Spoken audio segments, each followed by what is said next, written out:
khi nhận được giải nhất danh hiệu chức vô địch là em rất là vui, và em không nghĩ đến là em giành được chức vô địch sau bao nhiêu năm em chinh chiến trên đấu trường quốc tế chuyên nghiệp. Đánh bại người Trung Quốc thì cảm xúc của em rất là vui thôi, nhưng mà đánh bại người Trung Quốc để giành chức vô địch thì em càng vui nhân ít 10 lần. Đến bây giờ vẫn còn vui.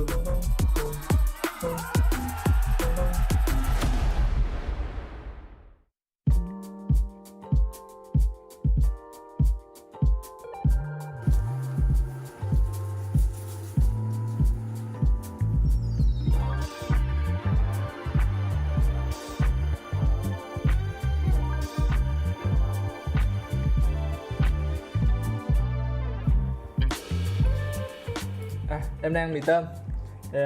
Buổi sáng mới dậy nên là ăn tạm có mì tôm.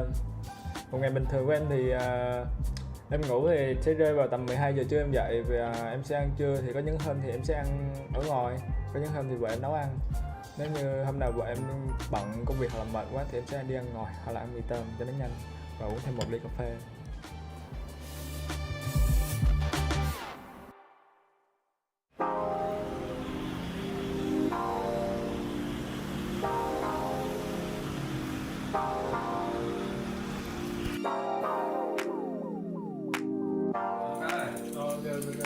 Hôm nay có móc về à?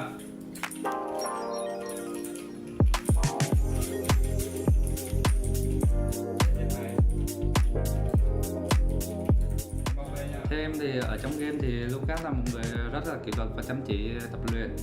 Còn đối với đời sống thì quan hệ với mọi người thì Lucas thân thiện và hòa đồng. Lý do để em đạt được chiến thắng và giành chức vô địch là team em 5 người đồng lòng, dù có thắng hay thua thì chơi hết mình là được. Mục tiêu tương lai của em là vô địch thêm một cái CBF Grand Final, bất cứ là năm nào cũng được, nhưng mà nếu mà hay nhất thì là trong năm nay. Và tương lai của em thì em sẽ muốn có thêm nhiều chức danh hiệu hơn, vô địch hơn. Tình nghĩ của em, một kết của em đối với em đó là tuổi thơ và thanh xuân và cả tương lai của em. Lucas xin chân thành cảm ơn các fan hâm mộ đã đến nhà thi đấu Tây Hồ và các fan hâm mộ đã theo dõi Team Boss Empire qua màn ảnh nhỏ. Lucas một lần nữa xin cảm ơn và mong rằng các fan hâm mộ luôn theo dõi Team Boss Empire từ nay về sau.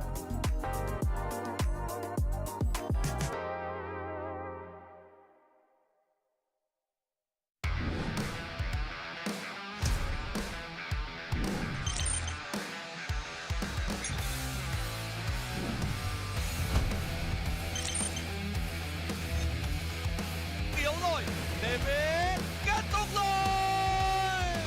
Bên kia còn thêm cùng, còn dây leo. Đặt ra hai cái đầu đến từ bông kêu bị bóc, không check cùng quê và cái giá phải trả. Đó là trên cánh cá. Hai người đều biết vị trí của nhau.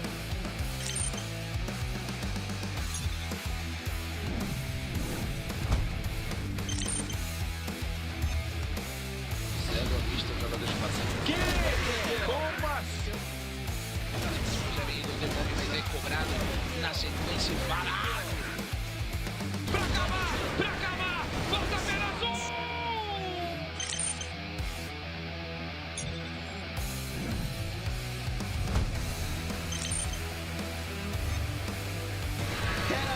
cannot connect a single shot. That SGJ gonna retake the IGL.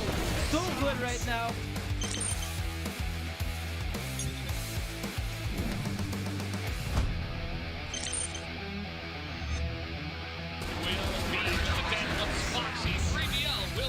Potential winning round. Oh, but the scene goes a bit too far. Down to Aisho being able to close with a final phase.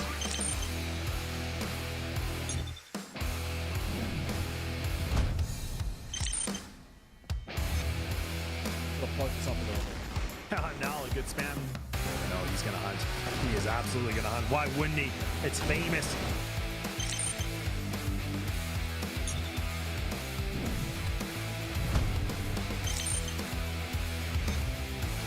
和1-2各收一个 DO 后也有人头进账，2颗闪光的影响之下还能摁2个。门烟一封，这边殊死一封，连秒2人，这边是一个残血加护点 KOA， 血量也不是很多，恭喜秦九，原点的一个逼抢，2个人同步拉点，硬汉拿下了16个人头，可以恭喜一批。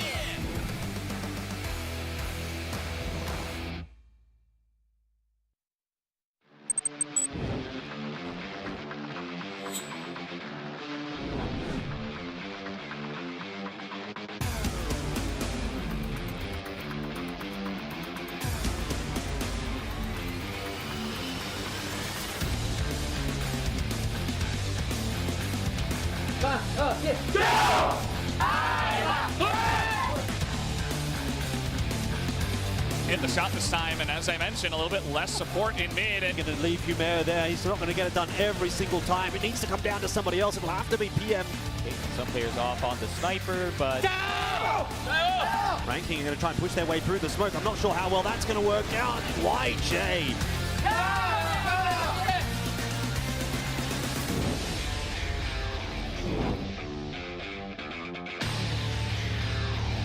We've had in the West League when we spoke about the side of like just once every now and again. The ghost sign, 1-2-2 gets traded out, but somehow WEIBO continued to spray the players down, double kill for himself. And with the pistol is going to Raptor.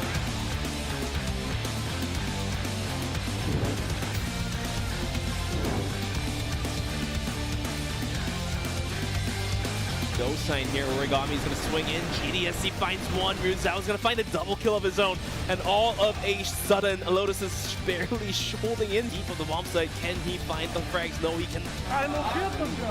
He's looking this way, so gotta be careful. That's gonna be the first kill, and he's got his buddy nearby, 7. The two of them just raining shots down.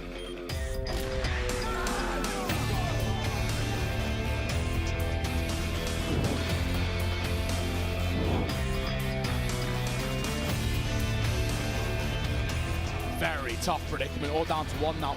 The new boy of WY got a lot to do, and unfortunately, will finally get the spot of Elvin. 14 then gets dropped. It's a swing.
Hello and welcome to another great day of the CFS 2024 Grand Finals. I am Valdez, today joined by Bench and Sneaky Frog. How are you guys doing today, Bench? What's going on today? Today we have plenty of CROSSFIRE to be went through. Also, it's top quality games from top tier teams around the globe participating in the Grand Finals here today. Sneaky Frog, how are you feeling today? I'm pretty excited. We finally get to see, the teams that we didn't see play before. I mean, we have Wolf Empire. Everyone's waiting for them to finally show what they're made of, especially in this first game, man. Absolutely. Well, before we go any farther, do want to give a big shout out to everybody who's making this entire tournament possible. Definitely want to thank Smilegate for hosting this wonderful tournament, and also a special mention to our partner Tencent, and also a huge thank you to Sony InZone, the official partner of the CFS 2024 Grand Finals, for their incredible support. The Sony InZone gaming headsets and monitors backed by Sony's cutting-edge gaming and audiovisual technology were developed in collaboration with professional players to help you fight for greatness, designed to win. And also special thanks to our partner Morphling for giving the tremendous support for the CFS 2024 Grand Finals. So the Morphling L50 gaming chair introduces groundbreaking dynamic support technology with the air-operated lumbar support that is just using the lift lever. It's specially designed for those with lower back discomfort like me. So Morphling, reach your throne. Well, thank you for that little tidbit of information as well. We all struggle with the lower back, you know, gamers and Every stuff. casters. Absolutely. So, yeah, definitely some big games on the line today. And before we do get into that, we are going to have our introduction video. So let's take a look at that right now. Welcome to the CFS 2024 Grand Finals, the most prestigious international CROSSFIRE esports event of the year. This year, the final battleground of the year has arrived in Hangzhou, where the best CROSSFIRE teams around the world will gather in this beautiful city to fight for the championship title of 2024. A total of 16 teams across 6 regions have earned their place, each having battled through a year-long journey to reach this moment. These teams include 3 teams from China, 3 teams from Brazil, 3 teams from UBECMANIAC, 1 team from North America, 2 teams from the Philippines, and Vietnam that host the CFS Summer Championship 2024 champion team will have 4 teams representing their region. Moving on to the structure, the tournament consists of 3 stages: the group stage, the knockout stage, and the playoffs, each with its own formats. The group stage will follow a single round-robin format with a best-of-3 series. Teams will start off with the group stage where 16 teams spread across 4 groups through a group stage draw. The top 2 teams from each group will advance to the knockout stage, while the bottom 2 will be eliminated from the tournament. Next, the 8 advanced teams will go through the knockout stage that follows a single elimination format with a best-of-5 series. A total of 4 matches will be played on this stage, with each winner securing the spot of play in the last stage of the tournament. The playoffs will be played under double elimination format with a best-of-5 series, having 6 matches in total in this final stage, with the last team standing emerging to take the championship title of 2024. The total prize pool for the CFS 2024 Grand Finals totals $1,430,000, with the champion team claiming a grand prize of $500,000. Unlock the future. The ultimate event is upon us. The scene is set. New rivals have emerged, and the battle among the best CROSSFIRE teams in the world is about to take full action. From December 4th to December 15th, join us at the most prestigious international CROSSFIRE esports event of the year, the CFS 2024 Grand Finals.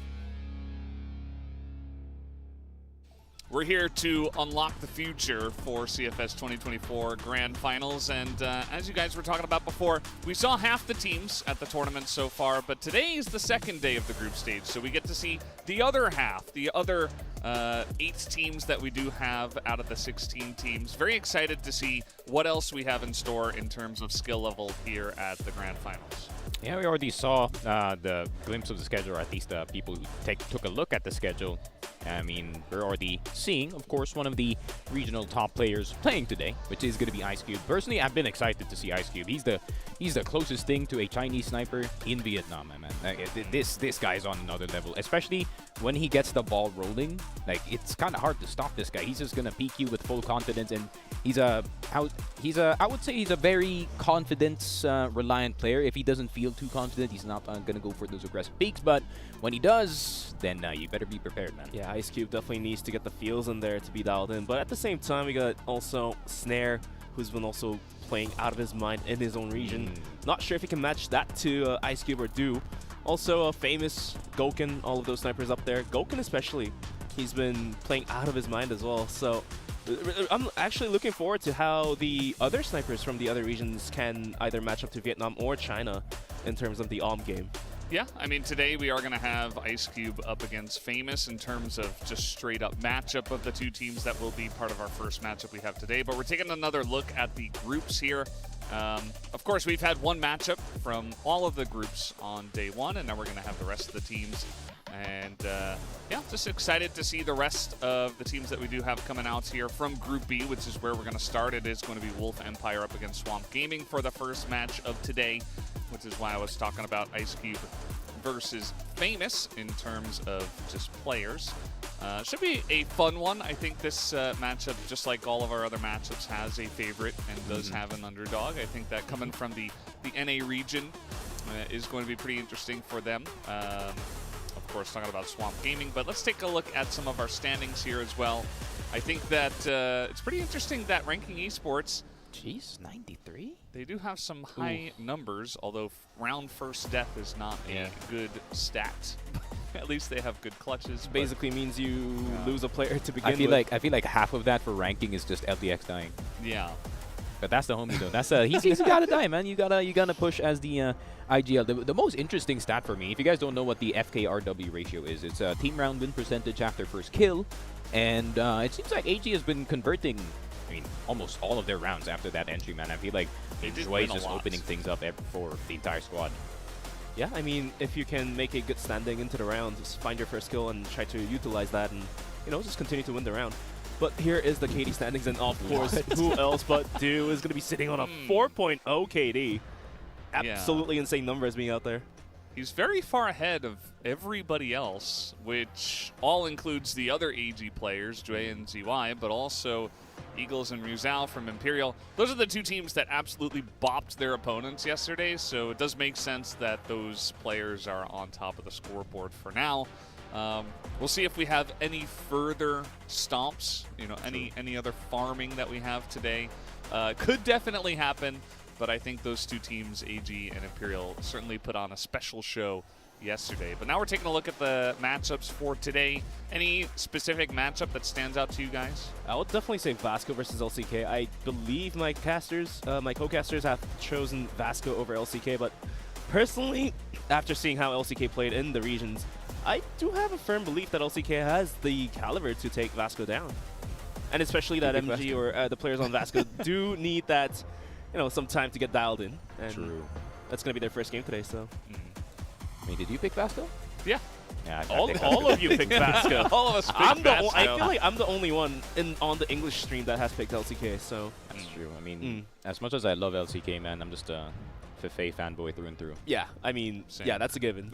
Hey, but third series is going to be more interesting than you guys think. I mean, EP versus UBECMANIAC, especially UBECMANIAC, we haven't really seen them play at all. And we already saw SGJ yesterday, the way that they are competitive against quite a good team. And maybe a team that is way younger compared to SGJ, of course, because, Tino's dragging the average age up, being the uncle on the team. But it's going to be interesting to see how the kids do in that third series, especially up against AP, man.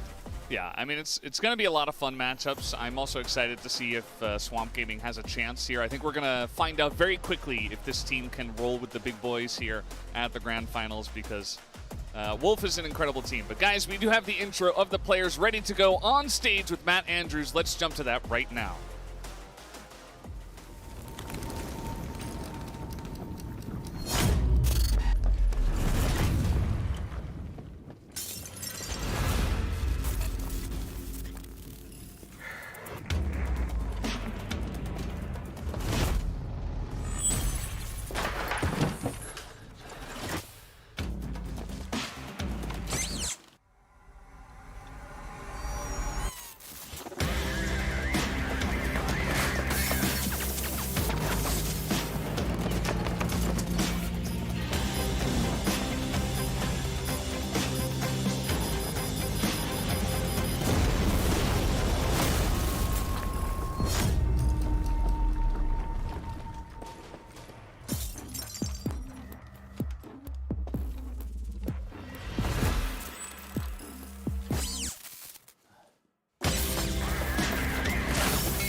Hello, CROSSFIRE Esports fans all around the world. Welcome, we're live in Hangzhou in China. I'm your host, Matt Andrews. Welcome to the second day. Yesterday marked an exciting start with 8 teams battling their debut matches on this stage. The energies were phenomenal. The matches were intense. Some teams got off to a really strong start and some teams suffered. We're certain they'll all be back for their upcoming matches with even more firepower.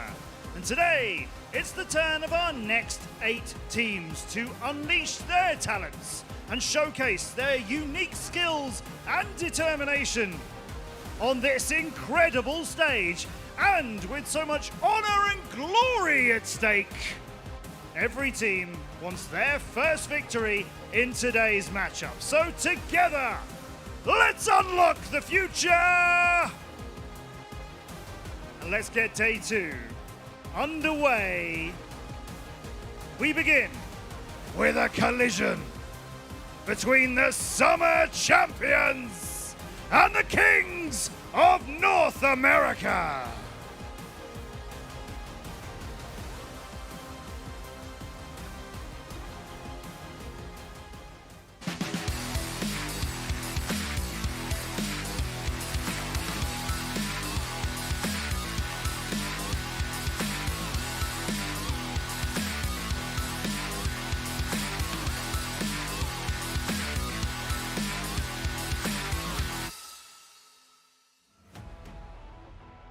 The Wolves, they're still hungry for more championship titles. They're ready to take over this stage as well. The Vietnamese dream team of Wolf Empire, Ice Cube.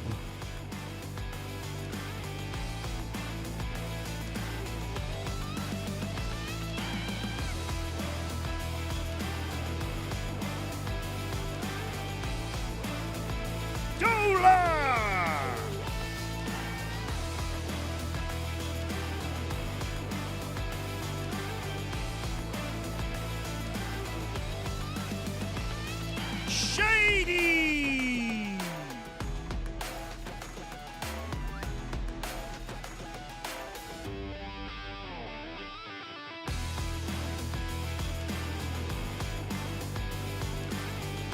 Lucas!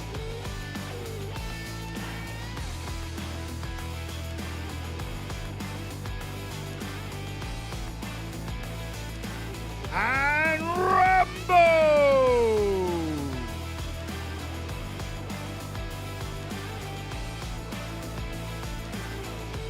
Now next up, the North American Kings are back once again on our stage.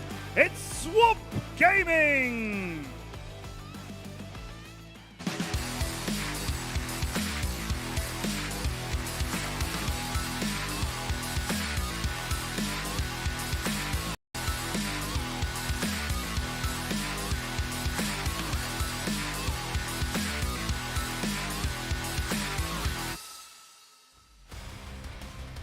Let's welcome Kites!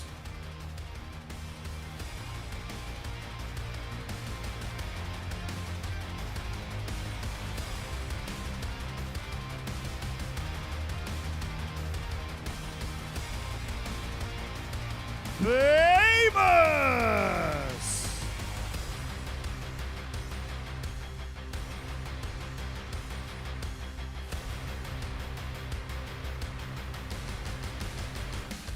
Hunt!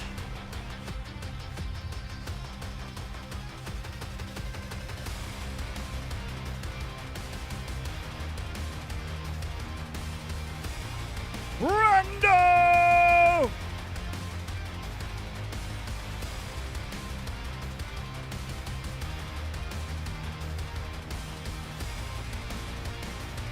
And GZY!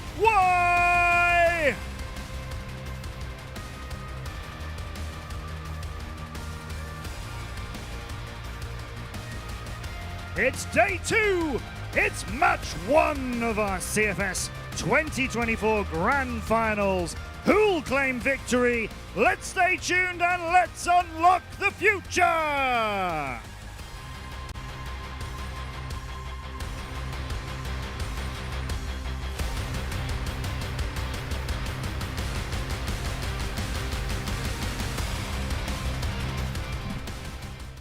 Thank you, Matt Andrews. We're unlocking the future here at CFS 2024 Grand Finals. And we're getting ready for the first matchup, Wolf Empire up against Swamp Gaming. This one, on paper, you know, we talked a lot about how we're all very hyped to see the top team, we consider the top team, even though Ranked Gaming did technically win the finals of the regional finals. Feels like this is the strongest team from Vietnam in Wolf Empire. Thoughts on how good you guys think this team is? Like, is this like a semi-finals team, or is this technically a team that could maybe make it to the finals and upset some Chinese teams? I mean, definitely, Wolf Empire has the caliber to, you know, possibly go on that overtake and try to take down the Chinese teams. Especially, I've been following them since 2022, ever since the Grand Finals, and they were able to take a couple maps off of the top teams like Baisha, Q9, or even All Gamers. So, yeah, definitely the possibilities there. Yeah, I feel like it's a change of environment as well for Wolf Empire. I feel like for the longest time they've had a hard time just looking for an IGL that can control the talent that they have. But instead, what they did is they kicked LDX, got Ice Cube, and I feel like Shady has just put it upon himself to be like, all right, I'm gonna just be the leader. I know my boys, I know the system, and I know how to make these guys good. It just so happens that in the regional finals, just like how you guys said, they got reverse swept. Honestly, watched it. Bit of a choke for Wolf Empire, but I feel like that could be a bit of wind in their sails going into this tournament, that they want to keep the legacy going. Yeah, and we got to talk, of course, about our one team from NA. It is Swamp Gaming. These guys have been here before on the Grand Final stage. Unfortunately, last time they didn't have a great performance. They didn't put up huge numbers. I do feel like this is a team that is a bit carried by Famous. He is a fantastic player. Really, the question is, can the rest of the team get around him and put up the big numbers here against a really strong team? NA based gods, I would say. The only NA team, NA Soap, I would say, for CROSSFIRE scene here. And, you know, Famous, he's been clutching up for his team, but, you know, he doesn't need to use the flashbangs. He can just, you know, put his head up in front, and that's going to do the work. Yeah. I mean, I really feel like if Kai's doesn't step up, man, especially if he's on the sniper role, you're up against the best sniper, I mean, in Southeast Asia, in my opinion. So I really feel like, I really feel like Swamp Gaming just has to be ready. But we're going to take a look at the history, of course. I'm surprised they actually dropped the map against A Lotus, but that final definitely was a doozy. Yeah, as you mentioned, maybe just a bit of a choke. In terms of their actual ability, we do know that they can do some incredible stuff. They just have to be able to show it consistently without dropping the ball when it matters most in the finals. Potentially a group stage format like this, where they're going up against a team that they should be the favorites against, maybe they can feel a little bit more comfortable. As we do see Swamp Gaming's path to make it here, they did lose in the upper brackets against Aliens Army, but then immediately came back in the finals and 3-0'd them. So yeah, they spun the block, yeah, as the kids say. But I was actually sad that Aliens Army couldn't qualify. If you guys don't know, Aliens Army is some of the pieces of Kungarna from the previous tournament, and you know, they're trying to clash and maybe make it the first time that Famous doesn't qualify through NA. But fortunately, I don't know, Famous, it's just his stuff. It's just his thing. Sure is. Well, let's go take a look at our key players. It's going to be Lucas, actually, for Wolf Empire, and famous, of course, for Swamp Gaming. KD ratio, not too different, and the stats on the board aren't too different as well. Especially the headshot rate is a little bit different just because one's a rifler, one's a armor, but we'll figure out what's going to happen. Yeah, let's see. But in my opinion, I feel like if Lucas is the guy to really kind of turn up for the side of Wolf Empire, this is a Wolf Empire thing as well, that the other riflers also turn up as well. I mean, if Lucas is on, that means Dola is going to follow suit, and we already know what Dola is capable of, man. So, yeah, if Lucas is definitely awake, the rest of the team is going to be inspired to do so. Yeah, players got to wake up. It is the first match of the day. We don't start incredibly early or anything like that. Generally, we go pretty late here in Hangzhou. We start at like 2 p.m., so feels like the players had enough time to wake up, get some breakfast if they wanted to wake up that early, get some practice in and be warmed up for this match. But still, in terms of esports hours, this is technically the earliest match we have today. It's like 7 in the morning. Yeah. This is the match history. These two teams actually did face off in the grand finals. Right. Wait, under different names. Yeah, I think that's Gungarna. I think It's that's Gungarna against. That's the series they played Mexico, if I'm not mistaken. That's the magical Mexico game from Famous. Yeah, I think you're right. I think I remember that as Magical Mexico, you say. So, these players definitely have some history between them, and maybe Famous can dig up some of those old matches and say, okay, we know how they like to play. And the Vietnamese region definitely has a very specific play style, so if they have the answer, if they have the brains to figure it out, perhaps they can do it. But in terms of talent predictions, this time the Vietnamese casters all on the same page going for the Vietnamese team. Not a big surprise there. Did anybody go for Swamp Gaming? We'll just find out in a moment, and apparently not. I believe every single talent has picked Wolf Empire over Swamp Gaming. Yeah, I was expecting Neo to maybe possibly be the guy to he predict just wants to Swamp tank his prediction rate even farther. I mean, that's fair. Once you miss a couple, it's like, well, I'm just going to be the guy that goes for the upsets, Yeah, so I don't think this is too surprising, to be honest. I do think that Swamp Gaming is the big underdog here, but like you said, we've seen Famous Magic before. Maybe we see it once again today. Yeah, I mean, especially you're coming from a region that is NA. I mean, the player base is very limited. There's not much practice. I mean, it's probably like the top 8 teams from the regional finals were just scrimming each other again and again and again, but that's not really the best practice.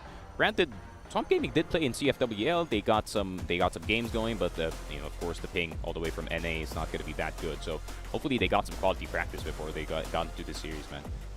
Yeah, all in all, star player is going to be Ice Cube. Of course, you've been giving him a lot of shout-out precast. Yes, sir.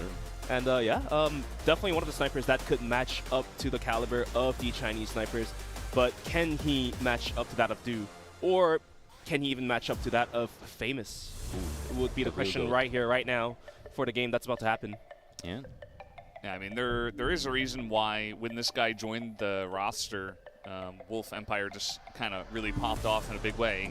Really, the one big blemish is the regional finals, where it's like, that was weird. And the timing of it as well, right before we do come to the grand finals, is a bit iffy for them. But if they can forget about that, maybe learn from it, turn it around afterwards, perhaps they have what it takes to come in here and make it happen. In terms of skill level, again, I mean, the guy is very capable. The team is very capable. So as long as they play to that skill level and they don't mess anything up, they don't get in their heads, they don't do anything wrong mentally, I think they should be fine. Yeah, for the matchup today, though, I do feel like the ban picks are going to play a huge role, especially Wolf Empire. They are known to play very aggressive ever since their Celebi days, and we'll have to find out how the ban picks are going to go. But here is the map comparison, and that is very lopsided in a sense. Eagle Eye, Mexico, and Sub face all towards Wolf Empire. Yeah, I mean, this is just the thing with Wolf Empire as well. Their map pool is literally every map in this game. Win. That is true. Yeah, that's just the thing back at home. But sometimes you do get kind of clickbaited by the results here for CFVL. Granted that the league is kind of top heavy, right? You have Wolf and you have ranking, and it's the rest of the league. So I mean, I would expect Wolf to have the same priorities as the other Vietnamese teams. Of course, go for that Ankara. I have seen Wolf Empire play a bit of Black Widow, but yeah, Ankara is going to be that #1 priority. So I wouldn't be surprised if Swamp actually wants to take that away. What do you say about port, Swamp Gaming's port? Do you think it's top notch, or is it mediocre, or is it a map they should drop or go for it? I think they should just float it, maybe for the second ban. I really feel like they should prioritize, if I was Swamp Gaming here, just prioritize taking out that Ankara, maybe slip in that Mexico, but the problem is, Wolf Empire also plays Mexico, and they have a really good Mexico, man.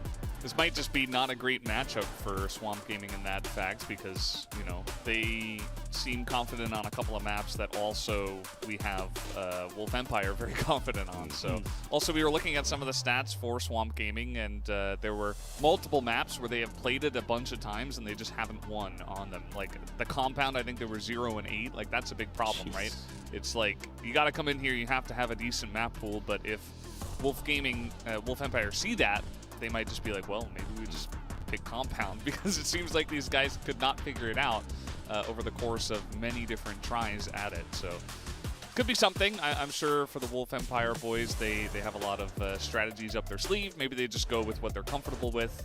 I know that a lot of the teams that are top-notch teams so far in the group stage, they haven't really shown much. I feel like if they feel like they are a much better team, they just kind of pick standard maps and play standard strategies and just outplay their opponents without showing much. So that could be another strategy. Maybe they just want to hide their best map and they say, okay, we'll just play Compound because it seems like you guys can't play it, and we'll just go from there. I mean, wouldn't be surprising to see Wolf Empire ban out Eagle Eye. It's that one map you don't want to play during the group stages. But here is the ban picks, like I said, and let's find out what Swamp Gaming is opting out to do here. Yeah. Wolf Gaming takes the first ban. Eagle Eye, of course. My predictions are on point today. Damn. Somehow, with the ban picks. Somehow. Somehow, you gotta have confidence. What do you mean somehow? Yeah. Because you're very knowledgeable. I do like that point though, Mr. Bench, that you do not want to reveal your Eagle Eye game this early in the group stage. So you know they want to keep it hidden. They're saving it for a certain opponent in the exact same group. So yeah, I mean, make sure that they can hide that as much as possible. I think the ban that makes the most sense here for Swamp is Ankara. Just ban Ankara straight up. It's not even. It's a no-brainer. It's the Vietnamese map. Well, you guys are on point so far. Map number 1 choice here for Wolf Empire. I'm calling Black Widow. Is it? I think Black Widow or even a sneaky port could come through. I'm not exactly sure, but just play Compound. No, I don't. I don't think Wolf wants to go for Compound. Is the thing? Not this early. I just want to see if Swamp Empire can. Or Swamp Empire. Swamp I'm just mixing up the two teams. Bench is on fire. Bench can't miss. And then Swamp's gonna go for that Compound, I feel like, or they're going port. Port.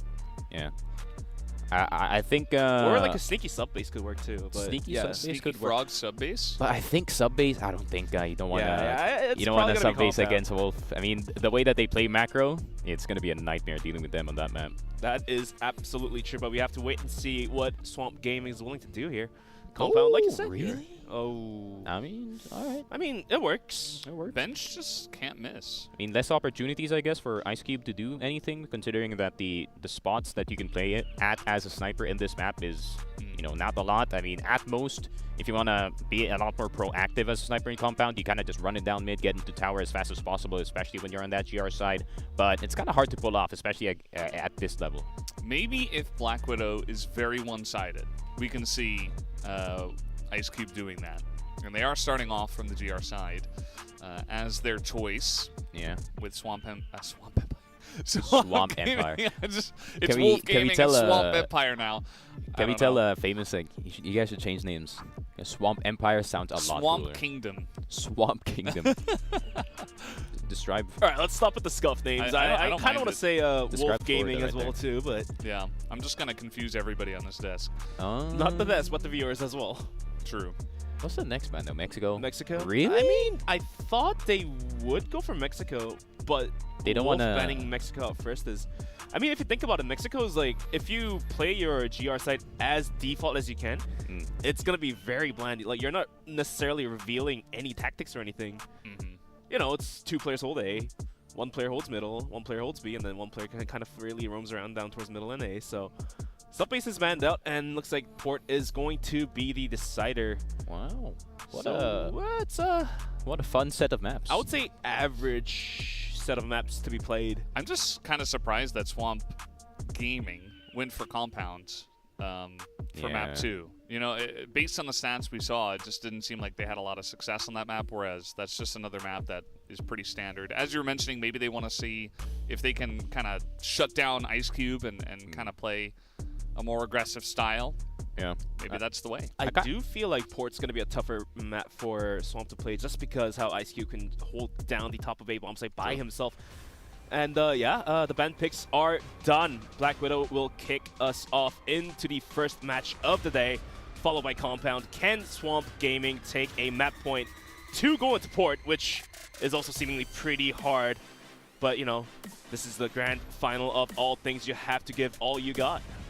Yeah, and I think it's going to be extra tough, right? Because there's so many options for the side of Wolf Empire for map number 3. I mean, you could put Ice Cube in top A, but then you have the option as well to go back to your old reliable sniper, the guy who was here before Ice Cube. You could just put Rambo in top A as well, and you can, you know, maybe play that mid position, try to pick off anyone from bridge, maybe go for a cheeky peek from the B site.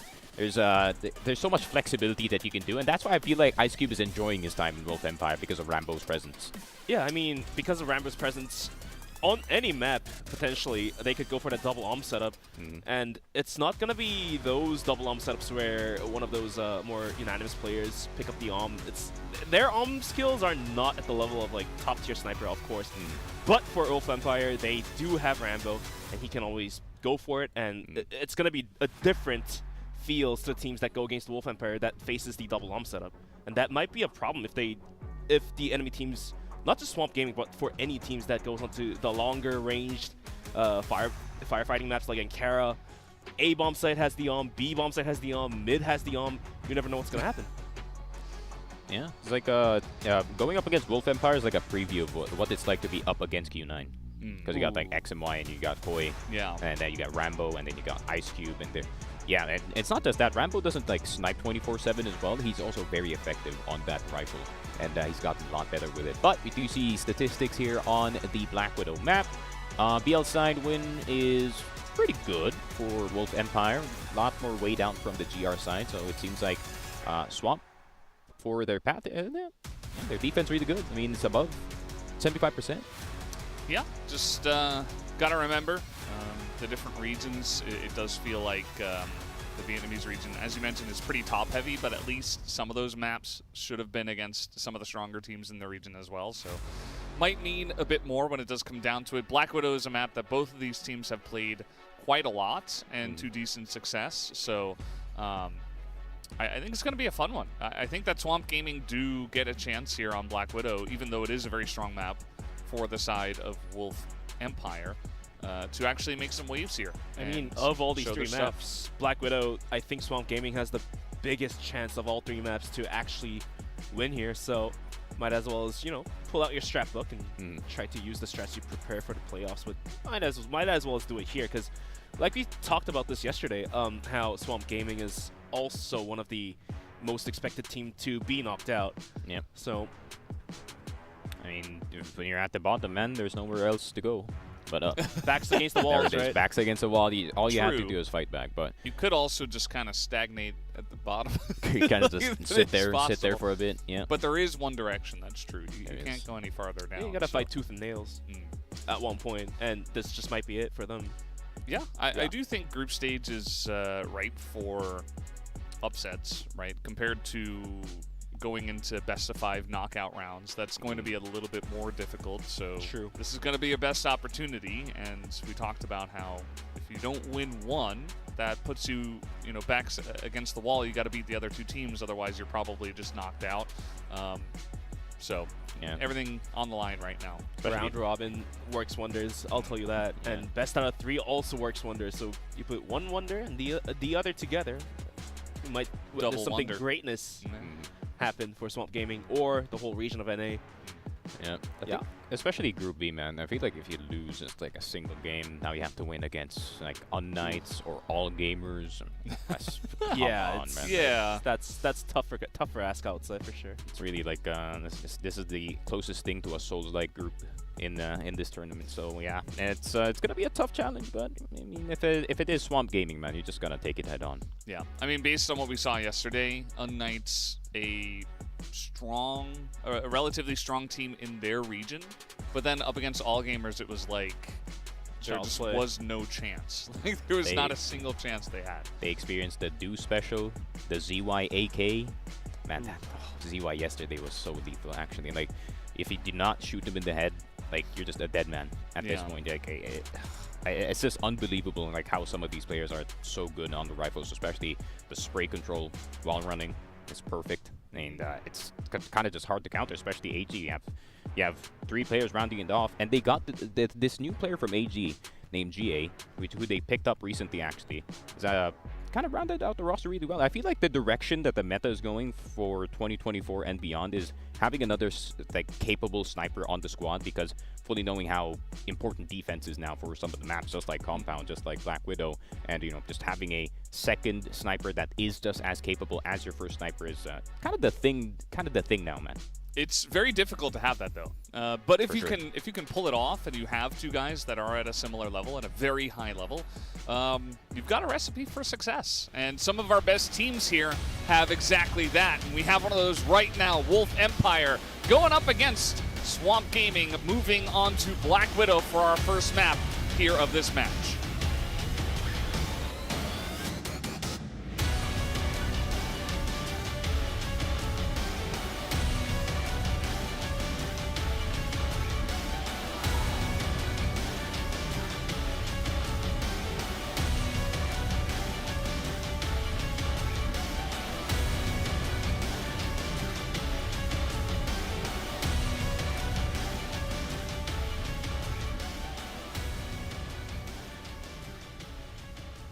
All right, here we go. First map of the day.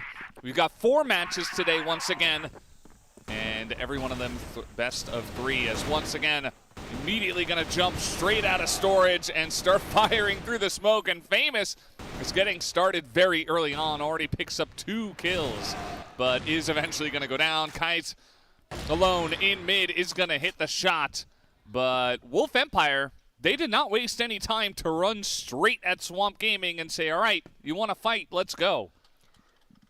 Yeah, they just pushed the short position. What a nice crunch from the side of Wolf Empire, right? They pushed the pressure from the B storage position, and also the short players are also running as fast as they can towards that B site. It's just a literal straight up 5v5 while Kai's is just staring down mid, and he did hit a shot, but it's already a bit too late, man. It is a 2v1. He does have the C4, but you have 0 information of where the last 2 players are. But at the same time, it's a 2v1. If you can isolate the other player and make it to a 1v1, you have a very good chance at winning the round. But for now, the C4, with Kai's, it's not dropped somewhere deep inside of B. Luckily for him, was going to crawl his way up the stairs into the double windows. However, not really willing to go in deep towards B, is going to go for the mid-sig. I'm not entirely sure, but it looks like Kai's is going to continue to scout down towards middle. This is a brilliant play if he is able to somehow get into the windows, and he will eventually be able to find the drop onto Lucas if he's not looking the right way. Here we go. This is crazy. Up and towards heaven. Lucas, though, is so accurate. He was looking in the right time, right moment. Quick headshot, and Kai's goes down. Wolf Empire is going to be able to take the first round to themselves. Yeah. That's the safest position you can take, honestly, from the B site. I mean, he either goes through window and he has to crawl through very slowly, or he goes through that entrance and you already have the angle. But then again, had he hit the shot, that would have been different. Yes, sir. We got some plays here on A Long, and wow, Famous and Hunt putting 1 and 1 together. This time the fight going heavily in favor of Swamp Gaming. Last time it was all Wolf Empire, but big fights out here on A Long. Yeah, not really this is that the much thing damage. with Black Widow out towards A Long. Global Risk will try to gain control of it, but what Blacklist could do is they can just pop flash and run out and start spraying down the smoke, and eventually this is what happens. Shady and Rambo both goes down, and all of a sudden Wolf Empire is going to down 2 players. I wonder if Swamp knows, or at least Wolf Empire, no, they 100% know the lineup from short to long, the flash. That would be very useful, especially from that situation. But I mean, those long flashes, man, Long is a very important position, especially for the A players. If you can get a sniper on that terrace, it's going to be fine. But look at Dola, already fighting back in short. Yeah, this is an issue. I feel like Wolf Empire, even down 2 members, they seem to have read exactly the angle Swamp Gaming want to take, and they have a really good setup here so far. First kill does go their way, but immediately traded back here by Kites. And Ice Cube, oh, he's just going to get headshot down by Brando real quick from Long. These Swamp Gaming guys quick on the trigger so far as Dola trying to hop forward. He is going to be taken down. And a very clean round going the way of Swamp Gaming.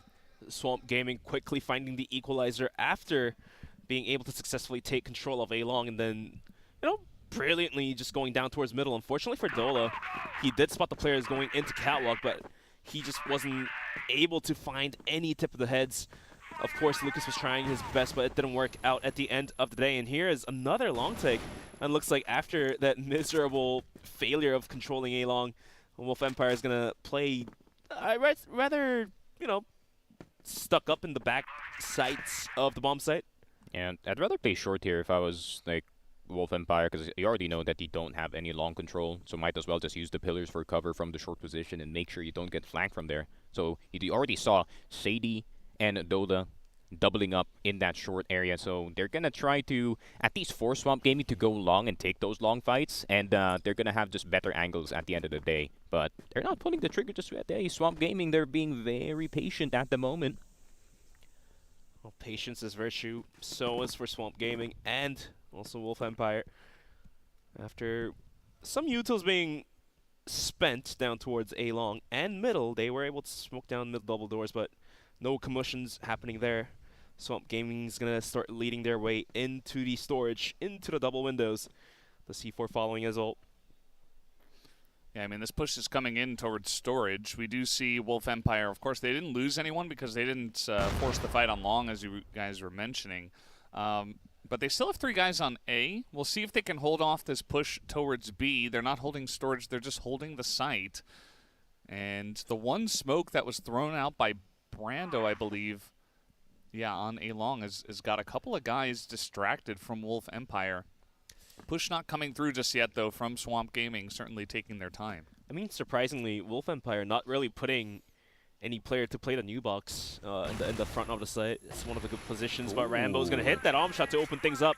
So does Lucas. Will find the tip of the head of Famous. Down 2 players is going to be Swamp Gaming, but they're trying their best to get into the bomb site. The reinforcements has already arrived, and this is going to be a hard take.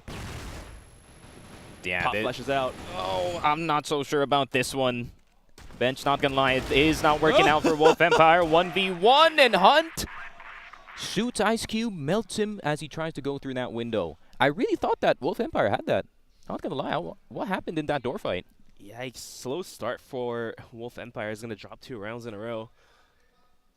I mean, we saw they got the first couple of kills. One was traded back by Kais. And then I thought they were in position to stop the entry onto B, but instead they just got mowed down. It feels like the shots are really ringing true so far on the entries from the side of Swamp Gaming. You know, they won that fight on A-Long a couple of rounds ago, and then they just were able to push into B, even down a member. So if you're just able to hit your shots, sometimes it makes all the difference, and Wolf Empire were not ready for that push.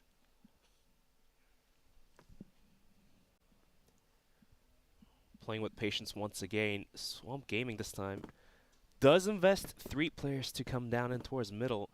Haven't really seen any players swing out double doors. However, it's being watched by Dola, I believe.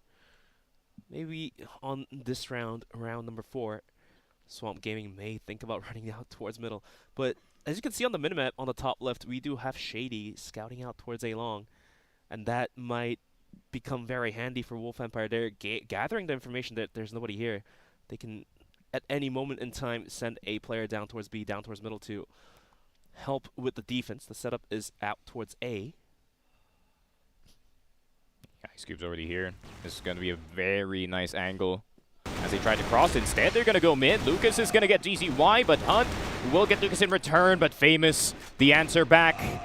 And Kai's getting Rambo. Kai's is absolutely rapid today on the sniper, but Ice Cube will get Famous in return, but they're going to get that B control. And we already know, Bench Valdez, this B site is gosh damn hard to retake. It definitely is. I mean, at least Ice Cube got the last guy moving into B. If he didn't get that, this was pretty much doomed. So they've still got a chance, but this is looking really good for Swamp as Hunt, maybe not seeing him, cross underneath, and he's going to be caught totally unawares. And now Storage all Wolf Empires, and they know where Kai's is. They're going to try to swarm him as Kai's... Oh, he does hit the one with the Colt. Can he pick up another? He's just trying to buy time, and he gets the headshot. This guy goes crazy. Kais does it and picks up the round, picks up the clutch, 1v2 clutch with the Colt. 2 pop headshots, and he's going to win the round for his team. And Swamp Gaming is now definitely leading out here, 3-2-1. Is NA back? Is this it? I think they're officially back, yeah. I think that round just declared that they were officially back. Dude, Kais is on something, man. 6-2 on this sniper, and he's absolutely owning both Rambo and Ice Cube so far in this map. And this is actually good news for Swamp Gaming. If your sniper is going up against the best on the other side, then the rest of you are going to be very confident, especially with Famous's entries for these past few rounds. It's been very effective here for Swamp Gaming. Yeah, Famous and Hunt, the two of them really doing a great job of just making sure they open up a ton of space. And then everybody else is really supporting them well, and obviously Kais, as you mentioned, he's winning the sniper duel, although this time we are going to see that Ice Cube hits the first one. Hunt also going to go down. This time Wolf Empire very ready for the push, but Kais lands another one, opens up an entry here potentially, but there's so much utility, but it doesn't matter. Famous going to hit another, make it 2, and just making it so interesting, but eventually Rando does get taken down. But, you know, that wasn't a great scenario for them, but they still made something of it. I feel like they took too long to fight. I feel like if you already revealed that you're going to go long and you take longer than like 15 seconds, you're just dead in the water at that point. But, I mean, that was a good attempt, though. Kais hit the shot, but it seems like the rotations are too quick. All in all, the execution itself was pretty clean. Yeah. It's just that the commotion out, while crossing onto the bomb site was a little bit iffy. Like you mentioned, Sneaky, it was a little bit delayed. It could have been faster, but at the end of the day, they were able to send 2 riflers into the bomb site, which eventually was picked off because they took a little too long, allowed for the rotation to come in towards the catwalk area. However, moving into round number 6, let's see what Swamp is willing to do here, as we do see 3 players out towards middle. This time, after losing a round because of the mid-take, of course it was a clutch by Kais, but they're going to invest Lucas to look down towards double doors, and Kais just continues to put the hurt onto the side of Wolf Empire. Rambo goes down, and all of a sudden, things aren't looking too bright to the side of Wolf. Damn, Kai's kryptonite so far for this Wolf Empire squad has been picking off Rambo time and time again. We have seen Ice Cube hit that last shot in that A-side defense, but haven't seen anything too spectacular yet from the star sniper of Wolf Empire, but it seems like it's just a hold at the moment. I feel like Swamp Gaming knows when Wolf just loses a member, they're just going to start being proactive all across the map. But the problem is with that is they lose a lot of utility in the process. They lose a lot of these flashes. Yeah, like you said, Wolf has been investing some flashes and smokes into holding the bomb sites, and they're going to wager their bets down towards B, having 3 players all cuddling by the bomb site, and Swamp is going to be ready for the lineups of the setups. And here it goes. Ice Cube's going to land the first one. Down is going to be GZY. Hunt as well gets picked off by Lucas, and this push seemingly is being stopped efficiently by Wolf. Yeah, I mean, the fact that Ice Cube was able to see the utility coming at him, step forward and get the kill, makes this so difficult to actually pull off for Swamp Gaming. As now it's only Famous. He is very dangerous, and I would recommend for Wolf Empire that they do not try to take 1v1s against this guy, as he will take you down. You can see Famous is looking for the 1v1s. He wants the head of Lucas. He's going to get it. And again, no time. Where's Shady? Oh, it doesn't matter. Yeah, as you mentioned, there's just no time, but he was getting pretty excited. You know, I thought maybe he was going to be able to take them both down, but Shady's just able to hide, and that was the end of the round. So we're taking a look here once again, a couple rounds back. And yeah, this play is insane. Kais is absolutely dialed in with his pistol play and his on play. However, Swamp Gaming, even though they did lose the last round due to time constraints, they are making every round very, very close, and that's all they need, honestly, to win more rounds here. But now This time, Swamp Gaming coming out towards A long once again. Was going to set out the smokes, and here is the go sign. This time they're going faster, but Ice Cube says no. Finds the first pick, make that a double kill for this guy. Looking for a third, he does go down to GZY, but the reinforcements has already arrived. But Kais continues to put the hurt. He himself, can he find more kills? Famous now in duel with Shady. Shady trying to juggle with the boxes, but he goes down at the end of the day. Down to a 1v1 once again. Rambo coming up from underpass. Does he realize this? No, he does not. And Wolf Gaming is going to find the round here. But like I said, every round comes down to the wire. I mean, I think even Wolf Empire is surprised that some of these rounds are going down to the 1v1s, and I feel like, I mean, the more the rounds go, the more that Wolf is actually respecting the offense of Swamp so far. I mean, just like how we said at bench round prior, their execution is correct. It's just that something goes wrong that is not even their fault. But look at Rambo, the jump shot on Hunt. Jeez. And that's one of the problems already gone for the side of Wolf Empire, but one of the bigger problems as well is still alive in that B side, and it is Famous. But this up-down position in B storage, this could stop this. Yeah, I mean, this is the thing. They see Hunt alone out and long. You're probably expecting them to go B, and the up-down position here in storage. Brando trying to spam on through. Famous goes through, gets his head taken off. Dola not wasting any time with that. And now Kais and Brando, this is kind of a broken offense at this point. Shady going to say, hey, there's a guy in mid as well. And he doesn't even have to check into him. That's very smart. Very balanced play. Just going to back away, wait for his teammates. As Kais is alone, doesn't see the guy there in the window. And that time, Wolf Empire much cleaner on the victory of that round. 5 on 3, I believe, on the scoreline. Yeah. To be fair, like Wolf Empire, like they're notoriously slow starters, man. I really feel like Rambo and Shady, their collective brain, they're trying to figure out what Swamp Gaming is doing. Guys, gets his revenge for Hunt earlier. And against Rambo, who hit the jump shot in the last round. So pretty good stuff. And they're trying to move into short at this point in time. Dola is going to be forced back, but there are 3 members here. And even a grenade thrown down onto those stairs. So they need to retake short. Yeah. B is completely open. The spray downs are on point. Shady does find one. Looking for more blood. Scouting out towards underpass catwalk, but he will eventually have to rotate back out as the smoke was put out towards that area. Minute 35 onto the clock, and Swamp Gaming just continues to split out towards A. Can Ice Cube hold this one down? He misses, but he does get the cold shot, leaving Shady all alone. Goes down. Swamp Gaming will find the last round. It's going to be 5-4 with Wolf Empire leading out 1 round on top. Yeah, to be fair, it was the right reaction there from the side of Wolf Empire, right? You lose Rambo, you have no information of Long, and your short is getting absolutely blasted. So you really have to retake short, because you need some spot to kind of anchor the defense on. And yeah, I feel like Swamp Gaming knew exactly what they needed to do, and they just countered that Wolf entirely. Good read. Yeah, absolutely. And it feels like so far, even though Wolf Empire is in the lead by 1 round, this is still a very even map. There have been a lot of times where, you know, Wolf Empire will win a round very handily, but there have been times where Swamp Gaming have also had big clutches and big moments where they're taking over the map. So it could be anybody's map from here on out. The Black Widow first choice from the side of Wolf Empire. Definitely one of the stronger maps for Swamp, so definitely challenging themselves to start off with. Now Swamp is put to the real test here. Can they hold on to the aggression coming their way? And already Kais goes down, and that's the armor for Swamp going down.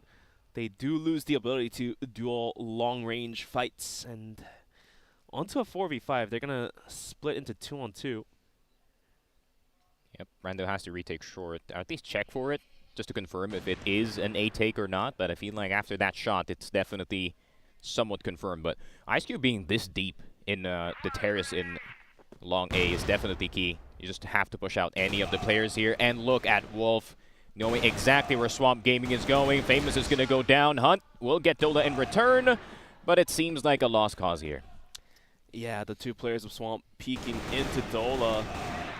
Dola wasn't even there by himself, and he had his teammate there. So 1 by 1, giving a free tournament aim duel to Wolf Gaming is not is something that you don't want to do for sure. Yep. They just pushed them from A, forced to go. Especially when you get terrace, man, you can see the entirety or at least half of the site. So that's a really powerful position to be in. Ooh, Kais gets legged. Is allowed to fall back out. Down very low he is. Not entirely sure what he wants to do from here.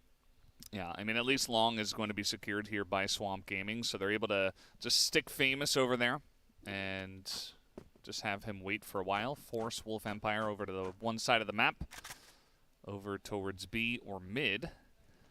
Got to worry about short as well. They do have Kai's low on health, just watching that angle. Let's see where Wolf Empire do want to go with this aggression this time around. It's definitely taking their time. Ice Cube, you know, he hit the leg, and then now he's just backed up watching mid. But going to have to wait out the smokes as a little bit of a push towards short. Just poking and prodding, seeing what they can see. Wolf definitely playing with patience, coming into their blacklist side of all things. It's going to burn the timer down. Almost reminds me of Unnights in a sense, but in the Vietnamese region. I don't think this was their way of playing Black Widow back in the 2022 Grand Finals for Crossfire Stars. However, with the new pickup of Ice Cube, I think they want to utilize the arm shots. Here comes the mid take. Brando takes a bunch of damage. We'll have to fall back, and the aggression is out. Mid B split is on. Brando finds one, looking for the second, gets the double kill. Now with the pistol, looking for the third, will eventually go down. The C4 is in the bomb site, but Hunt somehow lives that. How did he get out of there? I mean, he's pretty low health, but I mean, the fact that he just survives and there's still no bomb plans, they're buying so much time for everybody to come over. Kais hits the shot, and now it's just one guy left, Lucas. He's not going to get it done. Famous calls the team on over, and everybody's able to swarm the B site before they can really hunker down and make sure they have the defense. So nicely done not allowing them to get that plant. Brando going huge, pretty big there at the beginning of that push, able to pick up 2 kills before they even get in. Yeah, couldn't go through that door position, unfortunately. Another long take, actually, from the side of Swamp Gaming. Ice Cube will be the one tagged up, actually. Hunt is going to get shady. Lucas is going to go down as well, but Ice Cube will get Hunt, and he's going to be forced to run away. However, the damage has been already done. Yeah. To the side of Wolf Empire. Ice Cube as well, taking a bunch to himself. 60 HP gone. And he'll have to take the C4 towards the rest of his teammates out towards B. 4v3.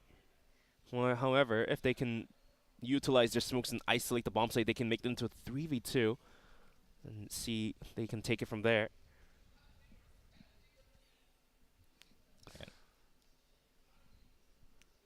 It's a really hard off angle to clear.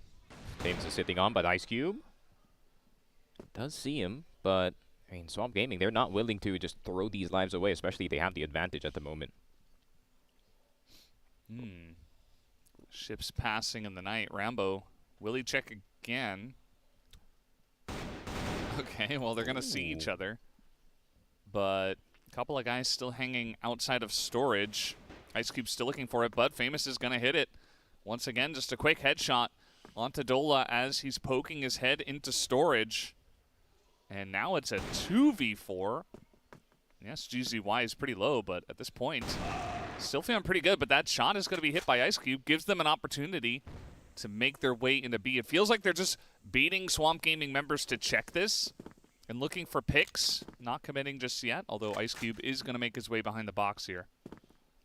Yeah, Swamp is playing this one out smart. They are going for the post-plant retake instead of trying to recover the bomb site pre-plant.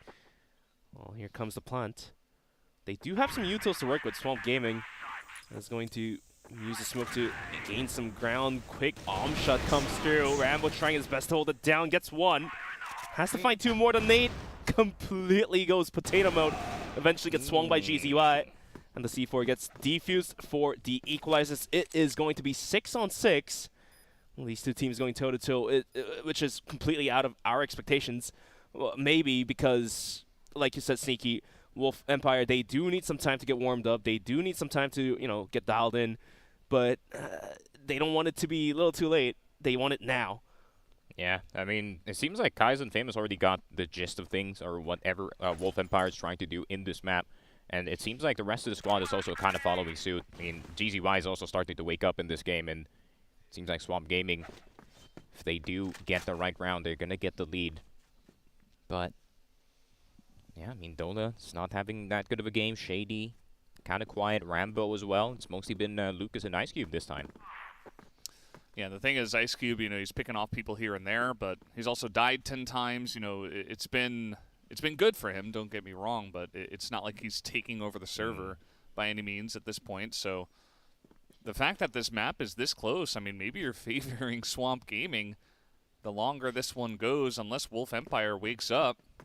But we have seen them at a decent level, but really it's just been that Swamp Gaming has been performing to such a high level that maybe we didn't quite expect. GZY is sitting in the water. We'll see if Wolf Empire does clear this out. Most of the defense is over on A short. Oh. They're not checking the corners. I feel like they should eventually, right? Okay, well, they're going to find him, but the kill still goes his way. He's going to see 2 other guys over there towards water. Still a couple of kills here onto short as Swamp Gaming was trying to get the wraparound. Not going to quite work out for them just yet. What a shot there from Dola, getting that short player. Another member down, and not much of a challenge here on the B side, actually. And we'll finally get the opportunity to plant the C4 without 3 dudes from the door position, just absolutely mowing it down. But look at the positioning, though, from the side of Swamp. If they can take out Ice Cube and take over this B storage, it could be it. But Ice Cube is going to get Brando anyways. Famous will get Ice Cube, but Rambo will get Famous in return. It's just a back and forth. Kai's the only one left alive, missing an easy shot here on Rambo, but does hit it on Dola. Is it possible? C4 is on halftime, but Shady, the captain, just ends it then and there. No more shenanigans, as Wolf Empire says. And only because it's Kai's, that's the last one alive. He's making these clutches look only so doable. However, the round is going to get picked up by Wolf Empire, 7-6. And GZY now, this time, is not going to swing out. What Hunt is actually thinking about swinging.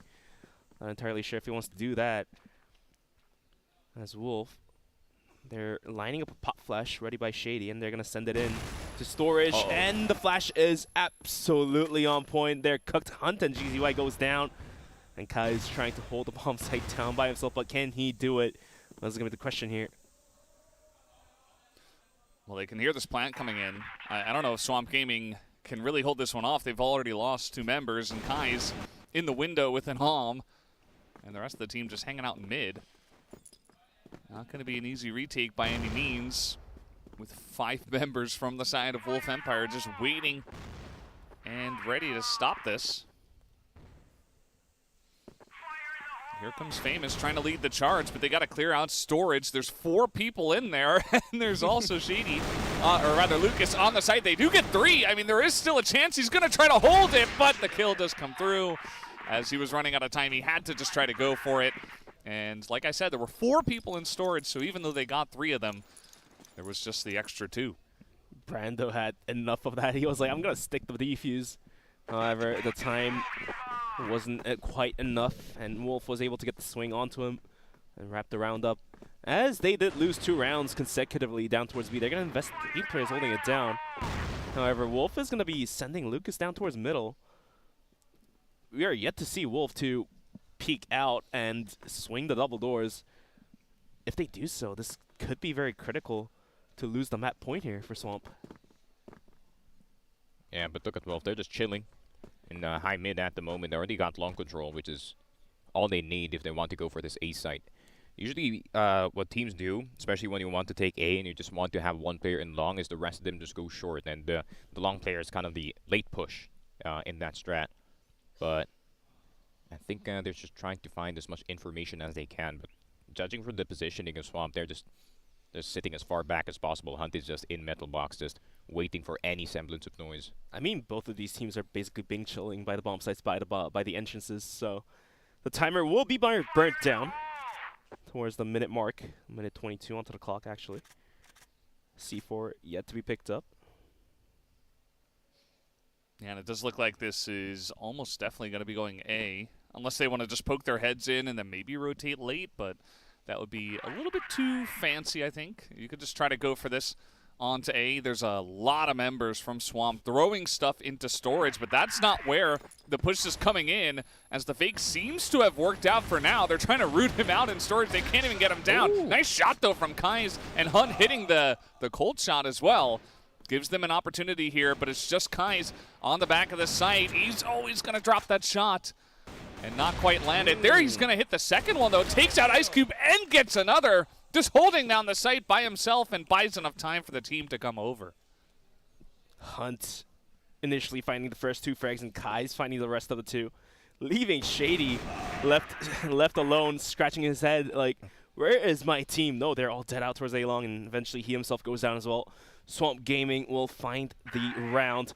7-6. Looks like here's the replay of the clean B take, it looks like. Yeah. And this has been a problem for the past few times that Wolf Empire has had played the Black Widow map, where Swamp Gaming is just sitting back as far as possible. They're not gonna get easily faked.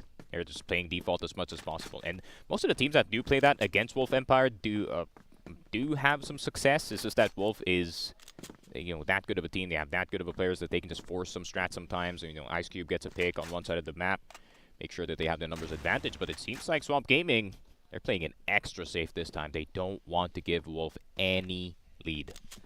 I mean, it worked so well in the last round that maybe you just kind of stick with what's working. They're going to, once again, have 3 guys on B and say, okay, if they do want to come into B, we're ready for it. If they go A again, I mean, we held it with flying colors even with the 2 guys, so we can just wait for the rotations to come in even if we have trouble.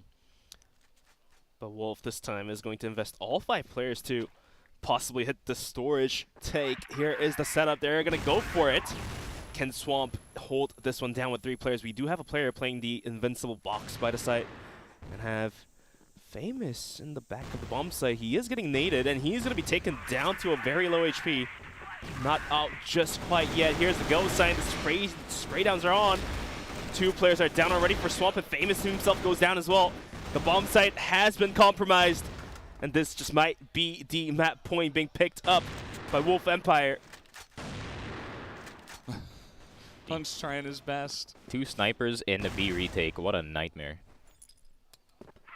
Not the most ideal situation, but the C4 is down next to Rambo, and Hunt has an angle on it, and that's going to burn the timer down for Wolf. I feel like eventually they can just kind of... I mean, they don't have much utility left, but it's still a 4v2. Yeah, they're eventually just going to root out Hunt and then isolate the last guy that was Kai as they take him down. So Wolf not even needing to plant the bomb this time around. Yeah, I mean, Wolf just went back to their old reliable, right? That's the thing that kind of won them so much rounds, or even so much games, which is their executes, man. Their executes is one of their best parts of their offense, because they're so clean. They know what to do, especially they have contingency plans already practiced just in case one person dies first or something unexpected happens. And it kind of works really well on the BL side. But, I mean, Swamp Gaming, very proactive, taking long, and now they're going to try to see if they can just, hover mid so they can be available for A and B. Of all things, Kai's is sitting on 19 kills. He goes down. Famous is sitting on 17 kills. These 2 players have been clutching up for the team. GZY off to a very slow start of the day, only sitting on 4 kills and 13 deaths. It's about 25%. KD? Yeah.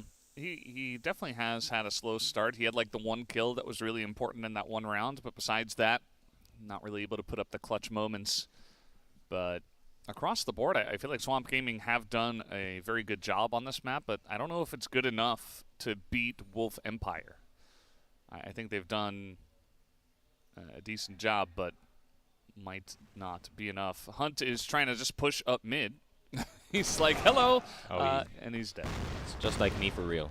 Especially when it's like 9-7, they're like, oh, we're down 1 member, I'm going to be the hero this time. But sometimes being the hero can cause you to lose the game. GZY is going to go down, and Famous and Rando, are they just going to run it down mid? See what happens?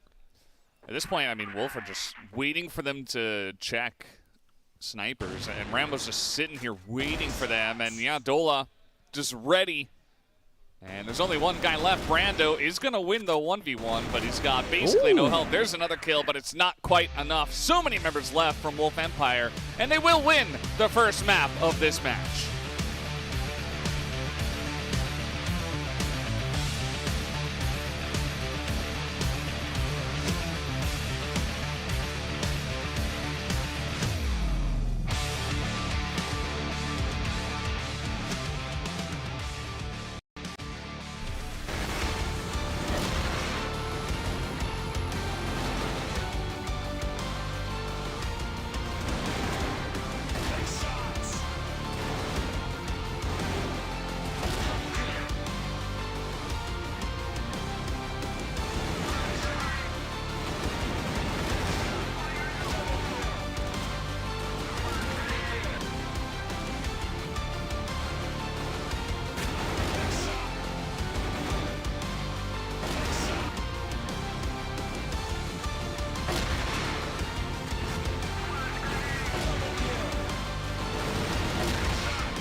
Well, at the end of the day, it's still a Wolf Empire victory here on the first map. I was getting excited. I thought, hey, Swamp, you're doing a great job. You're keeping this very close, but by the end of it all, I feel like they just kind of weren't able to match the firepower. It felt like all 5 members on the side of Wolf Empire were having a great map, but not everybody was able to do that on the side of Swamp, and so the first map will go the way of Wolf. I mean, the takeaway from that match, sure, Kai's famous, they stepped up huge to carry his team into possible victory, but on the Blacklist side, sure, if you're the entry fragger, you're trying to clutch the rounds up because you can isolate the bombs that you're trying to take on, but on the global risk side of all things, you have to have the teamwork ready to hold on to the bomb sites. Otherwise, sure, the bomb site's already taken away by Wolf Empire. Sure, Kai's and famous is still alive, but 2v3, 2v4 with the Blacklist side already taking the prime positions, it's hard to go on the retake in that case. Yeah, for sure. I mean, I feel like, just like how I said earlier, right, at the start of the game, when one person from the side of Wolf Empire does good, it's like a domino effect. It's like an inspiration aura for the other players, and we obviously saw, you know, Ice Cube starting to get some frags, and then Lucas started to get some frags, Dola was holding really well, and then Shady comes in. It's like, oh, now it's like, it's getting harder and harder and harder, and the puzzle is like, it's like shuffling itself, and then you have to figure it out again by the time that the next round comes. So, it's a... That's one of the reasons why Wolf Empire did win that summer, man. Like, I feel like this team is prone to getting tilted in this game. Yeah, could be. And now we're moving on to Compound. We saw some of the stats there. Very high win percentage, especially from the GR side for Wolf Empire on this map. We are going to take a look at some of the stats from Black Widow as well, where you can see, you know, across the board, 4 members really able to at least put up above 1 KD, whereas on the side of Swamp Gaming really felt like it was carried by Kai's and Famous. The rest of the team trying to do their best, but not quite able to keep up. Now that I'm thinking, had Dola? Swamp pick up one more round. All right. He had high headshot percentage. Yeah, I mean, that's just Dola, bro. I kind of expect that. I'm trying to find whatever Here's the point for Dola. He does not have the most kills. He does not have the most damage put out, but he does, or he did rather, found the critical kills that basically opened up the gates for Wolf Empire to go onto the bomb sites.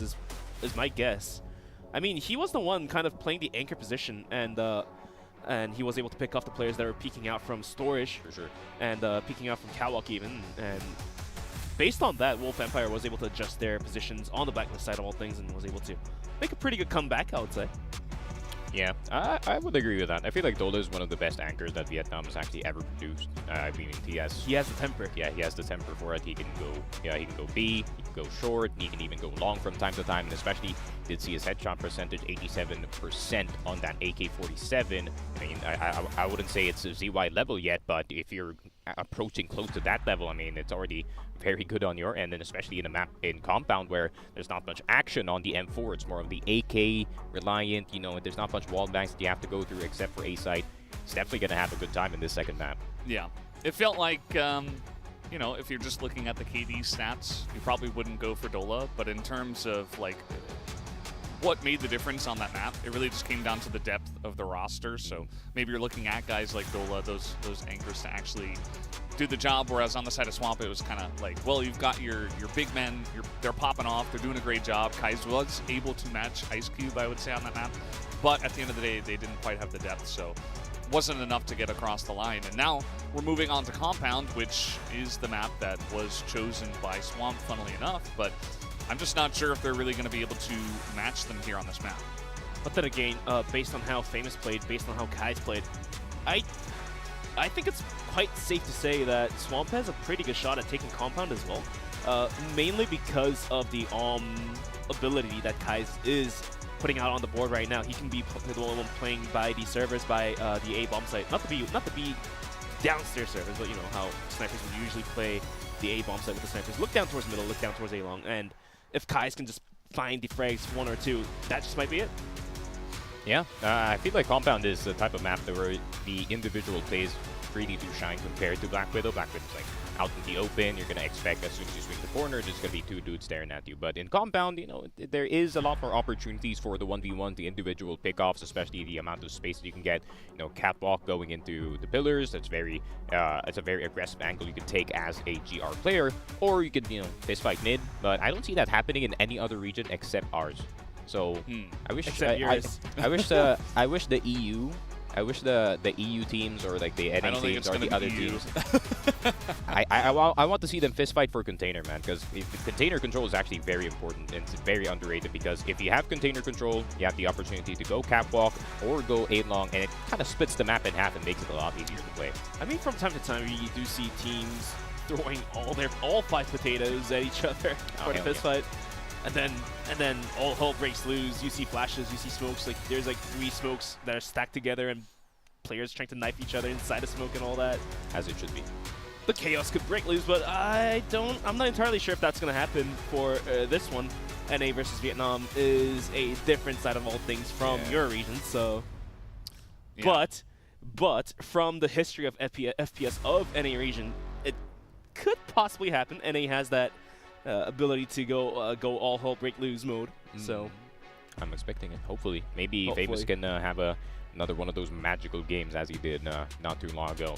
But yeah, I mean, with the entries actually working for the side of Swamp Gaming, especially on their BL side, I mean, it's kind of famously known that BL side in this map is very difficult, especially that B side. And once you reach servers, like you have to find the one guy who's dancing in between the servers, and once you do find the guy, and then you hope and pray that 2 of your members aren't dead and you still have control of that B storage. I mean, tell me a little bit more about his magical Mexico you witnessed, because I don't know what voodoo he is on, but he definitely sacrificed his heirs for that. Yeah, he's magical. He dropped like 35 or 36 or dirty something. Bomb? Yeah, and the rest of the team weren't doing anything, so he was 1v9ing. He was 1v9ing, that's for sure.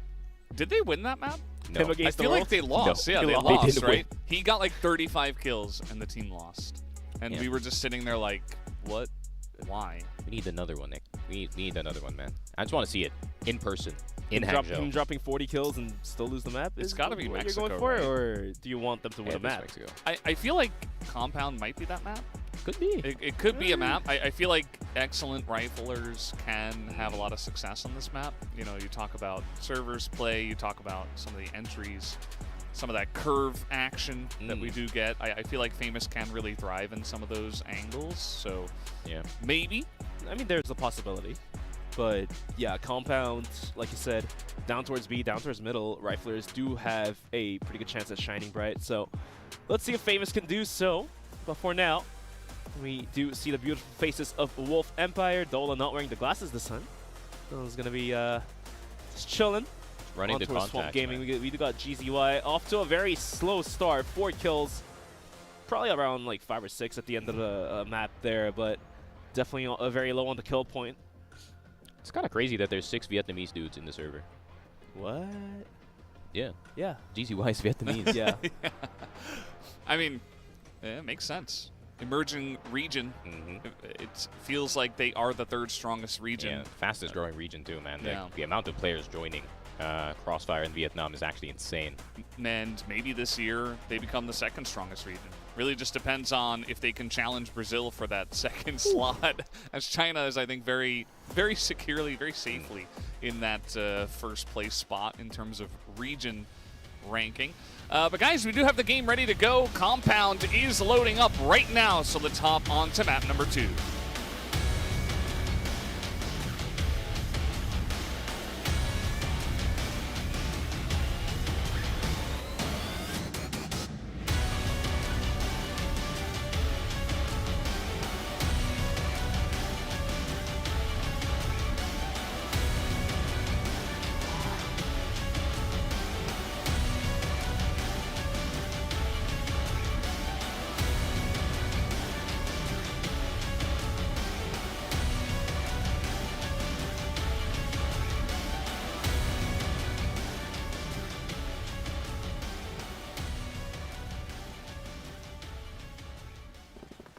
Here we go, Compound, a very popular map, it does feel like, and we see it quite often, so let's get into it once again.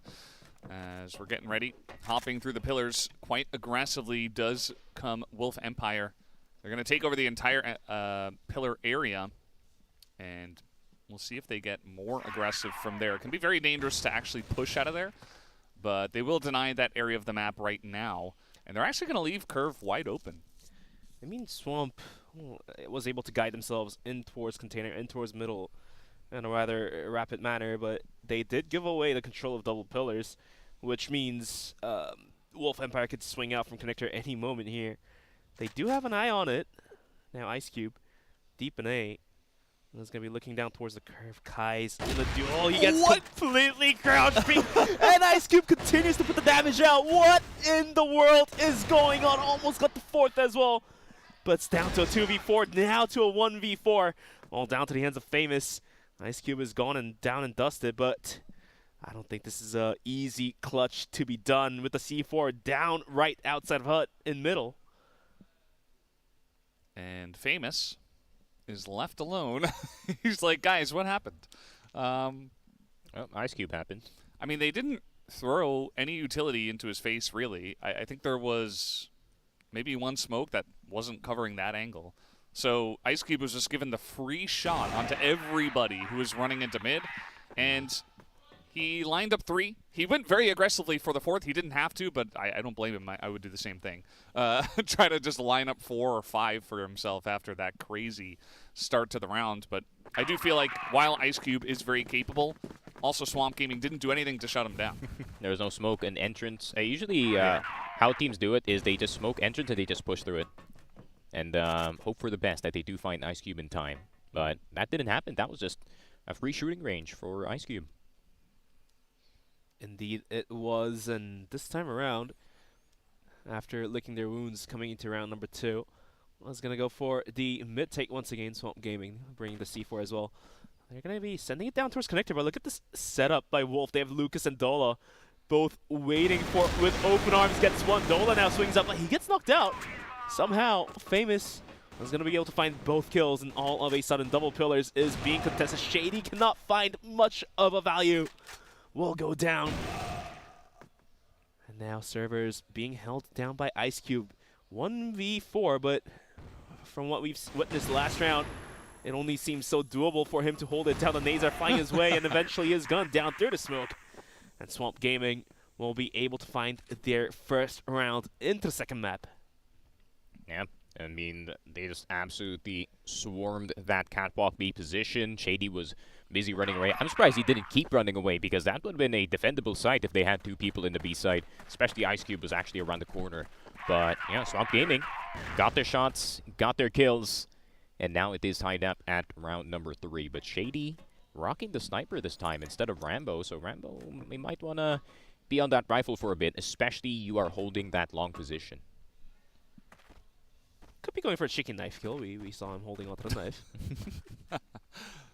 There is throwing knives in this game. After finding some success down towards B connector and towards double pillars, they're going to send down 3 players once again. However, after the failure, Wolf is going to be investing their players on the backside of all things. Oh, how bad did he hit that? Shady might want to go back to the rifle at this point in time. I mean, yeah, he had the angle. He saw Famous, didn't take the first shot, went for it again, and Famous just took his head off. And Famous did take some of the damage, of course, but the fact that Famous was able to hit that shot at all is kind of insane. Look at Ice Cube's angle. So cheeky, but can he find value out of it? With the pop flash, they're going to swing down towards middle. That's been cleared out. All down to hands of Rambo to hold the bomb site by himself. The rest of Swamp Gaming is going to start swarming any moment soon here, but Ice Cube continues to put the damage out. Hunt now being contested by Dola. Quick swing and a down player. Well, it's going to be a 2v3 for Swamp. Kais will find the equalizer. As it's going to be Dola to a 1v2, but won't happen as Kais, the man, the myth, the legend, is going to find the kills, and he is pumped. I do not get what Wolf Empire just did in that round. They just fought collectively just to get control room position, but it's kind of unnecessary, man. I feel like you just play the extremities on the outside of it, because realistically, you guys still have side control. So I don't know what the reason was for Wolf to just run on into the angles of Swamp. And guys, another really nice highlight play coming in from him. Very fast on that sniper.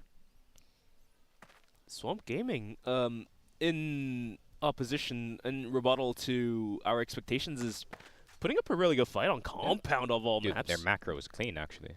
Yeah, their executions are clean, their setups are clean, and well, not the first round, but after that, yeah, it was great. They look very dialed in, and their micro is absolutely on point as well. So looks like Swamp is going to be sending it down towards A long. Rambo gets completely flashed. Did turn around. Has recovered his vision, but Swamp is going to actually back out from that. Yeah, no reason to get over-aggressive on A long. It feels like, especially on this map, you can poke and prod a little bit, but not going to overcommit. They're just going to leave one guy over there, Hunt, just in case someone wants to re-peek into that A room. The rest of the team is looking to go into mid, unsurprisingly. They're going to throw a smoke in the door this time. Definitely a good idea. Let's see what angle they do want to take here on this execute. There we go. That was what I was looking for, actually. That smoke on the A entrance. And they can just hang around in this mid position. Now they're going to go for curve, and the curve 50-50. Where are they going to go? They're going to decide to go A, but Rambo is going to get Hunt anyways. They're trying to get control of control room, but Famous is going to get Lucas. Ice Cube right around the corner with the sniper. Quickscope's not going to hit, and Ice Cube pulls out the pistol. Does get GGY, but Famous is going to get Ice Cube in return. Dola and Shady stuck outside of the A site. And I think this is a C4 plan. Yeah, I mean, I'm not sure if it's Swamp Gaming with better executions or Wolf Empire not being able to hold onto the bomb sites as cleanly as before. But now here comes the retake. Famous down very low, trying to duel this one out. Dola, last one alive, as Famous is holding right in front of him. Going for the pot shots, eventually goes down, but Brando up top on Heaven is sitting with 4 kills and a full HP. Can Dola make this one happen? No, he cannot, and Swamp Gaming once again on the blacklist side is going to start leading out 3-1, and Wolf Empire, they're going to need to use that pause and use the tactical timeout to devise a better plan, because right now, a possible upset is brewing in the pot, Valdez. I mean, this is kind of incredible. Swamp looking fantastic. Famous already having 7 or 8 kills in the first 4 rounds, so he's putting up the numbers. Wolf, outside of the gift that they were given in the first rounds, they have been outplayed every other round, and it has not been very close. So, for sure, it's been nice to see Swamp Gaming really preparing well for this map. Yeah, I think they have a hard time guessing whether or not they're actually going to go through with the curve position or they're just going to go on the A entrance, right? They are getting those kills, but I don't know why they're having a hard time just absolutely controlling their side of the map. But I feel like the utility usage from the side of Swamp Gaming, plus their spacing, actually, the spacing from Swamp is actually very, very good. Their trades are so quick that the Wolf Empire squad, every time they peek a corner, there's another dude right behind them, so it's not really a guaranteed kill for any of the players. I mean, you made a really valid point. Swamp Gaming, they're moving as a team. They're moving into the bomb sites as a team. They're moving in as a squad. They are retaking or entering basically any angle that is present in front of them as a team. But for Wolf Empire, their retakes aren't as clean, first of all things, and not even that. And prior to the retakes, their bomb site holds are a little bit iffy. one player goes down, then you expect the player to rotate in, and the one player that's holding the bomb site to take a safer position of all things. Just didn't work out, and not working out is going to be that kill. That angle is Yeah, that crazy. angle is naughty. And he didn't stop there. He got 4 kills in that round. So, yeah, 7 and 3 so far. And it's pretty clear that Famous is on point. That's not a big surprise, I would say. Kai's, he's not putting up the numbers, but he had the fantastic end to the 1 round. And if the rest of the team can play around Famous, and they can play as a team, and they can have crisp executions, this team is capable of beating anyone. Now we're back live on round number 5. Swamp Gaming is going to be sending 3 players back towards double pillars once again. And this time, Wolf is going to invest 3 players out towards A. I mean, they did lose 2 rounds in a row out towards A. However, if Swamp reads this like a book and send it down to his servers, I don't know if Dola can hold this one by himself. Does have the smoke, does have the flash. Let's see if he can hold it down. Oh, Kai's might get him. Oh, the jump peaks. The jump peaks. It's It's going to run. Is he? All right, trying to get out here. Just throwing in some flashes. They are going to spot it coming down. They have 2 guys in servers now, and Swamp not going to overcommit through there. Not able to get any picks, but now there's only a minute left. Wouldn't be surprised if they just regroup and go into mid. Oh, the classic compound. Brando's smoke deep out towards A, thrown from A connector, might just be the critical smoke that Swamp can use here. That completely isolates the players, but as I say that, Ice Cube just says no to that. Down goes is going to be Kai's. Second kill coming through. Ice Cube does not miss these. Going for the pot shots, going for the third. Not going to hit this one. No, he hits it. All of a sudden, Ice Cube versus the world. And Ice Cube completely obliterates the hell out of Swamp Gaming. Man, that flash from Rambo, what a homie. He's like, yep, that's your highlight play, my friend. You are going to be getting this. But at the same time, that's not really a good challenge by Kai's. Oh, yeah, I called that green box coffin. Yeah, you Coffin. already know what it is. But you really don't want to actively challenge Coffin from mid, because as soon as you miss a shot from the Coffin player, he can just spam crouch, and it's going to be a hard target to hit, actually. But no smoke on the entrance, man. I mean, everything was HD Again. for Ice Cube. Yeah, I mean, he saw everything, and they tried to swarm him. It wasn't enough. They're trying to swarm Dola this time, and Dola is not going to hit the shot. Hunt with a good entry, and now they have an opportunity to make their way onto servers if they'd like, but Swamp taking their time with this one. They will not commit to the servers and the B hit. They get the pick off, and now they can say, okay, we can regroup and go elsewhere. That's just fine. They're going to leave Kai's just watching the angle. I mean, that's a smarter play. You know, you take 1 kill on the blacklist side, and 95% of all times the global risk side will go on a 2-on-2 split, so they can just isolate 1 bomb side and make a 5v2. As long as they smoke or at least flash Ice Cube, I'm okay with it. I mean, they can just full send it out towards B long. I don't know why they aren't doing that, but The thing is, you see what is above Ice Cube? That is a roof, my friend. There is no lineups in this end. Oh, but Lucas will get 1 and 2. And then he gets the 3rd. Lucas is on fire from the bottom side of Hut. Famous, the only one left alive. Not going to get much more. Wolf Empire, very familiar in that first game, man. You know, another slow start, but then they start to figure out the Swamp Gaming squad, and they're going to start rolling once again. now we're tied back on 3-on-3. Proceeding into round number 7. Swamp, after finding some success early on into the round, wasn't able to continue on to keep and maintain the lead there. Eventually dropped around after a failed mid-take. They weren't able to clear out Lucas and Rambo. And eventually they were set up in a crossfire and all of them went down.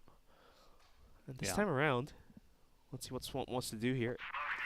Thing is, I feel like when you get that kill and you just regroup mid and there's not that much time, it's very predictable.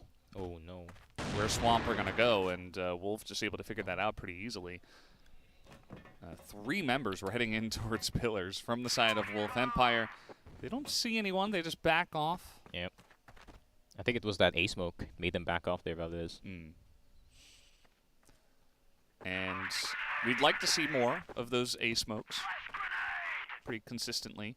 Trying to throw some flashes into mid as well. Looks like they do want to take this mid area after the A smoke.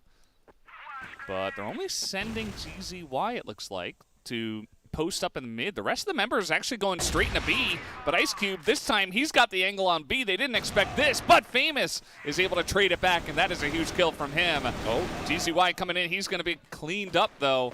A nice little cheeky play, but it was not enough as the shots are not hitting. It's only Famous who really hit his shots, and Dola and the rest of Wolf Empire are able to lock it down over towards B. Yeah, that was really reliant on whether or not GZY could actually do anything in curve, because I feel like you need to distract any of the players coming into that B side. You have to prevent them from getting into servers, and yeah, that didn't happen, obviously. That was just tragic. I think Swamp could have won that. The setup was right, but I feel like GZY, that's an all-or-nothing play that could work, but at the same time, if it doesn't, it's going to hurt. All right, Lucas is now posted deep in towards middle. Could be checked by the players of Swamp Gaming any moment soon, but it looks like he's going to be able to find a corner to rely on for now. Oh, Kai's being tested by Ice Cube. Ice Cube actually going a bit more aggressive, and this information will be passed to his teammates, and Wolf is going to control middle for now. The flash is going to find some value. Kai's trying to hold down towards middle. Not finding much of a value as well. The time is being ticked down to the minute 30-second mark. And the rest of Swamp Gaming is going to be deep in towards A-Long. Is going to fall back out towards middle once again.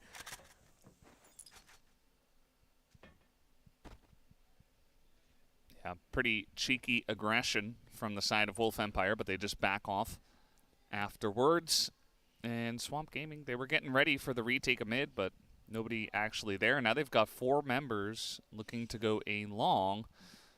And as you mentioned, Bench, the time is ticking down. They've only got a minute left. They could still rotate out of this and go elsewhere, but it might just be an A-Long hit with some help from Tower from mid. Let's see what this looks like. Shady? I don't know if that was necessary, but Rambo will get the kill on GZY. Lucas is here to help, and Hunt will get Lucas in return. But there is still one player in the C1 position. Rambo steady, just avoiding the AK as much as possible. Not the best weapon for the wallbangs. And Rambo will finally get Hunt. Kai's the only one left alive, and he's done some magic with the sniper, but can he replicate it? In a 1v3, he did definitely pull off a clutch on a 1v2. That's where the shots gets one. Pulls out the Colt, but quicker it was going to be Wolf. And the round is going towards Wolf Empire, and all of a sudden, boys, the feel of the air has definitely sunk down for the side of Swamp. It does feel that way, that Wolf has gained their confidence, as you witnessed on that last round. 3 players from Wolf on the Global Risk side posting out deep in middle. You don't see that often. Oh, man, Ice Cube's down. What just happened? They're trying to go for mid-aggression again. I think they're trying to catch out Famous and then they dip out, but so far, no success yet. Rambo? Okay. Well, what is happening? He will survive after that. They've lost Ice Cube, and mid-control totally in the hands of Swamp. I mean, GZY wants to come alive, come online any moment soon here. And if he does so, I feel like Swamp Gaming has a really good shot at taking a map away. They're going to push through curve here. They get a couple of headshots. Shady, though, still alive, able to kind of chop the tail off. There's still a lot of time, but he's still hitting the headshots from very far away. Not the headshots, but at least the kills. And that's really going to take a lot of wind out of the sails here from Swamp. They have to get the bomb. They have to isolate Shady, but he's just going crazy this round. Already able to pick up 3, just trying to spam into Kai's. Kai's is ramping up as we speak, and he is going to get the bomb and gets the plant in servers. A decent chance for him to hold on to this one. 7 bullets. Didn't have the time to reload.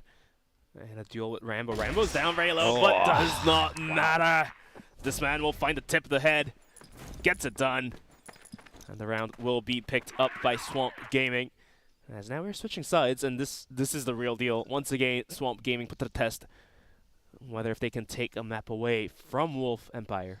Yeah, that was a bit of mind games there from Rambo. He's trying to at least make Kai's think that he went all the way around, but he wasn't fooled at all. Those jump checks from server, very, very hard to punish. So he has all the information. I'm just surprised that Doda actually went for the more open angle. You can kind of play on the stairs where your head is the only thing that's revealed, and you can see the entrance, the entire body of the enemy is revealed right then and there. So I have no idea why Dola is playing that aggressively in that curve, because that spot's very important. If you lose that, you possibly lose the entire round. And now the same question is going to be asked towards Swamp, as now they're on the global risk side, and they have to play as a team to possibly win on the maps on the global risk side, and especially with GZY being pretty quiet, are they going to be able to play as a team, play as a squad, and hold on to the bomb sites? Because it didn't happen on Black Widow. You're exactly right. I mean, they gotta have some success at the end of this, but Dola just takes his head off. I don't mind Famous going for kind of the off angle. He's done that many times to big success, but this time it's not going to work out. As now Hunt in pillars. Probably going to be pushed back here by just some utility, and yeah, he's going to back away. But this is going to be mid-control, given over to them as they look to go into curve, it looks like. All four members grouping up outside of the smoke. It's going to be the push. Honestly, Ice Cube's going to be the first one checking. GZY just teasing the angle. They're not committing just yet. GZY not fully blinded, dodges it in time, but the smoke is going to be filled with Wolf Empire members. But they're stuck, man. They cannot move at all. Rambo going to try to break open storage. Kais will get shady. But is the B side open? Hunt is still there. Hunt will get Rambo on the other side, but Lucas will get GZY. GZY trying to fight back as much as possible with the help of Kais. With this cold, Lucas trying to get him, but he's crouching just in time. But Kais does finally fall. Hunt the only one left alive from that B site. Lucas has to be careful about those nades. Does get nicked by it, but he doesn't die. But they have plenty of time to plant the C4. Hunt this swap out on M4. Up in heaven, because spot one, he gets one. Looking for the second, goes for the Colt. Now he's out of bullets. Has to go for the Colt, and in that timing, movement. In that timing, Wolf Empire is going to be able to jump on top of heaven, find the kill, and secure the round for his team. Just feels like so many of these rounds come down to if Ice Cube can do some crazy stuff. A lot of the times it's with the sniper, but that time at the very end it comes down to just some really slick movements and a Colt play. At 999 damage so far. That's a whole lot of damage. So he's having a pretty big map. Had a big one on Black Widow. Not a big surprise. He is our player to look at from this entire region, you could say. As now, here comes Swamp, trying to get aggressive. GZY gonna push in. He does get one, but gets shot in the back as Ice Cube is just lining them up in mid at the same time. And this aggression from the GR side not working out for Swamp. Yeah. Defense is not, it's not there for Swamp right now. Swinging out towards A, swinging out towards middle. Both angles gets punished by Ice Cube and the players of Wolf Empire.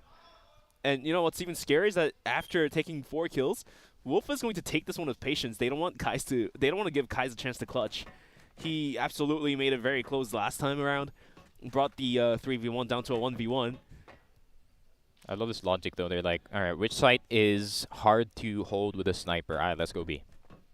I mean, to be fair, I feel like Wolf is one of those teams that plays really punishes desperation well, because they're like, all right, let's sit back. Maybe they're gonna push, maybe not. But Kais sees 3 dudes pass by, and I feel like the hope of winning this round is slowly dwindling.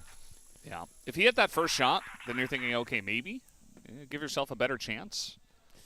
But not from this position. For sure. He's got a smoke in the door. There's 4 people just staring at the door. Ice Cube just going to snipe him real quick. Not waste any time with that. And Swamp Gaming did, of course, call the timeout in the middle of that round after their mid-aggression did not work out. And they're going to have to go back to the drawing board. They're down 3 rounds, and they have not found success from the GR side. It's tough. Tough times for the side of Swamp Gaming. And I feel like Wolf Empire, it's very similar to when All Gamers actually went up against them, and Wolf Empire actually won on the second half. Yeah, I mean, their BL side is really different compared to their GR side. I feel like the GR side of Wolf Empire, they do have their confusion because I feel like they're not used to the map. They're used to kind of moving around, a lot more freedom. But when it comes to that BL side, you know, they can kind of stick together. You know, the Vietnam spacing where they're just pure teamwork as much as possible. And then from time to time, they can kind of rely on star power. If you have players like Ice Cube, like Lucas, like Shady doing exactly that, then it's going to be a lot easier. But for Swamp Gaming, there's still that problem. I mean, granted, Brando was actually playing really well in this game, but it's not enough, man. It's not enough against Wolf. He's had some huge moments in the previous map as well, but definitely the team game or the macro for the Global Risk side for Swamp Gaming is not present, and that's causing them a lot of issues right now. They might just drop the series 2-0, or 0-2 rather, and that's gonna be devastating for NA fans out there that are watching the stream right now. Yeah, all 1,000 of them. Hey, they exist. Yeah, they do. They're coming out in droves. There's dozens of us. Shout out to the NA homies, man. Yeah, absolutely. And now, I mean, you gotta hope that that timeout really turns things around. Otherwise, they're in a world of hurt, and it might just be that 2-0 that you were talking about, Bench. But let's see what this is going to look like, as now, just playing a bit more standard. You know, they've got Kai's looking at the A door, and then they've got pressure towards the pillars and towards the A room. And they're going to leave Curve open. We'll see if this setup works for them this time around, as Wolf Empire have certainly been taking their time. They've been very patient, waiting, I would say, for Swamp to make mistakes and then go ahead and win the round. Let's see if that pause took the momentum away from Wolf. They indeed had the momentum picked up. But I don't think players like Ice Cube, Dola, the star players like you mentioned, Siki, momentum may not be the only thing that drives them forward. It might just be in their pure mechanics. Especially in this map, man. Dola on the AK. Oof. So much freedom. The Chef's Kiss. Speaking of Chef's Kiss, going to be Hunt almost going down to the bullets of the AK flying his way. There's a minute left onto the clock, and Wolf is going to be burning the timer down almost all the way. The C4 is now finally being picked up by Ice Cube to be rotated in towards middle. And this round might be Swamp's round. Timer is on their side. If they can drop the C4, this round might be theirs. Nope, they're going to curve it. Curveball being sent their way, but actually not fully committing to it just yet. Still have some guys in mid, but trying to poke their head in towards Curve. Famous just going to throw a flash, trying to buy some time. Kai's in the entry, a bit into A. The first kill is going to go the way of Brando, but Shady does get the entry. Dola picks up one as well, but Kai's able to get that cold shot. He's not looking the right way as Ice Cube nearly takes his head off. Rambo gets one, Ice Cube gets another, and Hunt is alone. Down he will go, and Wolf Empire with that. The round win right after the timeout. Feeling pretty good for their chances to take this 2-0. Yeah, and I feel like this just has Wolf Empire written all over it. They got the complete read on Swamp Gaming, and Ice Cube definitely on fire. I mean, Dola, just like how I said, it's a lot more freedom on the AK, a lot more freedom on individual plays, and especially when Dola is just roaming around the map with that AK-47, you can expect him to get maybe an entry, maybe a pick-off on the other side of the map. And curiously, actually, if you guys notice, Wolf Empire takes mid very differently compared to Swamp. Swamp just straight up walks container. Wolf is more methodical, where they want to split the map in half. They go long, and then they go out of long into container and into catwalk B, and then they figure it out from there, just to make the map a lot smaller, make the rotations a lot more shorter. Yeah, I feel like that is pretty important on a map like this, where there's a lot of different angles, and consistency is very important when it does come to a longer map of Crossfire. Trying to figure out what this mid hit is going to look like. They've got that A smoke up, but no committal just yet. Taking their time with it. There could be some action in the pillars. Rambo just has no idea that Hunt is all the way up here. And so Hunt's going to pick up that free kill. Now they're going to send it down towards the curve. They did smoke off the servers, so this might be mid to A, wrap around, but Famous and GZY is going to be holding this one down. As a deal, Famous gets one, swings out, continues on with the spray down. 3 players are down already to C4. Big dropped. Ice Cube trying his best to do what he can do, but he does only get 1. And the round is won by Swamp Gaming. Yeah, Swamp, I mean, signs of life, maybe, on their side, but I feel like Wolf still do have that timeout in their back pocket, so they can definitely stop this momentum early, but they're going to decide to just do their default, man. I feel like they really trust their game plan as it has worked most of the time. But if Swamp Gaming can figure out what the Wolf is actually doing, especially in that container, maybe they can catch some of them crossing, but Famous is no longer actively challenging mid. He's actually just joined his friend in that B site. Oh, he wants to go catwalk B instead. I mean, could work. I feel like they haven't really tested this, so, you know, you get some momentum, you get the round win, flying colors, and take a look at this Hunt with the collab picks up 2, just stacking in there are Shady and Dola, or rather Lucas, the 2 of them just going down. And all of a sudden, just like that, 1 shot, 2 kills. Swamp giving themselves a chance to take this round and maybe some more. There we go. Guys does get Rambo, but Ice Cube Dola still alive. Wolf Empire, not the stranger to winning rounds on down numbers, but Swamp Gaming, they're playing it extra safe. Look at the respect that they're giving. They're not leaving the sites anytime soon. Not anytime soon indeed. Down 3 players. Dola goes down as well. All down to the hands of Ice Cube. Another chance for him to go on the clutch here. Does with the arm shot, goes for the Colt. The smoke allows him to fall back. However, there's not a lot of wind left in his sails. And a 1v5 and a dream not going to happen. And Swamp Gaming slowly but surely will start catching up to that of Wolf Empire. Damn, seems like the timeout was effective. I feel like they kind of know what they need to do in the map. It's just like how I said it, if you can punish Wolf Empire trying to split the map in half, maybe you can get a free pick just like how Hunt did in Catwalk B. So, yeah, Swamp Gaming now slowly figuring it out. Is Wolf going to change up anything? They're actually going to send Shady and B just to check. Yeah, I think that's a good idea. That's certainly been kind of a awkward spot for them, where, you know, Rambo went in there one time and just kind of died to Hunt for free the other time. And then the round immediately after, Hunt was just in there with Famous and picked up a double kill with just 1 shot. So now it seems like they really want to put focus on this Pillars area. They want to clear this out first, 100%, before they move on to anything else. Hunt has a good angle. He can pick up 1 or 2 if he can find the angles. No, he's going to miss that one.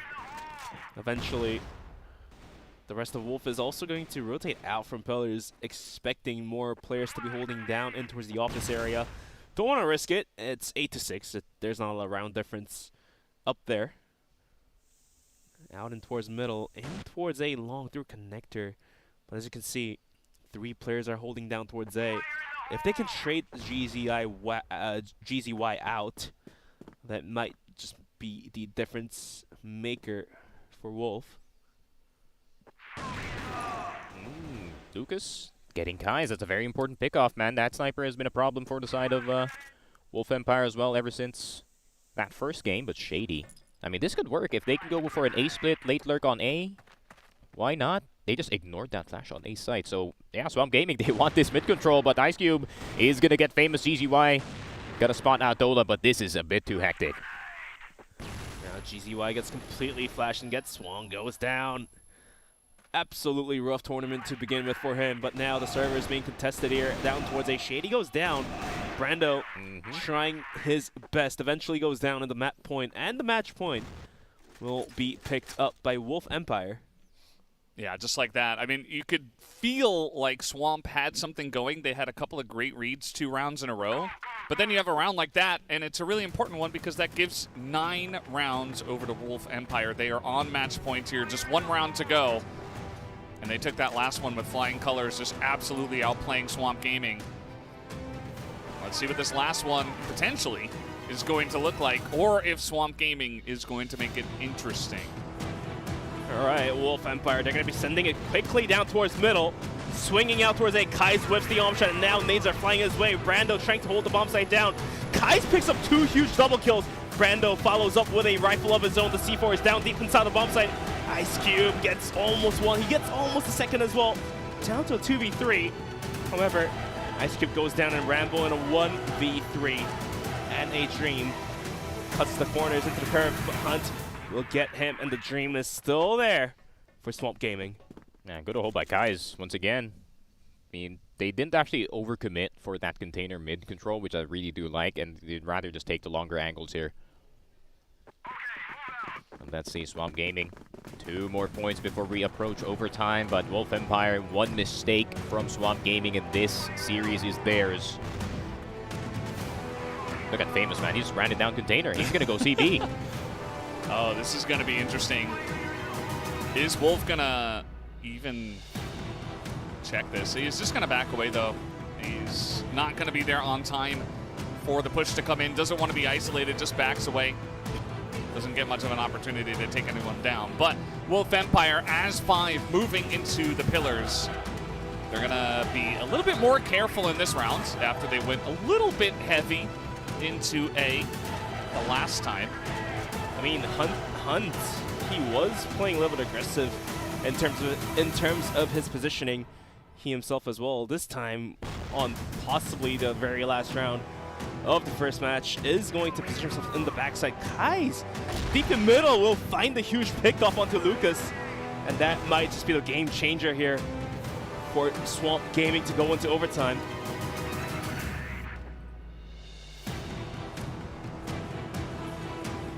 Kai is the exact same position that Ice Cube was in that highlight play. Can he execute the exact same way? But it seems like Curve is the target for the side of Wolf Empire. The smoke is already down. Flashes just to delay.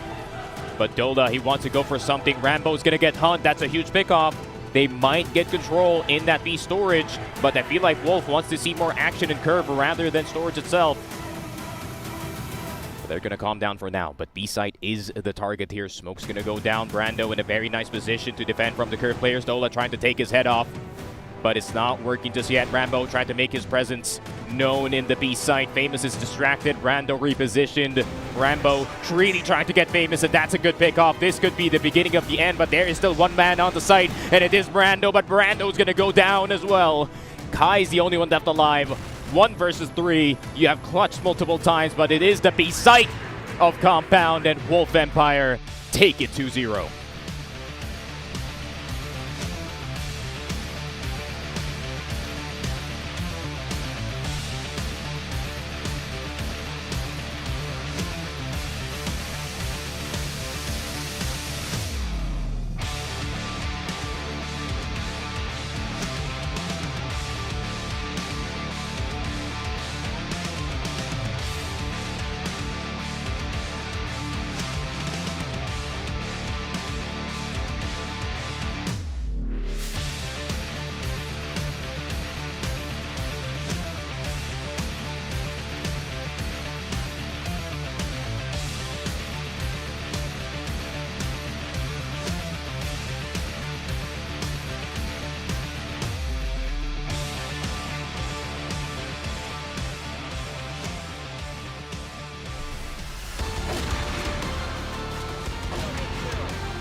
Well, at the end of the day, it does go all the way of Wolf Empire, a 2-0 victory. I think if you look at the 2-0 on paper, you say, hey, this is pretty expected. But the fact that it was 10-7, 10-7, like Swamp Gaming actually put up a pretty good fight and made this an interesting match.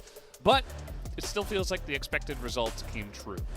Yeah, but there was a few good rounds though on the side of Swamp Gaming. They got some good macro going. Their execution was clean, but then at the same time, just like how I said it, Wolf Empire, slow starting team. But then when they get the ball rolling, they get the ball rolling, and yeah, it unfortunately happened in compound. I really thought that Swamp had a chance in compound, not gonna lie, especially after how that first half went. But then, you know, we realized that Swamp cannot play GR side on this map, and that's the side of the map that you have to play well, because that's the money maker. That's the points maker for that map. I mean, even on the global risk side of all things, not just compound, but also on Black Widow, it only felt the way that the rest of the team for Swamp Gaming knew how to play the side, knew how to hold it down, knew how to defend, except GZY.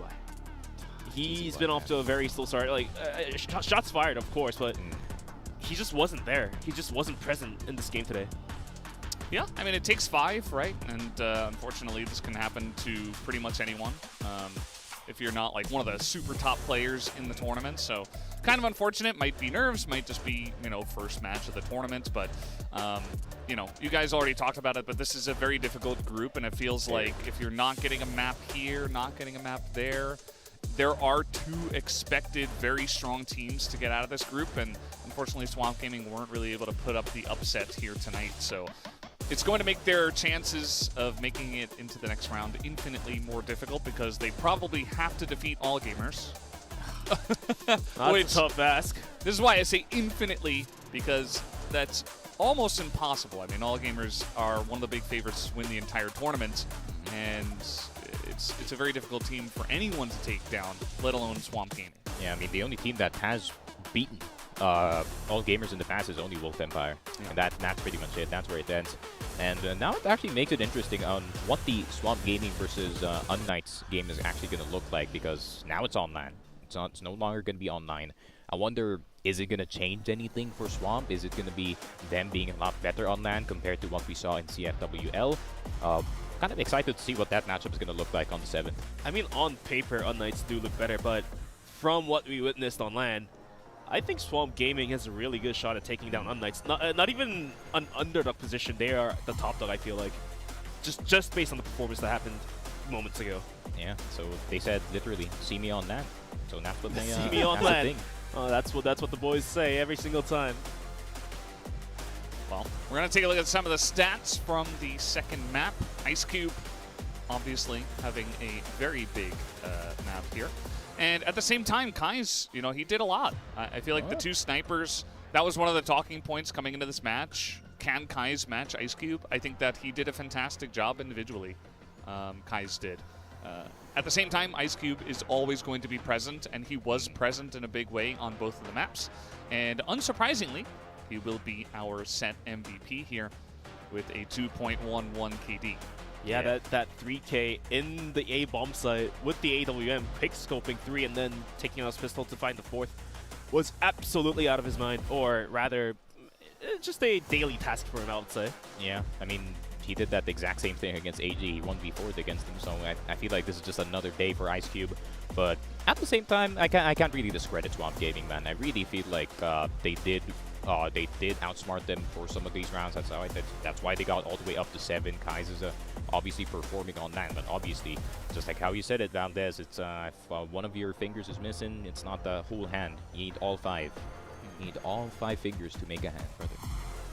That is very true. So, at the end of the day, it is 2-0. We are going to be hearing, eventually, from one of the members of Wolf Empire on the stage. You guys will get to hear everything he has to say about Swamp Gaming. I'm excited for, once again, that rematch you were talking about, Sneaky. The one team that was able to defeat All Gamers this year internationally was Wolf Empire, and that will happen in the group stage as they're in the same group. So, will eventually happen one of these days in the group stage. We're taking a look at the Group B standings, and unsurprisingly, All Gamers and Wolf Empire are on top. Yeah, I mean, 2-0, 2-0, and seems like All Gamers winning 10-1 and 10-2 has definitely benefited them in terms of the round NAP. So they're going to keep the #1 spot for now. But Swamp Gaming, of course, with a lot more of a fight compared to Unknights, they do occupy that 3rd place temporarily. But I really feel like this is what the group is going to look like. And that's the result. We could just have that. And I really feel like that's the expectation for everyone here. But that was the first set first series of the games that are going to be covered today. We still have 3 more to go. We do have 3 more to go. That is true. 3 more matches today. If you guys are curious, next one, Evolution Power up against... you got it. UM. There you go. Yeah, it's fine. It's I don't know, it's just slipping my mind right now. Against UBECMANIAC GT. That's right. And then we got 3BL versus NT, and then SV versus LCK. I want to see that one. I want to see Bench that. versus the world. The only guy who picked LCK. Also, there was somebody on our team that did pick UBECMANIAC. It's kind of obvious, no?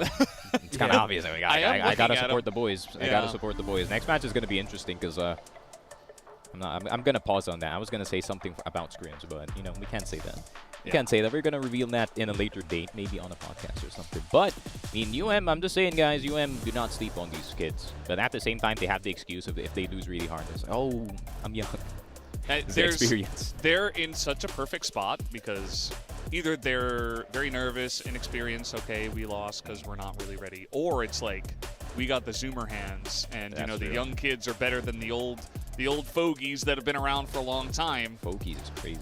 Not to say that Evolution Power is a very old team or anything like that, but not at all. Maybe you have that young energy to push you through. So it's like lose or win, you've got a cool storyline, and I think that's pretty exciting. Yeah, I think it's only Mino who's on Unk status, as the kids do say at the moment. Unk status. Unk status. Unk status. I know XQQ. Oh, SQQ is a really good rookie, man. This kid sniping is on another level. Like if you think Ice Cube's fast, this kid is a lot faster. And also for That's EP crazy. as well. I mean, the resurgence of YZK this year, he had not the best performance in Vietnam. Obviously, the start of CFPL didn't really do too well as well. But somehow, some way, in the second half of the year, Evolution Power actually just turned up. I feel like they just started figuring out what the system is going to look like. Yeah, well, guys, we do have the interview ready to go as we're hearing on the stage right behind us, so let's go over to that right now.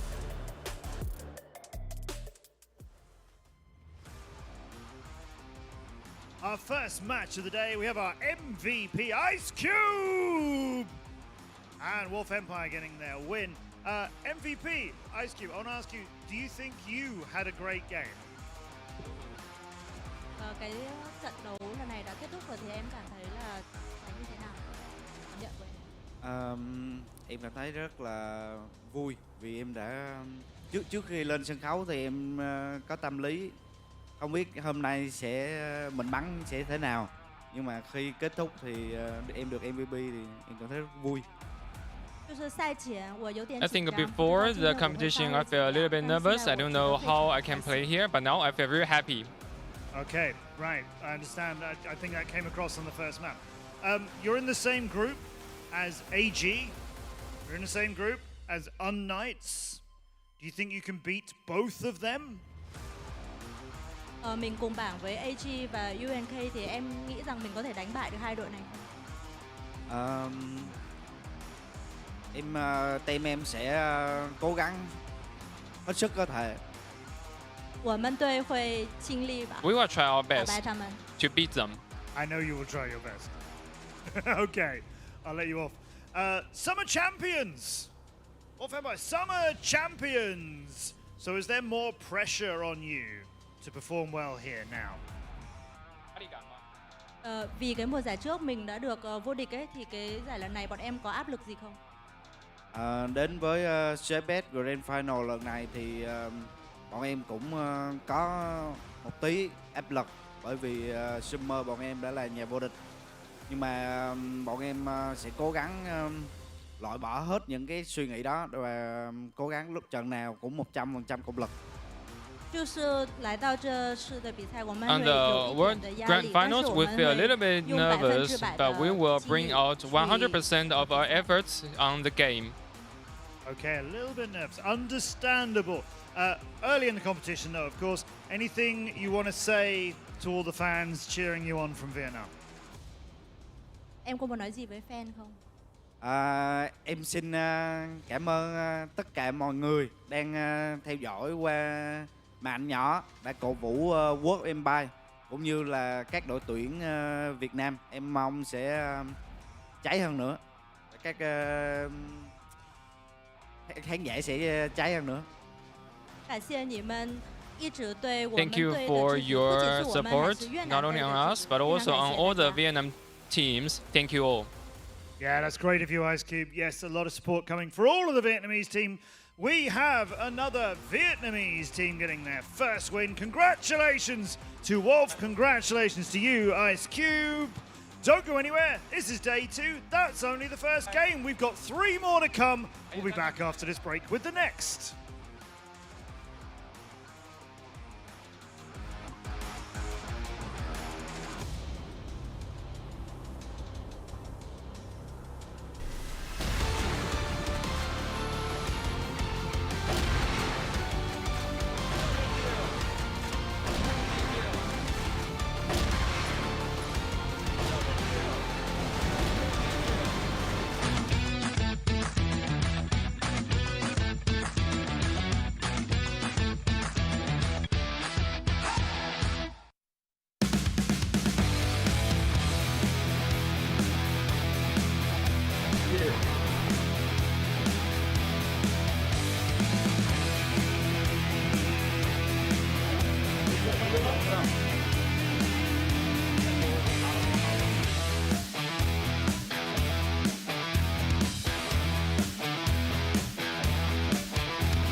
我以前来过西湖，但是坐游船是第一次。I have never been in this place before. It's my first time in China. So far, it's very good.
往家顶，往家顶，别在后边待了，就往前走。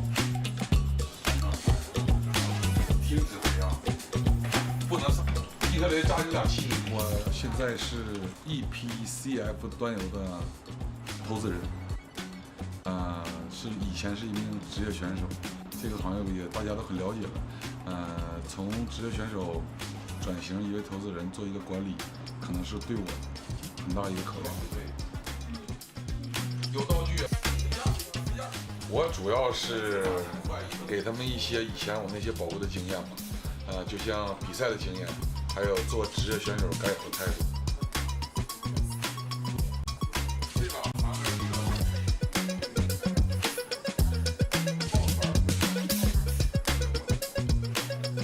对我来说，帮助挺大的吧。然后没事儿教教我打游戏啥的，遇到比赛遇到问题的时候，他就会来教我，或者是告诉我一些游戏里的内容，让我提升吧。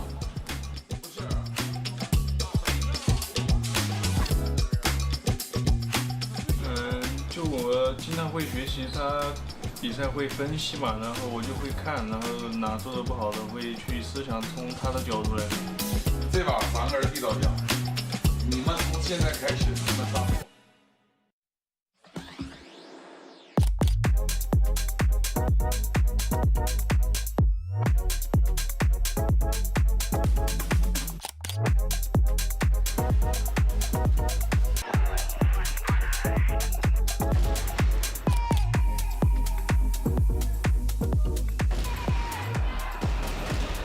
在我作为职业选手，肯定是拿冠军的时刻才是最高光的时刻。当16年和17年吧，那2年都是把所有的冠军包揽了，所有重要赛事、大的比赛的冠军都包揽了，让我在那2年达到了我 CF 职业选手时期的高光时刻。当然，我从刚开始打职业一直到退役，都其实还挺顺利的吧，感觉最开始就有贵人帮助我，后期成长为一个带领队伍的队长，再到后来即将退役，也有很多兄弟们那种不舍，其实在我看来都是高光。这个过程啊，并不只是拿冠军才是高光，有很多发生的事情，相处的队友和兄弟们也属于我的高光。Ladies and gentlemen, BG。那心情真的是分很多种，第一种吧，我很怀念，就是很怀念自己作为一个职业选手，我非常喜欢职业选手这个身份。相比于老板，相比于管理者，我更喜欢我自己是一个职业选手的样子。我更喜欢去在赛场上拼搏，去做一个电竞选手，就是展现我自己激情和热血的一面。我感觉这个是最适合我的。那肯定是这辈子也忘不了的事。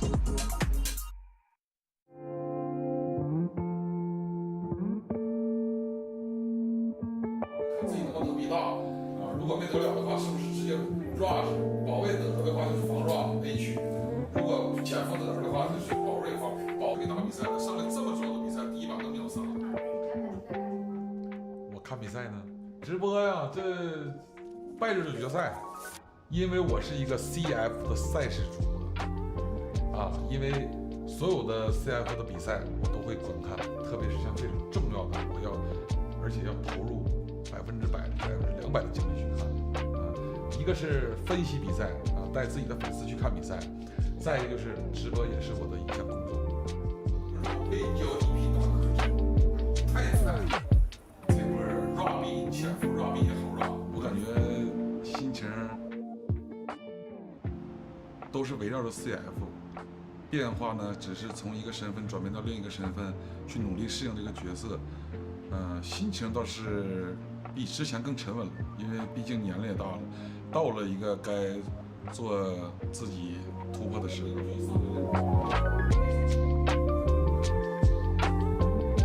现在呢是另一种身份，以前是队长，现在是管理者。队长跟管理者有很大的区别。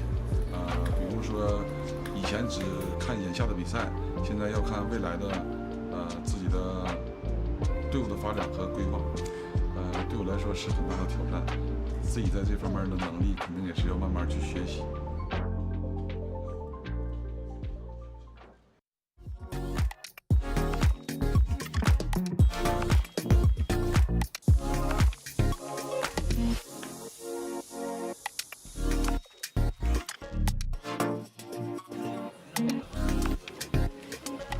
我觉得我的青春都在 CF 上面了，也这些粉丝的青春也有很多在这款游戏 CF 上面，很感谢他们从我打比赛一直一路支持我，CF 成就了我也想把我自己剩余的力量，就是还有很多能发光发热的，就是奉献给 CF， 也希望粉丝们一直以来支持我的，也能一路陪伴我走到最后。感谢。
Alrighty, welcome back on into the CFS 2024 Grand Finals. Welcome back, me.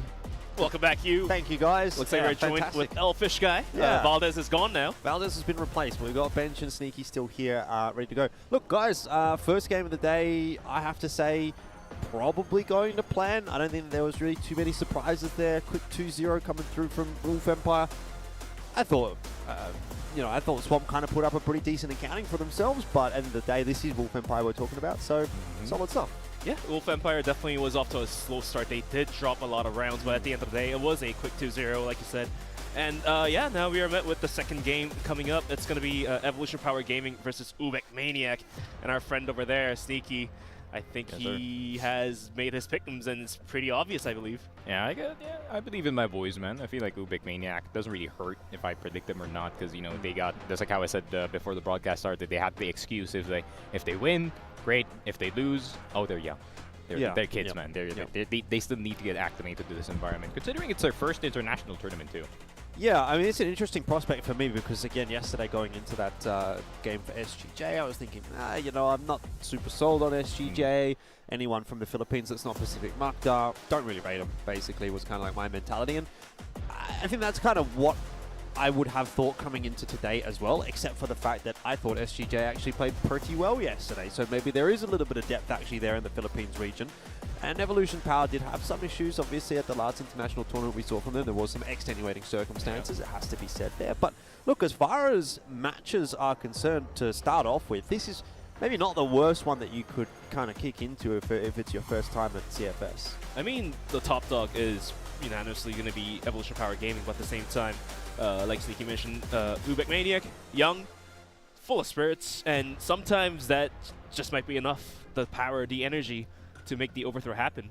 Yeah, trial by fire though, man. First match internationally, you're up against EP already. Mino, obviously legend in the game, already won his trophy back then, and yeah, he's also in the same spot. I wouldn't say as UBECMANIAC, where he's like the IGL, and then there's 4 young dudes in the squad. It's kind of I would actually say EP is more close to SCJ more than anything. All right, well, we're going to find out. But first, of course, we have to welcome our players back to the stage. Let's head down and get them over.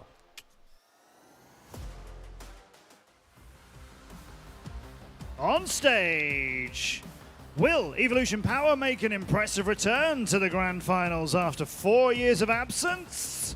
Or will UBECMANIAC make a debut and have no intention of holding back against them?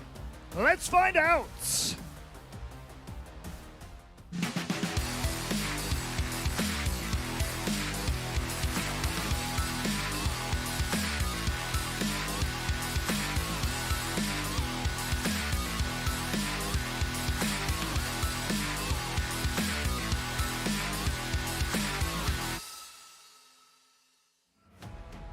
First, a Chinese powerhouse ready to take full action, we introduce Evolution Power Gaming, YZK!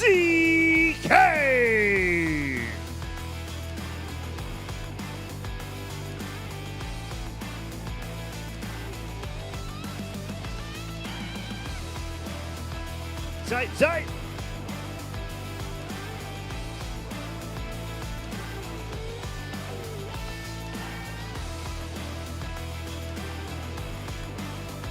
Nino!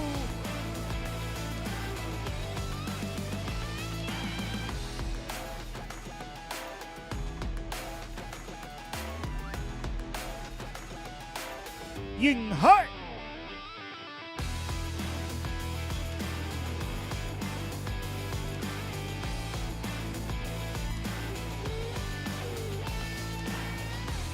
And Shao Chi-Chi!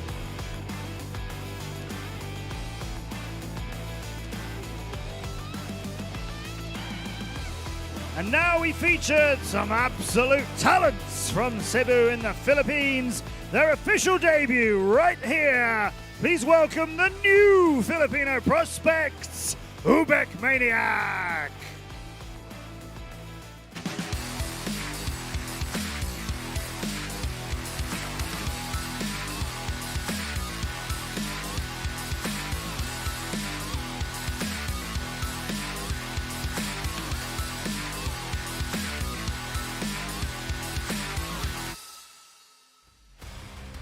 Let's welcome KLP!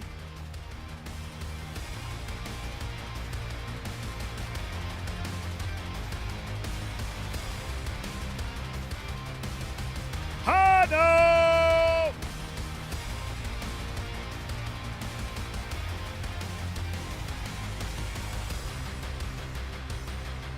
JJ!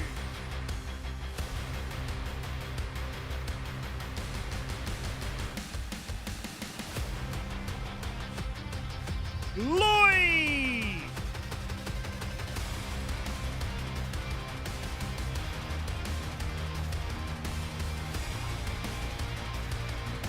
And KLB!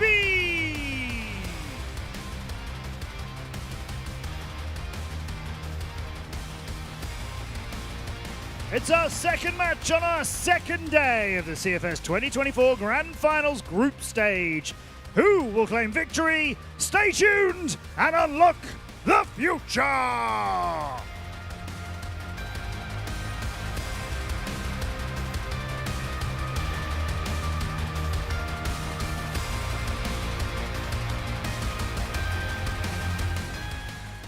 It's a pretty cool little tagline there, unlock the future. It feels like that's actually quite prevalent coming into this match, Sneaky, right? When we're looking at this roster from the Philippines, we really are trying to unlock the future.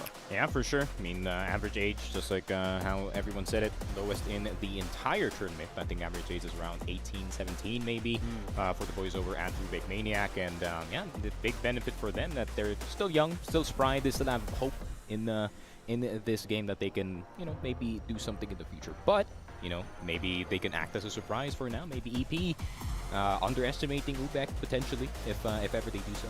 Yeah. Look, I think that's a big question mark, isn't it, right? Like, that's got to be the conversation at this point because Evolution Power, pretty known quantity. You've got some big names in there, obviously, and it will be just a question of how they're looking coming into this tournament and whether or not they're going to underestimate their opponents today. For Evolution Power Gaming, although YZK does have the highest KD, his recent tournaments, recent games has been pretty slow. Shout out to Sneaky for telling me that. Yeah.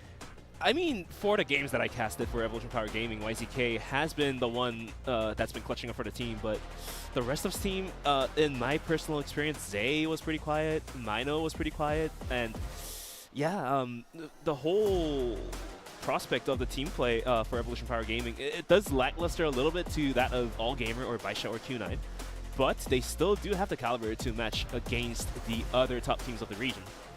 Yep, and we do have UBECMANIAC gaming team, of course. Pretty young squad, but at the same time, they're very formidable. Loy has been the guy for this squad. I've been hyping this guy even back home for the longest time, that if you put him in a top team like UBECMANIAC back home, then he's going to be kind of supercharging this team, and now they've made it all the way here to Hangzhou.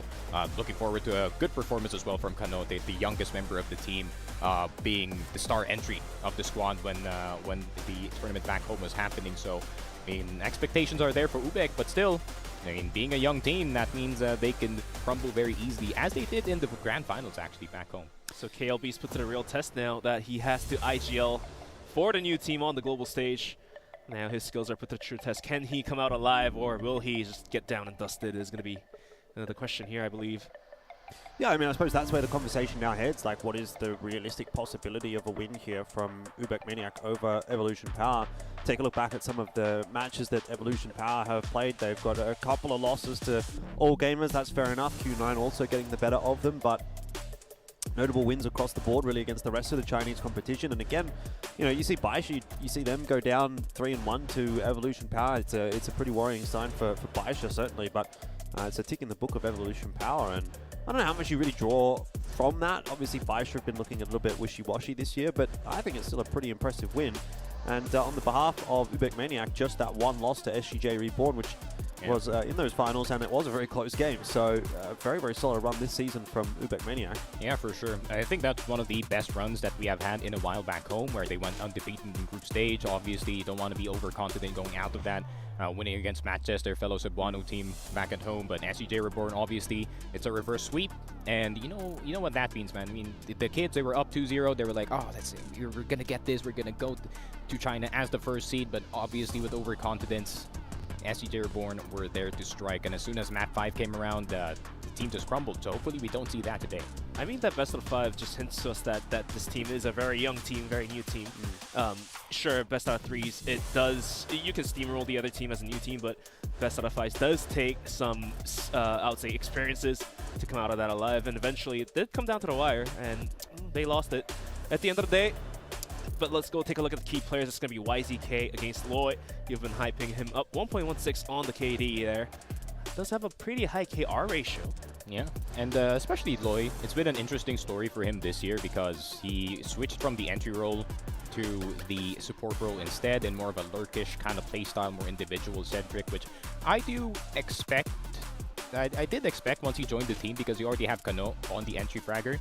And Loy, it's been pretty effective so far, but despite the change of role, I feel like he's playing a whole lot better compared than he was in entry, actually.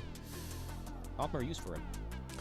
Well, we'll have to wait and see how things play out on the server today, because it's always a little bit of a different ballgame when you're coming and playing on the big stage like this one. I think it's quite the step up. Sneaky, obviously, you know, you've been watching CROSSFIRE for a very long time. You've been involved in the Philippines region for a long time, but you know, this is your first time on this stage. You know, like it must mean a lot to you, but you have to think about it from the perspective of the players as well, right? That is true. I mean, I wouldn't be surprised if the players did come in nervous here, right? Because you're sitting across, I mean, a legend in the name of Lino, right? If you remember 2015, you were there when they won with HD Clan, when they had Munan and they had Davao Q on the squad. So Lino knows how to win, but does he know how to win with 4 rookies on his team? That's the question. I mean, you might not be the only one that has predicted shout out to UBECMANIAC to that's the homie. Win. Fanbong picked. Oh, there's a lot of predictions from the But side where of are they Philippines. from, though? Where are yeah, they that's from? their region. It's kind of obvious, but if I don't predict Ubek, they're gonna hate me back home. So at the same time, I believe in the boys, man. I'm pretty close with the Ubek boys, and they've been quite the ride, quite the interesting people, and I really love their coach, man. Thanks, obviously. I think Jordan knows who he is. He used to coach for Pacific Macta, absorb all the experience from Pacific Macta, and he's now applying the exact same thing here for UBECMANIAC GT, and that's why the team improved so fast. And the last season of the local tournament, they placed 4th, but that was like, oh, this team's gonna get like top 1 or maybe 2nd in the next tournament, considering how fast they improved, and that they did. I mean, it's all about that continued improvement for the side of UBEC and how far they can take it. Yeah, well, I mean, they are certainly an interesting prospect, but you know, it's all well and good to kind of be talking about it and to be theorizing and discussing what they might be, and we bandy this word around like it's called potential. I'm sure you guys are aware of it. We've heard that many a time, potential this and potential that, and at the end of the day, sometimes that potential isn't realized. And so I think this is where we are now kind of at. You're at the crossroads where you either do it or you don't.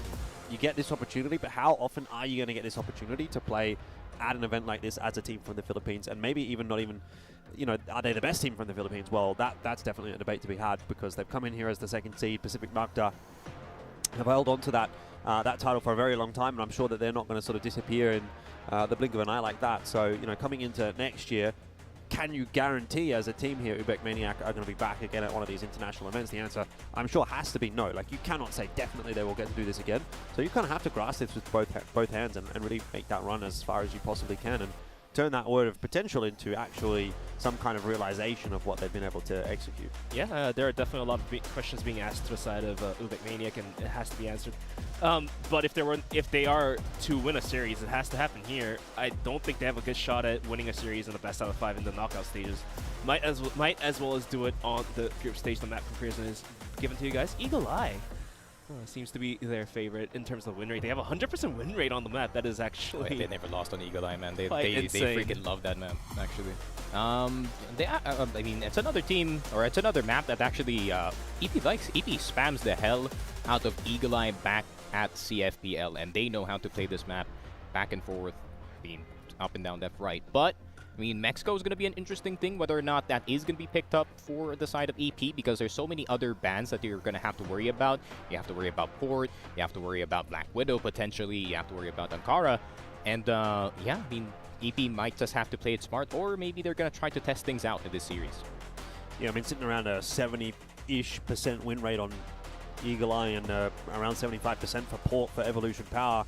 It's a pretty scary prospect, I think, for UBECMANIAC. I mean, look, to be fair, there's some pretty impressive looking stats from UBECMANIAC as well, but, you know, they're not maybe as reliable data, right? There's not as many matches played, certainly, and also the region that they're playing in is obviously a little bit weaker than the CFPL, so take from that what you will, but there may be a world where we do sort of see one of these maps go the way of Evolution Power. We're like, okay, well, they either got Eagle Eye, they either got Port, we'll sort of just wrap it up there, and that one's a lock-in, that's a shoe-in. It'd be interesting to see, I think, where UBECMANIAC do decide to go. Unlikely to be able to get Mexico. It's not likely to be one that comes through here for Evolution Power, but yeah, I mean, you have to go do something. You have to try and show that depth of your map pool, which is potentially a little bit concerning here for me, Bench, as well, because when we're talking about that best of 5 loss, the reverse sweep that you mentioned, you do sort of get exploited for having a little bit of a weaker map pool in those best of 5s, so hopefully that's something that maybe not going to bite them too much here in the best of 3.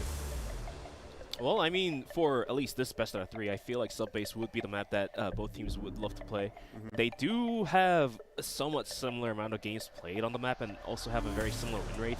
I don't think UBECMANIAC wants to drop that map as well, especially Eagle Eye most likely will be banned out. Even though they do have a 100% win rate, I mean, Evolution Power Gaming just has too many games on the map, and that's true. 75% win rate after playing 20-something games that's out of mind. Yeah, but at the same time, I feel like, once again, I'm going to mention the coach of UBEC here. Tax is very creative when it comes to veto, so it's kind of hard to predict what he is going to ban or pick. But if I'm thinking from his perspective and I want to put my team in the best place, possibly want to keep that Mexico open. So UBEC's most likely going to ban this Black Widow, because I feel like if he put XQQ in Black Widow and he just is on fire on that sniper, it's kind of impossible to play the map in its entirety. So wouldn't be surprised if Black Widow is the first ban for UBEC here. We'll just have to wait and see what is going to be the ban. Mexico could be banned out too, just to rule out Mexico and Eagle Eye. Well, it's going to be Compound. Really? That's interesting. Okay. Maybe they've saw something in the Evolution Power strat book that Compound is one of their better maps, but that's what I said, man. It's kind of a curveball for me that they put out Compound this early, but I think they're kind of scared of how smart Mino is when it comes to just the overall game in the Compound map, because that's as an IGL, you're going to have to control your players very, very well and their timings. Expected ban, honestly, from EP that they take out Mexico. Yeah, it was always going to be that Mexico ban. We sort of knew that, but this will be the interesting one. Ankara, maybe? Where we go.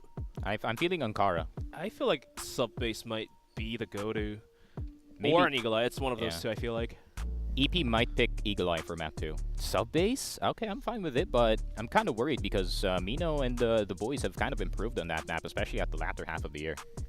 Yeah, I mean, Evolution Power Gaming is known to play aggressive out towards the machine room and gain control of the map, but it does look like Evolution Power Gaming is going to start off on the blacklist side for Subbase, and now they will go for the pick of their own. Surely we're looking at an Eagle Eye here. Either Eagle Eye or a Port. Either way, it would be a good map. Black Widow is also in the talks. I don't think they're going to pick Ankara at all. Yeah, you want to avoid UM Ankara as much as possible here if you're Evolution Power. Wouldn't be surprised if they just ego pick it though, just for the sake of taking Ankara to them. Yeah, there we go. That's going to be the option of choice actually in the end, and I suppose that shows you the confidence level that's coming through here for Evolution Power, which I think is fair enough. Honestly, map pick so far isn't that bad for UBEC. I mean, they can play Subbase good, they can play Ankara good. I guess just like how you said it, man, they do go for the machine room push from time to time. That's like an everyday thing back home, so I think they're pretty much ready for that exact thing. The thing I'm worried about for Subbase specifically is how are they going to defend the B-split here for EP, because EP, their execution of the B-split, especially with how fast they take jail or shutter or whatever you call the place with the bars right in front of the just through middle, entrance. Right? Yeah, through middle, maybe second mid, dark room. They're also really good, really fast at taking.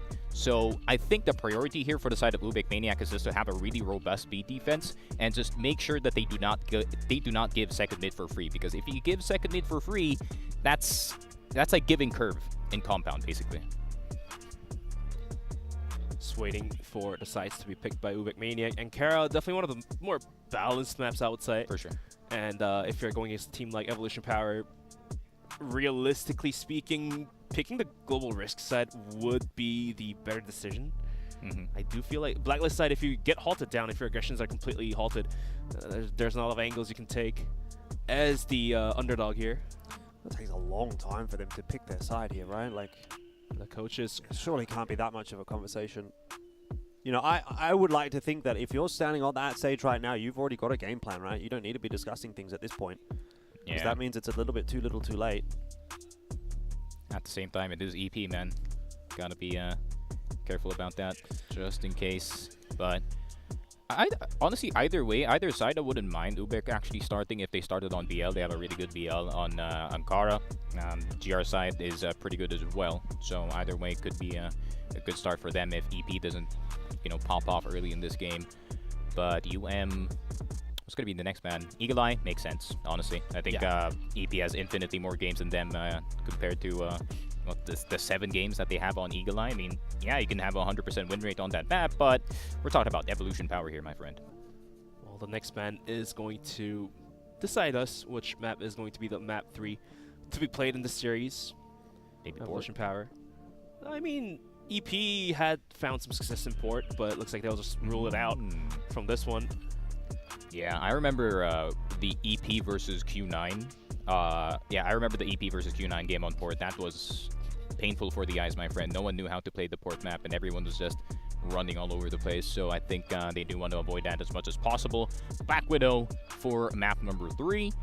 Honestly, now that I think about it, UBEC, this is not a bad draw for you guys. This is good maps for everyone. They already know how to play the systems there. Problem is, EP is also really damn good on these maps. So who is just a better team for the day is going to win it out. A little bit scary, taking a team from the Philippines to Black Widow for the decider map, if we end up on that decider map. It's been quite a few 2-0s in the tournament so far, just the 1-3 mapper. That was the first game of yesterday. I don't know, are we at that point where this could end up being a 3-mapper? I guess we can really start to dive into the conversation around that. I mean, for me, I think the biggest thing is going to be looking at the level of evolution power at Summer Championship and knowing that they had a substitution there as well. That obviously doesn't help, but I think we need to see them probably working a little bit harder in this event if they want to go deep, because they did definitely miss out there. Man, I really want to see Zay play well, actually. I really feel like Zay is, I mean, ever since the Vietnam tournament, he actually played super, super well. He was one of the few players that actually stood out when they actually played in Vietnam, and he kind of had a bit of a downturn as of recent, because I feel like YH is getting more of the spotlight as the fellow entry on that squad. But if Zay is on, his AK prowess is on another level. You're going to see some heads getting popped. Well, looks like we're just waiting for the players to get ready to hop into the lobby. It's going to be sub-base to kick us off into match number 2 of the day. Evolution Power versus UBECMANIAC. Of course, the strong Chinese team looking to just close this one out 2-0, but UBECMANIAC wants to still survive in this tournament. I mean, they are, of course, one of the, I would say, considered to be the lower brackets of the 4 teams. Yeah? Yeah. I just realized we got legendary coaches on both sides. So we got Tanks and we got Nice on the other side. He won in the Season 1 of CROSSFIRE Stars, which is on... I remember this team. I know this team. Let me just check just in case. And they also have 18 as their sub. Oh, not a bad sub. Not a bad sub. The man with the most trophies. And Nice already got 2. Energy Pacemaker Modern before they became Evolution Power. They wanted to keep the EP somehow. Yep.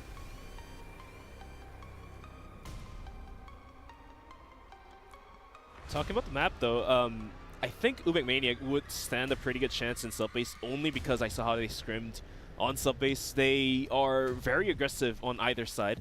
On Blacklist, they just basically run a ball. All 5 players would run into one of the angles. Yep. On the Global Rift side, they do also play in a more standard manner, but if they do see a weak point of Blacklist side, they will either try to run out from the Nook, they will run up A, or they will just send it down machine with 3 players just pushing out and go from there on. For sure. I mean, I think the biggest thing that Filipino CROSSFIRE actually focuses on is just getting as much map control as possible, or at least taking away map control from the other side, kind of just forcing EP on one side of the map instead, and make sure that they get into the side with a disadvantage.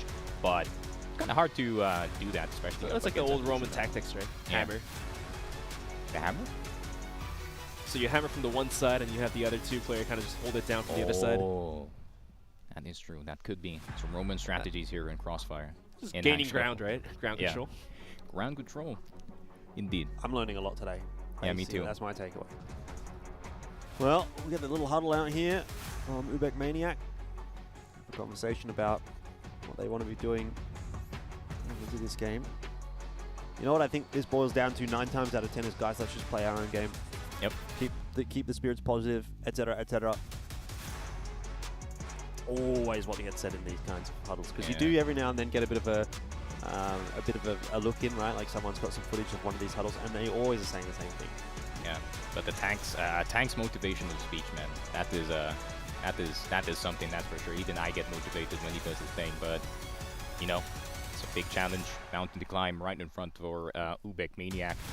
Subbase is going to be very interesting first map. Map 2 Ankara is going to be very interesting, actually, because that's going to be a clash between KLP and XQQ. Whether or not who's going to be the more effective sniper. Obviously, XQQ and KLP, they're kind of the... I have this theory that when it comes to 2024 and 2025 beyond Crossfire, the sniper role is going to be the equivalent of the star player. That's why Yobib is now starting to snipe. Guys, my theory is like, the sniper is kind of like the Messi or the Ronaldo of the team. You have to be the mechanical god of it. For sure, I definitely agree with that. I mean, when we look back in the history of Crossfire Esports, I don't even know if that's necessarily something that's just going to be a future-minded thing. I think even in the past, right, all these sort of star players that we've spoken about over the last few years have generally been snipers. I mean, there are a couple of exceptions. There's a couple of riflers that tend to be the team carry, so to speak, but by and large, if you're a really, really powerful sniper, I mean, think about the names like Du, Xiao, Ice Cube, Gokun. Like, these are the most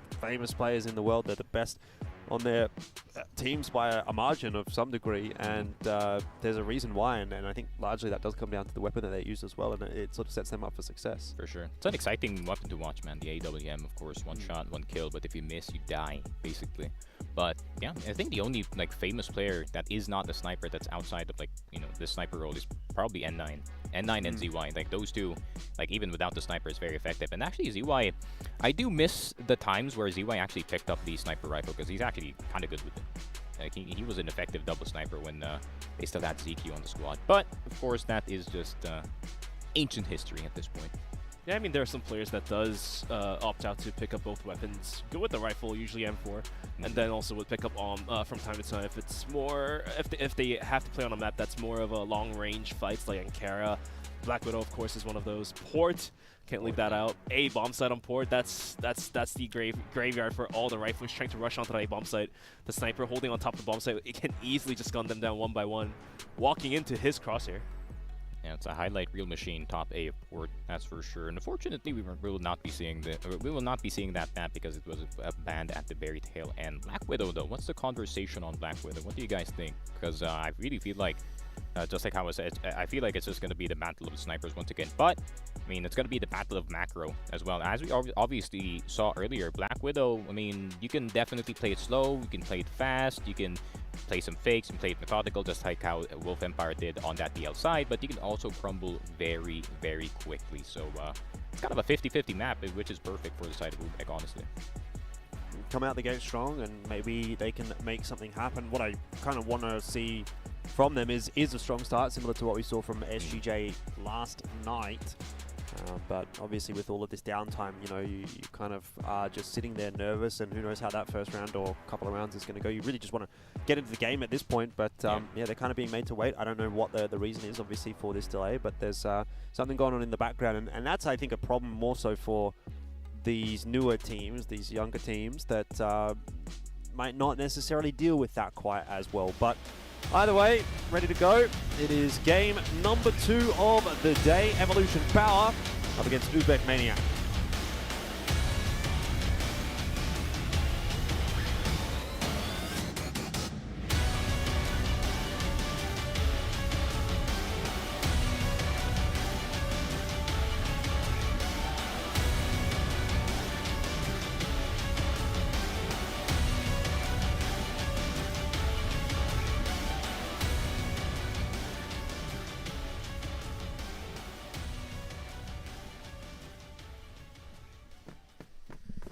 Off we go on to sub base. It was a good call from UBench that we'd be headed here.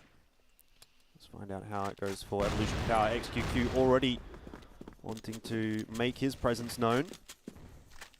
In the first 5 seconds of the round, he will jump down into the Nook and was going for the first shot to be fired. Misses. Takes a bunch with the nades flying his way. Will have to fall back out of that one. In the meantime, KLP hits that naughty shot onto XQQ, so the sniper for Evolution Power eventually will go down. The first kill of the round was going to happen. Yeah.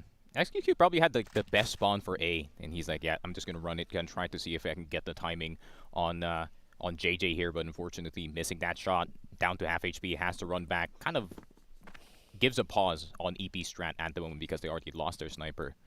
But YZK is going to pick it up, and YZK is not too bad on the sniper as well. They're going to go for the double AWM setup, UBECMANIAC. We do have KLB holding on to the AWM as well. In the meantime, Evolution Power, they're going to send the players down towards the machine room. They have completely cleared this out. We do have KLB on the back side of B, looking in towards a long angle. If Evolution Power swings into Crosshair, they're going to lose a player, most likely. Minute left on the clock, and they're going to give it a go sign with a pop flash any moment soon. Well, KLB does get smoked off. So that'll be Evolution Power able to take Locker's control if they wanted it. Opting instead to go in a different direction.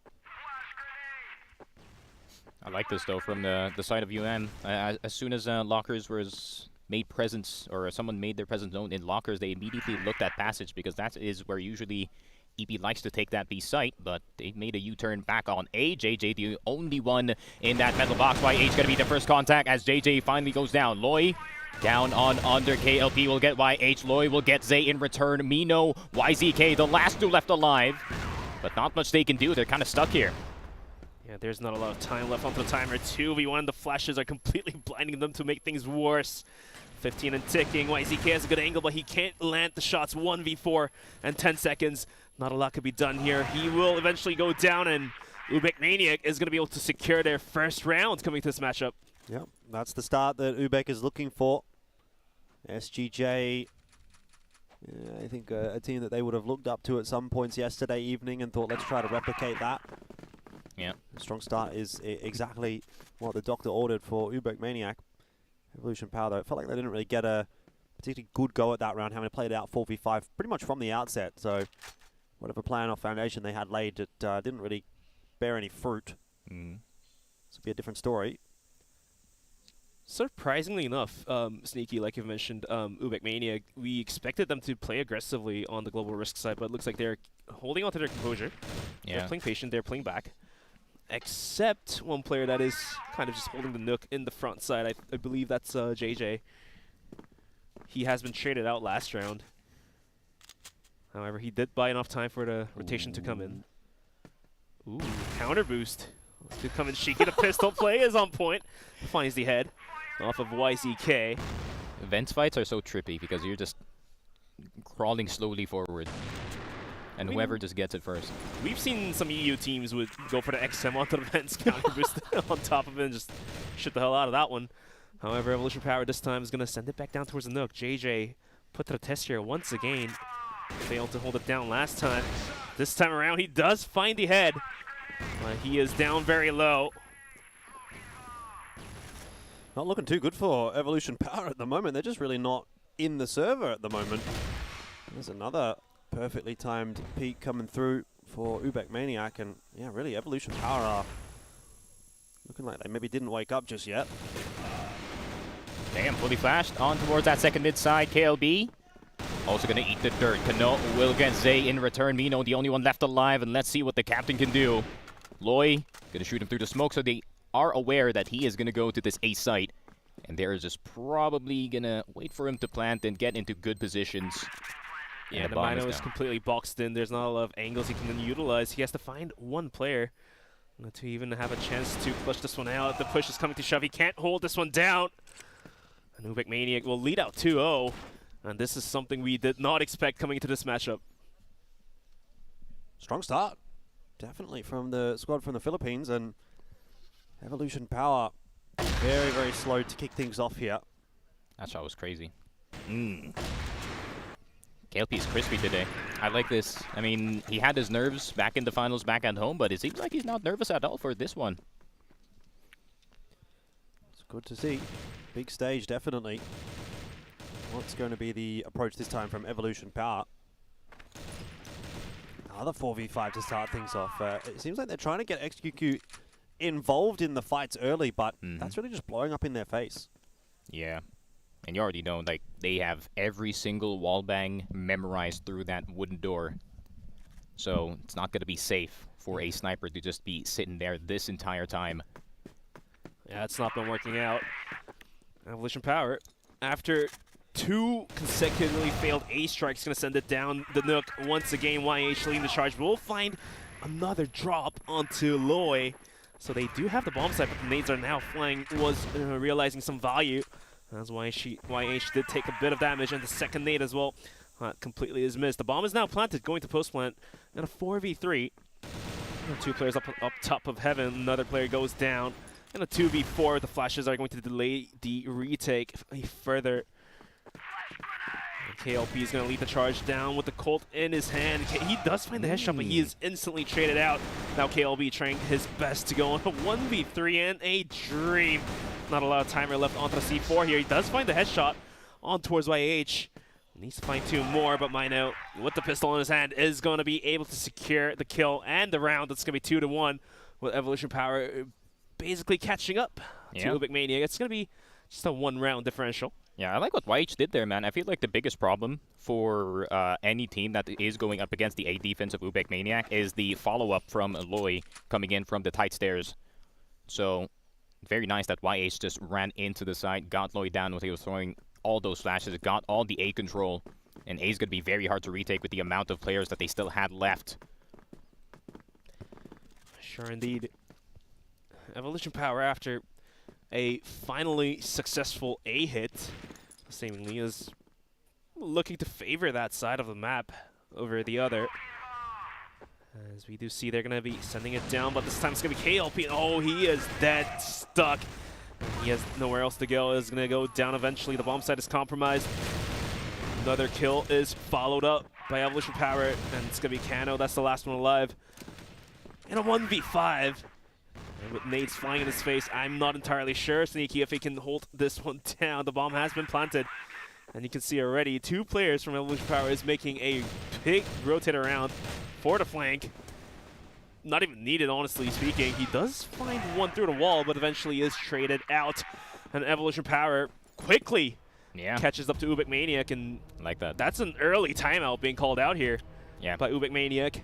I like that, honestly. I feel like EP for those past 2 rounds, YH has gotten a lot of success with those entries time and time again. YH is running on in, and I mean, the only reason why they couldn't get into the site was JJ has been very annoying, always getting that first kill. Lloyd gets down in time, and unfortunately, JJ is just getting taken out instantly. They could not react whatsoever. I mean, UBEC is not being able to hold on to the A-bomb site. Sure, they found some success on the second round, but 2 rounds in a row, they don't invest enough players onto the A-bomb site. Only JJ or KLP, only a single player is holding onto it, and EP just abuses that. They will run down as a 4 or 5 and just trade the player out, and you have a free bomb site. Yeah, it's a good time to call that tac timeout, though. I mean, I think when you're looking at this from the perspective of UBEC, I mean, they start off really strong, they're feeling good, they're thinking, okay, we might actually be in this contest, and then straight away, it's a bit of a wake-up call as the 2 more come straight back from Evolution Power.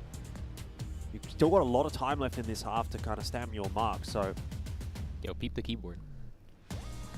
Peep the office keyboard, man. That's how we make it comfy back home. Ooh. Shout out to the membrane switches, to the homie. I know that I know that pains you, Bench, but you know, sometimes it's just preference. Well, timeout almost over, just about 5 seconds remaining. And it looks like UBEC is ready to hop back in to subbase. Believe it's gonna be round number 5. Oh yeah, that's a wallbang earlier, yeah. Yeah, through the wall somehow finds the wallbang headshot. And this is just YH doing YH things, just running to the bomb site and taking all the kills. But now we're alive. Round number 5.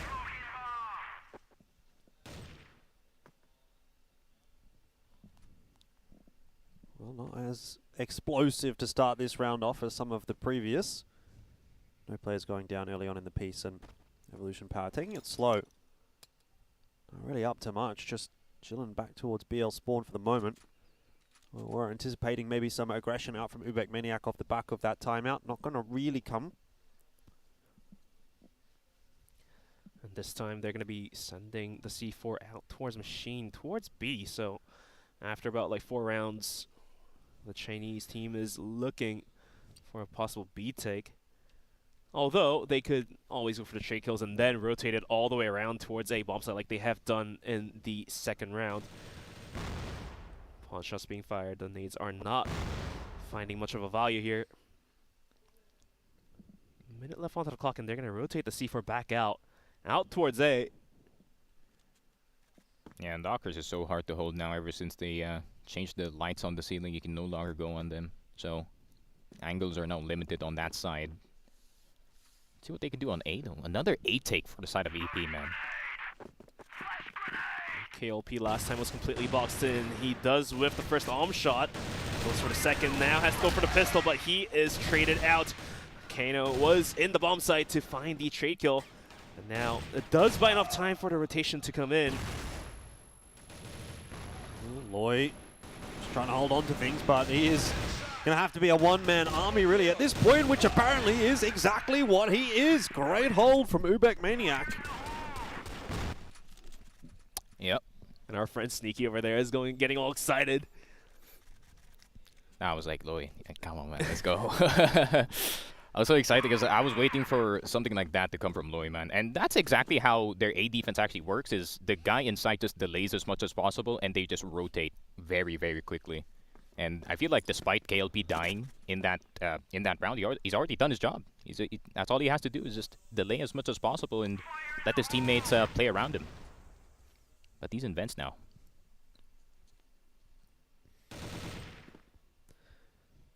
Yeah, UBECMANIAC just continue to probe at Evolution Power here.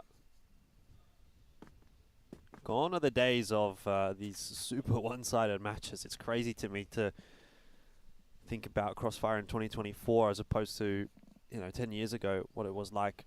There was a lot of 10-1, 10-2 type maps at these kinds of events, and you really very rarely see that these days. I mean, now, I do feel like the skill level, the mechanics, it's definitely caught up. It's gone up yeah. across the board. Yeah. Playing with the clock is going to be Evolution Power. That's being burnt down to the minute mark here.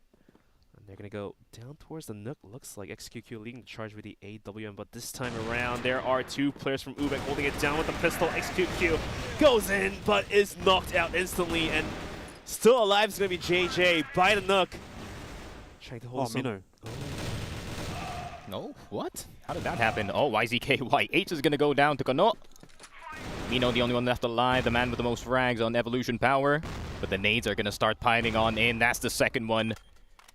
And I feel like that's an Evolution Power pause. Nice is going to take a timeout.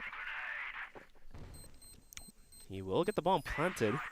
But now he is completely boxed in from all different angles.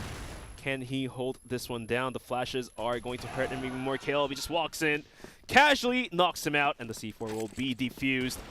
4-2. Evolution Power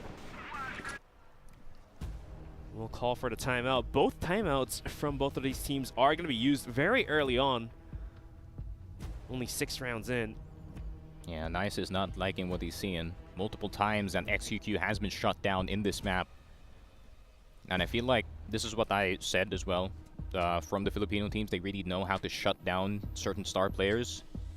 So I think for Evolution Power, might be it's someone else's time to step up to the plate. Maybe YZK. Yeah. I mean, YH is playing well. Mino is topping the board like it is 10 years ago, but I mean, timeout is actually going to help this UBECMANIAC squad slightly, but stopping the momentum right then and there, especially Evolution Power, knowing how good the coach is, it's going to be very dangerous and very hard to predict what they're going to do in this one. It is kind of interesting to see a timeout this early on in the piece from both teams. Like, we're 6 rounds in and we've seen both teams use their timeout, which doesn't really leave you anything for the second half. So investing a lot early on in the piece here. Well, Nice is probably sweating now. I mean, coming into this matchup, he was probably all relaxed back and all that, but now after seeing his team almost going to shambles 4-2, must be sweating. Yeah, that's my guess here. Feel the nerves as well from Evolution Power, and that second mid fight should have went their way. When UBEC actually went through the smoke, but somehow, some way, they fall in that. Let's see, 4-2, UBECMANIAC with a 2-point lead on their GR side, defending well so far, but can they keep the ball rolling?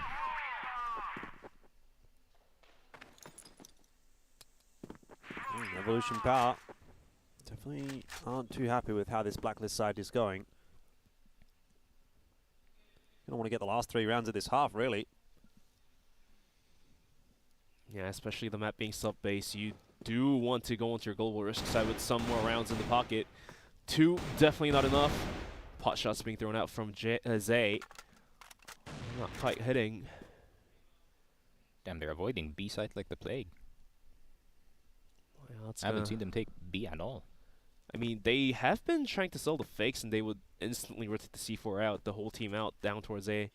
And looks like it might just be the case on this round as well. 4 players running then down towards double doors and towards middle.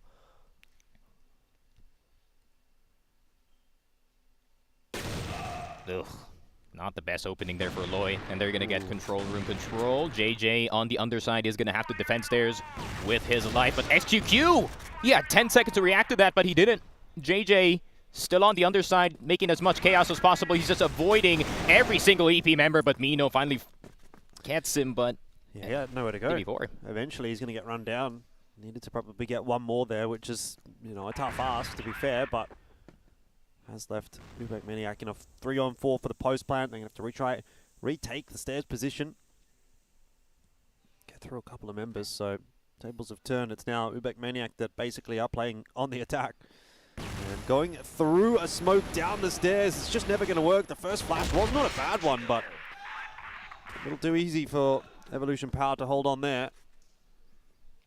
And EP is playing this mind game really well because they're just attacking A again and again and again. But you can see the defense from UBEC, right? They're adjusting for that B site, but it hasn't come yet. And that's the thing with taking that second mid, right, Bench? It's like, it's very similar to what I said with Compound with Curve. If you take that, you have 2 options, 50-50, and makes it a lot easier. But Lloyd catching out XQQ again with the exact same wallbang.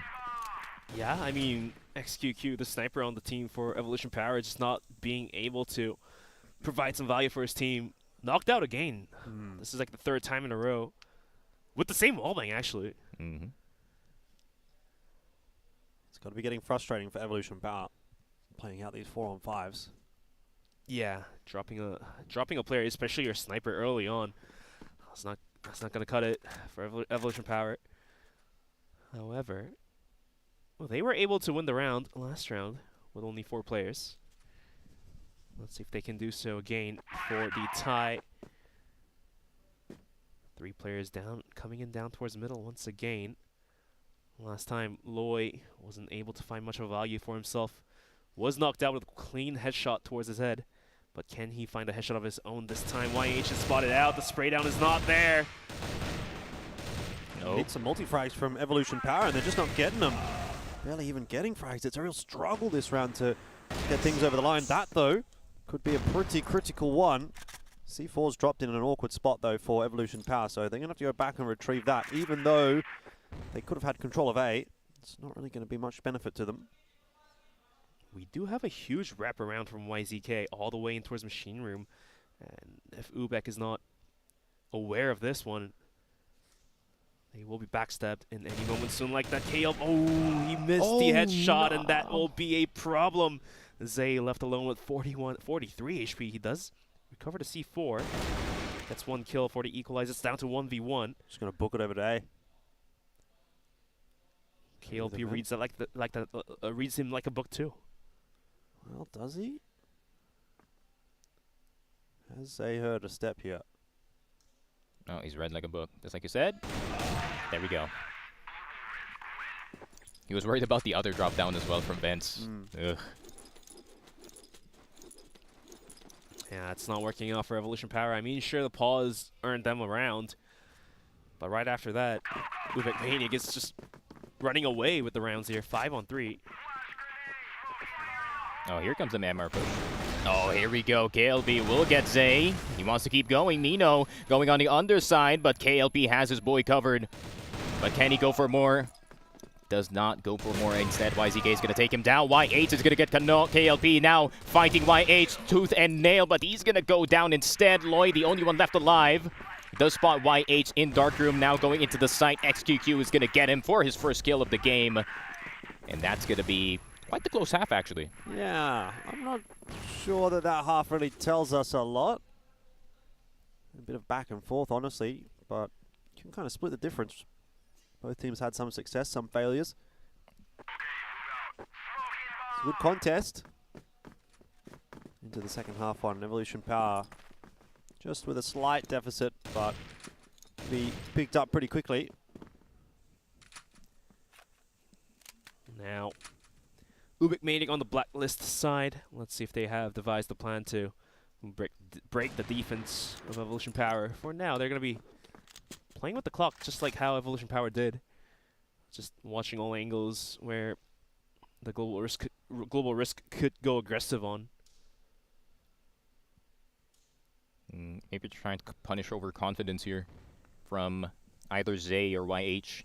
Usually known to be pushing this GR side, but seems like Mino has told him to calm down for a bit. We need to feel out this BL side first, especially it's their first time playing against UM, and they don't know what the second half is going to look like.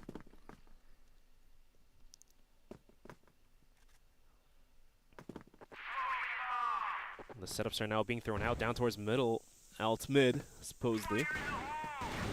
The first kill is found by Zay, and the more kills are being followed. Loy and KLB, the last two alive here.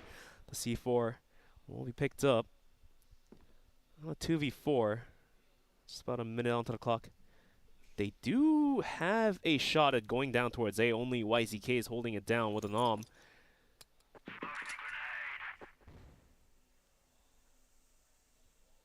Yeah, UBECMANIAC starting to feel some of that pain that Evolution Power did on the BL side. Losing players early on in the piece, it doesn't really give you a whole lot of options. ZYK, or YZK even, missing an opening shot there, and he's going to get collapsed upon in the end.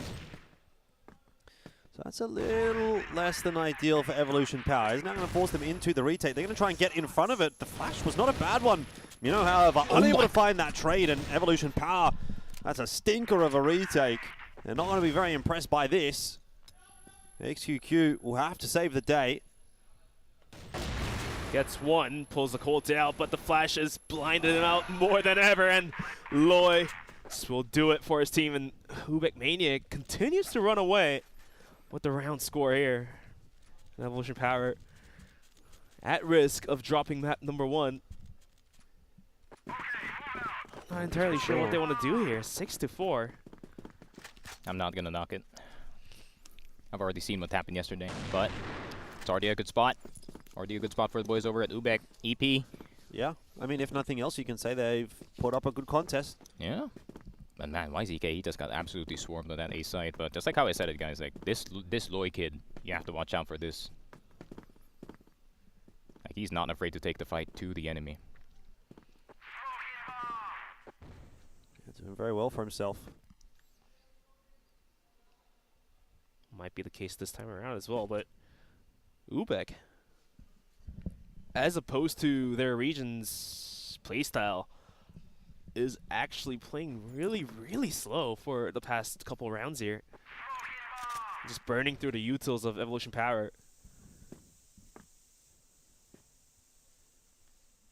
Here comes the mid take. Zay stepping up forward just a little bit. Going a little bit aggressive. Yeah, not a great sign for Evolution Power if they're going to lose that previous round from the advantage that they had. Not a fan of this setup, honestly. Where YZK is standing. Just out in no man's land, isn't he?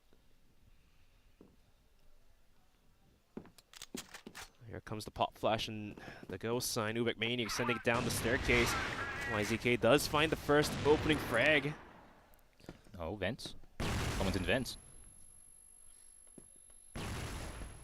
Zay going to be safe from that for the moment. YH watching that vents position. Tap comes through onto JJ. Jump spot, but you'll lose your head. Great shot from KLB. Oh, they can swarm him. Actually, YZK does get 2. What a quick scope, but Lloyd does get 1 in return. So it's a 2v3. But do they know about Zay? That's the question. Even if they do, it's a problematic position to deal with. He goes in front of his teammates' rotation. You would have thought maybe he would wait, but just tries to get ahead of the play, as has been kind of the modus operandi for Evolution Power. And that works out. Scoreline deficit back to 1. Yeah.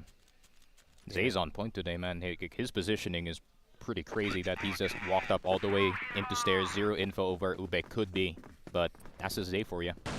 Yeah, the trickster for Evolution Power single-handedly holds down the bomb site by himself. But moving into round number 12. Can UBECMANIAC continue to run away, or will Evolution Power catch up to UBECMANIAC? Well, that's going to be the question here.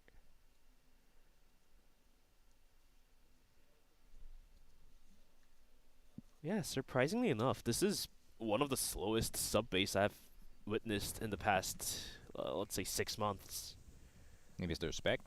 They're just respecting each other at this point. At the same time, this is somewhat of the tanks effect. I mean, even for the tournaments like Path to Grand Finals, they're playing a lot faster, I'm telling you. Yeah, it's way faster. If you play slow back home, you lose 1000%. But Evolution Power, it's more of a chess match more than a marathon. Mino? Oh, they spotted time. Mino, I think he did spot the players running in, but the first kill is taken.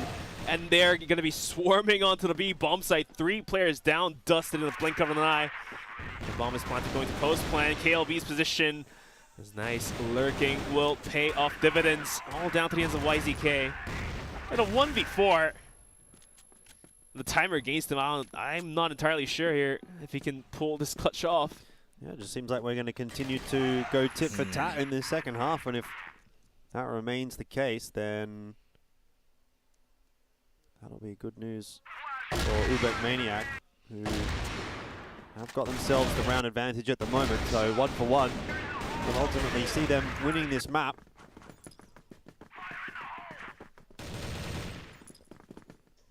Man, XQQ is absolutely suffering in this game, mainly because like 4 players or 3 players on the other side have an M4, and they know all the wall banks to take out that sniper, so it's not really a comfortable spot where XQQ can play confidently in this map at the moment.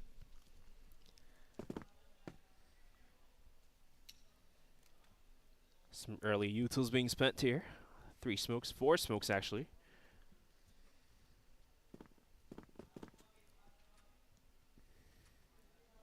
And the double set up by Evolution Power. It's not been working out. Might have to put YZK back on the rifle. Yeah, the pressure is building up. Evolution Power losing rounds after rounds. And you can tell they're losing the patience because we've seen Zay step up deep in towards middle. I mean, sure, it did work out the last couple of rounds ago. He was able to clean out the bomb site by himself, but if he does so again this time, it's most likely not going to work out. The fake is going to be sold down towards A, but Evolution Power is not going to rotate anyone out except Mino, so there's still a line of defense on the back of B bomb site. Starting to get into must-win territory for Evolution Power if they want to remain in contest for this map. Every shot's going to matter. YZK watching the locker room. It's a nice one. Not quite follow up on the second, but still, that you'd think should be good enough. Trades coming through from UBECMANIAC are fantastic. That's a nice hold in the end, though, from Evolution Power, but only just. Couldn't get YZK in time. He was just in darkroom this entire time, just making sure he's picking them off one by one. I can't believe they couldn't trade them out fast enough, but you know, B-side crunch. Once you take a bit too long, the players from A side are going to be there very, very quickly. All right, this time around, UBEC is going to send all the players fast and quickly through Machinery, and YZK is going to whip that shot. XQQ does find one before going down. It's down to a 4v4, but Heaven now being contested. YZK has to wrap around, whips it, goes for the Colt shots. Can he hit it? No, he's already swung around, and all of a sudden the quickest round ever will go to the side of UBECMANIAC, and Evolution Power is now officially at risk of dropping map number 1. Oh yeah, that was how UBECMANIAC thought that that first attempt was going to go. Just crossing the T's, dotting the I's, and getting that one done nice and easy. Nice change of tempo for sure, though. And that's like antisocial every time they have 9-7. They send it on one side of the map. And 50% of the time it works. Yeah. And once again, this is a waiting game for the side of UBEC. They really are trying to actively punish if ever Zay or YH does go forward, but it's mostly been Mino. Maybe Zay is going to test things out in A stairs, but they really are respecting this UM offense so far. Playing with the clock once again. And that last round, the fast aggression on towards B, must leave the IGL for EP. Scratching heads. You can't really guess at this point whichever bomb site UBECMANIAC will come down towards. They've been mixing up their strats here and there.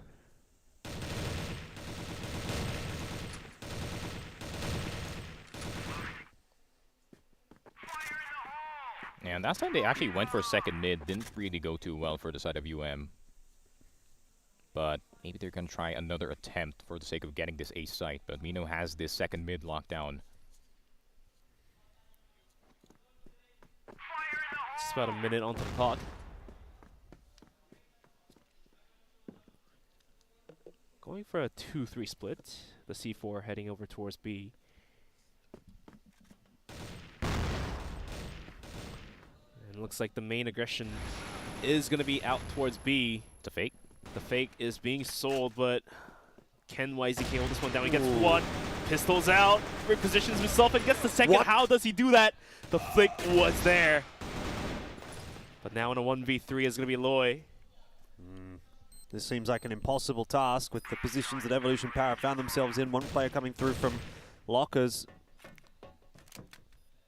Got a player to worry about behind you. You get in the dark, but it's not going to matter. There's too much coverage from Evolution Power with those 3 remaining players. Yeah. It's kind of a repeat of what happened. Really was. It's just YZK just surviving as much as possible. 12 HP, and he still gets the shot. 8-7, though. EP, they're really getting back into the swing of things. The finish line is very close, but EP is catching up very quickly. Going neck and neck, I would say. And this time around, UBEC just needs to pick up 2 more rounds if they want to take the map in their favor. With the mid smoke, they're going to send it down, but Mino through the smoke is going to find a quick headshot and a bit more damage through the gap. Okay. What was looking like maybe even a foregone conclusion for UBECMANIAC starts to maybe shift back on its head. There's a bunch of missed shots in there from XQQ. And all of a sudden, maybe the conversation starts to change. It's very back and forth, but quickly Evolution Power puts it to rest. We're back to 8-8. And maybe Evolution Power can steal this map away. It would be heartbreaking for the fans of the Philippines because they watched that exact same thing happen to them yesterday night. Yeah, priorities were all over the place for the side of UBEC here. Didn't expect the additional sniper on that B side, I think. YZK has been a thorn on the side of UBECMANIAC, going from 7-14 to 14-14 very quickly. Yeah, XQQ is having a really slow day, but he was able to find the frag there. And that 1 kill may just have enough for Evolution Power to actually win the round for his team. Yeah, and that's a very unique thing for a rookie, right? I mean, you're 3-9, not hitting too much shots, but I mean, if you have to hit the very important one, you're still going to hit it. And that's the difference maker. That's the difference maker. And once again, the game of waiting has begun. Conserving on the utils as well. We saw UBECMANIAC putting out 3 smokes early on down towards middle, but this time there's gonna He was 1-1 per site. Maybe they realize there's 2 armors on the opposition. We'll need to utilize the rest of the smokes to cover that angle.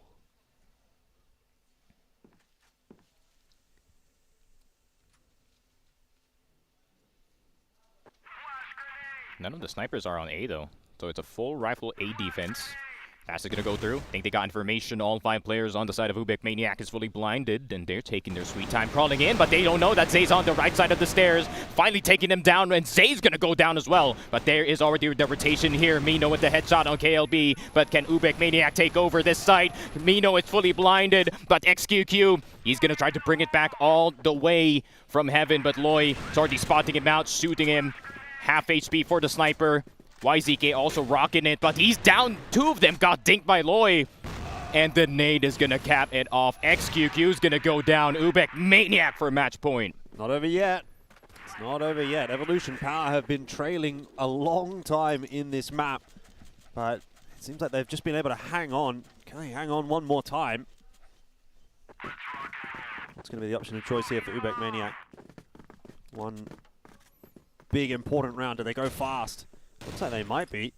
Straight into the A side again. Worked out for them last round. Got another crack this time. They catch one. Off guard. Zay wasn't quite prepared for that pace, but YH, they still have to try to find a way to dislodge him, and they do. It's looking fantastic. UBECMANIAC, a 4-on-2. Surely it's their map now. And a 4v2. The C4 has been planted. UBECMANIAC look to close this one out in their favor. XQQ completely flash, can't re-peek. Kano holding down on the bottom of the staircase will peek out, find the frag, leaving XQQ all alone. He gets knocked out, and UBECMANIAC will overthrow the first map against Evolution Power in a 10-8.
Right, well, that is definitely going to be a spanner in the works for Evolution Power, but great news, of course, on the other side of the field. I'll let you do all the talking right here, Sneaky. I feel like this is your moment, mate. Oh, man, I'm telling you guys, UBECMANIAC, thanks. You have created a monster, bro. Like, this team is... from what I've noticed as well from UBECMANIAC is, did you notice that it's not even their mechanical skill that's actually showing out in this one. Their strategy is on point. Like the way that they take sites, the way that they kind of use their utility very smartly across the map. It's like, instead of taking Evolution Power head on with just pure mechanics, they're using a lot of brains in the sub-base map especially, and they played that absolutely well. Yeah, I do appreciate what we saw there from UBECMANIAC. I think one of the things that I've sort of noticed about them is, you know, they'll try something, and if it doesn't work, they get close. You know, maybe they lose that round. Like, for example, that initial push onto B, they just run it back, right? They go, okay, well, that wasn't exactly how we wanted to execute on that. We'll run it back, and then we see how that round was actually meant to play out, right? They sort of fix things pretty quickly on the fly, it seems like, and that's a really good asset to have for UBECMANIAC, but still a pretty close scoreline. Didn't really feel like Evolution Power really got going at all. Not really a huge amount of AWM presence at all from them either. So a couple of things that can be fixed up going into the next map. So I'm not going to say this is a foregone conclusion for UBECMANIAC just yet. I mean, for Evolution Power, XQQ after 18 rounds only had about like 5 kills in his pocket. So he's definitely not online. He's not present. UBECMANIAC secures their map pick as opposed to what happened, the trend that happened yesterday. The underdogs weren't able to hold onto the map picks of their own, but UBECMANIAC did so, and now we're moving into Ankara, which is Evolution Power's map pick. And based on how YZK has picked up the AWM, he's not really trusting XQQ, I believe. I guess, in a sense. Seems fair enough, honestly, at this point. I think that was one of the big sort of difference makers for UBECMANIAC there. But let's talk Ankara. Is there a 2-0 that's potentially on the cards here for UBECMANIAC? Like, is that a dream that we can dream? I wouldn't say so just yet. I feel like Ankara is going to be the opportunity for XQQ to actually play the game of CROSSFIRE instead of getting wallbanged through 2 doors in the second middle area. So I do expect XQQ to come back with a vengeance in map number 2. But taking a look at the set summary, of course, Loya leading the charge for the side of UBECMANIAC GT. And for everyone at home that is watching right now, I told you so. I told you this kid's going to be good. And he's done it in the international stage as well. 1.42 KD. And, man, yeah, he just performed really, really well. Unlock the future, show and prove, and exactly doing that's going to be Loya. He is going to be the set MVP. 1.42 KD, a number that you don't usually see for the players on the emerging regions to put out against the top regions like China. Yeah, for sure. I mean, for the longest time, this kid has been hyped as the next talent that will be putting Philippines back on the map, right? I mean, Pacific Magda, obviously, it's been quite the rough few tournaments here in the CFS ecosystem, but now it's time for the others to go for it, and it seems like, just like how you said, UBECMANIAC's not wasting this opportunity going to Hangzhou for this tournament. Yeah, I think we've got to remember as well, though, that there has been a bit of a destabilizing in terms of the dominance level of respective regions throughout this year. So, we'd be looking at Evolution Power, we'd be saying they should be pretty much a shoo-in for this match, for probably most of the matches in their group to make it through to the playoffs. But I don't know, I feel like that storyline's starting to come unstuck a little bit, right? Like, even 2023 Grand Finals, CFS Grand Finals last year, we kind of saw some of those weaknesses. X-Rock didn't really make it through. I mean, Baisha and All Gamers were still kind of looking quite strong there, but then we went into 2024, and especially at that Summer Championship, I think the Chinese teams, by and large, got very, very exposed, both Baisha and Evolution Power, and it really was only All Gamers that was kind of holding strong until that Grand Final, and even then they went down. So I'm not going to jump the gun here too much. I don't want to sort of go ahead and say UBECMANIAC's going to win this game or anything like that, but I'm at the point now where, like, 2 years ago, that would have just been shocking. It would have felt like it was an impossibility. This year, today, it feels like, if we would see them win Ankara, I'd go, well, you know what? That actually doesn't surprise me all that much. I feel like the Chinese region has definitely been struggling a little bit more this year. Yeah, for sure. Take a look at the map data, of course. Played plenty of Ankara. Obviously, UBECMANIAC are very close scrim partners with Magda, and we already know how often Magda plays Ankara. So it seems like they're going to try to draw experience from their prior homies back home. But yeah, Ankara's a map where EP actually excels really well when it comes to their BL side. If YH does find his rhythm, and yeah, if XQQ can ignore what happened in game number 1 and kind of turn up for game 2, especially with how important the sniper is in gaining those first frags, then EP can have a shot of taking this map. Yeah, I'm saying that. Evolution Power Gaming, as long as they can continue to break the defense as they are starting on the blacklist side. And one problem we do usually find on the newer teams is that if they do lose the momentum, then they usually just crumble on the defense on the Global Risk side. And if that problem happens, then we might be able to see the decider of Black Widow to happen. Yeah. And once you jump the guns to Black Widow, that's a different story for Evolution Power. That's the map they favor, and that's the map they really love to play. I mean, in saying that, isn't Black Widow one of the favorites in the Philippines as well? Yeah, like, we live there, bro. Yeah, we live or die by Black Widow, FFA, whatever DM. Every single game mode we play on Black Widow. Yeah, so I don't know that that's necessarily a foregone conclusion one way or the other. But just waiting to get into map 2 now, and we'll get the answers to our questions at this point. I guess the biggest question is, can UBECMANIAC maintain that level over the course of a best-of-3 series? I mean, there is a bit of a black mark against their name, having lost the grand finals of that game against SGJ, right? And they go down basically 3-2 after going up 0-2.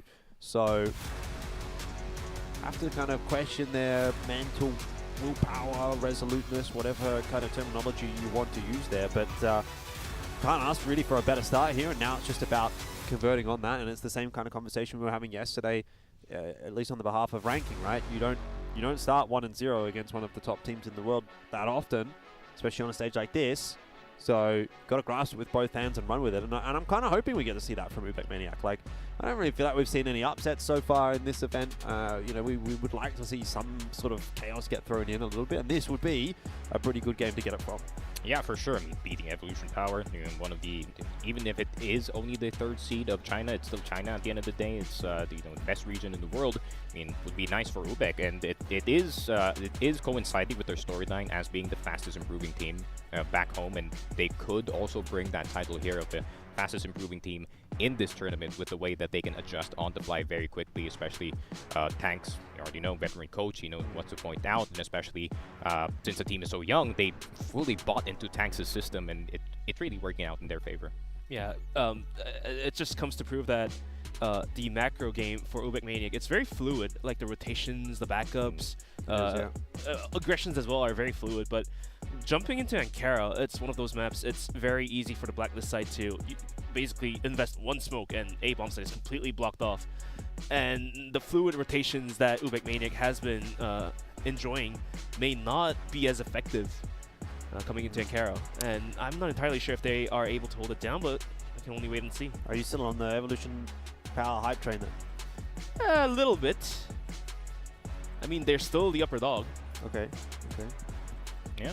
I think EP can win this match. Okay, well, I feel like I'm just surrounded by Evolution Power fanboys right at this point. I feel like, you know, at least from you, Sneaky, I would have hoped to have gotten UBECMANIAC. Yeah, they can do it. They can make something happen here, get this 2-0. But I would have trusted this more, but I saw one game from UBECMANIAC where they just really pooped the bed on their BL side on Ankara. So hopefully it doesn't be seen today, but I feel like EP is the type of team to kind of force it out. Maybe they've learned from that. I mean, if UBECMANIAC is to win the series, I feel like it's going to be a 2-1, not 2-0.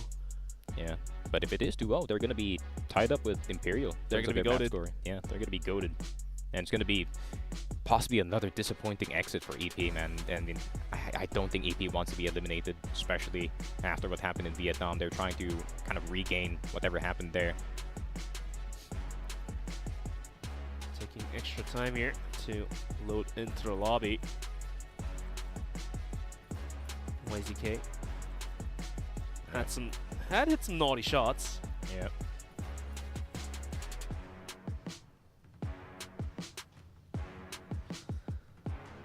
Well, it's just a case of waiting for this game to get underway at this point in time. Yeah, hopefully players are not too sleepy. KLB yawning already. Kind of got me worried a bit, but you know, seems like everyone's ready and roaring to go.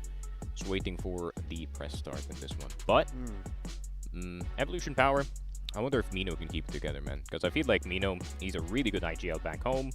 Like CFPL, one of the better IGLs, one of the more tenured IGLs back in the day. I mean, if you are going to be replacing one of the most legendary IGLs of all time in the name of Emzin, yeah, you better be just as good as him, or else Emzin is going to come back in and maybe play in his place, I mean, which already happened. To be fair, that didn't go too well. That did not go too well when we saw that, but looks like we're going to be getting underway with the game in just a minute here.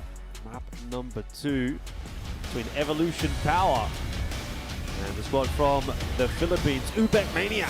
And then they get the 2-0.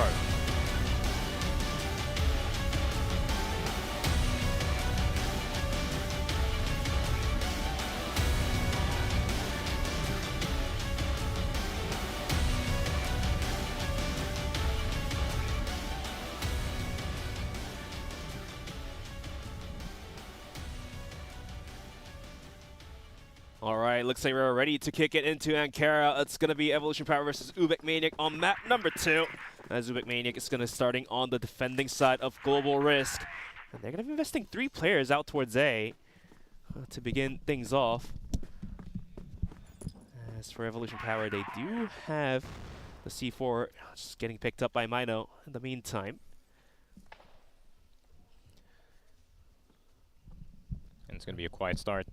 Yeah, very quiet start. Usually on the very first rounds, what you see is the Global Risk would be tossing out the frag grenade over the top of A, try to catch off any early rushes. In the meantime, EP, they're going to send the players in towards the office, out towards B long. On top of the bomb site, it's going to be KLB. Has been hitting some good shots, but with an M4, can he duel this long range? And the answer is no, he gets knocked out. and KLP has to come in for the reinforcement.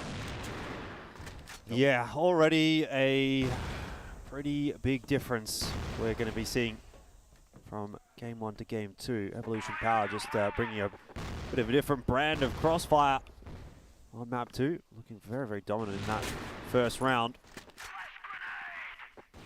This doesn't even look like much of a contest. So that'll be one that UBECMANIAC would rather forget. There we go. YZK does get the last kill. But man, I'm telling you, XQQ, lot more room to work with. Can entry with the sniper this time. Evolution Power is going to start off nicely with the first frag, or first round rather. 1-0. And moving into round number 2. No, second mid push. Round number 2, second mid push is a psycho call, but if it works, it works. Do you think it's a good plan from UBECMANIAC just to try to get into the heads of Evolution Power a little bit? Hasn't really worked out this time around. The default setup just a little too powerful. So Evolution Power have all the answers for what UBECMANIAC is bringing to the table. What I'm seeing right now, it feels like this one might be headed in the direction of a map 3 already. UBECMANIAC need to find a way to lift, and they need to do that quickly. KLP, now he himself is getting aggressive in towards vents. He's going to start swinging out. Unfortunately for him, all of Evolution Power is gathering outside of B. I did check, and no one is in that long position, so I think they have a slight clue of where this Evolution Power offense is going to go. But I think KLB is also worried about that second mid position. Someone can crawl up from that spot very, very soon. But I think they're just going to go straight up hotel into the B site. So let's see how they can hold. KLB jump D3. spotting. We'll spot him out. KLP is going to be here to help out, but unfortunately doesn't have anybody to help. So once again, Evolution Power, another very decisive round. Man, that extra flash. That extra flash just to make sure that the C4 could cross into the site. Man, EP's utility game on Ankara has been on point so far. There we go. Second round for the side of Evolution Power, and pretty good start here on Ankara so far. I mean, they just went B twice, very similar to what they were doing on Subbase, where they were just keep on hitting A time and time again. And this is the little mind game that Evolution Power has, is like, has to call for a really good A defense eventually, right? But what if they just kept on going B? So that's a little mind game that Mino's doing right now against the squad. I mean, needless to say, the last round, the early aggression was a complete miserable for them. All 3 players running out towards B was down and dusted. But this time around, it's going to be YH, XQQ, and Zay all dying as they rush out towards A main. The aggression finally paying off for the side of UBECMANIAC. YZK trying to recoup what he can in a 1v5. The nades are flying his way, down to about half HP here. Eventually will go down, and UBECMANIAC will finally pick up a round. It's going to be 2-1. Yeah, honestly, a very, very aggressive GR side so far from UBECMANIAC. That logic is so funny. It's like, oh, second mid didn't work? All right, let's go A long instead. Yep. And it did. Whatever works, works. And it looks like they have found a way out of that one.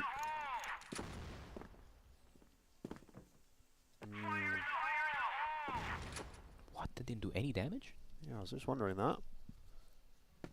I landed behind the door. It's got a decent setup here for UBECMANIAC if Evolution Power does decide to push through this smoke.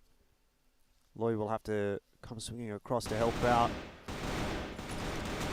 ALB, where are you? Maybe a little bit too little too late. He's able to win one duel, but that's just not enough. And so timing favoring Evolution Power in that exchange.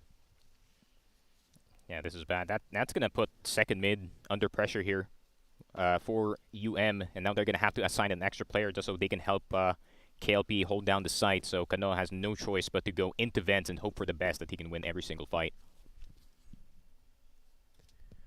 About to be aggressed by 4 players. Kano, can he hold the push? XQQ with the arm. He's going to start running in. He's going to spot the player. There he goes. He goes down. The bomb site is taken. Have to go on a retake. A 2v4. Tough ask. But they will have to work wonders if they want to get some rounds here. UBECMANIAC.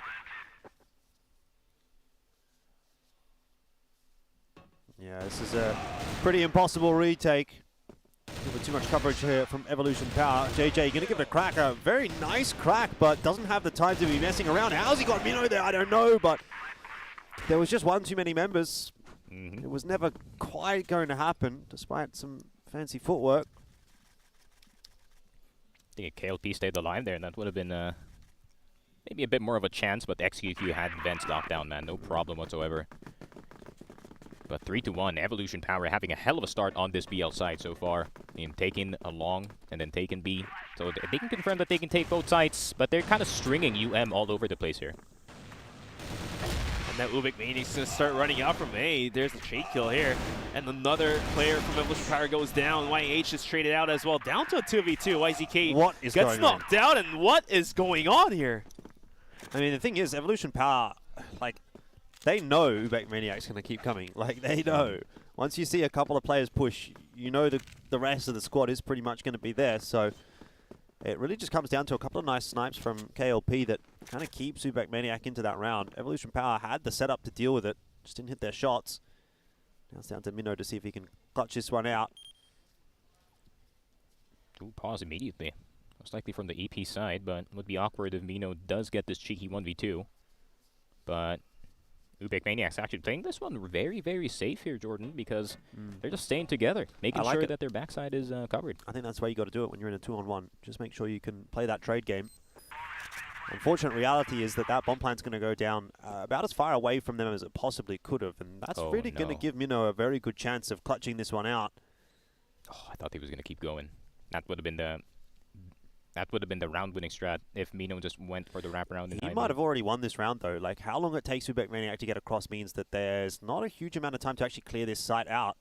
Someone's going to have to get on that defuse. They're going to have to do it pretty quick, and that's going to put it down to the one-on-one. KLP spots out Mino, but Loy, he's got no time to play with here. This is the problem for UBECMANIAC. He just has to charge in and take the fight, and even if he wins it, he will not be able to defuse. UBECMANIAC probably needed to be a little bit more proactive in that, right? You've got the two players sitting over towards A long, but just go explore the map a little bit. You know, be halfway on that rotate when the bomb plant does go down, rather than essentially sitting on the complete wrong side of the map. You know, it's easy to say in hindsight, sure, but maybe overthinking of like where Mino could be. Just getting a little bit too scared, maybe. I mean, we were already halfway through the first half here, and Evolution Power picking up 4. Just will not cut it for UBECMANIAC if they want to win the series outright to themselves. And I feel like, Jordan, I think they should opt out to go for more default setups. I mean, the past 3-4 rounds has been more of tactical maneuvers, I would say. Running out of A, running out of B, or... Well, I mean, you can call that a tactical maneuver if you want. I think that's maybe, yeah, you know, dressing it up nicely. It's very common back home, don't worry. Yeah, but it's kind of like, okay, it's not here, dude. What more do you have to show us, right? Is that what you've got for your GR side? Because that's starting to become... That is true. Pretty obvious. I think Evolution Power are playing around that nicely. They've got their default setups, and they're waiting to see if the push is going to come through from UBEC. Yeah, I want to see what their just like straight up default like looks like, right? What does UBEC look like when they just hold in place, in position? Let them play their angles on this GR side. Problem is EP is really good at like stringing out these UBEC players, kind of tempting them that they can go for the push on long, but then they get baited this entire time. Finally get some over nades, but not a lot of value is realized there. No damage has been inflicted. In the meantime, finally, UBECMANIAC, after the pause, is going to go for the very default setup. 2 players out towards A and 3 players out towards B.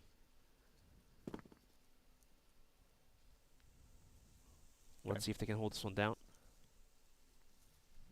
They did get catwalk A though. So the thing is, you can do is if you get long control, you can also get catwalk A, and that kind of gives you a lot of options here. You can very quickly U-turn back into the B side via high mid, but looking at who's looking at the angle, KLP has high mid locked down with a very good angle coming in from spawn. But XQQ. He's been hitting a fair few shots in this game, so see if he can do it again. But Loy forced out of position here in Hotel. And that is another casualty for the side of UM at the start of the round, man. Yeah, not good. This map's not looking even close. Subbase, a nice pick from UBECMANIAC, but not being able to follow it up here on Ankara. They've left Kano over toward A solo.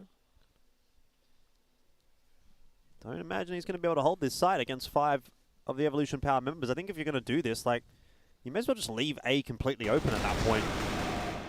And 1-for-1's just not going to be enough. I mean, what value does it serve having him there? A 4v5 retake's much more doable than a 3v4. And to make things worse, the C4 is now getting planted with the smoke being put out to hold onto the aggression. KLB on a wide flank, but that is being watched by XQQ. Crossing paths, and he will eventually go down, and the round is taken by Evolution Power. 3-1.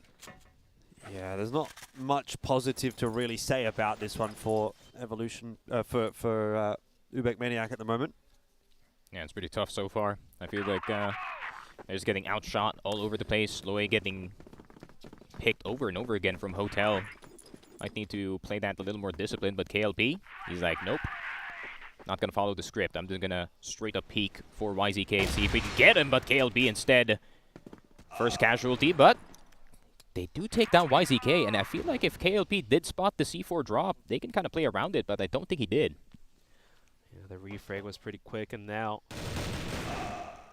coming through Connector somehow gets the drop onto Loy. And now Kano decides to swing out from vents. Not entirely sure how many kills he can get. He does find one. Eventually, he will have to retreat after losing a bit of HP. You know, low. This could be still around on offer for UBECMANIAC. They've rotated all their members over toward A. No commitment just yet from Evolution Power. Bombs back towards BL Spawn. Still got a minute and a half in this round. Plenty of options. Kano poking, prodding once again through the fence. Zay now being contested, takes a bunch of damage. But the AK, man. One shot, headshot. JJ does get the finish on Zay. Mino and YH barely breathing, but they did get the C4 that was dropped earlier by YZK, so they're just going to go for the easy wraparound back into the B site. But JJ does have a shot. Yeah, YH is booking it.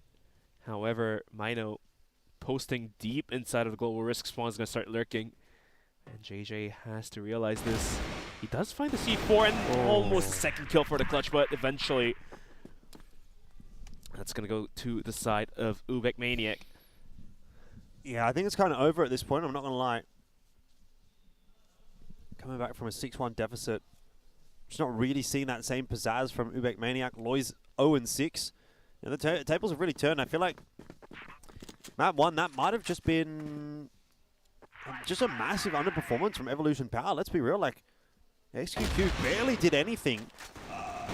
And now everything's going perfectly for Evolution Power. UBECMANIAC, they only just were able to win map 1. And that was with XQQ going 0.2 KD. You're not going to get that every day of the week. And this is a much more real representation of the level that Evolution Power can bring. And UBECMANIAC have to step up to answer it. And C4 down. So far not really doing so, though. This round is looking a little better.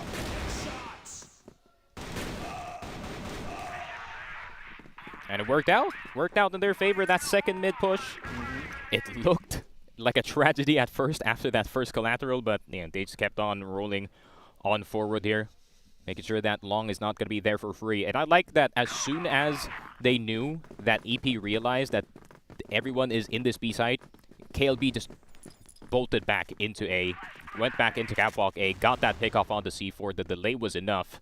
And the two-man game between the push is really good for the side of UBEC. But they need to get this last round, at least to finish the first half on a good note. And now Evolution Power is pumping the gas here. He's going to send it down towards the B bomb site freely. We do have KLP posted deep in towards the catwalk area. Not sure if he can hold it down. We do have KLP going down. There was the trait kill onto Zay. The bomb site has been completely taken with the C4 planted, going to the post-plant scenario here. Oh, a 4v4, but the lurk from XQQ may just spring any moment soon here. Mino about to be contested. Who's going to swing first? Is it going to be Mino or KLB? Oh, YZK spotted. XQQ is right behind him within the hotel position. Colt is going to do the job. JJ with another 1v2. XQQ, he spotted his gun, but no, he was fully blinded. YH waiting for the swing, and no time for the defuse. But he wouldn't be able to defuse anyways. And YH just ran up on that site. He was already there by the time 1 minute and 50 ticked. That's insane. Yeah, we might be a couple rounds too late for UBECMANIAC. Yeah. 7-2. And here's the call at YZK. The perfect lineup. It's just not coming together on map 2 for UBECMANIAC, that's for sure. I mean, coming back from a 7-2 deficit, it feels impossible with the way that Evolution Power is playing at the moment, so I think we're pretty much going to map 3 at this point, which maybe looks a little better for UBECMANIAC being Black Widow, though momentum's certainly going to be there for Evolution Power.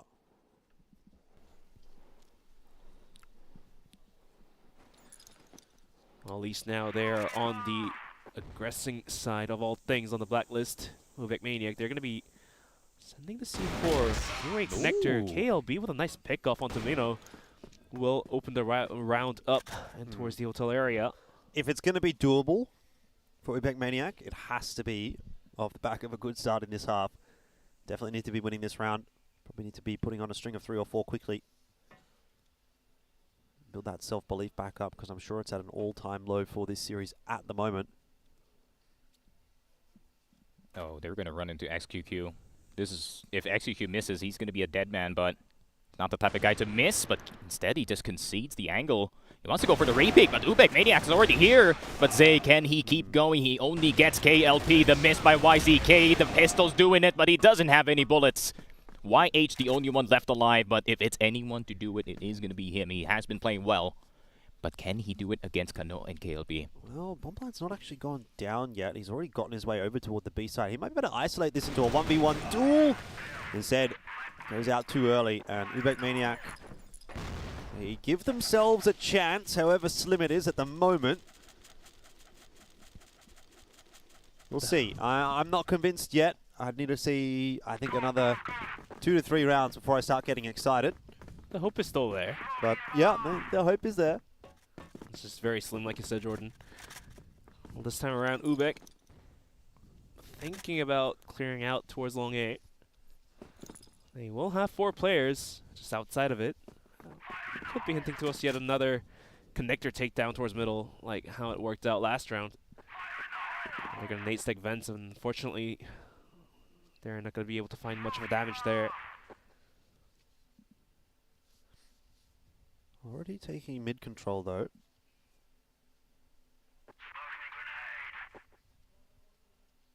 So that's something.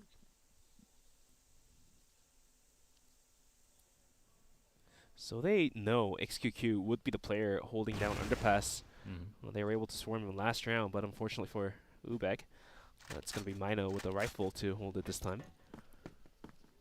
And double sniper setup on the B site. They really don't want to give this one to UBECMANIAC, and KLP could be the first one down. But is he going to get the second one? Never mind, Mino's going to get Kanoloy trying to get the kill. Yes, he does. But he has to be careful about the cross. But YZK, what a shot with the AWM. But he's down to low HP. KLB, a bit too late from the hotel position. 8-3, Evolution Power. Looking like they might just close out Ankara. Diminishing hopes, we say. 8-2. Yeah, it seemed like a bit of a miscoordinated round on the behalf of UBECMANIAC. Just timing's not really working out for them. The flank came through a little bit too late. Solo challenge onto the sniper's window from mid. Probably not going to work out very well for you either. Sniper's nest, I should say. And this time around, they're going to run in as a ball, looks like, towards vents. Could be met with the defense from YH. He's going to back away. Now, here comes the push. Can Zay and YH pull this one down? YH gets one, gets traded. And now Zay on top of the bomb site, going to find the tip of the head and somehow gets a double kill to hold it down. All down to the hands of KLB in a 1v4. he can't do so. And Evolution Power is going to pick up the map point. Keep forgetting that Zay is like half robot sometimes. This guy 13 and 8 already, 96 ADR, and it's such a dangerous thing, right, when both of your entries are online, especially on GR side, because you're constantly being pressured by Zay, by YH. And especially both of them are holding that A side. That's going to be gosh darn hard to actually go through, but YZK is going to get KLB first. Is this going to be the full hotel push? JJ is going to get me. No, Zay is going to go down as well. YZK, is he going to keep going? No, JJ is going to take him down. 3 versus 2, YH and XQQ, the only 2 left alive.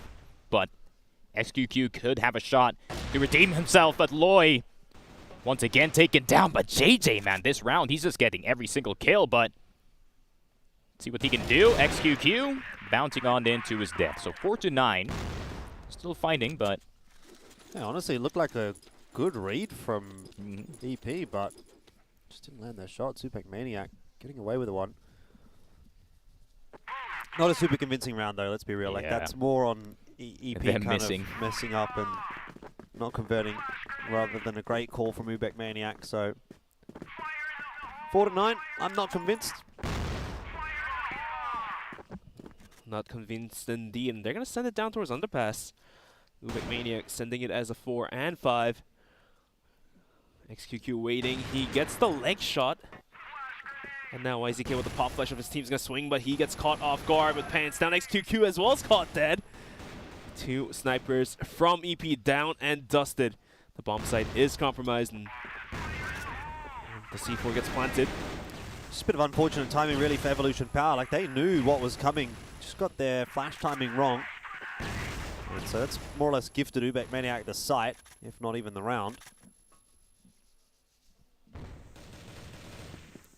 Well, here comes the retake through the smoke, but Kano is waiting with open arms on the other side of the wall of the smoke. Last player alive will be done, and UBECMANIAC slowly but surely is going to start to catch up to Evolution Power. 9-5. Still not convinced, but the round differential is... Doesn't hurt to try, my friend. Absolutely true, my man. But maybe get some reps in. Maybe for the future Ankara games that they're going to play with the other teams in the group. Ankara is going to be very prevalent, actually, considering who else is in there. Especially like Imperial, A Lotus. Gonna need it. Yet another mid take could be brewing here, as we see the C4 and 3 players coming in towards the A connector.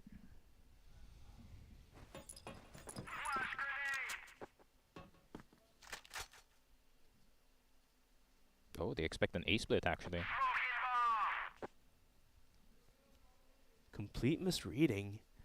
And if UBECMANIAC can just send it down towards B, this could be round number 6 being picked up by UBEC. They don't have any hotel control though, and so YZK has a really strong position to snipe from. If he maintained that hotel position, instead he's going to have a look at connector and gets his timing right. He knows hotel's clear for the moment, and so doesn't have to worry about that angle. This is a masterclass from YZK. Evolution Power reading UBECMANIAC like a book, but still some shots coming back in the other direction. This is not a foregone conclusion just yet. Yeah, KLB and Kano finding a piece each, and somehow XQQ through the smoke found one, and the second shot as well towards Heaven.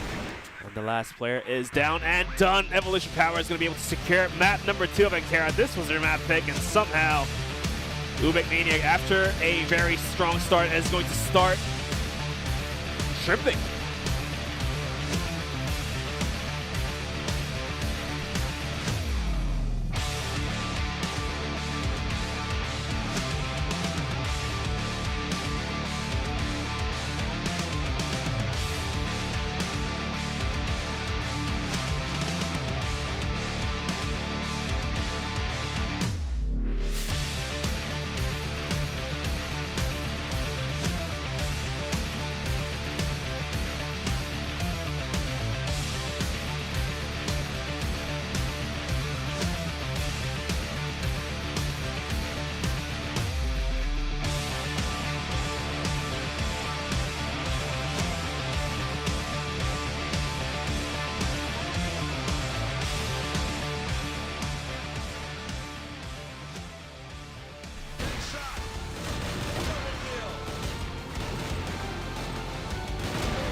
Well, as expected, it was never going to be an easy day at the office for UBECMANIAC, and they gave themselves a sliver of hope with the win there on sub base, but couldn't follow it up here on Ankara. Evolution Power, it feels like a bit of a different beast there on map 2.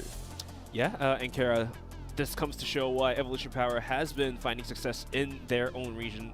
I believe they have picked Ankara over Compound, I believe, in the previous season of CFPL in terms of map picks. So yeah, coming to show and prove is going to be Evolution Power. They are going to be able to get the map pick. But yeah, going into Black Widow, like you said, Jordan, this map is favored by both regions and for Evolution Power as well. So yeah, I'm not entirely sure who can win out here. All right, give me your thoughts then, Sneaky, where this sits for you, because to me that kind of felt like it was a bit of a regression back to the mean for UBECMANIAC and a return to the level which we would have expected for Evolution Power from the get-go. So are we now going into map 3 here with some degree of trepidation for the likes of UBECMANIAC? I think, not gonna lie, the way I see map 3 right now is like a 50-50. Okay. It's just a coin flip of whoever has the better game. Because not gonna lie, I did kind of call it at the start of Ankara that XQQ is gonna have a way better time because, you know, you get punished less as a sniper in Ankara. There's a lot more spots to play at. And yeah, I mean, him just being back, even on 1.0 KD, yeah, he did get only like 9 or 10 kills, but still, it's better than what we saw in sub-base, and you really did feel the effects. But at the same time, I mean, YZK on 1.55 KD, like, even with the, you know, somewhat of a downturn in XQ2's usual performance, I mean, YZK is covering for him really well, actually. Yeah, YZK has been doing really well, actually, throughout this event. From the maps that we've seen from him so far, he's going to get the set MVP here for map 2. But I think, yeah, you're right. That kind of goes to show the difference for this team. If XQQ just goes completely missing, right, that's enough for UBECMANIAC to just get themselves a map win, right? Like 10-8, that's very, very close. But once he's back and, you know, contributing, it doesn't even look like it's even really that close at all. So that's somewhat sort of concerns me going here for map number 3. I think Evolution Power are definitely my favorites going through to this third map. The only thing is going to be whether or not we maybe see a bit of a drop-off again from Evolution Power. Like YZK's had a couple of good maps. Are we necessarily going to expect to see him put together 3 in a row? Minnow fell off maybe a little bit from map 1 to map 2, but, you know, still had quite a bit to deliver for us. So yeah, I mean, you have so much responsibility as an IGL, so I expect him to not to frag that high, but, you know, he had its moments. Either way, conversation still to be had after this break. We're going to go for a quick one, so don't go too far away. Map 3 will be coming up right after this.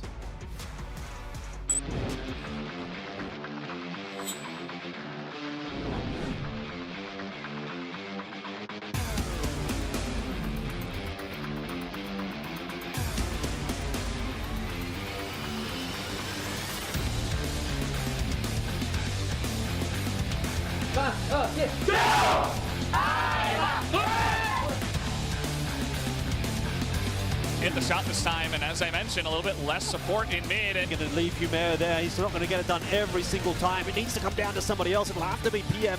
Taking some players off on the sniper, but Ranking are going to try and push their way through the smoke. I'm not sure how well that's going to work out. YJ.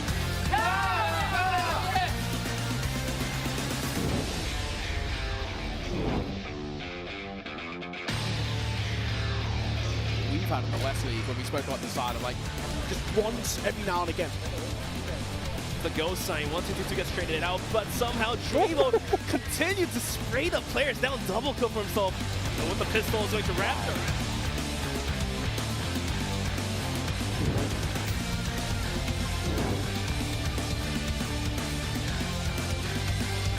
Ghost sign here, Origami's going to swing in. GDSC finds one. Ruzao's going to find a double kill of his own. And all of a sudden, Lotus is barely holding in deep of the bomb site. Can he find the frags? No, he can. He's looking this way, so gotta be careful. That's gonna be the first kill, and he's got his buddy nearby, 7. The two of them just raining shots down.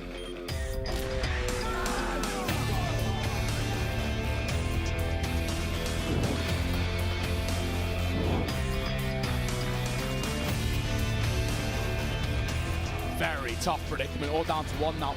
The new boy of WY got a lot to do, and unfortunately, will finally get the spot of Elvin. 14 then gets dropped. It's a swing.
Welcome back. It is Evolution Power and UBECMANIAC taking each other on in the second game of the day here at the CFS Grand Finals 2024.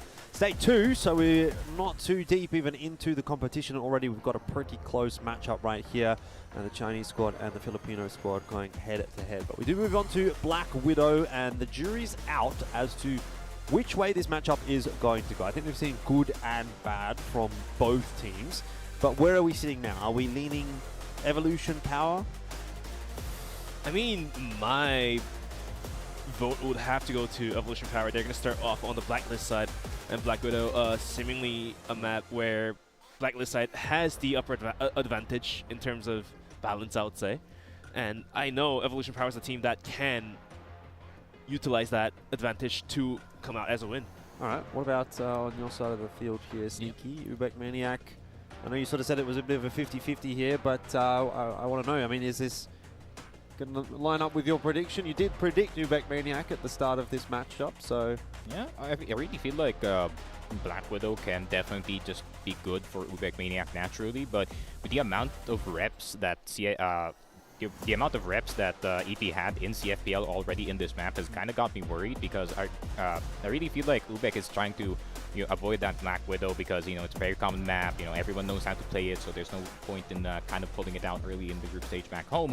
But now it could actually bite them in the back. But it seems like maybe they've made some preparations right before this. But still, Evolution Power, I might change it a bit. Instead of a 50-50, I might say like 60-40 more for EP, especially with how XQQ and YZK performed earlier. All right, so what's the key to victory then for UBECMANIAC? Is it Loy?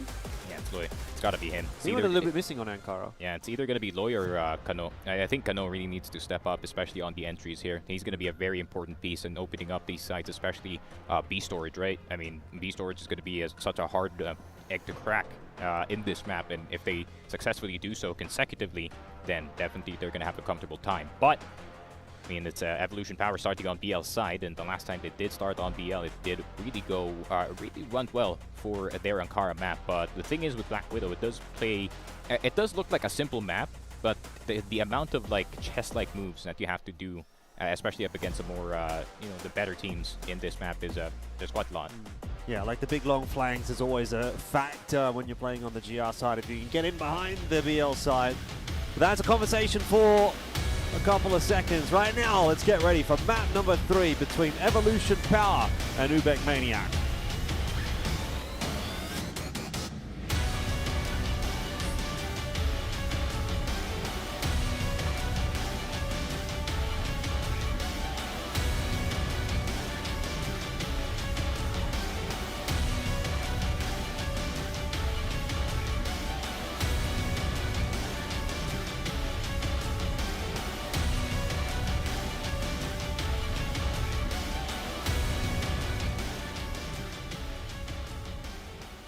All right, here we are going straight on into map number 3. It's the big one for Evolution Power and UBECMANIAC. All the chips are down, and JJ will start it nicely, but does get traded back straight away. So no harm, no foul. Both teams getting the option to draw some blood early on in the piece. Yeah. Now Kano, when some blood is going to come out from Kawok. Unfortunately, he's going to have to fall back out after not finding any players of Evolution Power in his crosshair. In the meantime, we do have the C4 rotating in towards B, although there are still 2 players from UBECMANIAC holding it down. It's going to be KLB with support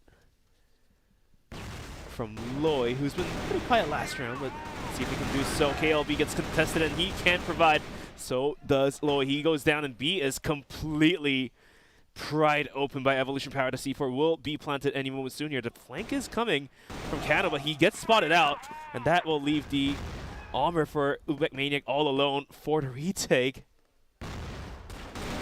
KLP, not really much of a chance for him here, but through the smoke, he does get the headshot onto YZK. That does only bring it back to a 1v3 though, so still pretty wishful thinking. Yeah, window position taken here by KLP. Not much options in the B site for the snipers to retake. And Evolution Power taking this round number 1. It's a good old bait and switch from the boys over at EP. you know, getting some fights going in short. I think EP probably realized early that they're really fighting hard for this A control, so they're like, all right, let's just go to the B site. But I can't believe the setup didn't work here for KLB and Lloyd. They just got insta-killed. You're absolutely correct. And already Kano in a commotion will somehow find the tip of the head through the window of the catwalk to find the equalizer. It's going to be down to 4-on-4. As Zay and JJ are going to be the players that are down and dusted. Jeez, I'm telling you, man, Zay is a robot. He just finds kills all over the place. And his aim does not make sense, but it works. Lloyd's thinking about swinging out wide. Eventually will fall back. We'll cook a nade and toss it out.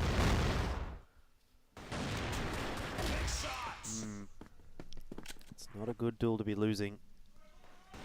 KLP will spot out Mino. XQQ's going to try to pick the pace up there, but he'll end up just being traded down by YH. Still, it's more than acceptable for Evolution Power. However, using YZK and especially now YH is going to be a problem. Oh, Mino. All down to the ends of Minnow. In a 1v2, he does have the C4 and he does have the bomb site open for himself. As UBECMANIAC is going to go for the double stack out towards B. They don't want to risk it. They don't want to give the chance for a 1v1. They're going to go for the refrag instead. And however, that will allow Mino to get the bomb planted and find a better position to hold on to the bomb site for a 1v2. They did spot him early though, so they are aware that he is either playing slope and or truck. But KLP, bit of a cheeky peek. Does not get Mino down, but he is down to 1 HP. KLB, he can see his foot right under the truck, so he knows exactly where he is. Mino trying to jump, but KLB, is he going to anticipate the wraparound? Oh, no. I think he's lost the round. mind games. He might have just lost the round, and he's not going to go for the full push. Mino has played this expertly well, and KLB messed up.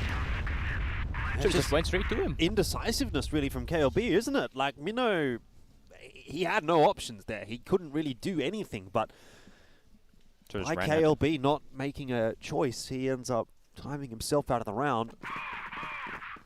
Yeah, no other options but to tap the C4 to try to bring the final player up on his crosshair. Eventually, there was no time left, and Evolution Power is going to secure their second round. Look at XQQ on an M4, deep in towards middle. He's going to start swinging out any moment soon. Zay did fall down while he was pushing long. KLP at risk. Kano somehow finds the headshot, and now Mino will go down to KLP. So all of a sudden, UBECMANIAC was looking to win a round here, all down to the ends of YH. 1v5 gets knocked out. And UBECMANIAC will quickly catch up. That's going to be 2-1 on the rounds. I like that XQQ, he's like, the pushes I'm doing would be way better with the rifle. And he made that realization 3 maps into this series. You know, I mean, better late than that's never. a good reality check. Yeah.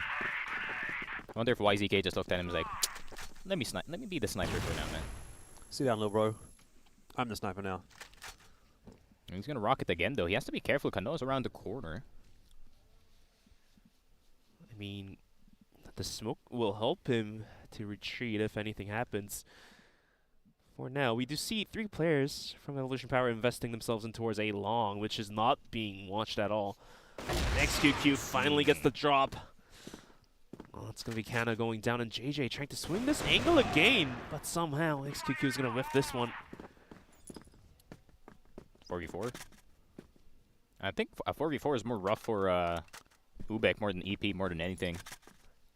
Defense is going to be a bit stretched out because you have to worry about mid and long at the same time, so it's going to be individuals holding angles against like 4 players.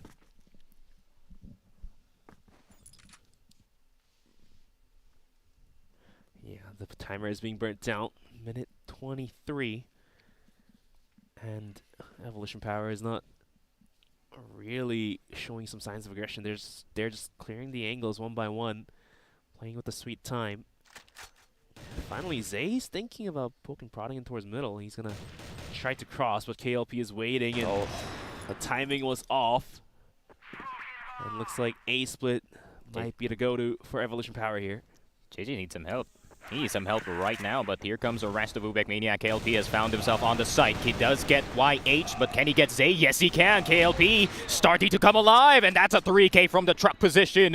YZK catches him with 0 bullets in his AWM, but he is a known entity in this low position. But can he get this 1v2? Another clutch for him, 30 seconds, but instead KLB no longer afraid to push on forward. It's a big one for UBECMANIAC. You can see what it means. Cheers across the board from them. Still in this contest. It was very easy to sort of tell the story that UBECMANIAC was out of the contest, especially with the way the map started, but they have that self-belief and they might still be able to get some blood drawn here for the Philippines region. SGJ was unable to do it last night. They were close. Now UBECMANIAC getting even closer. Is that dream alive? Trying to keep the dream alive. I mean, if they are able to knock out, or rather take the series away from Evolution Power, UBECMANIAC has a pretty good shot at moving into the playoffs. Yeah, especially Imperial. I mean, Imperial against EP. Imperial against a 2nd and a 3rd seed from China. They're going to win that every time. I mean, the Animals. Never doubt that man's brain. And the pressure is reeling in for both of these teams, and it comes to show that both of these teams are playing with the timer.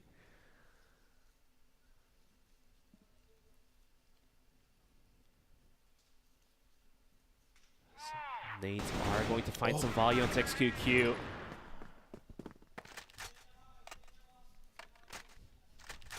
Really accentuating that short control for the side of UBECMANIAC. And Kano can try and see if he can tap away XQQ. That would be a very good first pick-off, but it's a very hard angle to clear. Does jump across, very brave. XQQ with the help of his teammate is there, but he's also having a teammate in short, and that's a 2v2 going in the way of UBEC, but they do trade in return. Zay getting Kano. So now it's a 3v3. 55 seconds left on the clock. Where is EP gonna go? Nowhere. Here's the actual answer right now. They're going to continue to play it slow. Mino might have just spotted KLP there as he crossed mid doors. And seems like Evolution Power taking their time to make a decision, but ultimately will go toward A. Got one player working up long. That's YZK with the AWM. 2 riflers to go in over bridge. That will definitely help. That's the A site cracked open. Not that Evolution Power 100% know that yet, but they are gathering that information. We'll get the plant down with 20 seconds to go. Virtually a free plant, but KLB is going to be on top of the windows here. We'll have to fall back out of this one for now. KLP. YZK gets the shot down. And Evolution Power will find the 3rd. And now we have a timeout from Evolution Power. Kind of awkward. I mean, they anticipated to use this timeout to figure out what tactics they want to advise to. Because, like you said, Jordan, Evolution Power seemed to be lost in the middle of the round, just clustered up in towards middle. Yeah. Yeah, mid-round calling hasn't been the best for Evolution Power, actually. Not the best adjustments from their side. And even that A take was, it felt like as if they just had nowhere else to go. So they just walked it up catwalk, walked it up on long, and YZK found the drop onto Loy, and well, that's how that round went. It feels to me that way. Not the best way that you can play that 3v3, honestly, if you're UBEC. But at the same time, whoever pulls the trigger first is going to get it. Especially the A site, man. That's such a hard retake to have if you don't have short control too. Because you're just like stuck in spawn, you're stuck in window. And we already know that the thing is with windows in Black Widow, I advise never to go through them unless the site is actually clear. And you also get nade stacked oftentimes. Ah, yes.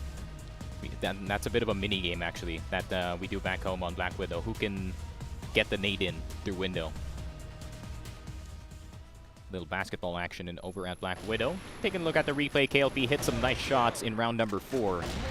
And it did convert into a win. Some nice shots being fired by KLP, but looks like we are back in the game. 3-2 is the scoreline. UBEC trying to catch up. As we have YH already posted towards catwalk. We've seen UBEC trying to swing catwalk with 2 players. But this time around, it's not going to be that case as Kano using the ledge to cover himself. Zay and YH looking to clear this one out.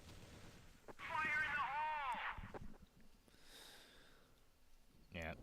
Knowing Zay, like if Kano sees a single pixel of any enemy in short, he should just drop down because Zay, he knows all the pre-aims.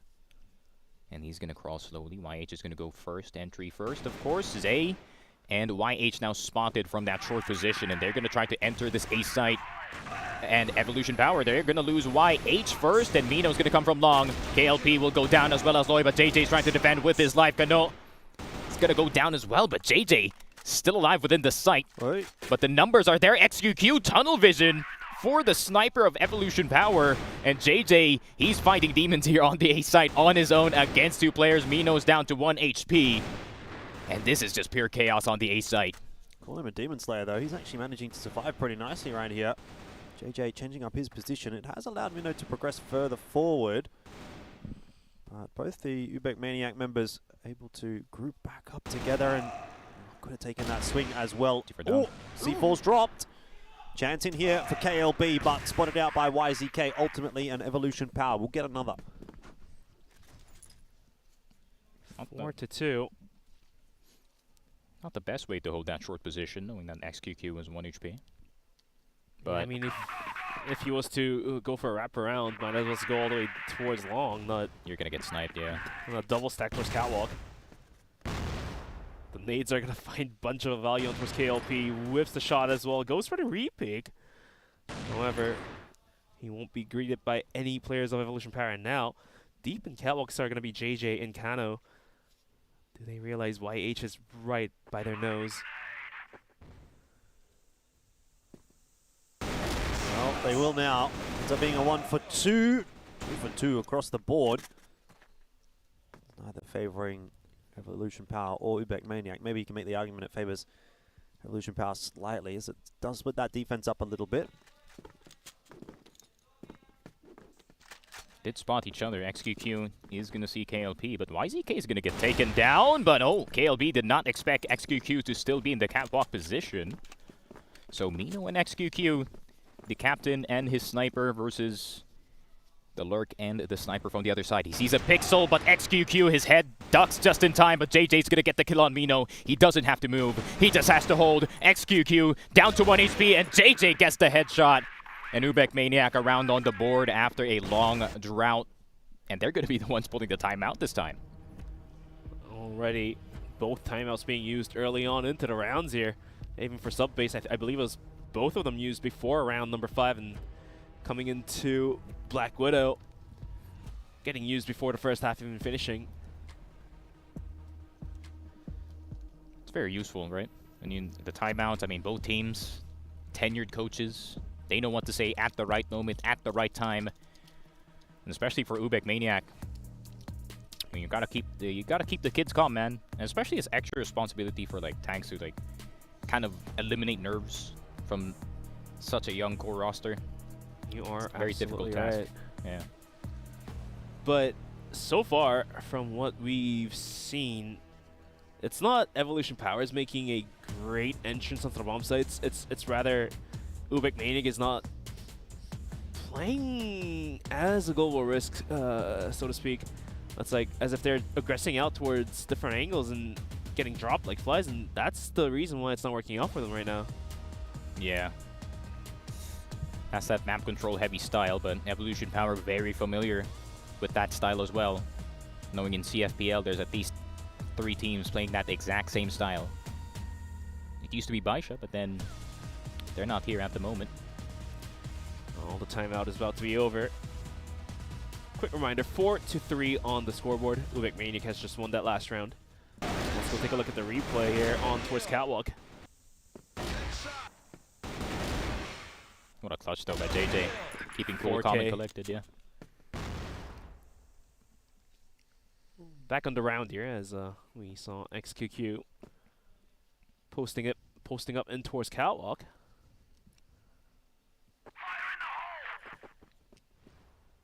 Oh, timing is on that is insane. XQ Came off of that angle just in time for the short push to come in from the side of UBEC, but they can confirm that it's not going to be A site if they see anyone crossing from the B Waters position. This is going to be an instant rotation, and here comes the rest of the squad. Loy's already running back into that B site, and let's see Evolution Power. Can they make it inside?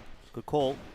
They'll be holding close. We pushed away back toward the doors. This is a lot of artillery getting tossed in by Evolution Power, and it will afford them entry into the B bomb site.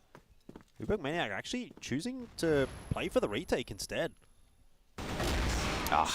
Unlucky there from Loy. Gonna see the outline of Mino crossing. Does get the bomb down. And KLB is not gonna find anyone from the window position, and you do not want to come out of there. Well, now going to post point. The timer is ticking. Kano is going to toss that nade. Does find some value onto Mano. And with the pop flash, they're going to send it in. YZK in storage. Pops out. Gets one, but will get dropped. Somehow in a 1v1, XQQ versus JJ. Bombs planted quite nicely for XQQ. All he has to do is dance around. JJ doesn't really have many options here. He just kind of has to sit that defuse and somehow hope that XQQ misses his shot or something. There's no ability to be proactive in that situation. He was hoping for a leg. Yeah. But all he got was a pure body shot with AWM.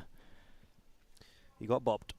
He got bopped. That was close, though. That was scary for EP, man. Not gonna lie.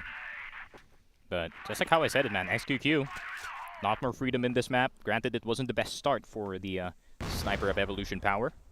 But 75 is not a bad spot compared to what we've seen in map 1. YZK looking in towards Catwalk. But JJ has no intentions to swing any moment soon here. And with a successful B take last round, they're going to think about sending the C4 down that way again. YZK almost getting the kill there. Some sort of re-peek. And unfortunately, he won't be able to find and connect to a kill.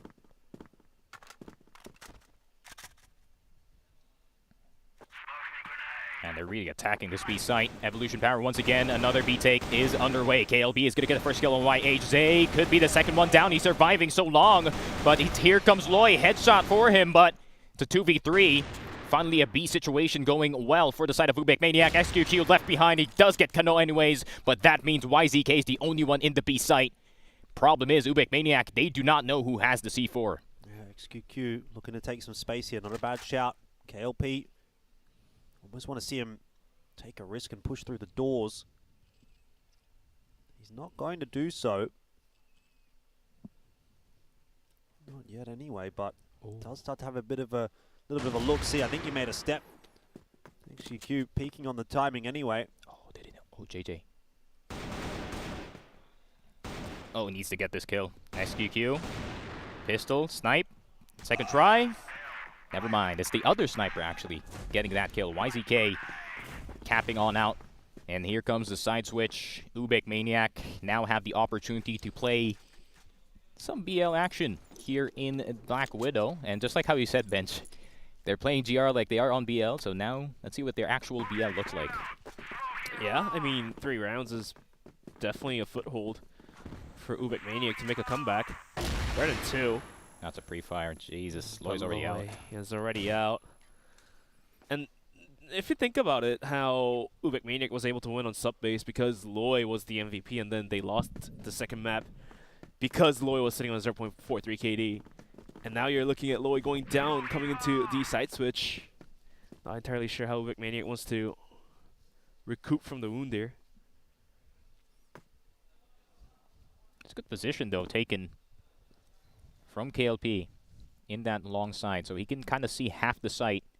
Problem is, short is going to be seen by YZK, and Zay is here for backup as well. They do spot him in train, so YZK not going to be peeking anytime soon, but he goes for the re-peek anyways. 22 HP. KLP is going to go down. Jump shot by YZK, but can he get any more? Kano not going to get hit by the AWM shot, but here comes Mino from behind, but Kano denies it. Wow. KLB will get XQQ, so it's all on the entry of Evolution Power. YH will get KLB, but look at that position from JJ. He is just sitting there waiting the insurance policy for UBECMANIAC.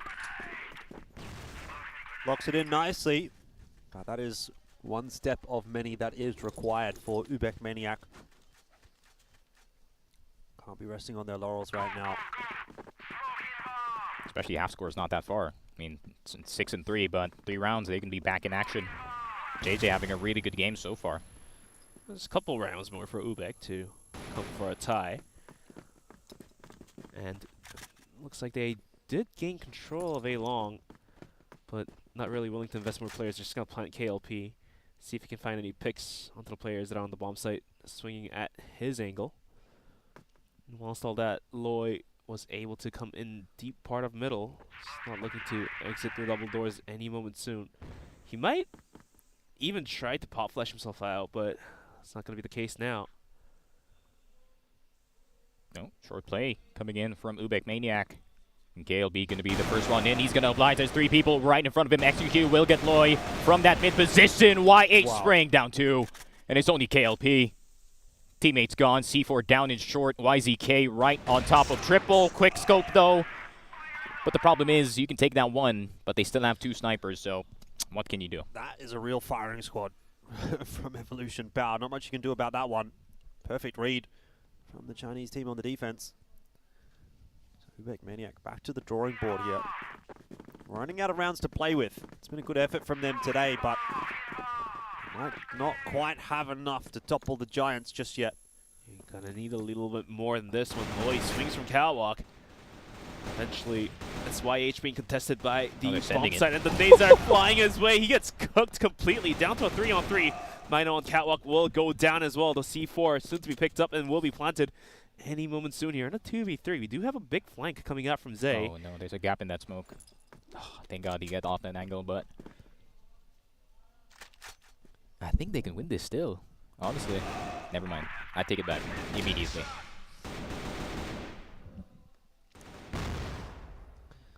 Zay in the 1-on-2 is going to have to pull off a miracle here. It should just be the double swing from UBECMANIAC. They know where he is. Oh dear. Down to the 1v1 now. KLB again. Indecisiveness this time. Doesn't quite get the better of him, but was a bit too close for comfort for UBECMANIAC. Yeah, especially Zay was the last player left alive. Half human, half cyborg. Can't really just give him any space just like that. Yeah, not a single round has been free for UBECMANIAC. Every single one of them had to come down to the wire, I feel like. Once again, UBEC trying to take control of A Long, successfully gets in there. They're going to go for the fast aggression. They're going to send it, but now XQQ on top of bomb site's going to start swinging out. Get one. What's the second one? Using the truck as his cover. Was waiting for his teammates to pass across. Only Lloyd left all alone. Yeah, even he can't get anything done. Yeah, in Evolution Power. Seems like they got the gist of it in this second half. XQQ live in the live, YZK hitting the right shots at the right time. Trying to run back that long strat. It worked last round, it's going to work another one, but it seems like the adjustments for AP on defense is way better than the first half. You're probably right. And like Jordan mentioned, there's not too many rounds left for to play with. Just 2 rounds away from losing the series here. Mino stabbing out from B is going to spring and get the kill. And KLB is going to go down on a 4v5. With outside of B getting fully controlled by Evolution Power. Now they're boxed in towards middle. And to make things worse, YZK is going to get a kill of his own as well. Loy once again put to a 1v4, gets swung out and he goes down, and Evolution Power is going to pick up the map point. Yeah, it's kind of like Evolution Power giving a taste of their own medicine with the pressure that they're giving here on their GR side. Willing to go on forward, especially with the gap that they have in the score. So Evolution Power going to be a lot more cheeky when it comes to those aggressive peaks this time, knowing the leeway that they have in this map. Especially Mino catching out KLB earlier, and he's going to catch out KLB again. KLB thinking that he was already pushed in stairs, but oh no, YH spotting out KLB. Not like this. The sniper and the IGL is gone, so it's down to the big 3. And Loy hasn't been doing too well. XQQ is going to execute him. Kano and JJ, the last 2 left alive. This is looking mighty over for the side of UBECMANIAC GT. And Kano, it's going to take a miracle for them to get back into the swing of things in this game. YH in the triple box does get Kano, and it seems like it's the beginning of the end. JJ, he played so well. but it seems like it might just be over. XQQ with the final shot of the series, and Evolution Power win with a 2-1.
Well, it was a good effort, but not quite good enough from UBECMANIAC in the end. Evolution Power do manage to stand tall on the final map, and you have to really think about what a difference those couple of rounds on sub-base actually end up making to that overall series. I mean, 10-8, it was a nice win, sure, from UBECMANIAC, but looking back at Ankara and Black Widow, it felt more like a foregone conclusion on those two maps. So I think even a 2-0 might have been representative actually of where this series could have and maybe should have ended up, just for the fact that Evolution Power, I think, underperformed a little bit on sub-base. Yeah, for sure. I think they kind of got the ball rolling by the time that the second and third map really went through. And I think sub-base was really just a hard map for XQQ especially.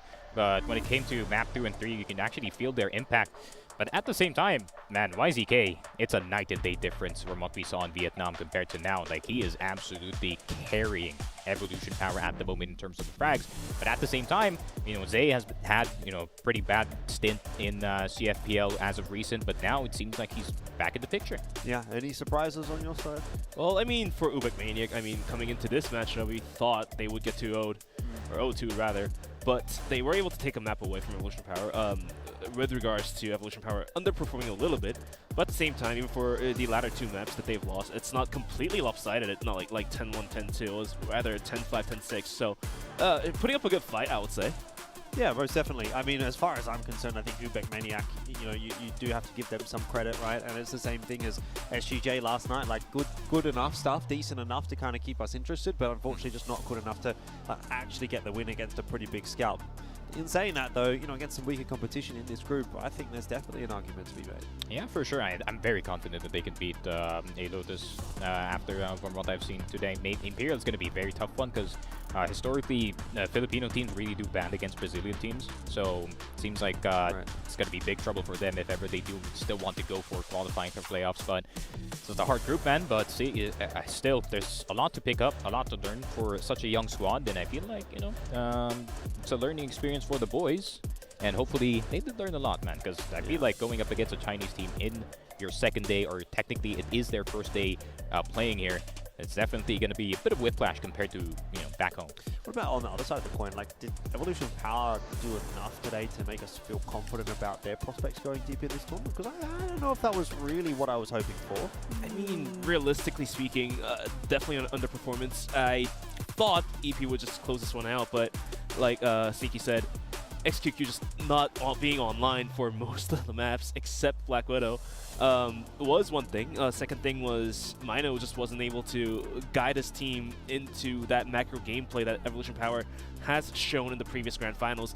As you saw on Subbase, a lot of the rotations that Evolution Power made was very questionable. Let's put it that way. For sure. Fair enough. I mean, are you on the same train of thought? Yeah, if you put this team against Q9 right now, Koi and XMY would take turns smacking XQQ. Right. This is not impressive gameplay from the side of EP whatsoever. There's a lot of like missed executes, and at the same time like a lot of unnecessary fights coming in, maybe from YH, but that's just the nature of his role. But at the same time, I feel like they're getting a lot more readable as you know, some of these rounds do go through, and it kind of forced Nice to pull out these timeouts, and they're like, guys, you're getting red. You know, we gotta switch things up. We gotta try and see if we can be more unreadable this time. But let's take a look at the set summary. XQQ coming back into the fray. 2.43 KD, 1.13 KR. Yeah, pretty damning stats though for Loy, right? But he had a pretty good map. Map 1, I thought. He was, you know, coming out the gate strong, but maps 2 and 3 kind of went missing a little bit. And if you're going to be the guy that we want to talk about, you can't be dropping 0.3 on a map 3 on a decider map. XQQ does come back into his own though on that third map. You're not going to keep him down for long. I think that's the big takeaway. Yeah, I feel like that's what I said too. XQQ could be like 0 and 10 in a game, and in the next round, if you need him to hit like a certain shot, he's still gonna do it. And you know, that consistency is just insane, especially coming in from a rookie. XQQ does remind me a little bit about MG, how these two players are more of a dice roll player. If you roll a 6, you would go top fragging. If you roll a 1, that's what happens on subbase. Is my guess, I feel like. That's a good comparison, honestly. I mean, I feel like MG and XQQ has a lot more in common than we expect. I feel like MG is just slightly more consistent, especially fully knowing that they can kind of use him better compared to Mino here. But yeah, I can see I can see the similarities, man. Yeah, most definitely. Well, that's the halfway point for the day. We've still got a bunch more Crossfire yet to come, but I mean, I feel like it's been a pretty interesting event so far. We've seen some close games, and we'll have to keep an eye on how things continue to play out. This group, still a pretty interesting one. Obviously, you saw there the standings for a second. Imperial perhaps performing slightly better than Evolution Power in their opening game, but ultimately that's really going to be the decider matchup, Imperial versus Evolution Power, to sort of see who takes top spot in this group. Yeah, I still think that Imperial is going to probably top Group C. I feel like compared to what we saw today from Evolution Power, I mean, Imperial is just miles better compared to what we saw. But, I mean, they do have a chance to kind of look at what they did wrong, especially, you know, this is the series that went all to 3 games, so it's going to magnify the mistakes here for the side of EP and what can they fix before that they can go into the matchup, which is on December 7th. And Imperial versus EP, so they have like, what, a day of preparation? I bet that they can do so, but problem is they're going up against a preparation monster that is named the Animal, so it's going to be just whoever prepares better from both teams. That is absolutely true. Just waiting on the interview to happen. Looks like we are ready to interview our MVP, so let's take it over to the stage there to hear from our players.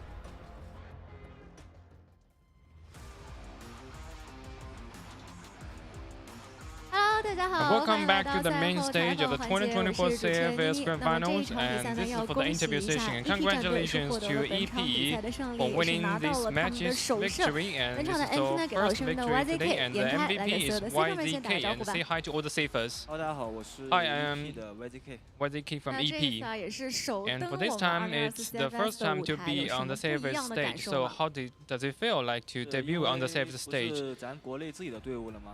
Because it's not the team in China, so we have different feelings in terms of the gun shoot and different performance. And also for the UBECMANIAC, it's a very young team, so how do you feel their performance? I think they are very aggressive. And let's reevaluate today's performance. For the first map is sub-base, and it's 5-4, and we're putting a lot of pressures to the enemy's A side for multiple times. But for the UM's versatile defense, did that limit our attack? I think that's kind of a limitation for us, and I think for most of the reasons it's just we didn't get very familiar and get the hang of the game. And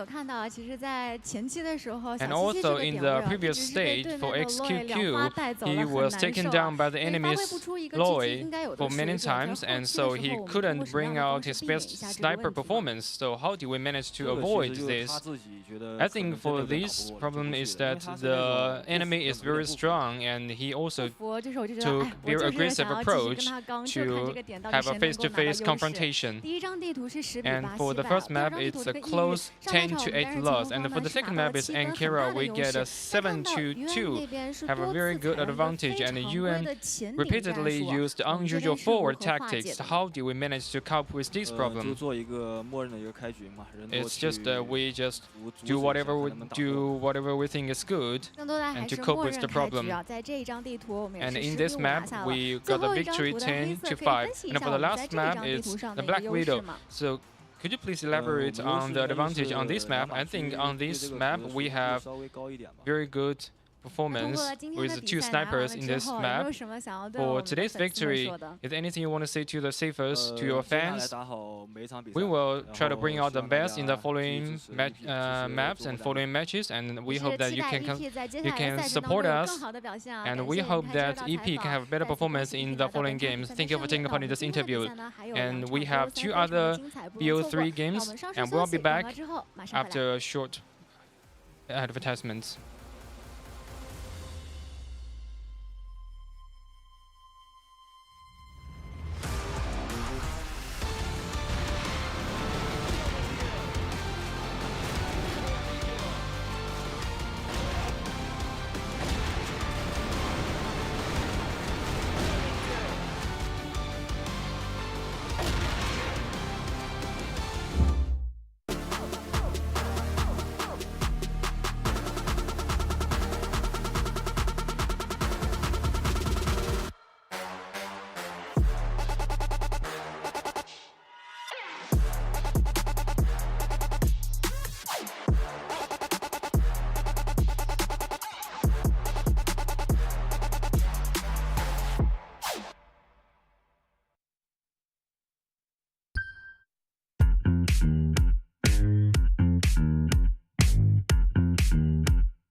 أنا اسمي محمد محروس، عندي 24 سنة، بدرس كمبيوتر ساينس في الجامعة العربية المفتوحة.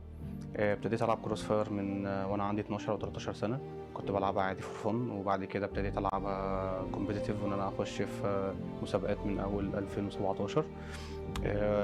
كان أول فريق أخشه، وبعد كده اهتميت باللعبة شوية أكتر وابتديت إن أنا أديها اهتمام.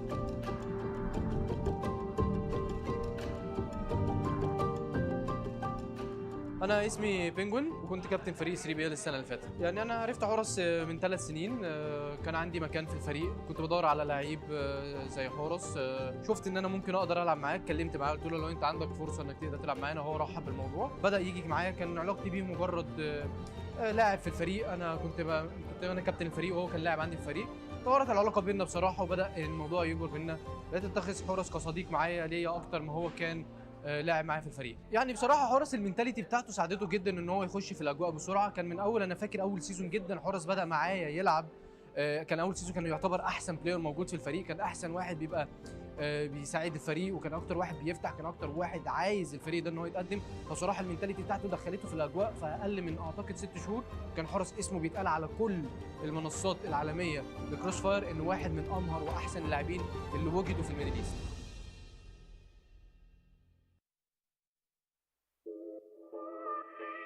بصي، في الاول طبعا احنا استغربنا جدا، يعني كنا مش متخيلين اصلا. يعني كان محمد بيلعب مع اصحابه طول الوقت في الشارع، عجل، انتشار، فاضطرينا في فتره نقعد في البيت، فبقت حياته كلها الكمبيوتر واختفاء بقى طول الوقت مع اصحابه، واحنا ناس ما نعرفهمش. يعني معظم الوقت محمد انا بلعب مع اصحابي فاتعزل فتره كبيره جدا ومفيش خروج خالص، وطول الوقت في البيت. احنا حتى اتخضينا، يعني محمد ليه ما بتنزلش، ليه ما بتقابلش اصحاب بره، ليه ما بتروحش الكليه تقابل اصحابك اللي في الكليه، تعمل علاقات اصلا مع اصحاب اللي في الكليه اصلا.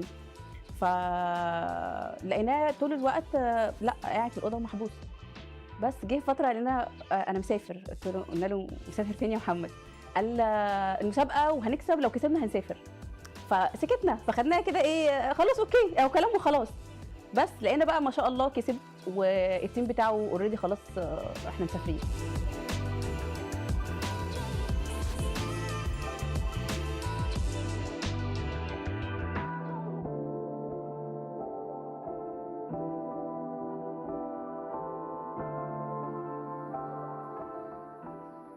خلينا نقول ده تمن القعاد لوحده، تمام، وانعزاله في وقت من الاوقات، لان في اوقات ما كناش بنشوفه باليومين. اقفل الباب، خلص لعب، نام، وخصوصا في الاوقات اللي بيلعب فيها مع دول مختلفه معاك في فرق التوقيت، تمام. فممكن يكون بيلعب مثلا الفجر فخلص نام، فاحنا في الوقت ده صاحيين عادي وهو نايم. بعد كده عنده دور او لعبه تانية او بطوله تانية، ففي اوقات كتير ما كناش بنشوف فترات. زي ما قلت ده احتراف، والمجتمع خلاص تقبل الشكل ده من الالعاب، فبالتالي بقى ليه سبونسر، بقى بيقدر مدى مهارته للعبه، وبالتالي ابتدى لما بيخش مسابقات يكسب، فبالتالي بيبقى ليها مردود مالي. وده زي اي العاب رياضيه عاديه، زي كره القدم، زي السله، زي الهاندبول. واحد علاقتي بحورس على مستوى صداقه او مستوى الفريندلي يعني قويه جدا من زمان، او هو اول واحد كلمني في الفريق، او لما جينا نستارت في كروس فاير. والله حورس من النوع اللي هو متعلق باصحابه بشكل جامد، فاحنا بعد السنه اللي فاتت لما قدمنا بشكل كويس سيزون 1، لما بدا بعد كده كان هو محتاج يلعب يغير التيم، او انه يلعب مع ناس قريبه منه فاهم اسلوب لعبه والكلام ده كله. فلما استارتنا بالتيم بتاع السنه دي كنت متوقع ان هو هيكون من افضل اللعيبه على مستوى العالم، واوريدي احنا حققنا حاجات كويسه جدا السنه دي مع بعض. سافرت 4 مرات، مرتين في كوريا ومره في الصين ومره في فيتنام. كل مره رحت ما حققتش اي حاجه، كل مره بروح ببقى اطلع نفس المركز وبيبقى من ضمن اخر 3. انا ما حققتش لسه حاجه، ومستقبلي في اللعبه دي بالذات ان هو عايز اخد الخطوه اللي بعد كده. انا كانت اول خطوه ليا ان انا اكسب دوري، تاني خطوه ليا ان انا اسافر، تالت خطوه ليا دلوقتي ان انا عايز احقق حاجه في السفر. هو نقطه ان انا اسافر دي خلاص بالنسبه لي بقت ممله، ما بقتش زي اول مره. لا دلوقتي بقى عندي هدف اكتر ان انا احقق حاجه، اللي هو يبقى مثلا يكون اول فريق في الشرق الاوسط كله عملها، مثلا ان انا اطلع من التوب 4، ان العب في السيميز، لا ابقى توب 2 او توب 3، ابقى حاجه اللي هو ما بقاش على الستيج العادي، لا ابقى قصاد الجماهير، ابقى قصاد المين ستيج كله.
Well, we are back for game 3 of the evening, and here it is, a big one. 3BL, we get to see them for the first time after their performance at the Summer Championship, and it's a tantalizing prospect, but I tell you what else is tantalizing. We've got Valdez, he's quite tantalizing, and Nao, I think you're a prospect. There you go.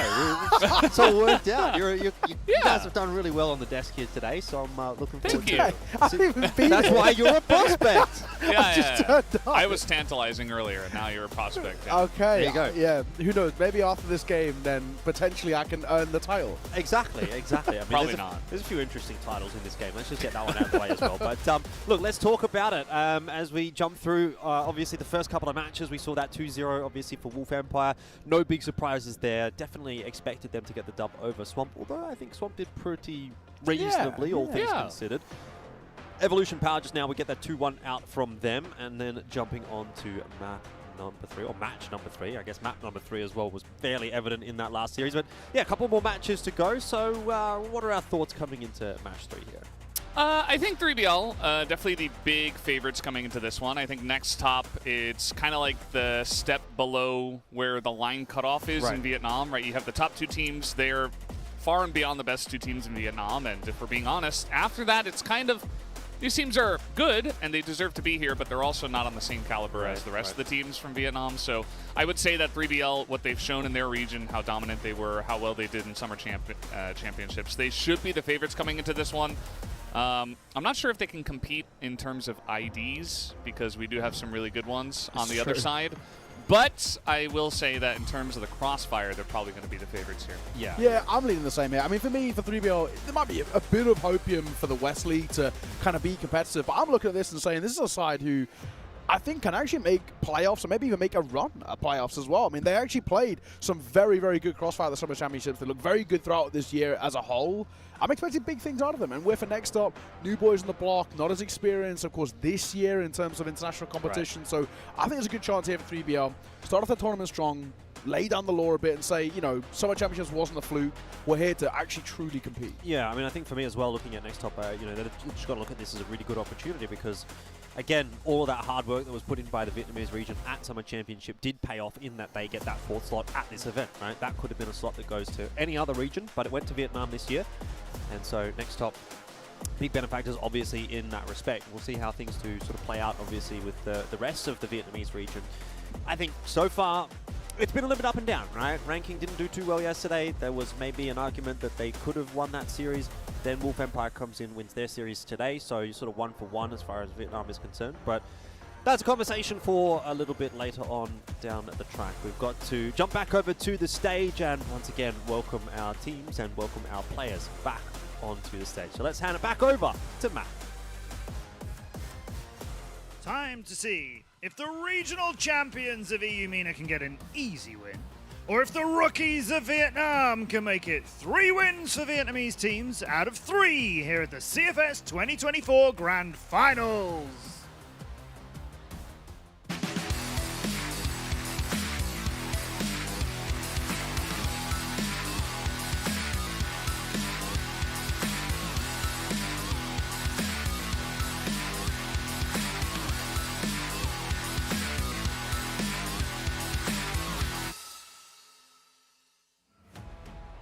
The regional champions of EUMENA to the stage and ready to dominate the scene. This is 3BL Esports, and this is Snare.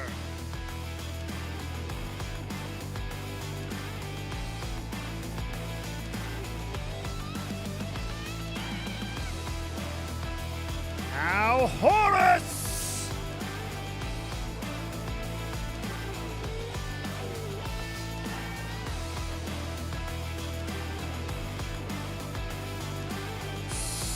Snake!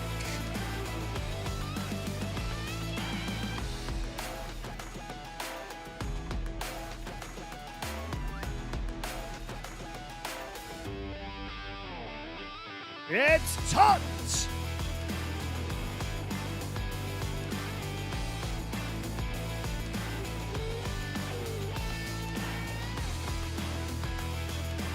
And Slayer!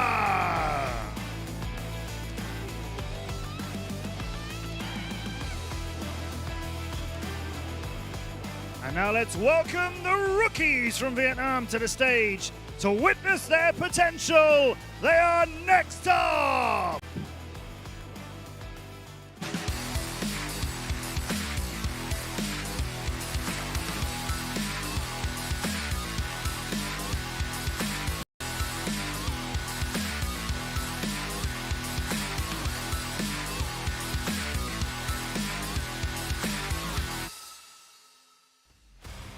Let's welcome Pooh!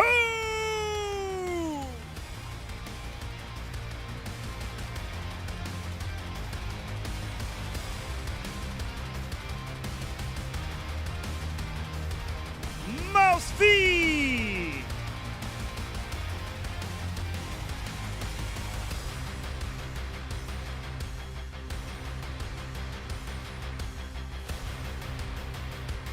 The Chip!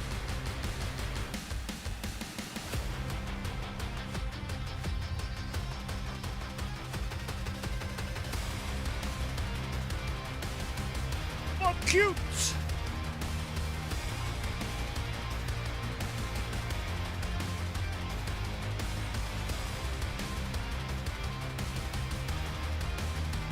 And yay!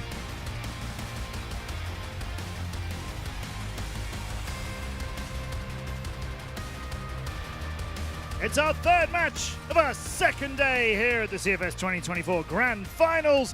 Who'll claim victory? Well, stay tuned. Let's unlock the future.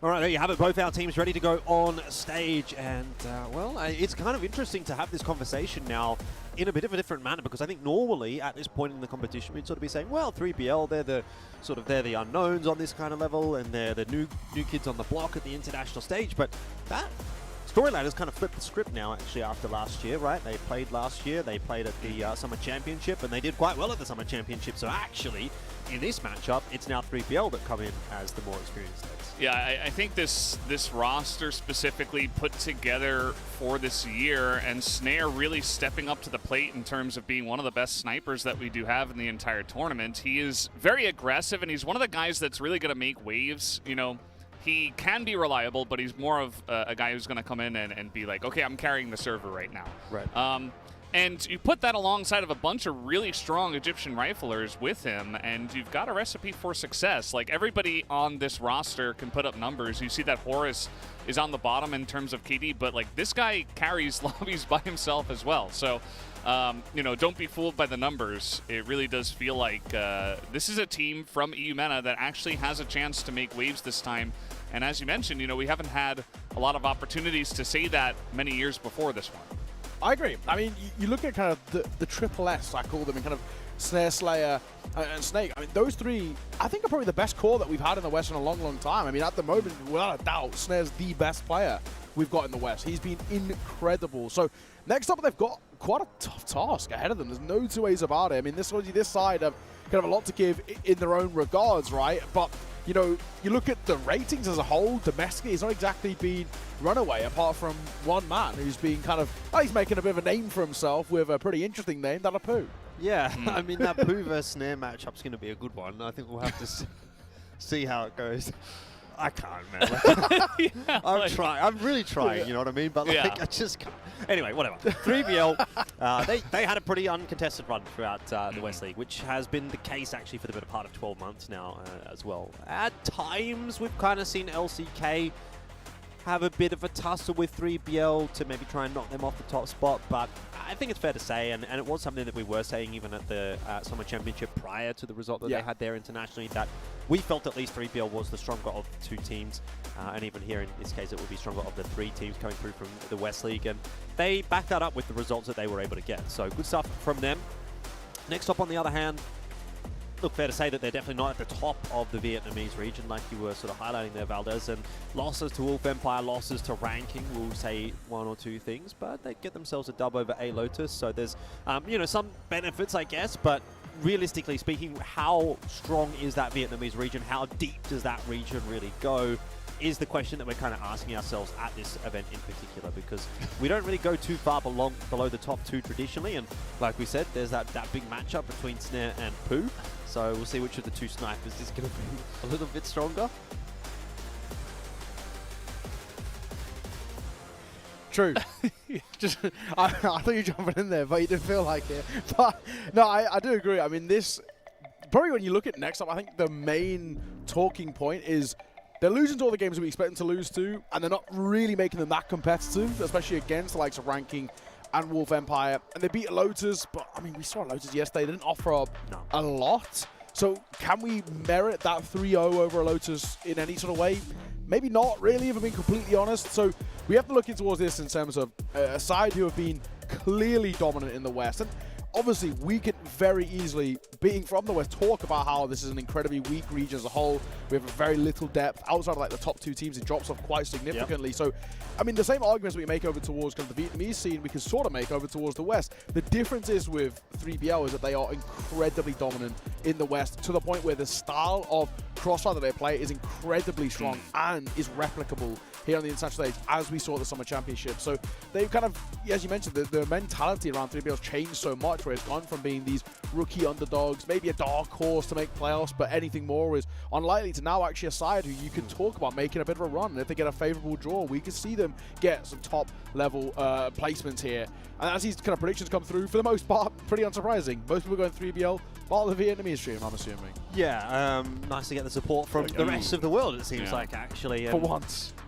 Yeah, that's exactly it, right? And that's the conversation I'm trying to have there, Valdez, when I was sort of highlighting, like, this sort of feels like the first time, really, ever, at least, maybe not ever, let's be real. Like, we go back 10 years, 8 years. Yeah. You know, we're talking about Flipside. They made like a top 2 at one point in an event like this. So there has been success for the West, but it's been missing for like 5 years. There's been no real success internationally for Wesley teams, but kind of feels like now we're at that sort of turning point where it may start to become possible, and we'll see what 3BL can do to kind of continue that storyline, and whether or not the likes of LCK or Unknights can maybe fly that flag alongside them. Horus, certainly, you know, a strong part of this team, right? We talk about in-game leaders and how he's been able to sort of highlight his strengths, his team's strengths, and you were talking about the big 3, the Triple S or whatever you want to go. That's an interesting name, isn't it? But Horus, I think as well, you know, he has his moments definitely. He's a very, very strong fragger when he needs to.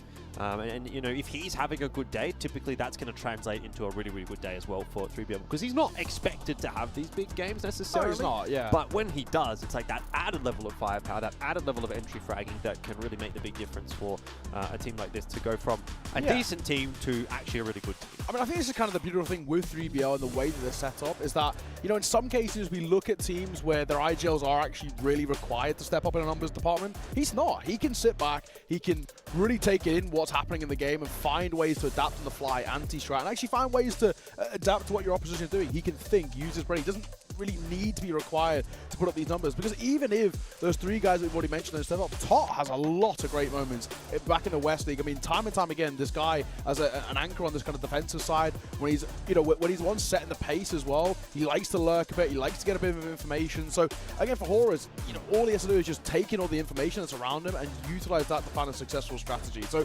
honestly, you know, people look at his stats and the 0.99, which granted isn't too bad, all in all. Enough. All you really want for your IGL is to get like a flat 1 rating. That's pretty solid by most means. So yeah, I like what I see out from this team. I think they're set up in a way which means that everybody gets their moments to shine. We've got the map comparisons as well. As you can see, there's a few maps which are played a hell of a lot, especially domestically, and then some which are barely played at all. Eagle Eye and Mexico in particular for both sides aren't played that much, so we could maybe look at them as bans, but I think if you're NEXTTOP, for me, that port has got to be a ban. Yeah. I mean, we look at this 3BL side, domestically, they've been incredible in this map.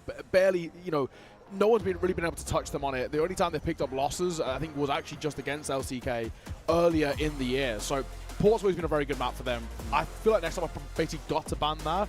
And then that potentially leaves a chance. I mean, I don't know if 3BL would want to risk the likes of an Eagle Eye, even though it's pretty bad for NEXTTOP. You want to play for yourself, so you're playing for a compound. I'm 100% on board with you there. I think you can definitely look at this as NEXTTOP and say, we're probably prepared to gamble that they take an Eagle Eye or a Mexico, just under the likelihood that they won't. And then they'll move towards a map that we're a little bit more comfortable on. So I think that port ban would be a good choice for for NEXTTOP. See what they end up going for, but I would say, man, if you could get to Ankara for NEXTTOP here and put that one into the pool, that is the map where we do sort of see 3BL look a little bit more susceptible on domestically. By and large, though, just having a look at those stats and the general gut feeling of this series so far, it kind of feels like 3BL have quite a few more avenues available to them than what NEXTTOP do. Yeah, absolutely. I think the map ban pick will really tell the story, right? As the side of 3BL, I think you can easily ban Ankara. They don't play a lot of Eagle Eye or Mexico, but I would say unless you really want to hide those, you can just play them against this team because I feel like you should feel like the favorites on those maps, but also you're not great, you're not feeling too comfortable on Ankara, whereas you know the Vietnamese region as a whole really likes this map, so you can just say, let's just take that one away, and then you've got your port, you've got other options. You know, if port gets banned, I feel like they'll still have a, they'll be the favorites on stuff like Compound, Black Widow, the maps that are left over, so at least for 2 out of the 3 that are left, I would still favor 3BL.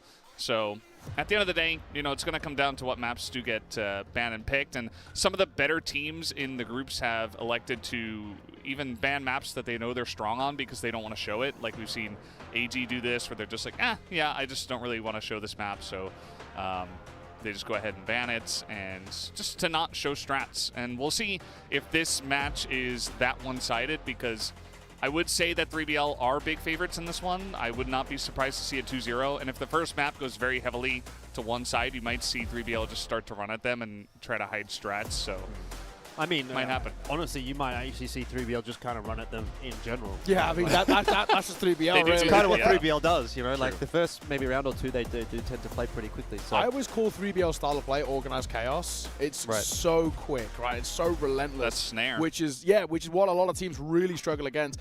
I am quite interested in this, Vito. You sort of touched on it, that I do think 3BL have considerably more options.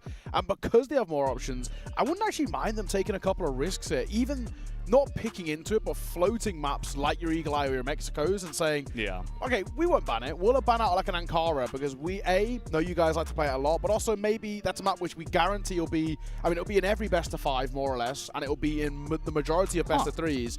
So we could potentially leave that one in. They don't go for that, so we're going to go for a Black Widow ban. That's a map in which they've looked okay on domestically. So interesting that they don't want to go there. NEXTTOP, it seems statistically at the very least, definitely had their struggles on that.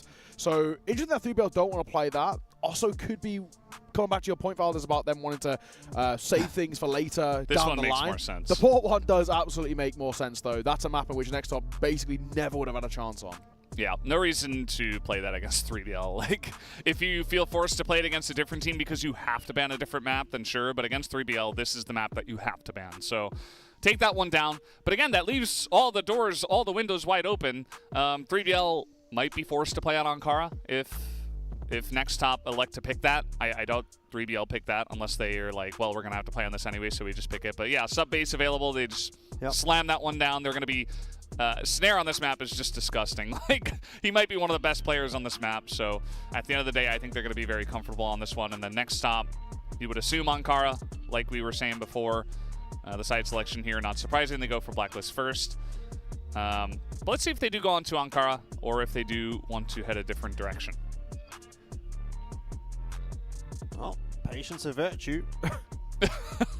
Hey, they selected the side pretty quickly. Fair. I'll give them that. Dude, I've seen some teams take literally like 2 minutes to decide what side. There we go. Like, mate, have you not got a game plan coming into this? GR or BL?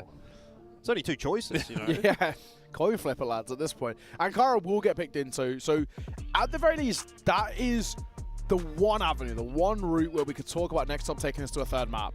It still feels quite unlikely, if I'm being completely honest. I'd still say that Ankara is strong enough for 3BL.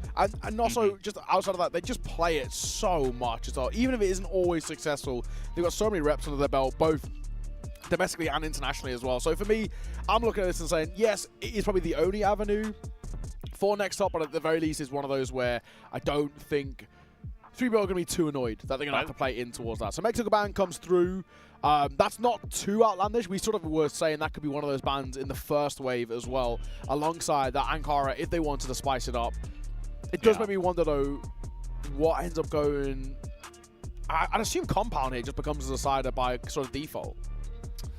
Compound, definitely a map that I think 3BL would be strong on as well. Yeah. So Well, they're just going to leave it up. There we go. That's fine. I do think that this map ban pick, you're expecting Ankara as 3BL, as we talked about a lot, but Subbase and Ankara, 2 maps that you can absolutely just kind of run down your opponent on, especially that 3BL starts on Blacklist side of Ankara. So, you know, everything we talked about might just come true unless NEXTTOP are going to surprise us and all the Vietnamese commentators' predictions are going to ring true and say, hey, actually NEXTTOP is, you know, the next top team. Could happen, but See what you did there. yeah, very clever. Inspired by other IDs. Anyway, yeah, I do think that Subbase Ankara, that should be very comfortable. If something goes wrong and NEXTTOP, you know, really come out swinging on Ankara, let's say, Compound I think is still comfortable. So at the end of the day, definitely favoring 3BL with this map ban pick. Yep, I would tend to agree. I think even, you know, worst case scenario, we do go to Compound. We've seen 3BL many a time on Compound. It's one of their favored maps. So they'll be pretty solid there.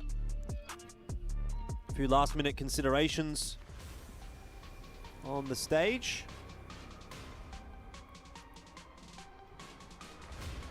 And we'll get ourselves sorted and ready to go into the game in just a minute.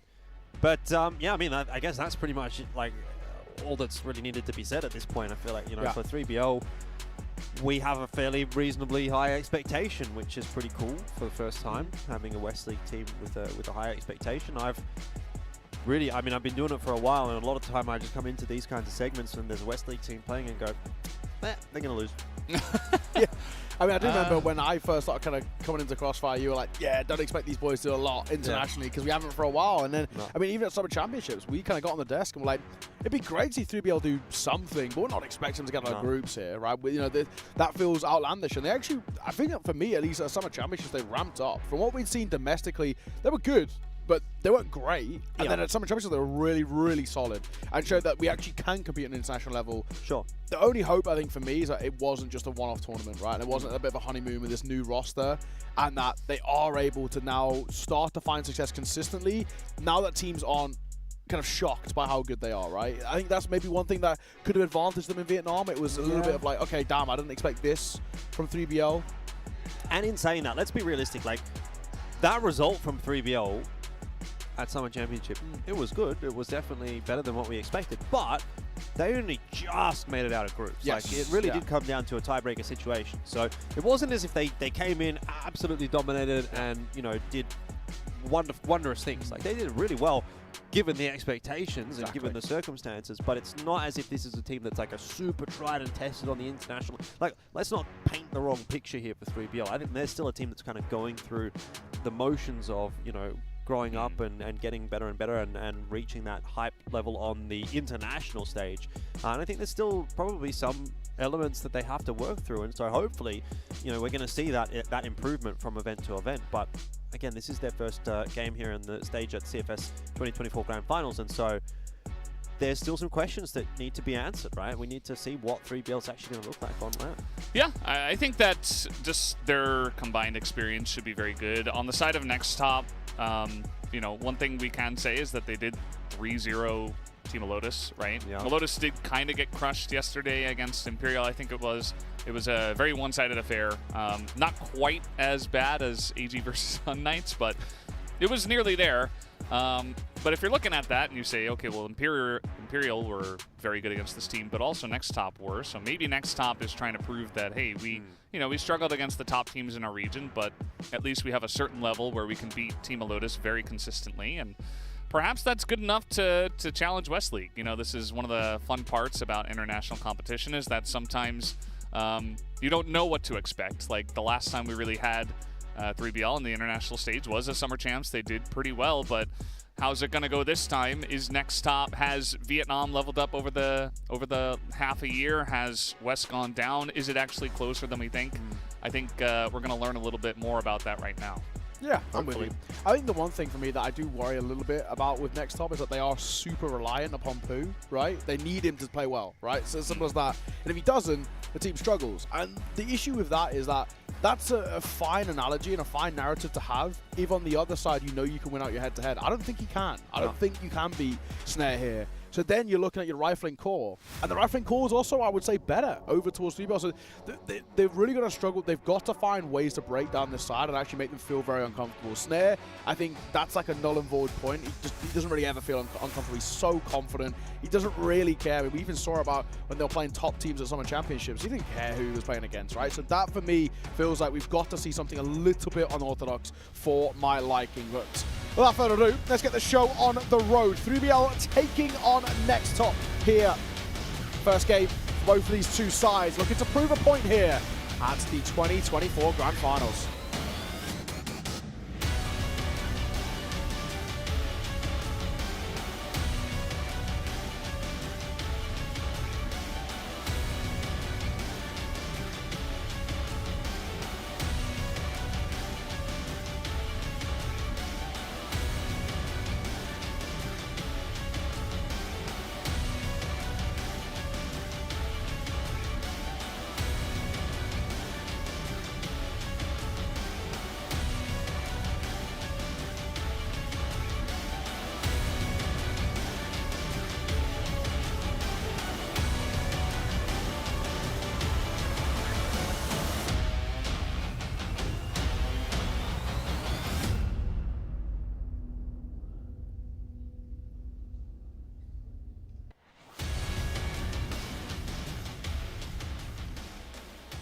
All right, here we are. On to sub. We did it! We got there in the end.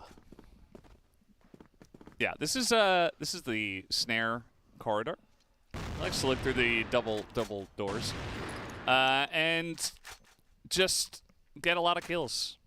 And it makes this area of the map very difficult for pretty much any team that he plays against because, you know, it's the typical sniper area. You know, you can't really call it only snares, but he's just very good at holding down this angle and then also holding down the lockers angle if he feels pressure coming that way. So let's see if NEXTTOP has got an answer for that. Otherwise, they might struggle like some of the other teams in West League. Horus going to be tested. Going up on high, it's risky because he now needs some support, or maybe he doesn't. 1, 2, and 3 for Horus. Makes it look so damn easy, and it might just be enough. Popping up, Snake will come through with a Colt, and he's all down to one man. Snare's been tagged up a little bit, but I don't think he's too worried. 1 versus 4, nigh on impossible. Snare gets his frag, and what a start for 3BL. Horus, fantastic work from him. That's super clean from him, isn't it? Great rifling work, and a really, really good look for 3BL to start things off. Obviously, we always have our questions. First game of the tournament, you never really know what kind of level is going to be brought, but if that's the level, 3BL's making out of this group. Yeah. I mean, they went down the stairs and, okay, well, yeah, this is... 1, 2 pixels there, maybe? This is what happens. I mean, you try to challenge him, and unfortunately, that Chip isn't going to be the guy that challenges him. I think if you're going to actually challenge that corridor, it's got to be Pooh, right? Or you get some M4s in there and you start spamming and you try to really just knock them out of the area, but that's pretty difficult to do on this map as well. But yeah, in terms of Horus, he's always going to be really good with the headshots. I think he's got a very high headshot kill percentage, and he will line those up. So you got to get him out with utility, and that angle of the map as well, going down the stairs there, is going to be one of the most important ways for BL to actually attack that site. So either they figure that out, otherwise 3BL might have an easy time for this GR side. Yeah, it's looking fantastic so far. 3BL looking really, really locked in. But let's not forget, we've had a couple of quick starts out of a few teams at this event so far that have dropped off even in that first half. So I'm not going to count my chickens before they hatch just yet. Slayer going to have a bit of a look into that event as he spots out Botcute initially. But what's the option of choice for NT? They are spread out across the map at the moment. This is a little awkward. The time started to run a little low. Big fight. It does go well. Slayer gets caught. But back into that 4 versus 4. The only issue is, though, still Horus remains on towards the site. Gonna get caught there. That's actually a big one. Now with Slayer and Snake down, it's going to make this considerably harder. I mean, Horus is left super isolated. He's got to try and get one and reposition. Gonna try and find a 1v1, which is a little bit easier said than done. Tot working around toward Wood as well. He's got himself a nice double there that maybe keeps this one alive for Horus. He's fast on the rotate, but has been spotted out. And that round kind of falls apart actually for 3BL. It was a very strange round. Yeah, Next it was. up, the two of them were just running into computer room, and 3BL were like, okay, you guys are pushing, right? And then they weren't, and then they just backed away, and then 3BL is like, well, let's challenge them. And they lost a couple of very important firefights there. And now, looks like they're going to try to push A road and really try to control this area of the map and not allow them to attack into A. I like the proactivity coming forward, though. Especially off the back of that round. I think what lost it for them is, you know, you're 5v4, you've got the numbers advantage, you don't really do anything with it, and you allow NEXTTOP to sort of isolate you this time. They're trying to put that foot forward and take it back once again and be a little bit more proactive in terms of the map control. Pretty slow style being brought to the table here by NEXTTOP. And a bit more aggression out from Horus this time around. Trying to take a forward position up at Wood rather than play down on the A side. He's got the backup of Slayer, but it's not going to help him out too much. Headshot will connect. Yeah, I mean, they're spending a lot of time over here. Maybe not going to expect Slayer, who is a fantastic rifler in his own right, able to pick up 2. Does get sniped down by Pooh, who is already up to 3 kills. Ooh, that one is going to miss, but the pistol work from Tot is going to get the job done. And now all of a sudden, I mean, it looked good for NEXTTOP. They started off this round pretty well, getting that first kill. But now they're down a member, looking to push down the stairs here. Snare is going to be the first point of contact.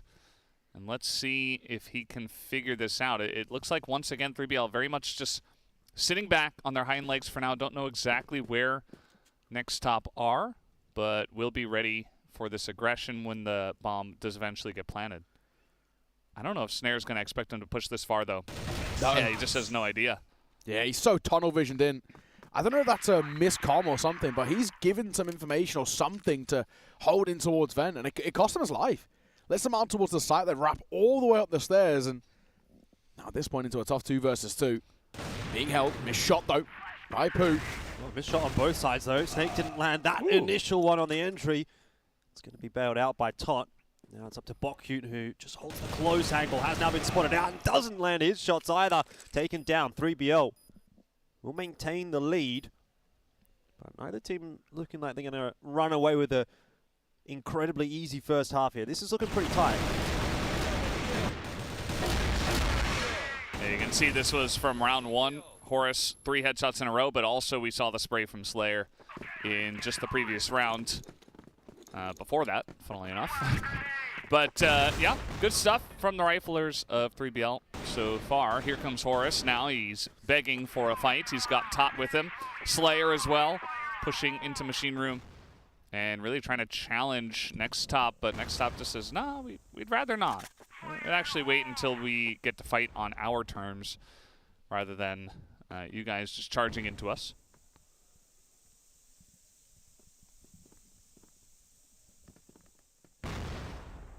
Behind the smoke. It's interesting, taking a couple of taps, but there's no commitment to the C4 just yet. A bit more of a waiting game. Next up, I've been playing this quite slow initial style and then starting to make a move off the back of it. Yeah, they're definitely taking their time with this one. We'll see if they go with another kind of weird contingency, moving in with 1 or 2 guys to try to pick people off unawares without the bomb, or if they just wait and get an actual execution onto a site. It does feel like most of the Blacklist plays and strategies from NEXTTOP have been very broken up. Not necessarily, you know, big utility usage into a full 3, 4, 5-man push. So we'll see if they can put something together this time around, or maybe if it's just their style to kind of send in all the feelers, all the probes, and see what you can find. It is the kind of map where typically you do sort of need to have a bit of a pincer approach. You can't really just send all through one angle. Horus here. Oh, nicely timed push. It's going to throw a real spanner in the work for NEXTTOP. They do manage to start fighting their way into the window room, but it's all over the place, exactly like you said. Very, very messy, chaotic, of course. One side 3BL are, for the most part, answering that nicely. In saying that, though, 2-on-2, brought back to heal quickly by Tot, who's been great in these late rounds. With 19 seconds left on the clock, I don't really see the way out of this one for Key. C4's dropped on the other side of the map. It's just kind of wild, isn't it? Like, everybody's kind of doing their own thing. Yeah, Snare had no idea the other guy was there. He's like, Yeah. wait, I thought, did they push in a B? I will say with Or what? 3BL, one of the big kind of downsides of this team is because it's so chaotic, sometimes it does feel like the comms are like super cluttered. And that was sort of one of them. It ends up working out for them. They've got a 3-1 lead. They're doing okay. They're doing fine. The only issue is that I think when you come against a little bit more of a formulated team, when you come against one of these top teams, that's where you can't allow yourself to be as loose in terms of their style of play. Quick play. Coming out towards the A site as well. Horus going to get tested once again. This time also has that support of Snare. A deep flash that comes down a second behind it too. And I'll keep them slow for now. He's making a move. He gets one. Doesn't quite spot the second, but reacts in time. So 2 for 1 for Horus is not too bad at all. Another deep smoke in towards top stairs as Snake reclaims that space. And already this is looking pretty good for 3BL. Yeah, fantastic stuff from Horus. He's been a great anchor on this A site. Sends NEXTTOP packing. What's plan B for these guys? I mean, down 3-on-4 right now. Send Key in through the vent, see if he can maybe find some kind of inroads, but doesn't look like he's going to be able to get too much out of that position. And a pretty nice stack over toward the B bomb side. It seems as though 3BL have made the read that NEXTTOP are not going to go A. Called a bit of a gamble, but it'll work out.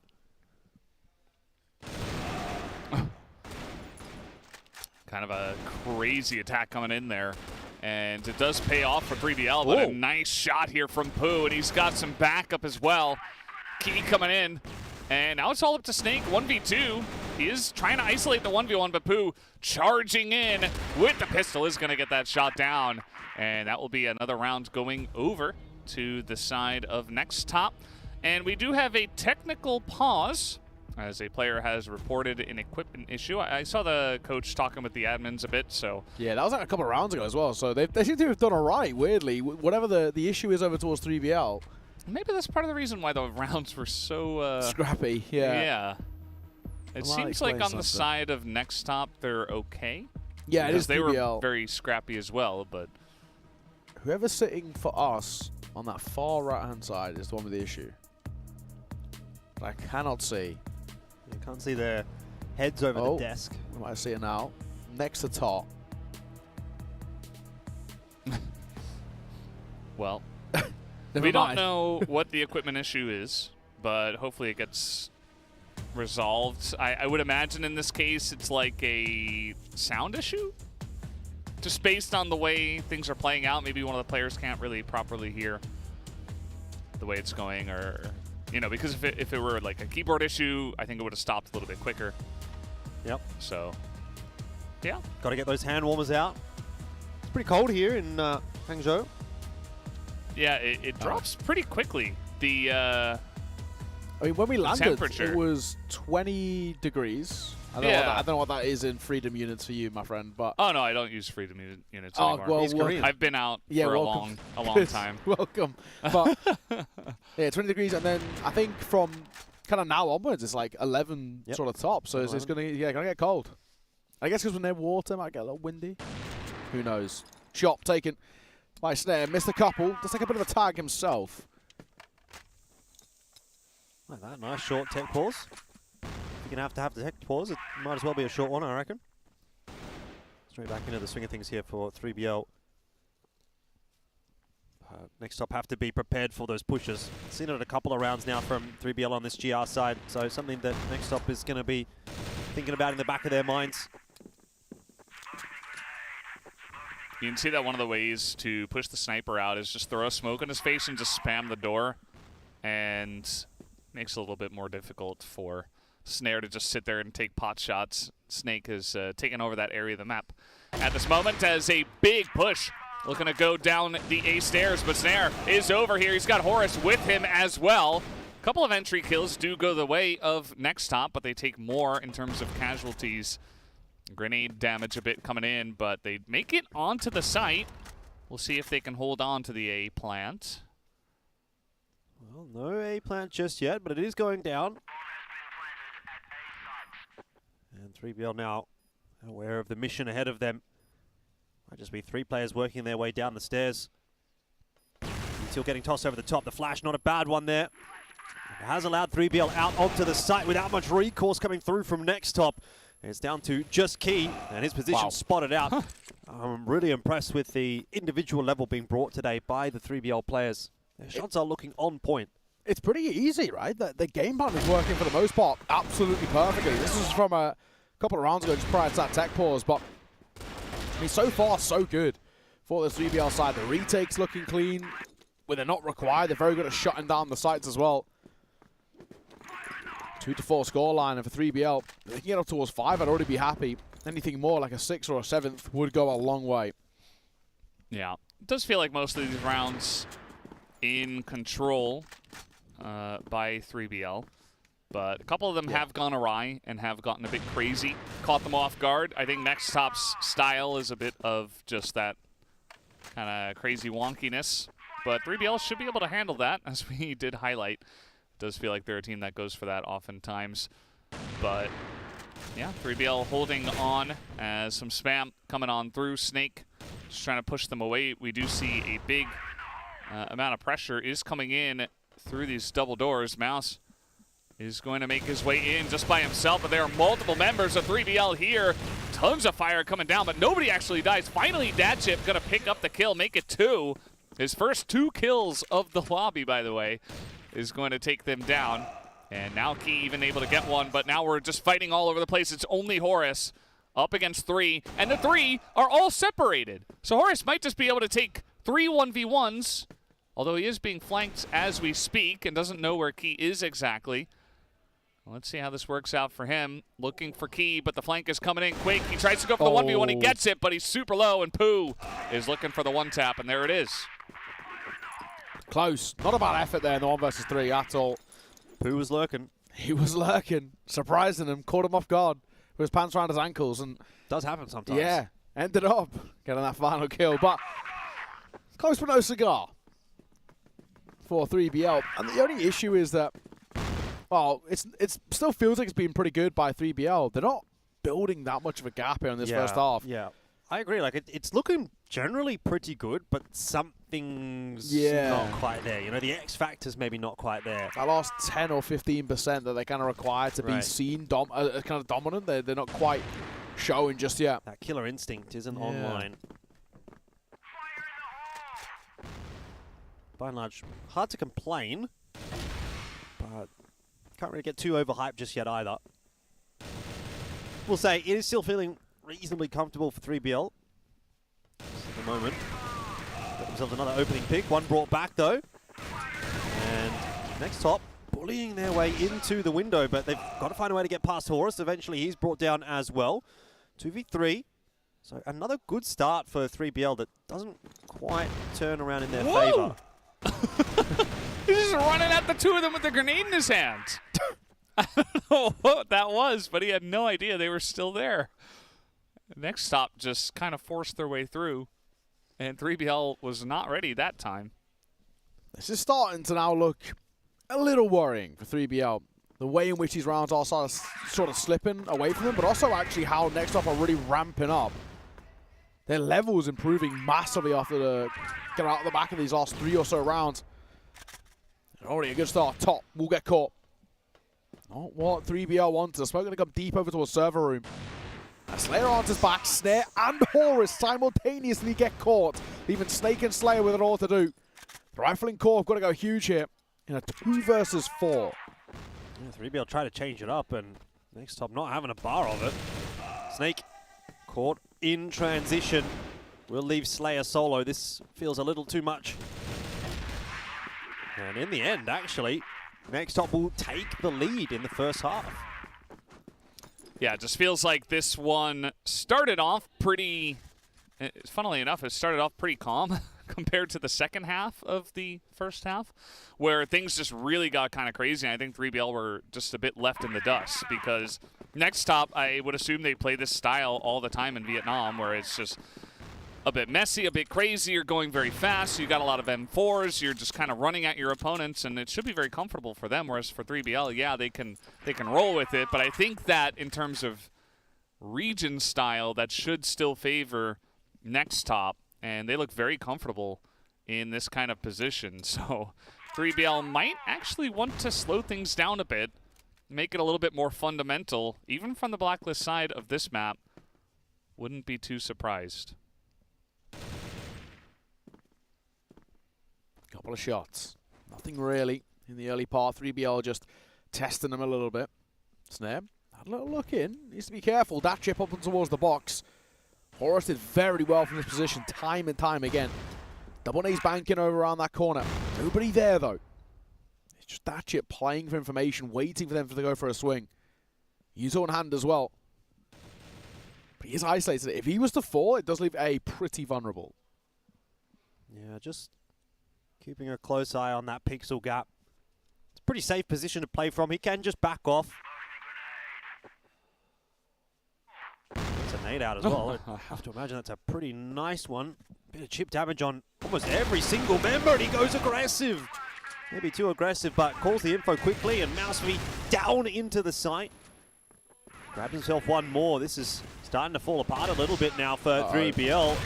6-4 the lead, and NEXTTOP proving that the Vietnamese region might have a little bit of depth. Worrying times for 3BL, looking considerably less clinical than they usually do. Really uncomfortable stuff, and yeah, pretty worrying to watch it. Credit where it's due for NEXTTOP there. Sort of surprising us and some, but 3BL definitely underperforming right now. We can have our biases being kind of casters who follow these guys, but NEXTTOP, the newcomers, looking actually really solid to them. You know, credit to it. But 3BL maybe underestimating their opponents a little bit. Yeah, and I mean, Pooh's putting up big numbers now. I mean, 10-4 at this point for this player. He's also got Key going 11-5. So those two doing a lot of the carrying in terms of the numbers, but yeah, it does feel like a bit of a team style diff at this point. Like, I still feel like NEXTTOP is just running away with this one, and 3BL are very flustered, but it doesn't matter in this point because Snare is able to put up 2 in a row. And look at this, Horus has just kind of snuck his way to the death chamber, I guess. Had a nice angle, but actually Mouse was right there to help out. Still a minute 30. It feels like it's been a pretty fast-paced match so far. But now 3BL are down to like 1.5 members. They don't really have a good idea of where to push. A pretty quick round, definitely, but it will slow down. Snake's gone back for the C4. It's definitely not going to plan for 3BL, and now I'm starting to look at that map pool, and I'm getting a little bit concerned knowing Ankara. Yes, it's definitely in the wheelhouse for 3BL, but they have been picked apart a little bit on that one at times. So if sub-base doesn't go well, NEXTTOP running into map 2 with some degree of confidence. That chip around the corner. A lot of shots missed on both sides. That chip will recover quicker though. And Snare goes down as well. 7-4. This is starting to look like it is going to be a map for NEXTTOP. And that's where Ankara comes into play, and that's where you do definitely start to get worried for 3BL. How quickly that storyline starts to change. Yeah, really sloppy though from 3BL. They're just getting isolated so easily. They look so timid in the early part of these rounds, and yeah, no surprises they can be calling for a pause. I mean, they absolutely need one. Big damage dealt on towards Pooh. Takes a tag through the door, but not the end of the world. It's Slayer still the first to fall. But that's been a bit of a common factor here for NEXTTOP. Opening kills going in their direction, and more behind it too as Horus also going to get clipped. Marsev doing very well. Bit of damage, falls away. Doesn't need to stick around, has the support of Pooh, who slides on in and finds one of his own. Absolutely. Doing a great job of that. As now they're just going to challenge Snake, and that's the end of that. It is a flawless round. They take a little bit of damage, but That looked just about as flawless as it's going to get. 3BL called the timeouts, not a big surprise, as you mentioned. I think this map has just run away from them. And I'll say it again. I think NEXTTOP look extremely comfortable. They probably do this day in, day out, scrimming their Vietnamese friendly teams, getting a lot of practice in this very fast-paced style. And again, I think that 3BL, even though they are a team that should be able to roll with that, they've been able to roll with that style of West team, not necessarily the Vietnamese style. So, it's been a while since Summer Champs, and 3BL, they come in the first match. Maybe the nerves are high, and NEXTTOP, they look so incredibly comfortable. Even after some of the rounds were a bit one-sided to 3BL, they're just like, yeah, whatever. We'll just keep running at them. And now 3BL kind of at a loss for what to do. Look, if the nerves weren't high coming into this game for 3BL, I think they now are. Yeah. Being down 8-4 on your map pick, it's not a nice place to be. NEXTTOP, on the other hand, looking pretty cool, calm, and collected on their side of the stage. Not even really much needing to be said on that side. Things obviously going really well, so no need to change it up. Also, one of those things as well for 3BL, I think when you look at, a little bit more long-term, the more macro sense of the group, this game sort of felt like a freebie. This felt like a win of like, sure, we're facing the third best team in Vietnam, but, we're the best in our region. Yep. We should be fine, and yeah, so far they've been anything but. Very dominant round, straight in towards that attack pause. Let's see the conversations with Penguin and such can help this side out.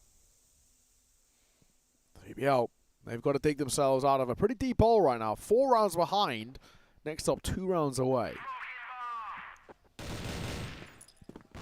I would say at this point, you saw Snare trying to hype up the team. I don't know if they can really claw back from here. You are a blacklist side of subbase. There is a lot of room. It's a wonky map. You can go for some crazy plays, but again, I still think NEXTTOP are going to be ready for that. And just try to want to keep your mentality together. Maybe you get some rounds before moving into the next map. They're going to need it. It's Ankara. And all of a sudden, as you guys were talking about, the entire narrative of the match changes when the play is shown on the first map to be so heavily in favor of NEXTTOP. It's like, oh, well, we should have known. Like, Subbase is such a crazy map. And then you go Ankara, feels very good for NEXTTOP. And now they're getting so aggressive. This is very typical Snare. He's trying to, like, really be the hero and really try to get up there. And take a look at this flank. Bakut is right behind them, and they have no idea. Yeah, this is doomed. This is absolutely cursed for 3BL. There's no way you're winning that round, and that was decisive indeed. That is not the way you want the round to go following your tack timeout. NEXTTOP are going to win this map, and they're going to go straight into Ankara with a huge bout of momentum. Yeah, it's one of those things. It's not like they're just losing rounds. They're losing rounds badly, 3BL. Uncompetitive, to say the least. And really not looking all that great. This sort of 10 to 15 minute break or whatnot in between maps has got to be massive for them. They've really got to take a conversation and say, what has happened? Why are we not showing up? Snare trying to do it a little bit on his own in the early part of this round. He's going to take a tag. He's pretty low. Yeah. And this is what he does. I feel like he normally would hit shots like that, and we'd all be singing his praises, but that hasn't necessarily been what we've seen so far. And, you take some firepower away from Snare, that's certainly going to hurt this team. He is one of the, he was the featured player from this team, from the region. But after all, not having the best map, as Horus goes down first, it is traded back. That's a couple of kills over to their side. Snare getting one, and now trying to just charge in through the lockers. There it is. 3BL back on the board. A lot of nodding. They say, hey, this is what we wanted to do. We'll see if it's a little bit too little too late. At least it might help their mentality moving into the next map. You can hope. It's better than nothing. 1 round at a time is the way to approach this, but they're requiring overtime here. 9-5. We'll see. I just feel like as well, nobody's really lost any of that confidence on towards NEXTTOP. Been ramping up all the way throughout this game. The second they got 1 or 2 rounds, it starts to really snowball in quite a quick fashion. First, no surprises at all to see Pooh in the action. Is Tot going to get clipped? Yeah, 4 on 5 right now for 3BL to try to negotiate. Don't have a huge amount of map control. So he's going to go back and have a look towards control room and suss out middle as well. Pooh ready and waiting for him in the vent. Can't hide from Pooh. Just flushed him. Well, you can see Datjip in the corner, but there's just so much help here. He is going to get a really nice spray down as well. He's already done more than he needed to. The rest of the team coming on in. Pooh, he's looking for more. And he'll have another one. Snare on the run. They're hunting him. And Snare, I mean, he's a crazy player, but can he do the 1v3 to try to pick up another round and make this a bit nicer of a scoreline? He's got a minute left. Has at least got the C4 to play with, so doesn't have to worry about that. But rotations coming in his direction from NEXTTOP. Doesn't really have a lot of wiggle room. At least there's a bit of time. 50 seconds to work with. We can still try and make decisions, but just as we're talking about that, closed out there. A Snare gets caught. NEXTTOP take 3BL's map pick.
Right, well, that didn't exactly go to plan for 3BL. It started pretty well, let's be real. Yeah. Those first sort of 3, 4, 5 rounds, I'm thinking, okay, 3BL, yeah, I see you.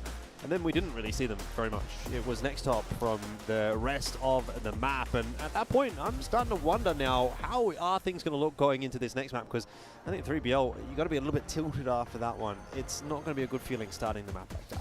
I'd say really the biggest thing that helps them going into the next one is that, you know, you're blacklist side of Ankara, you've got a little bit of time to reset and say, okay, we're better than this. We got rolled over. That was rough, to say the least. I'm sure they'll say a lot more than that. And hopefully they can just reset. If they don't, NEXTTOP, I mean, they look very serviceable, very strong team, obviously, from what we've seen in this type of play style. And if they can just kind of control it and play their game, the Vietnamese game, I think they're just going to win this 2-0. Otherwise, 3BL have to reset and figure it out. Yeah, I'm going to agree. I mean, the way I'm looking at it as well is the two different styles of play weren't actually that dissimilar. We came into it saying, right, 3BL, one of the things that always works for them is that they're so aggressive and they're so happy to take fights, and that's what makes them quite scary because teams sort of get caught off guard. But NEXTTOP were happy to go kind of band for band with them. They were happy to sort of start fighting up and facing them at their own sort of game. So, yeah, I mean, fantastic performance coming through from Pooh, 2.8 for him, so incredible. And, you know, on the other side, the main man that we always sort of look towards, Snare, pretty underwhelming by his standards. Only Horus going neutral at a 1 rating. He was very good anchoring down towards the A site, but aside from that, we just really didn't see anybody step up. I mean, Snake in particular, really in a rough game. Yeah, unfortunate, isn't it? But no real rough games on the side of NEXTTOP, and I don't think you're going to get really any medals or prizes for guessing who the set MVP was going to be. It could have been any number of those players on NEXTTOP, but it's going to go to Key this time around. And he had a solid performance, 2.14 KD. Getting up there in terms of the ADR as well. That's kind of what you want to be seeing. I think really, you know, your KD can be a little bit of a lie at times, particularly when you have a really solid victory like a 10-5. Obviously, you're just not dying because you're winning a lot more rounds than you're losing. But things like ADR, that really tells you how much of an impact you are having on the round. And anytime you're above 100, that's a pretty substantially solid kind of a performance. But let's talk Ankara. Map up next here. It is the choice of NEXTTOP. We've sort of highlighted that for 3BL, this is a map that you know, to say they've struggled on it in the West League is probably an over-exaggeration. I don't think they've struggled on it necessarily, but there are maps which you look at 3BL and say, they won't lose that map domestically. Yeah. Ankara, I think it is a map where you can see them lose it domestically, so I think that speaks kind of volumes considering how strong they are typically in the West League. Yeah, I wouldn't say there's like a weakness in their map pool, but I'd say if there was going to be kind of an alley that you would try and maneuver towards to try and find openings in 3BL's map pool, it would be Ankara. I feel like that's one where, you know, they play it a lot, so first of all, there's a lot of tape to go off, but they're not winning it all the time. You know, they definitely have their problems on it, and that's something that you can try and utilize in your favor. So for me, I'm looking at this as now, you know, especially with how ultimately how dominant they ended up being, especially after NEXTTOP got like 1 or 2 rounds in the early part of that first half, and they just snowballed massively.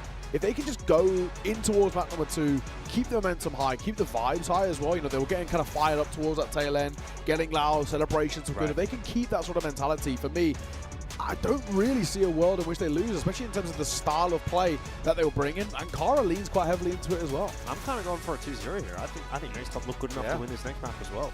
Yeah, I mean, they looked great. Like, there was really no holes in their play. We thought early on, we were like, these guys are just kind of, they don't really seem to have a plan.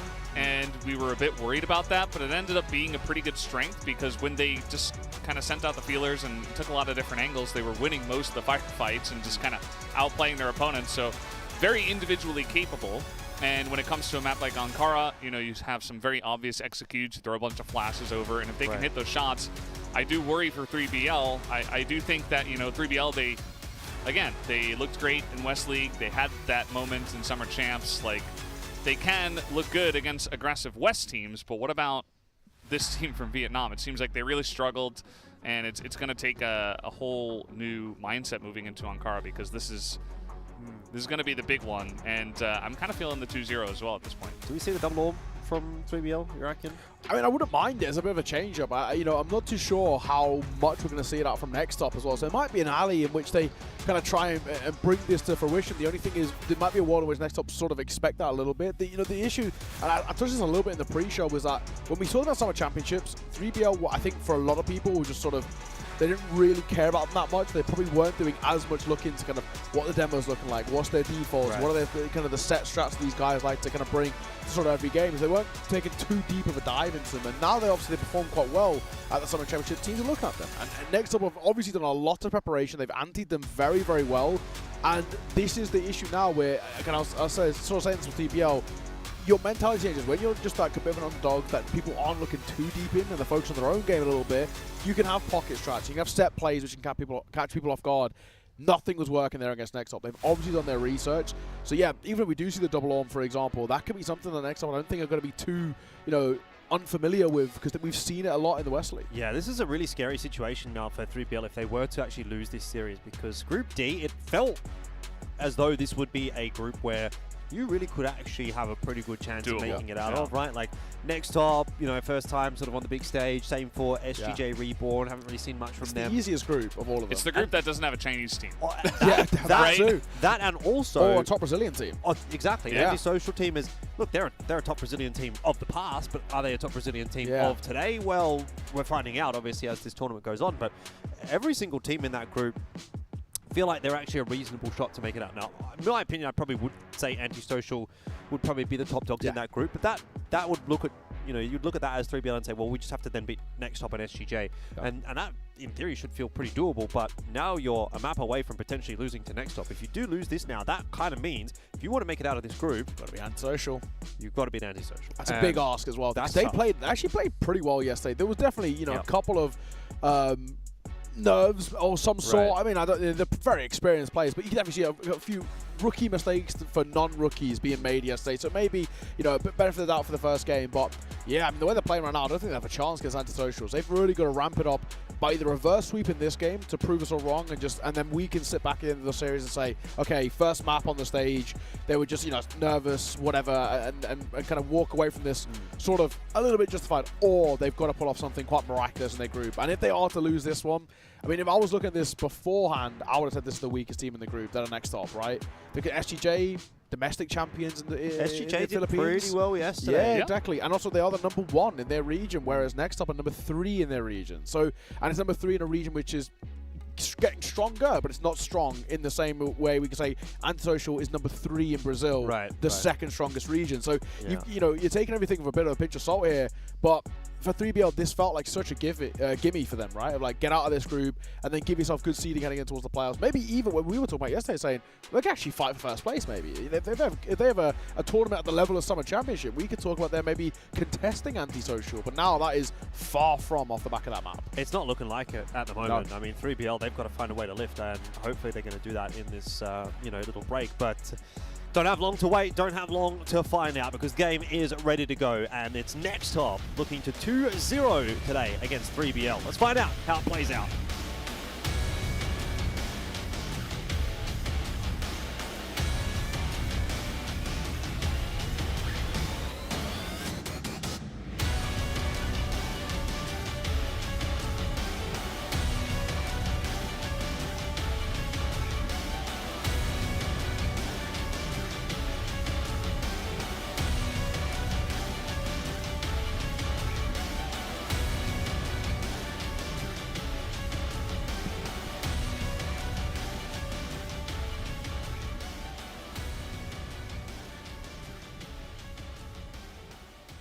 Do or die right now for 3BL, it feels like, and it's funny to say that. We're only on day 2 of the competition, but losing this map right here could potentially be a death sentence for their run at this event. So a lot of pressure on.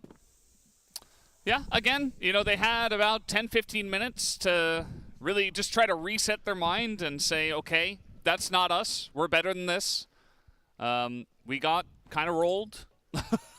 maybe not those words, but just try to say, okay, we can do this. And the entry kill is good. That's going to be a couple. A little kill over to Bakute in mid. But the A site is cleared out here by 3BL. We'll have to wait and see if NEXTTOP have an opportunity to retake this 3v4. The A site a little bit easier to retake compared to B. But, okay, it's going to be a good start from up in the tower. Pooh just raining down on them. And now going to be looking to get the wraparound here from quarters. All right, Pooh.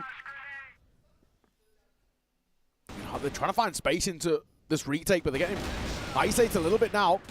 Up close, Bakute does very well indeed. And they know where Horus is, in towards the window, but he's giving himself a chance. Swing and a find. Horus does so well. He started off that previous map with a 3K. This time, once again, stepping up to the plate, and he does it, you know, in quite a heroic way. The only issue is they can't continuously rely upon that. Yeah, exactly. I was going to say, remember how the last map started Horus with a really, really nice round, and we thought things were going to follow suit, but it didn't.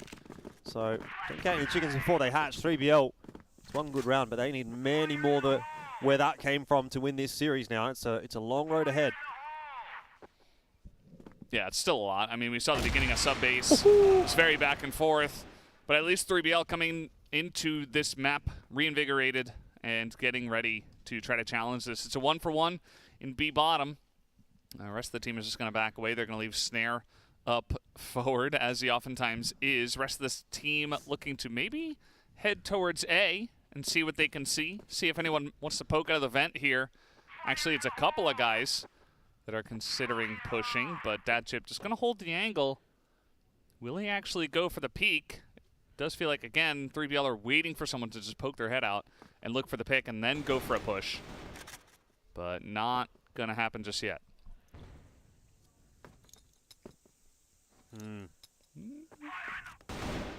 Top.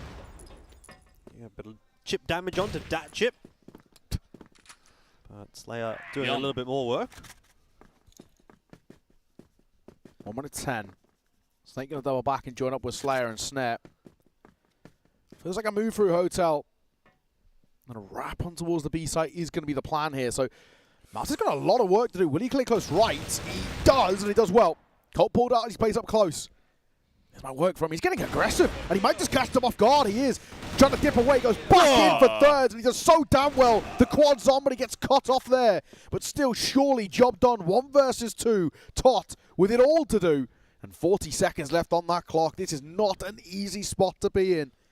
Smoke's still up, so he's able to cross onto the site. He's going to try and get aggressive himself and get in front of this clutch. Does get them both! Oh my word. 3BL are living and dying by the clutch at the moment.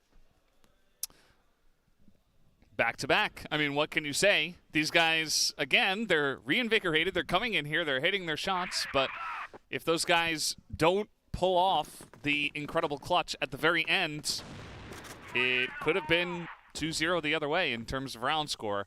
So it still feels like NEXTTOP maybe in a good spot, but that's another first kill to the side of 3BL. And I feel like 3BL is definitely one of the teams that uses the first kills from Blacklist side very well. I really like how they try to like recalibrate and then go for a follow-up push. This time they're going to go fast though, as maybe NEXTTOP not going to expect this one. Flash raining down, and Baku. Oh man, the sprays so far on Ankara have been fantastic from both teams. Is now trying to push on in. It's only up to Key, and he's going to go down. Once again, 3 rounds in a row to 3BL. And they're on a bit of a streak now. Started so well, but yeah, then pretty much every shot after it kind of missing. Yeah, every fight there, that last 4 was terrible for NEXTTOP. All of them super labored, all of them missing, and really off the mark. I mean, I think 3BL got quite fortunate, if I'm being completely honest. Quick start coming through as well, as Pooh going to get caught. Next Here's up, that head-to-head. I need to be calling attack timeout here pretty soon. If this round goes the way of 3BL, I'd like to see NEXTTOP take that pause. I've got to say, though, this is the 3BL we're used to, though. These last, couple of rounds, the clutches, the really aggro one in that previous round, where they're all taking fights at the same time, dominating. That's what we're sort of used to from them. It's looking a little bit more like the usual. Yeah, I do feel like NEXTTOP as a team, they're not going to do anything incredible strategically. I feel like they're very good individually. They have their mechanics down. Their aim down is great. And it feels like 3BL didn't quite. There we go. Yeah, definitely a good time to take the pause. They didn't quite hit the mark the last time around, but now we're kind of seeing original 3BL. So should be a much closer match if this is what we continue to get out of 3BL. And we'll have to wait and see if that does happen. I mean, still just 3 rounds in, so we'll see if NEXTTOP does do a bit of catching up. But at the moment, might be 4 if 3BL run away with this advantage in round 4. Should be converting this one. I mean, it's 5-on-3. Can't afford to let that one slip. It will be largely down to Key over here on 8. If he could maybe double down on this stairs position.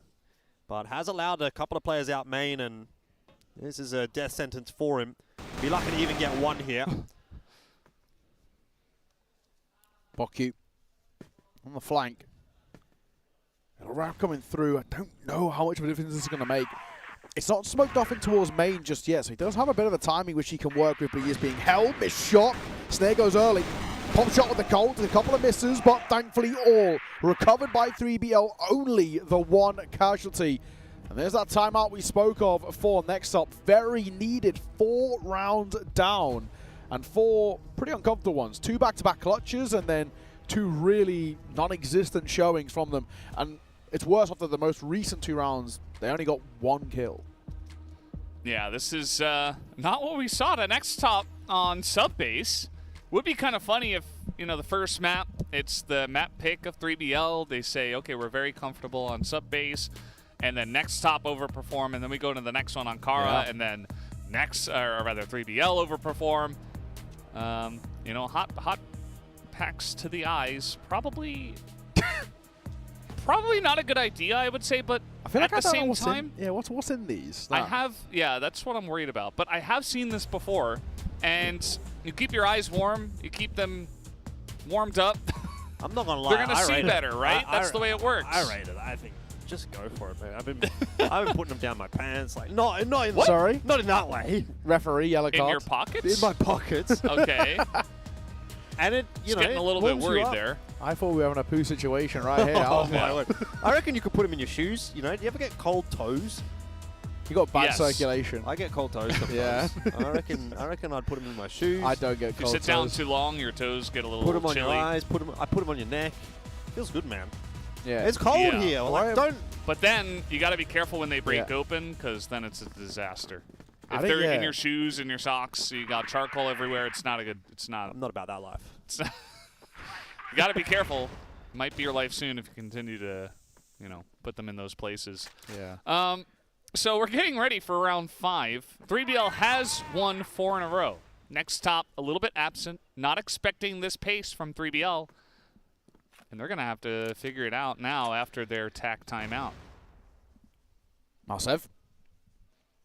Looking like he's going to be first contact in through Hotel. He might want to take a bit of a fight here. I mean, he's sort of been playing a little bit more passive, and he might want to try and challenge. Up close. Has been spotted. Snare. Sort of wants that fight. Doesn't want to get tunnel visioned in. Smart way to play it. Don't get locked in towards one area. He has no idea what that push through Hotel's looking like.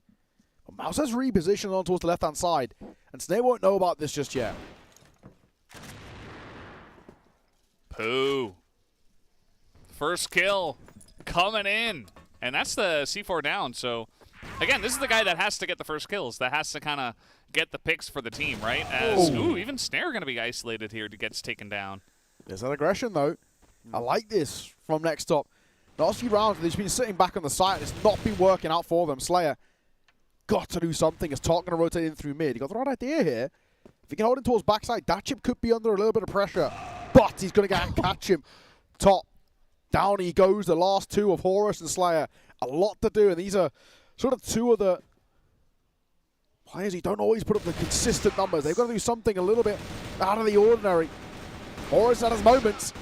Down he goes, leaving Slayer all alone. So many bodies, too many fights. Doesn't do a bad job of it. Nonetheless, it's that first round on the board for NEXTTOP. Straight off the back of the attack pause. Love to see it. That's exactly how it should be working. But still got quite the recovery to be made. 4-0 lead for 3BL to start things off. Gives them quite a bit of wriggle room. NEXTTOP are going to need to be near flawless for the rest of the half to make it competitive. There's another opener from Pooh.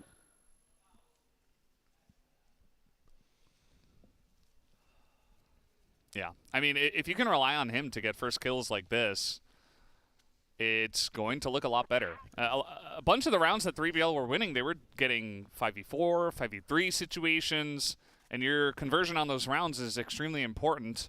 But if you're not getting the first kill, it's going to look a lot worse. As Key waiting for them in the vent. Snare looking for the quick scope, but the spray is better at the end of the day. That's a 2-for-1, and now they're up 4 against 2 in favor of NEXTTOP.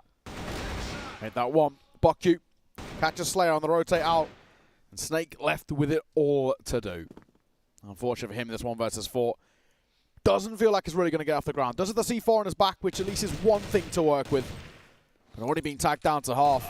Not the way to go, and gets caught at the end. The Orms are having a lot of prevalence for NEXTTOP in these last couple of rounds, and especially because of how things started in towards this map.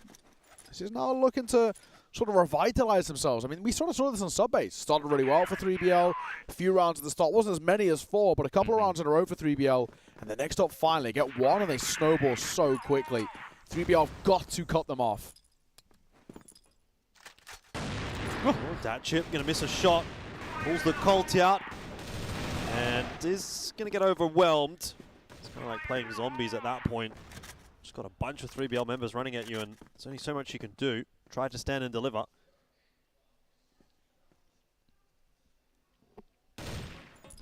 Yeah, it's going to be a much better start here for 3BL.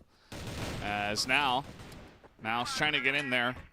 Sees them, gets the info. He's calling his buddy over, Buckyu. It's a very nice headshot coming in, but there's more where that came from. How about a second one?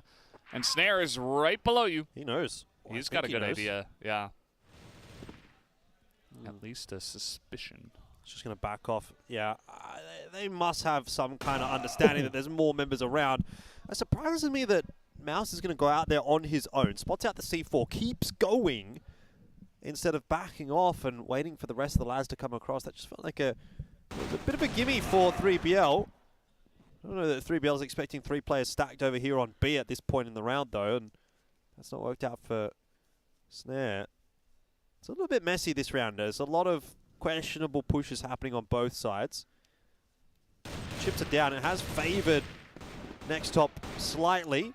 Round's not over yet. Snake, good find from him. As Pooh falls, puts them into a pretty doable 2 versus 2 now. Wrap back over towards A. Nobody's here. They're going to win the foot race over NEXTTOP. Only just. Flank comes round in through main, but it's a preferential fight for 3BL on the top side. There's good work out in their favor. C4 down, clock above. NEXTTOP putting that pressure on. Top going to get tagged just a little bit. Snake now known in towards top side 2. It does feel doable, but Tot delivers with 1.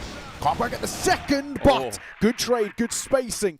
And the crossfire very solid there for 3BL to go back to winning ways. Yeah, I think both teams really have to have a look at that last round. There was too many duels given up at crucial times.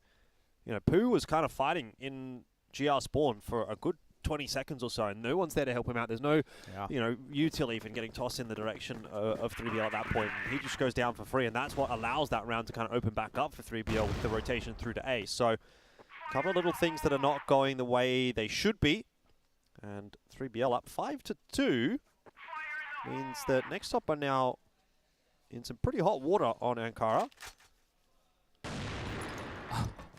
So they've spotted them underneath. Will they know that this is a pretty large group of people coming on in as 3BL? I do say that they are looking to potentially back out. Still a couple of guys underneath, but Datchip has been okay. He's been serviceable on the sniper, and you don't necessarily want to run straight into that angle unless you're going to send Snare first. You can see Snare is looking to hold down the middle, that front yard area, and he is going to get that first kill in that area. And immediately you can see the pressure is being put on Datchip. Everybody's running straight into him. He does get up 1, and Mouse gets 1 over here as well, so potentially a chance to try to retake B, but still a good situation for 3BL. Hotel's a good position to hold for the retake, but 3BL still had some smokes to play with, so that'll be smoked off. Not really going to be a powerful position for the next 10-15 seconds. They're going to have to wait that timer down a little bit, which is a little unfortunate. In saying that, though, he picks up an important double kill, and all of a sudden the round swings back on its head. They should know where Tot is. They spotted him out. The swing comes through, and the trade as well. And NEXTTOP, I don't know if they're aware that they actually won that, but they got there in the end. On my key. Was it a celebration flash? I think it was. He was shouting as he was doing it, so I assume so. Like toss out some fireworks, you know? Yeah. Very back and forth round. All the same. I thought Mouse's position was really strong. When he tossed going back over towards second mid, he's so wary of a late flank. And that timing alone, allowing that smoke to come down via kind of A-side to Hotel itself, could have worked in 3BL's favor. But in the end, it trades 5-3. Final round of the half. NEXTTOP making a 4th. I think they've still got a pretty good chance. Yeah, I agree.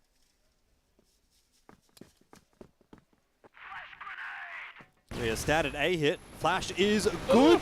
Shots are as well. That's really all it boils down to. If you hit that flash and you blind both of the A defenders, there's not a whole lot they can do. Punished for the forward hold.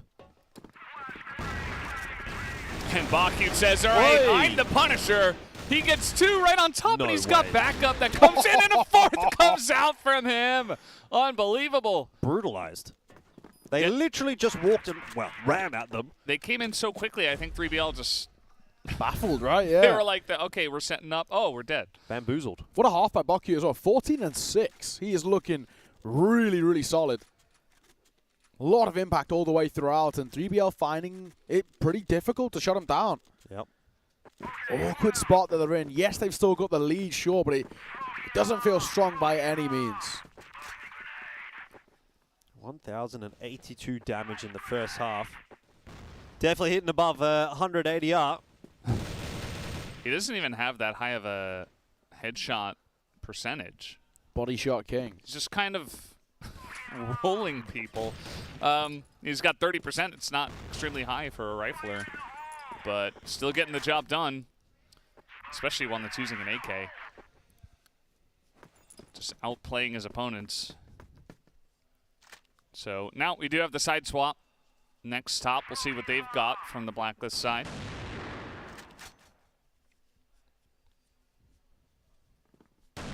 Oh, shot there by Pooh. Unlucky to get away with that one alive. Gets tagged up. Down to 23. Probably should have been the kill in both ways if I've been honest about it. Snare thinking about sticking around and being proactive. In via second mid, but he'll dip back in towards Hotel for now.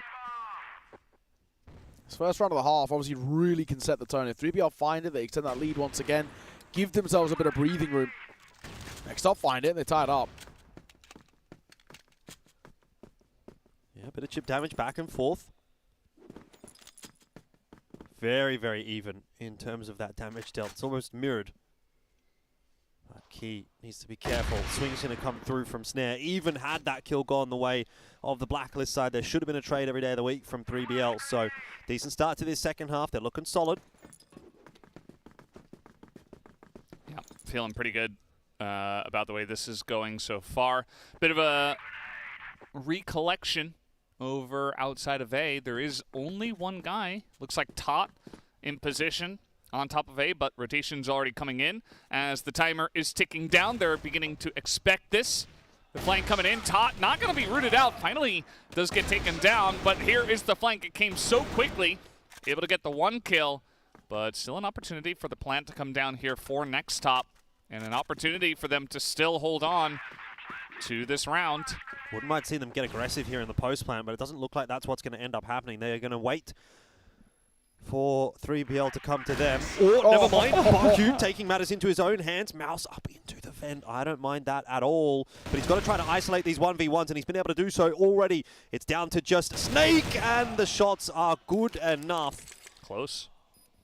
Not sure that they had the info of exactly where Snake had ended up there. Thought maybe that he might have been pushing down the other stairs, and so decided to go up the close stairs, but could have maybe even tried to go back into the vent after winning his 1v1, play the timer there. Yeah, he was very worried actually there.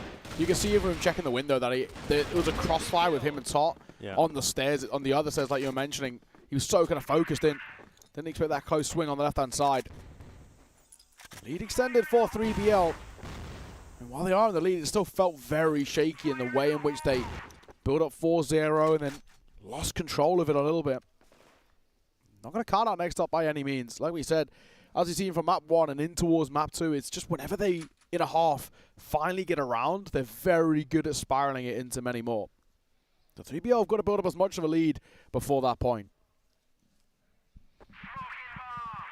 Snare, he's just trying to own this area outside a hotel. He is going to take a decent shot from that grenade, and Mouse continues to try to challenge him.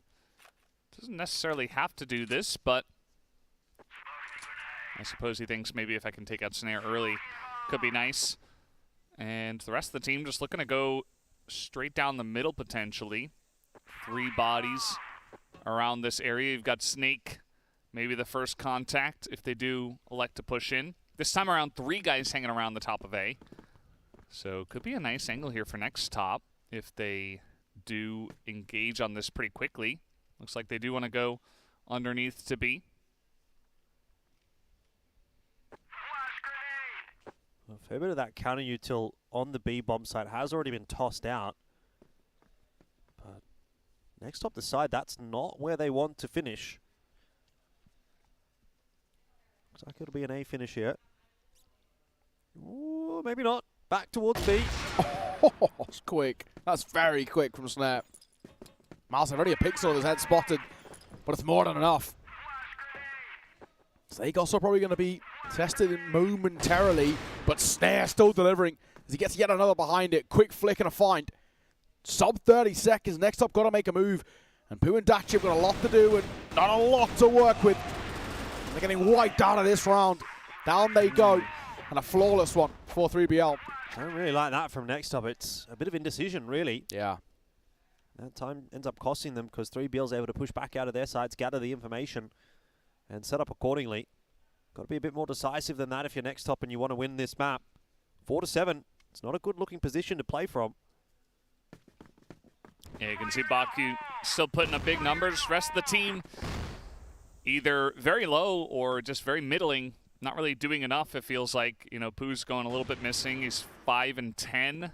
Highest deaths on the team so far. He had, you know, the highest first kills from the GR side, but from Blacklist, he's been a bit iffy. Hasn't really had the same impact And yeah, they got kind of caught out there. They lost their first couple of members. Snare with just a couple of crazy shots, and they just were left kind of wanting, not sure where to go.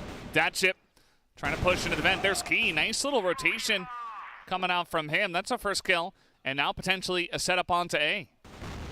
Horus wants to reclaim that space. That's a very good job. C4 gets dropped.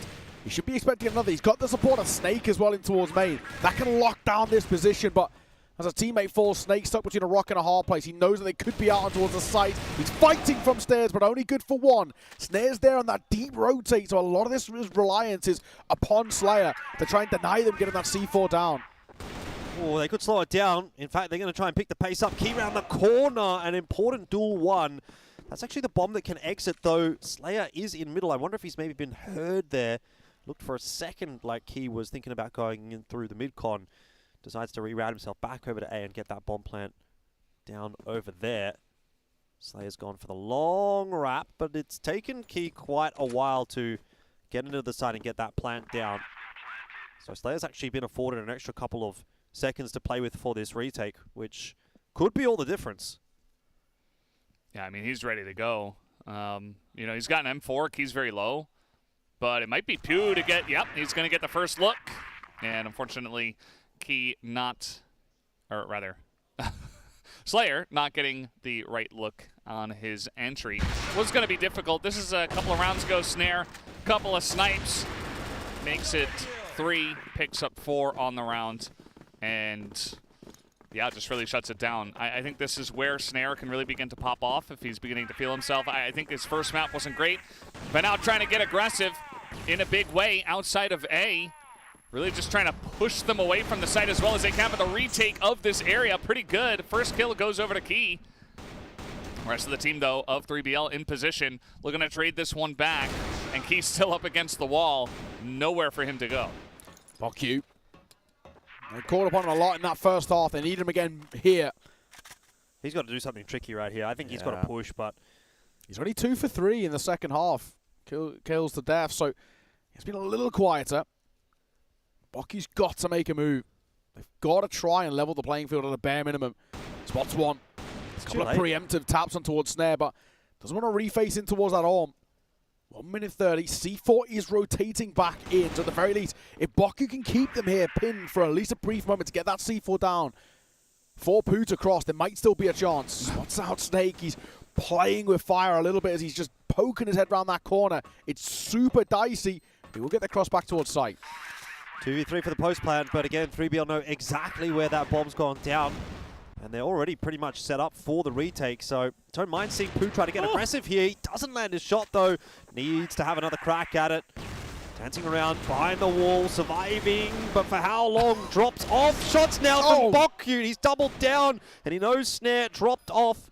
Dancing around the boxes, surviving and hiding, and Snare can't find him. The time's ticking away. This could be a huge round for NEXTTOP to win. The 2-on-3 clutch, it was unlikely, but it's surely now been secured. Bokyu gets it done. What a round. I don't believe Who is this guy?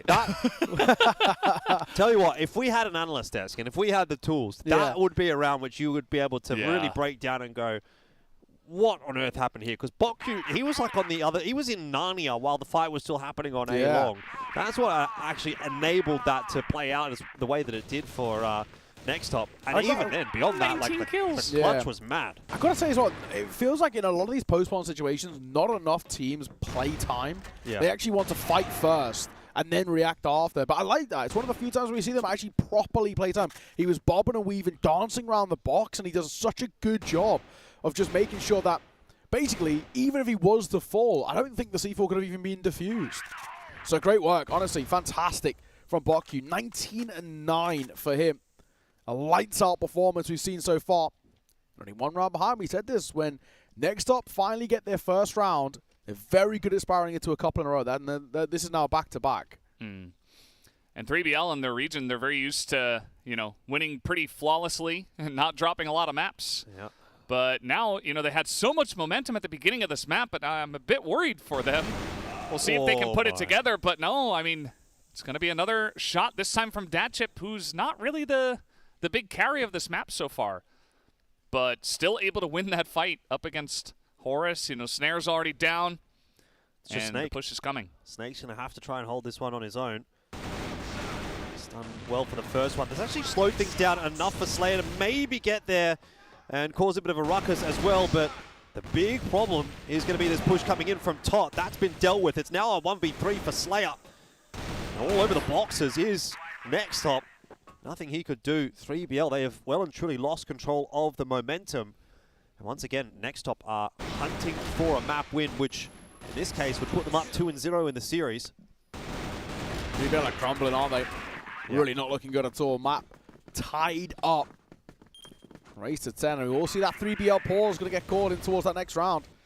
Probably wouldn't have minded having it before this one, if I'm being completely honest. But we're going to get aggro once again. This didn't work out last time they tried it, and this time it might be more of the same. 1-for-1 trades aren't bad. The next fight could be massively important. It goes in favor of Slayer. So at the very least, numbers kept. So this is where I have a bit of an issue with NEXTTOP. Like, this is the second time now, and you know, you're having this massive fight over on A-Long. You're seeing three or four players. Yeah. You've killed one. You've seen three more. What are the guys in mid doing? They're doing absolutely nothing. Yeah, they have not taken any space at all here.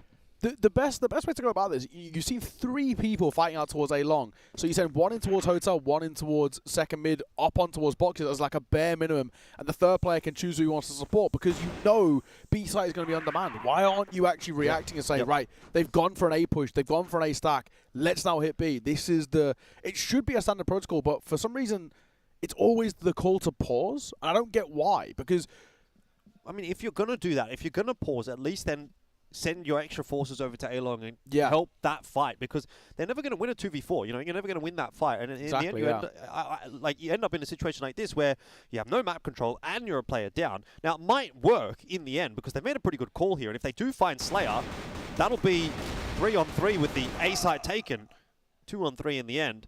But fundamentally, it's not the correct choices being made here by NEXTTOP. Yeah. I mean, normally the way it should be is you lose one part of the map, so you then, in the kind of this mental chess game, you take another part as a kind of a response, a reaction to that. Yeah. That's what I was saying. I think strategically, you know, this team isn't one of the top teams, but they've got some sick hands. You know, they can make some plays, they can shoot their shots, but relying on that can be a bit of an issue sometimes. We'll see if 3BL can capitalize. Here comes NEXTTOP pushing on in. Pooh not going to hit that one.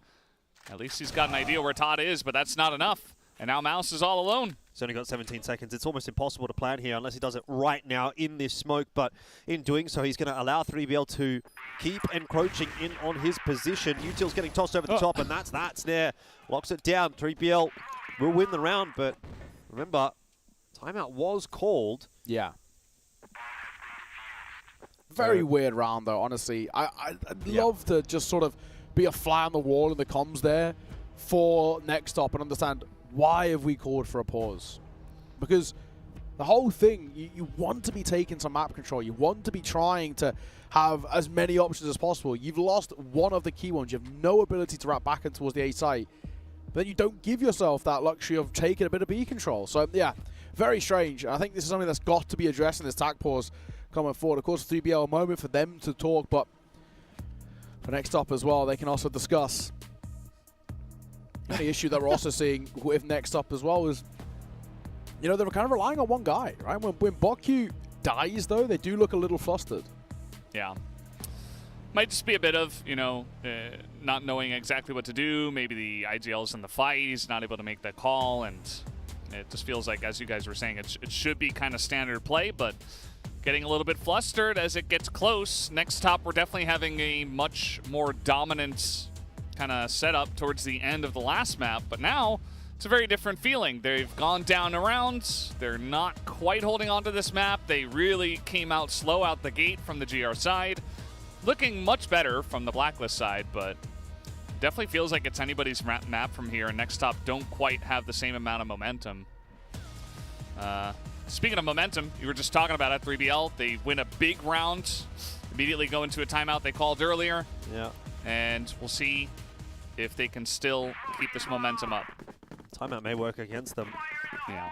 I'd have rather just keep going with the momentum that they picked up there, but slowing it down once again allows NEXTTOP to have a bit of a chat, though I didn't really see much conversation on their side of the stage. Look at the decision by NEXTTOP as well here. This time, after a couple of rounds where we've seen 3BL go aggro out in towards A, they quad stack it early. NEXTTOP, they want to take that fight. They want to try and see if they can overwhelm them back. But this time, 3BL called to sort of pump the brakes. They've stacked the site itself over towards A, but they're not getting aggressive. It's not a bad call here from 3BL to have that extra play out. A lot of this comes down to how much work Slayer can get done on the other side, if he can gather the info. But you've got Boku out on the wing kind of waiting for that push. Yeah, he's the guy to look at, isn't he? Mm-hmm. The rest of the team is like, well, we're just kind of limping by. Key's doing okay.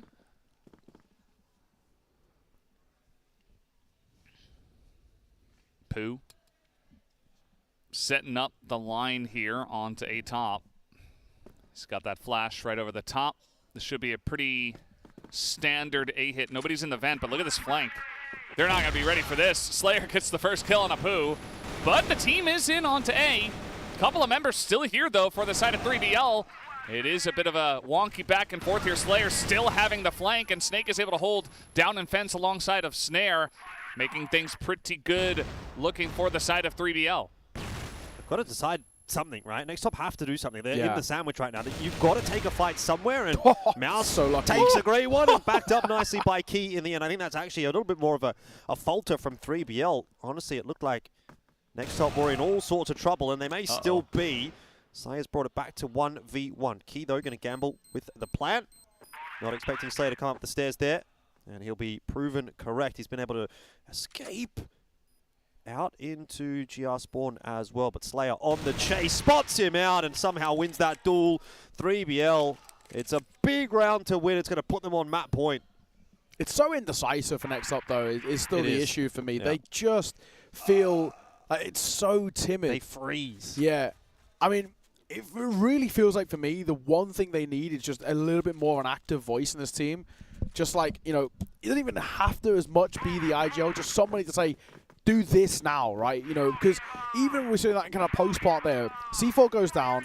We're trying to set ourselves up for what is a bit more of a passive approach there, buying time. He doesn't commit to it. He's still open to the angle where all he really needs to be doing is just sort of jiggle peeking. Nice way to start things off there with the HE. Down goes top. That point, of course, for 3BL, but yeah, I don't know. I think NEXTTOP have been their own worst enemy in this map, if I'm being completely honest. They've actually played some really nice crossfire, but the rounds they're losing, it's just the fashion that they're losing them. They're not even losing it because of Angels. They're losing it just because of decision-making. Yeah, look at this, though, from Snare. It's a bold choice, but they've got 2 rounds to play with. Don't mind seeing him do this right here. Might be a round-winning push. Yeah, at the same time, it has been a bit of a thorn in the side of NEXTTOP. That is going to be a nice entry play into the vent. And now you can see Snake's got to back out a little bit, although he does stick around. This flank comes in, but again, it's a bit late. It's not quite the same amount of pressure as we saw from Slayer the last flank around. And now Slayer getting pretty low. He's in the fence here with his buddy, and they're also looking behind them this time. So I don't know if Snare's going to have as much value out of this flank as we saw the last time around. Yeah, it's a much more decisive round from NEXTTOP, and I think that's going to go positively for them. So far, so good. Good hold. Snare's in behind. He's good for 1. And then the swing comes around. NEXTTOP survive. But, yeah, I mean, that's more or less the same round as what we saw in the previous, and it's exactly what we're talking about. But NEXTTOP this time, instead of freezing and slowing things down, they actually just say, we're good enough to make it into this site. Let's go. Just do it, They take it, and then they don't get flanked. Exactly. They actually just commit to a play rather than sort of being, you know, half in, half out, as we've sort of seen with them. Final round in regulation. We'll see whether OT potentially could be on the cards here. Good shot to start things off from Snare, but a quick trade as a response. The big thing, though, for Snare was Boku that he caught. So it's the big man in the server dropped early. Yeah.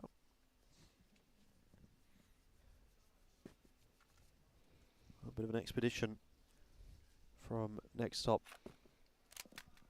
Have we had extra rounds yet? No. This will be the first time we've had it. That would be crazy. I mean, it makes sense because now that 3BL are actually playing, I feel like it's a very even matchup. Because, yeah, 3BL kind of got bowled over on subbase, but now they've stepped up, and it's really anybody's map. And it does look like Tot is a bit alone here on A. This has been where NEXTTOP have had a lot of success on the entries, at least. You know, we can speak otherwise about some of their other issues strategically, but in terms of just running into A, it has been working out. Tot is flashed, but they don't see him. They don't see him. They get up the stairs. It's a 1-for-1 so far. And they do take out Tot eventually. Grenade is good. But now Snake hiding behind the pole, but Key's going to take him out. Uh-oh. But at the end of the day, it is only Key. He's so low. He's got to go 1v2. He does get the headshot up against Horus. The two of them have no health. Between the both of them, it comes down to one shot. Who sees who? Well, problem is for Key, he's got to push forward. He's got to go and recollect that bomb. Got time, though. 45 seconds. Oh, never mind. Interesting decision there. In the end, not to be. We're going to map number 3. 3BL, it's Scrappy. They do take map 2.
Well, 3BL are not done quite yet. NEXTTOP just faltering at the final hurdle. It looked like they were going to make that comeback happen, but 10-8 is the scoreline on map 2, and that forces us through to a third. 3BL definitely came alive there on Ankara. I don't know that we can necessarily say NEXTTOP really fell off. I think it was more just a case of 3BL finally got to the server. Yeah, that was the thing. I think that this is actually a very close match. Even though it is the third place team from Vietnam, we've seen very fast-paced gameplay, and 3BL likes that. NEXTTOP likes that. It's very back and forth, tit for tat, and the first map, Subbase, I think 3BL were just a little bit shaky. They weren't really playing their game, but now we're getting the true close crossfire. And they barely get across the line. I'm sure for 3BL, they're going to be feeling pretty good that they go into Compound for map number 3. And maybe they can try to lock it down from there and maybe be blessing their lucky stars. They barely made it across the line at that point, but still anybody's match from here. I will say, though, on the other side, the thing that I really feel like NEXTTOP had a really good chance of winning that map. And it was those kind of systematic errors that we were talking about that really cost them. It really feels like if we just had a bit of a stronger voice in the team, we would have been all right. Yeah. Baku, very good game out from him, right? I think he did very good job, but especially that first half. In the second, also had his moments as well, but they really did rely upon him. They were calling upon him time and time again. Key didn't do too badly, but it's your main man of Pooh didn't step up, and that's where potentially on the side we saw Snare, that 1.21, very solid from him, and you know, a bit more of a team-wide performance out from 3BL. But yeah, I say here off the back of that, I'm glad we saw 3BL finally come to the table, but I'm still saying I honestly really thought that NEXTTOP could have taken that, and if they had just been a little bit more forward thinking, they would have been all right. It does really feel like this is a series that could go either way, which is a little bit scary considering the implications of a win in this series, but Snare picks up the MVP for that one, as you mentioned, 1.2. 6 first kills. It's pretty good. Not too bad. Not that many rounds in a map of Crossfire, but he got 6 first kills out of the 18 rounds as one player. really good stuff. I think he had a much better map compared to sub-base, that's for sure. Yeah, but now it's time to start thinking about the future, and that is going to be onto Compound that we're going to go. How do we see that map going? I mean, we know that that's a pretty good map for 3BL domestically speaking, so I would even say I think that's probably a better shout for them than Ankara would have been going in. Yeah, absolutely. It really did actually feel like Ankara was the one quote-unquote weakness, and there was moments of weakness, absolutely, but in the end, not to be. Compound going to be coming up next, but I think before we get there, we're going to touch on to a little bit of a break. Sit tight. See you soon.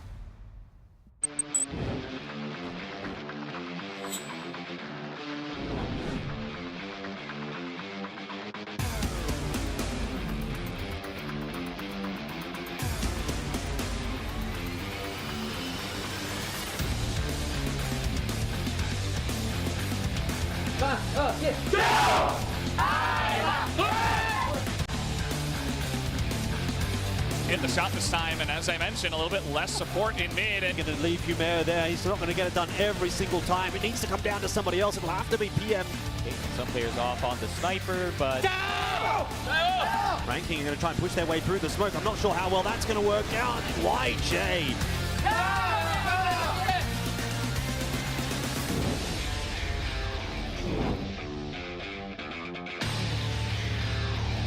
We've had in the West League when we spoke about the side of like just once every now and again.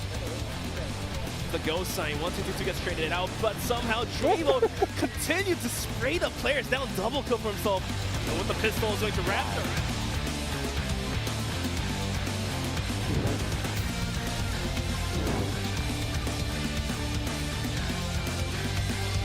Ghost sign here, Origami's going to swing in. GDSC finds one. Ruzao's going to find a double kill of his own. And all of a sudden, Lotus is barely holding in deep of the bomb site. Can he find the frags? No, he can. He's looking this way, so gotta be careful. That's gonna be the first kill, and he's got his buddy nearby, 7. The two of them just raining shots down.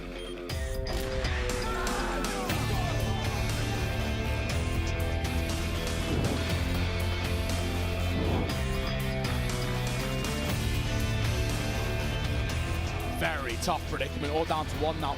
The new boy of WY got a lot to do, and unfortunately, will finally get the spot of Elvin. 14, then gets dropped. It's a swing.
Here we are for map number 3 between 3BL and NEXTTOP. I don't know that I necessarily expected to get here, quite frankly, after that first map, but 3BL have turned around nicely, and I think going into Compound, I might give them the benefit of the doubt here. I wouldn't say by a huge stretch. NEXTTOP seems like a pretty good challenge for 3BL, but 3BL, I reckon they've got it. At the end of the day, I mean, both teams leave this map for last. It's the decider for that reason. So I would assume that NEXTTOP should be relatively comfortable on this map as well. But when you think about 3BL, I do think about, you know, sub-base compound. That does feel like a couple of maps where they should be comfortable. We are going to take a look at the stats here. And overall, you know, most of the maps that we saw in terms of stats for NEXTTOP were actually below 50% just because they were oftentimes losing to top teams in playoff scenarios. But for this one, it's above 50%. And you can say the same there for the side of 3BL, especially their GR side, is very strong, at least in their region. So I wouldn't be surprised if it goes either way. The narrative's changed twice now, hasn't it? Or I guess we're getting on to the We're flip-flopping. Yeah, exactly. It was 2-0 3BL coming in towards the series in an incredibly woeful sub-base from 3BL. And I was like, okay, well, 2-0 NEXTTOP. And then, you know, a really poor ending for NEXTTOP in towards map number 2. Completely fell apart. The kind of micro plays in rounds with the macro sense of taking control of the game was a little bit lackluster. That's where, you know, you probably need a little bit more, like I said, a stronger voice or the coach to say, this is what we need to be doing.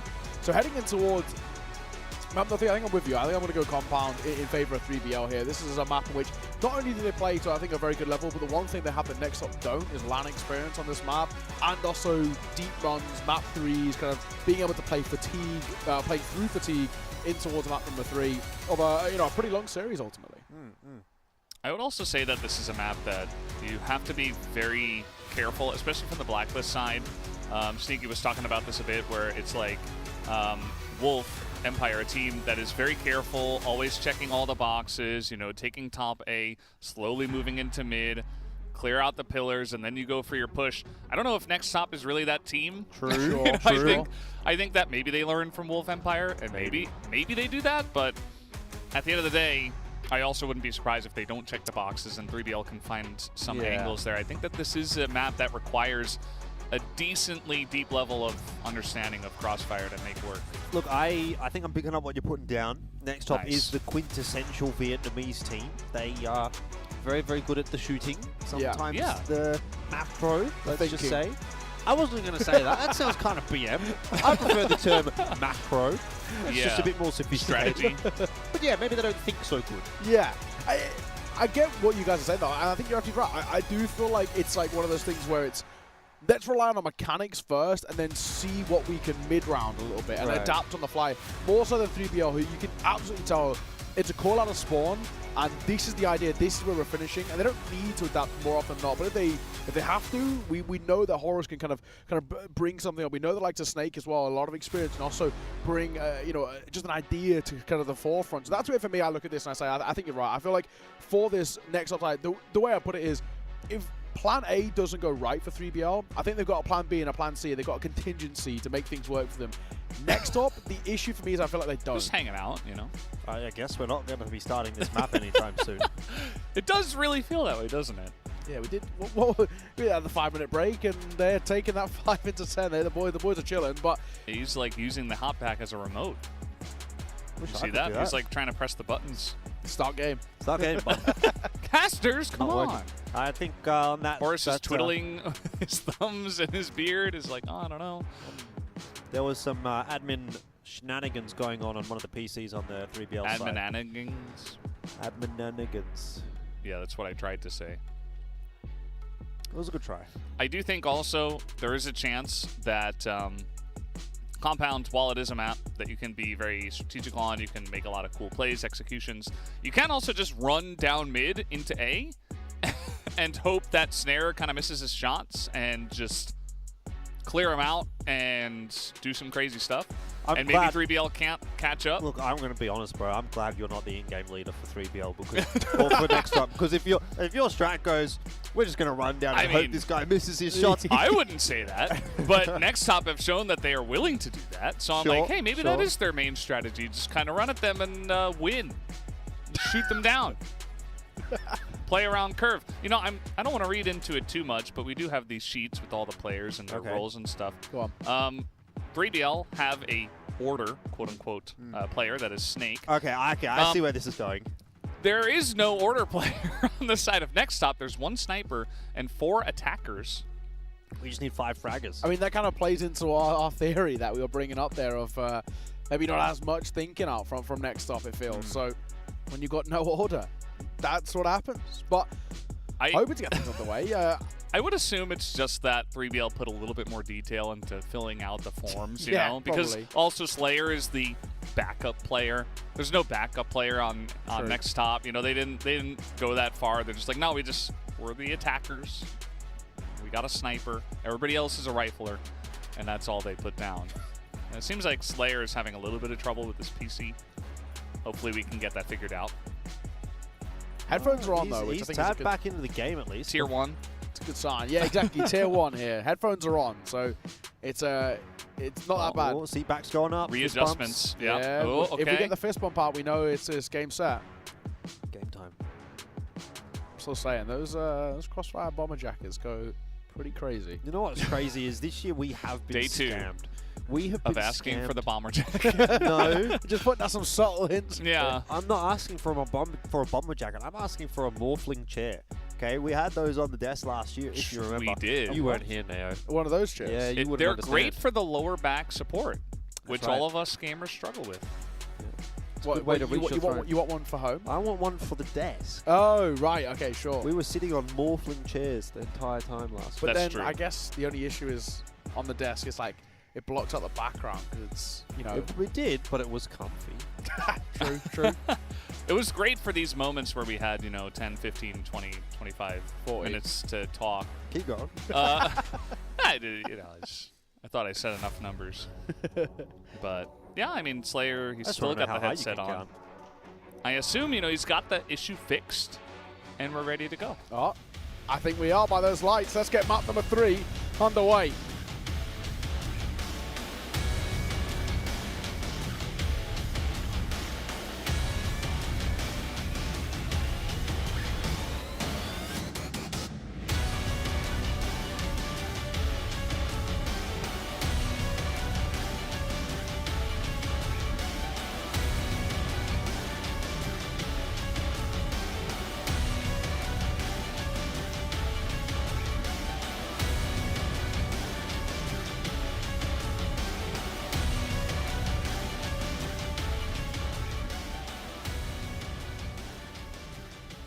Right, well, map number 3 here between NEXTTOP and 3BL. It is going to be the last map in this series, and it's a very important map for both of these two teams. Could be the difference maker between them making or missing the playoffs. Unlocking their future. True. In the rest of the tournament. I love that from you. That's really what it's about here at this tournament, this CFS 2024 Grand Finals. Last year it was competing to conquer. Only one team was really able to do that. That was Baisha. They're not here this year. So who's going to unlock the new future? Crazy not to have Baisha here, though. The big boy is not on the big stage. BBL. He comes through top. Just sort of getting information here. Azeb being tagged just a little bit, but not enough to deter his confidence. Snake wants to play up close behind that smoke. He has some support too, and Slayer can catch that wrap round in towards B, and he's good for the first. For a second, delivers. The third, also there, going for the quad as well as Slayer. Will dip back, C4 dropped, Poo in front of him. But he doesn't quite spot him through the smoke. And Mausev, nowhere to be seen, can't support. Back spotted by Tot. He can make a move, he could make a find. And all down to Poo now, who's got to go nuclear. Nuclear. Wow. And Poo wiped away out of that one. Yeah. That was a flawless round from 3BL. I mean, it was spotless, honestly. I do think... No marks left around the rim there. Absolutely. They tried to go for the push through the smoke. They did not quite totally flash out Slayer, and so he was just able to click on some heads. And nobody was really looking at that door. Nobody really was able to take him down before he just massacred the rest of the team. Well, one thing to be wary of on this map is 3BL's a lot better on the GR side, so sure. I won't be seeing them front running at the end of this half. Something like a 6-3, I think, will be the pass score for 3BL here, to be feeling comfortable and confident.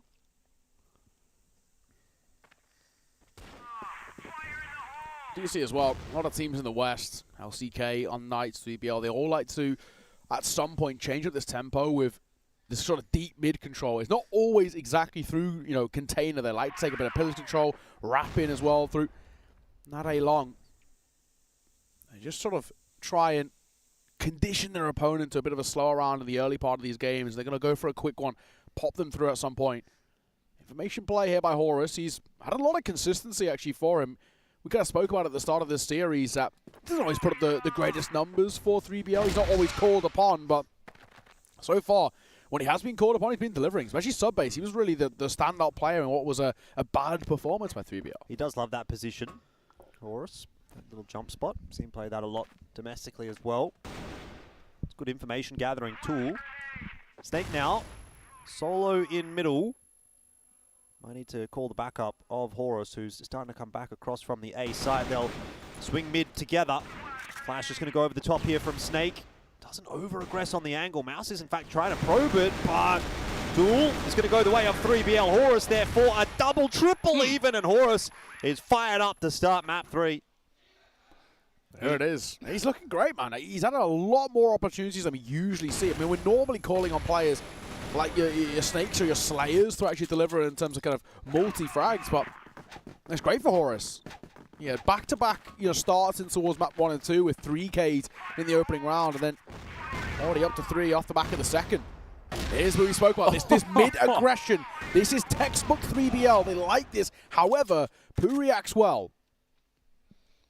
I mean, that was a bit much, but he was very committed. It wasn't like he was going to say, okay, I'm just going to run away now.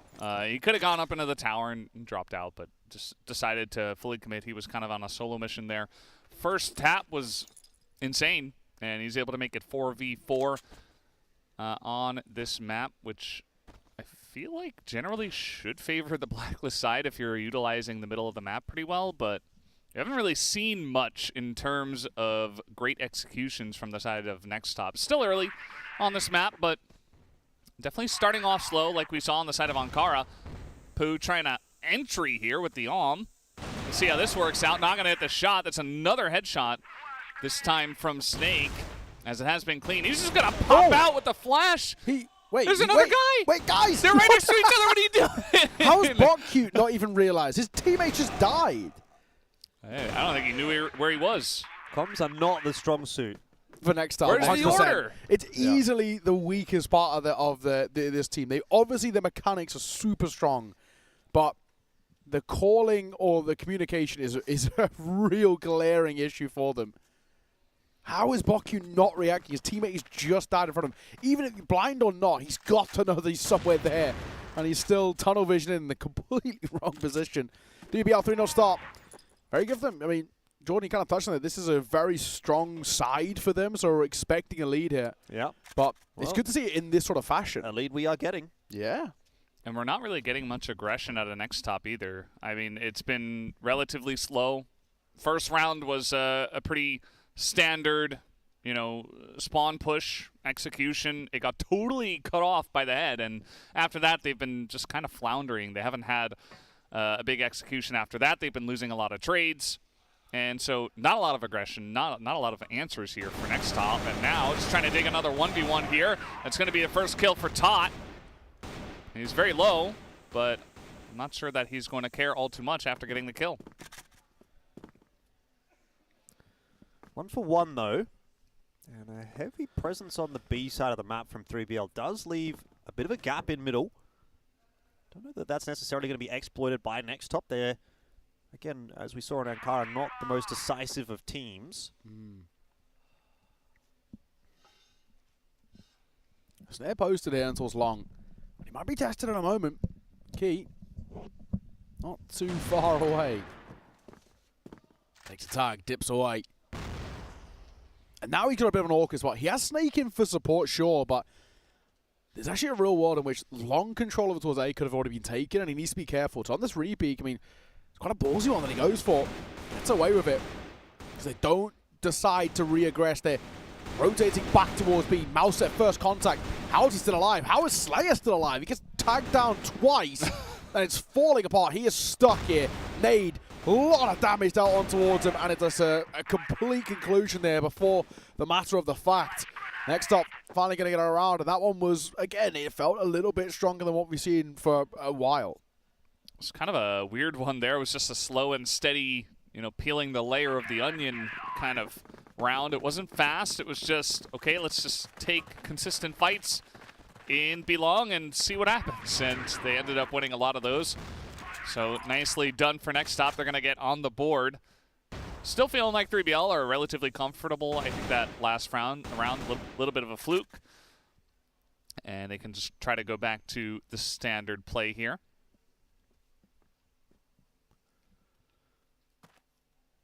Horse up close again. Potentially a flash there for him from Snake as well. So might even see him get popped in and try and wrap around a little bit. NEXTTOP are more than happy to sit back for now, though. They don't want to do any sort of aggression in the early part. Seems like they're basically trying to bait out a lot of the util for 3BL and then make their decision. Wait until a minute or just below it.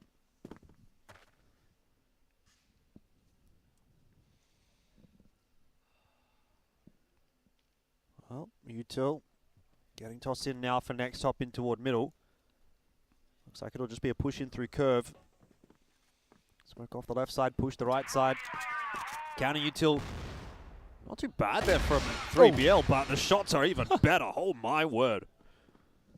Instantly, 2 players taken out of the picture, and 3BL have a 5-on-3 advantage. And they're smoked out of both angles here towards A. And they can't really even wrap in towards B because they don't get the curve control. So this is really difficult for them. Tapping away, Snake needs to be a little bit careful, but he does very well on towards that chip. Poo now going for the swing.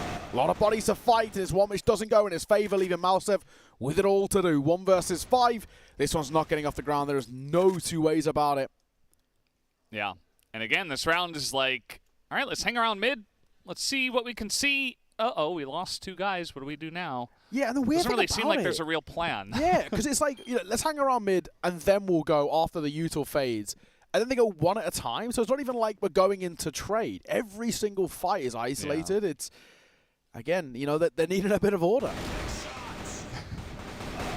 And that is going to be a good time to call a timeout here for NEXTTOP. Yeah. 3BL looking much better, having a very slow start to the series.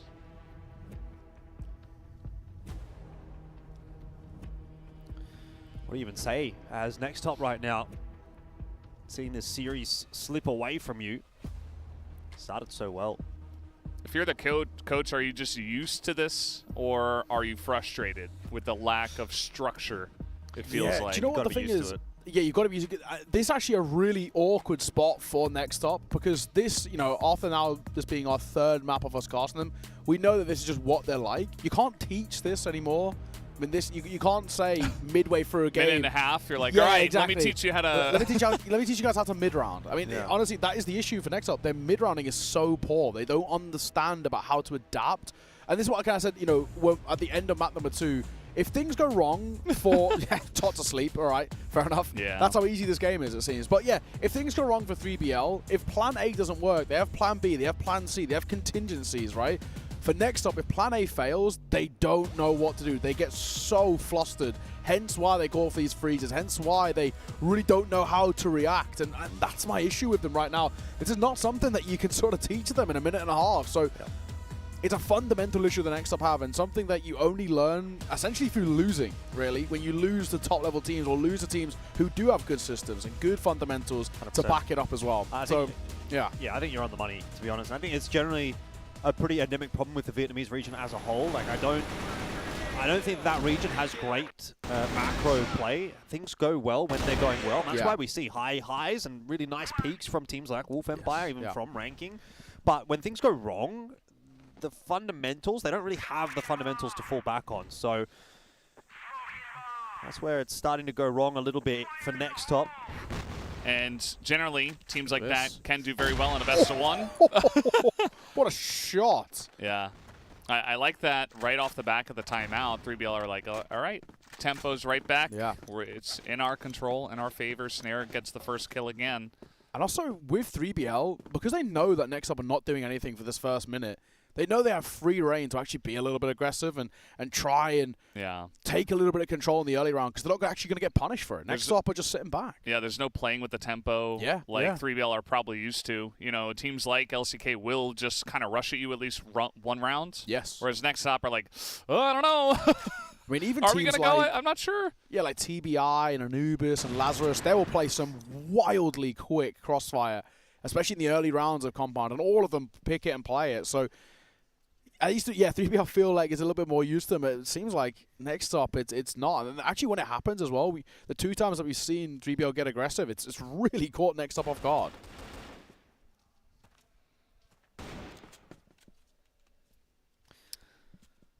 I don't know where you go from here as NEXTTOP. I don't think they know either. I told you, plan A's failed. What's plan B? Well, they found some smoke over here where all 3 of them are trying to push A long, which is not necessarily a high EV strategy. All right, let's see if it works. Okay, they're going to get the pick. Not bad, as they do have only 1 guy here on A, actually, for the side, but it is Horus holding it down. He's expecting more. The 1 headshot. He's looking for a bit more. The flash is good, but that chip at least able to trade 1 back. And now all of a sudden a 2-on-2. And 3BL, I'm not sure if they know that Mouse is up here. Looks like maybe they do based on their positioning, looking up at the tower. Yeah, Snake was fighting him, yeah. He took his tag from Mousev. They've got to know he's here. It's just about when he peaks. I don't think the bomb's actually planted for him. Have to have a quick look and see where it actually is, because there is a line, but I'm not sure. He dies. He's in trouble here. That chip, though, he's going to have to get swung here. Double swung by 3BL. Perfect flash, but somehow they don't get the kill. Brilliant. Mouse has crept his way in the meanwhile. Defuse is on. Tot's just going to stick it. This is kind of Chad. Maybe it's not quite Chad enough. It was close. It was a good effort. Pros don't fake. But NEXTTOP do get themselves around by the slimmest of margins. This kind of just reminds me of the beginning of Subbase, where all 10 players were kind of running around and nobody knew what the rules were. But that ends up favoring NEXTTOP.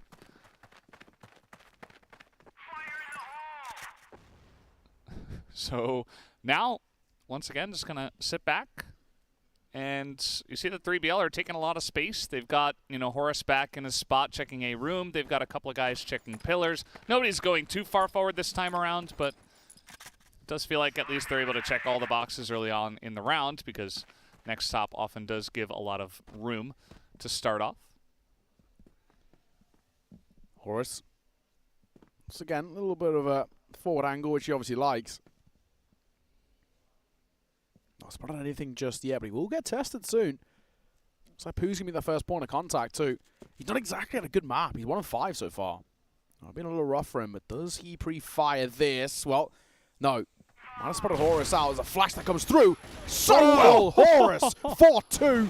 And the 3rd round, that corner key doesn't want to face. I don't blame him. Horus is having an absolute belter of a series. This is 3 maps in a row where he has just looked indomitable. It's got to be the series MVP here for 3BL if they end up winning. Another kill for him, 3 in the round. He's picking NEXTTOP apart on his own. Yeah, I think also just a really nice set play. Just he's got back up there. He's checking in an A-room. There has been a decent amount of pressure from NEXTTOP in that area of the map, as another kill is going to come down here in mid. Horus maybe looking for his 4th. He knows Mouse, the last guy available, is over in A-long. But yeah, he's got his buddy right there to flash him in. As, well, that was... How does Slayer lose that? Interesting. Mouse is going to go down, and that is going to be, I believe, a 6th round over to the side of 3BL. And their GR side looking better than ever. Just the 5th round. But still pretty good stuff from them so far. Yeah, very good. I'm really impressed with what I've seen from him. Horus, 11 kills to his name, 141 ADR so far. Heading in towards that 8th round. What a showing. There's that aggression once again. Snare now does have that sniper's S control if he wants to stick around there. They've gone for a very quick mid-presence. And Horus, you can see how confident this guy is. He wants to fight and he wants to try and make it work. Another opener for him in back-to-back rounds. And he doesn't have to stick around either. That's very smart, very disciplined. Get your kill, get out. I thought he was about to start pushing again right after you said that. Yeah, I know, just to really ruin me. And keep the wonkiness of the series up. But yeah, he's just going to sit around in the A room and wait for any push that does come in. That is not going to be where NEXTTOP try to go. They will try to challenge Top now, and that's a headshot to enter them in. Todd's not had too much to do, in all fairness, over towards his B side, so maybe he gets caught just a little bit of sleep at the wheel there. He was sleeping during the break, during the timeout. Eyes haven't opened yet.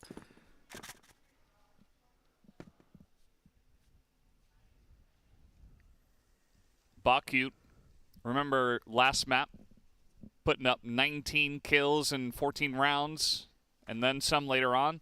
He's only got 1 so far, and that's going to continue. Tell you what, Horus seems like he's going to continue in this map as well. Can't keep him out of the fight. It doesn't really matter where NEXTTOP tried to go. Horus is there waiting for them.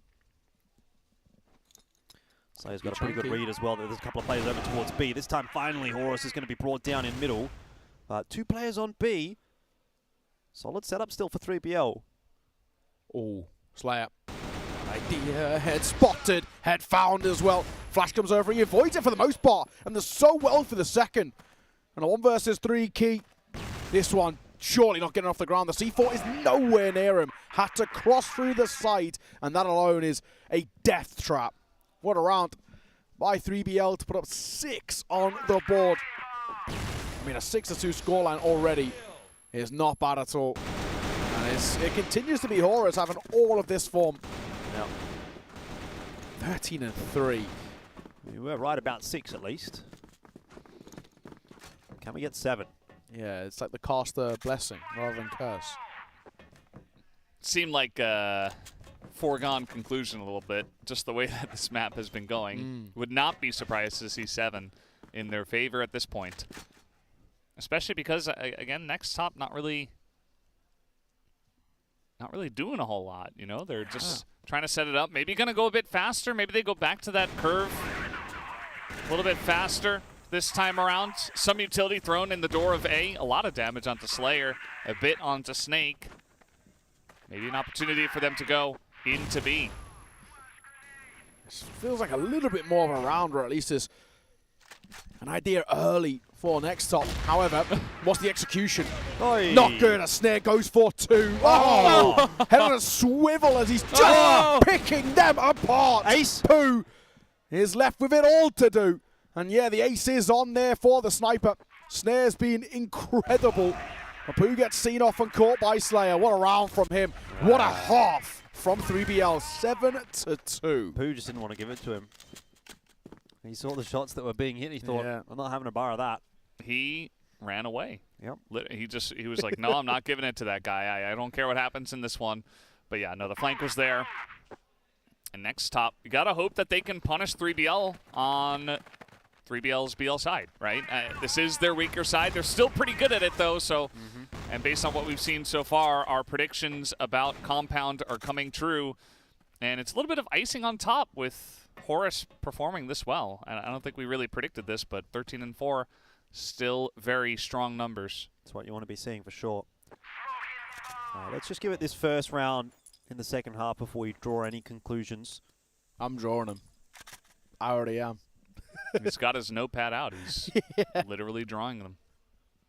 You guys can't see it, but they can. That chip. He's had a rough couple of maps, in all fairness. These last 2 have not been fantastic from him. Let's see how he does here. It's not an easy fight, but gets a bit of support. Good for the first. Trying to lock it down. He's doing a pretty solid job at it. Key wants to keep being aggressive, maybe over-aggressive. The Snares Colt delivers. That chip still trying to hide in that corner. 3BL are going to have to dig him out. They've had no luck doing so. So first round in the second half. I was going to say, should be a pretty clean one there actually for NEXTTOP, but Slayer keeping it alive for the moment. Making a bit of noise there in middle though. That would have been heard by Pooh, and he's done so as well. So hang on a minute. Doable? He's just got to hunt them down, right? The C4 is like in the worst possible spot. And you can see the positioning of Datchip is meant to play that, waiting for the entry into pillars here from Slayer. It's definitely doable. Making noise, though. They know he's here. That's the only unfortunate thing, and yet he gets seen off at the end by Datchip. Close. Not no cigar in the end there, but all right. Not dead just yet. For NEXTTOP. Of course, was Snare's final round. Lovely 4-piece from him.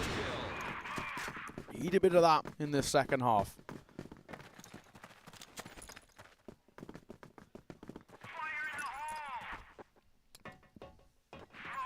So at least NEXTTOP able to get back on the board.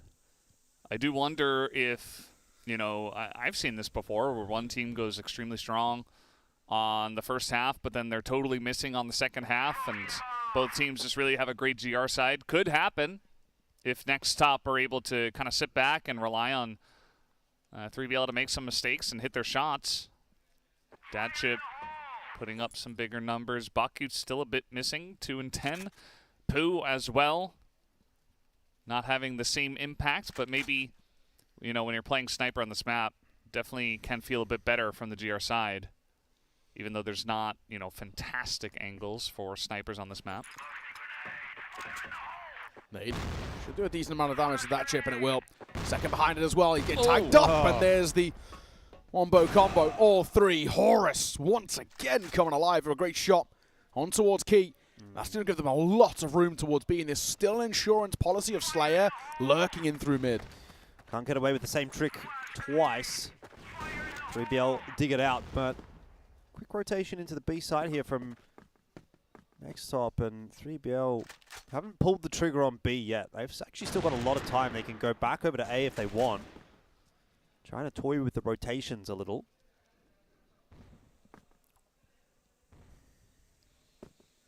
A lot of smoke in that doorway, and you can see maybe with the flash trying to fake that they're pushing into B.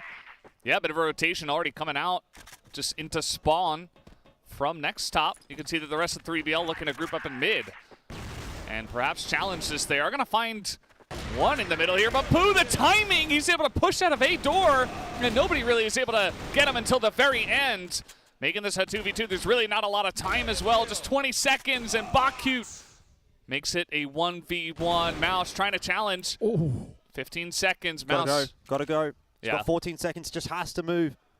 He's got that C4 and he's gotten into A, but he might actually have to stick the plant here, which will just give the opportunity over to Mouse if he was in the right position. He's not, though. He's hedged his bets. He's going to play for the retake instead of the bomb denial. Advantage Snake now, especially now that he's got out to long. Good position. This is where we said play time. A lot of teams like to try and fight here. Sit back and utilize the clock itself. Already halfway, take that C4. Mosov is so low, 7 points of HP. Tap on towards it. On a stick and a swing coming through from Snake. Great clutch, great round. 3BL answer back. Yeah, I thought maybe that was going to be the comeback from NEXTTOP, but not meant to be at the end of the day. And Pooh was putting up some numbers. Baku got a kill in that round, but yeah, not really getting the momentum that they need to come back in this map at this point in time. They really would have loved to string together a couple, make it a bit closer, but 8 rounds for 3BL is looking rough for them. Datchip alone in pillars. How far will he go? And he's just going to see what he can see and back away. Nice nade.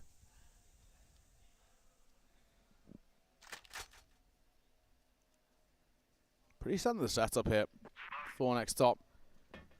Only issue is if Datchip is to fall, they've got to drag rotations off quite quickly, and 3BL like punishing those opening kills and reclaiming that space. He's trying to adapt as well. For Datchip played that position twice where he's over towards box. Previous round gets triple naded. They know he wants to do it again, so he tries to adapt and change it up this time. Only issue is he's playing forward. So if he falls, that drags that rotation off from mid.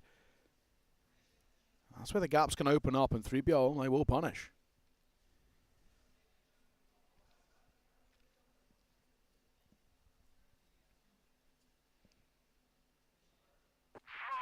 They're just taking their time with this one. Really not showing any presence Ooh. Oh, uh-oh. I don't like this. Uh-oh. No. Okay, well, at least he trades it back. Oh, the flash is great, though, in mid. And that's 3 kills immediately going the way of 3BL, just picking up a couple more in mid. And the B side is empty. Top just kind of sneaking his way in. There's a smoke in the perfect area. And also they cut off the reinforcements. And Pooh is just alone. Solo man, 1v4, no chance, right? 35 seconds. Not got a chance in hell. He's had a really quiet map as well. But I guess actually a quiet series by his standards. Not a bad shot there, though, on towards Snare. It's always a chance for Pooh. Always a chance for Pooh. Especially actually with Snare going down as well. That's that head-to-head gone successfully for him in this one. C4 still yet to be in a dicey spot. Of course, it's down, but halfway. He needs to make a move now, though. He's still taking a sweet time trying to get in, and I don't actually really think he's committing anymore. So far ticked. Yeah, exactly. Does get another nice shot, though, but again, Snake doesn't need to peek. He knows sort of tots around this corner, but it's already gone. Round done, and it will be 3BL map and series point. He gets his consolation, but that's all it will be.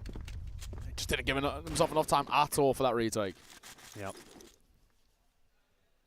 Didn't really get himself in a position where he gave himself the opportunity, I don't think. You know, he was kind of hoping.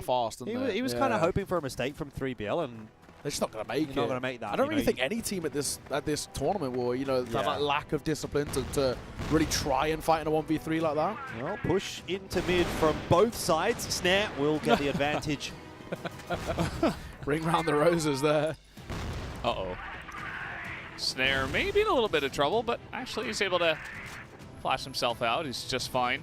We have Dad Chip on the side, but the rest of the team is already in A, and they just had no idea, no coverage. They just get bowled over. The A side is empty. It is free. Nice little tap there from Dad Chip. It's going to make his KD look a bit better, but it's not going to make the round score look very good at all. C4 already down. 1/4 of the way through. And in this 2 versus 4, they've got to make a move now. We just saw in that previous round, Pooh ran out of time. Even though he was getting a couple of kills, they've got to move in. We're already below the halfway point, and they're trying to barrel in Key. Tagged up, dropped, and all down to that Chip. Barely alive and seen off 6 feet under by Snake. 3BL reverse sweep take the series.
Mission successful for 3BL on their first day of competition. Keeps them in the conversation for this group, but a pretty damning result for NEXTTOP. It could be the end of their run, even though they've only played 1 game so far in this group. Of course, we can't write them off just yet, but it's not a great look going down to 3BL. It means the rest of their road is a lot more difficult now in this group, but has to be said, good tenacity from 3BL in that series, going down pretty substantially in that first map, but pulling it back nicely. It was scary too. I mean, 10-8 on Ankara. That easily could have gone to extra rounds. That was the closest map by far.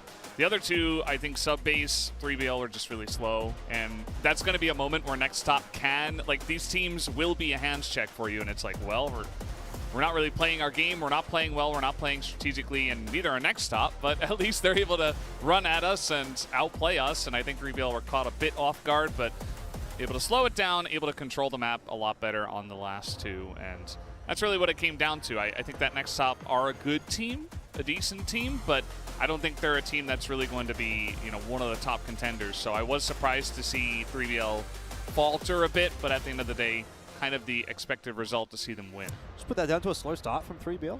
Yeah, I mean, kind of, we actually spoke about this a little bit in between map 1 and 2. We said there's two ways it goes. Either we talk about 3BL maybe losing their entire chance at making playoffs, or it's about a slow start and then ramping back up. And that was it for me. I just felt like it was really so. But I also want to give credit to the likes of kind of the more experienced players like your Horuses and your Snakes, right? Because I think they adapted really well to the style of play that NEXTTOP were kind of bringing to the tally, right? I felt like, unfortunately, the issue with NEXTTOP is that they were actually quite simple. Once you understand what they were doing, you could adapt to it, because there wasn't, we spoke about the kind of the plan Bs and the plan Cs. They don't have a lot of depth as a team, and this obviously comes with experience, and it comes with playing internationally. It comes with playing a variety of different teams and different styles of CROSSFIRE. But yeah, the real issue for me was just the fact that there was never any differences or any changes. They never changed the tempo. They never had these kind of little gimmicks up their sleeves. It was very simplistic, and I think 3BL did a fantastic job of realizing, guys, I mean, we just need to kind of play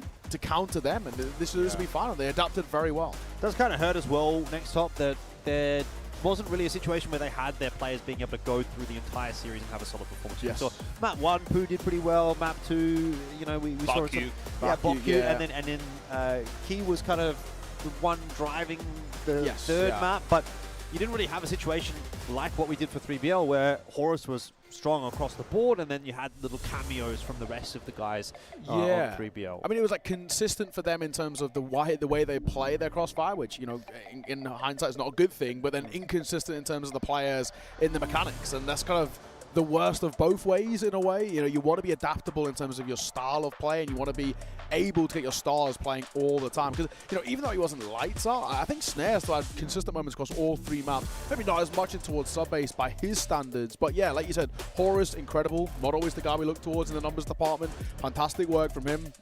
I thought Top was reliable too. When he was called upon, he stepped up. That third map, he was barely called upon, but I still think he did a solid job. Yeah, most definitely. End of the day, still a pretty long road ahead here for 3BL. We talk about them having to play Antisocial and SGJ. I'm not 100% convinced that they're going to definitely beat SGJ. I don't think that they will beat Antisocial the way that we saw them play today. So kind of need to see that level improve again from 3BL. I think it's good that 3BL get to face NEXTTOP now and kind of say, whoa, okay, that wasn't great. Ease their way in. Yeah, exactly. Because if you face Antisocial like that, you're getting bopped. Like 2 maps, you're done. You don't get a third chance. You're losing Ankara easily, I would say. There were a lot of times where NEXTTOP were ahead. They were in positions to win rounds, and they just kind of didn't know what to do, and it was like they didn't know how to just really execute after the fact in the mid rounds, as you guys were saying. So I do think that, you know, 3BL, they're able to say, okay, well, that wasn't our game. Let's practice a bit more. Let's prepare for some of the other teams in the group. And if they play the way they played on Compound, I think they should be able to at least go toe-to-toe with SGJ, and I think they've got a decent shot. Are they the favorites against Antisocial at this point? No, I'd say Antisocial's probably the best team in the group. After what we saw today, yeah, you can make some improvements over the course of, you know, a couple days when they have to play again, but I would still say that Antisocial is pretty heavily my favorite right now. Yeah, NEXTTOP as well, the road ahead for them, it looks pretty grim, right? Even if you take matters into your own hands, you win your next 2 games, you're probably still then in some kind of a tiebreaker situation. Could even end up being a 3-way tiebreaker situation, and that just comes down to numbers at that point. So they've lost a lot of their agency in this group. Yeah, absolutely. I mean, I think as well, even though it didn't look incredible for them, SGJ are definitely a side that we can't really sleep on. Domestically, they're the best in their region, right? So we have to kind of see them in the same vein that we see 3BL. It's like domestically the best in a not a super strong region, but we know they still have kind of a lot to bring to the table. So yeah, I agree. I think Antisocial social, the way we're obviously in the last couple of days, for me, the best team in the group, probably the favourites to make it #1. I don't think from what we see now of all the rest of the players in this group that I'd be surprised if they pick up a loss, if I'm being completely honest. And then it's talking about who actually locks in that second spot. And I think it is between SGJ and 3BL right now. Next up, I feel like unfortunately that was their chance here off the map #1, and they really let it slip. And it's pretty crushing to try and bounce back from that. I really think they're going to struggle. So we'll see. At the tail end of it, of course, 10-3. Very, very good. Coming from a few players in particular. Dana Snake, Horus, who was ever consistent all the way throughout the series. Probably for me has to be my set MVP as well. Off the back of that series, I really, really liked what I saw out from him. We'll see whether it is the case, and it is. Great to see from Horus. I thought it was fantastic all the way throughout. Not a name that we all get to bring up all too often, in all fairness, for 3BL. They've got a lot of stars, and he's not normally one of them, but I'm really impressed what I saw. Even in the map that they lost, he was still one of the more standout players across the entire set. Yeah, he's just really reliable. I think that Horus is always going to do his job, and to have a really high multi-kill percentage as well is pretty impressive. A lot of the times he had to deal with a lot of pressure. He was kind of the anchor guy. They were pushing into him. He was oftentimes able to just shut it down, lights out, and really not give the enemies, their opponents, really any chance. So big shout out to him. He's one of the guys we actually highlighted as well before the series even started. He's been around for a very long time, consecutive years in a row here at CFS, and very deserved win for him and the boys. Yeah, looks like we'll be getting an interview with Horus in just a second as well, so it'd be good to kind of get his thoughts and see how 3BL navigated that series, because, yeah, again, they keep kind of getting tested at these international events, but seems like they're really finding their feet now, you know. We are getting some good consistency and a decent level from them, which is nice to see. I've got to say, the only issue with 3BL is I do feel like they like to make it hard for themselves. Like there's no such thing as an easy series for 3BL. We saw it at Summer Championships, you know, they squeak through groups like you spoke of, and even here they kind of squeaked through the series. It very easy could have been, you know, overtime into a 2-0 at one point, but they closed it out in that final round, and of course, thankfully, map #3 was very, very good for them. I think probably in hindsight, I guess in hindsight as well, the series, interesting they go for that sub-base. Sub-base is not actually a map they get to play a lot in the West League, because it's not a super popular map. It's basically always Port and Compound, and then you maybe see a bit of Black Widow coming through as that kind of third. So I'm interested in whether their veto changes going forward into a series, if they lean more towards a Compound, which they play a lot, or lean more into kind of some of these other maps that we know they have strengths on, like your Black Widows, for example. Because sub-base, it is very popular in other regions, more so than the West League, just because our kind of mid to lower teams don't like to play it. Either way, we've got an interview with Horus over on the stage, so we're going to throw it on over towards Matt.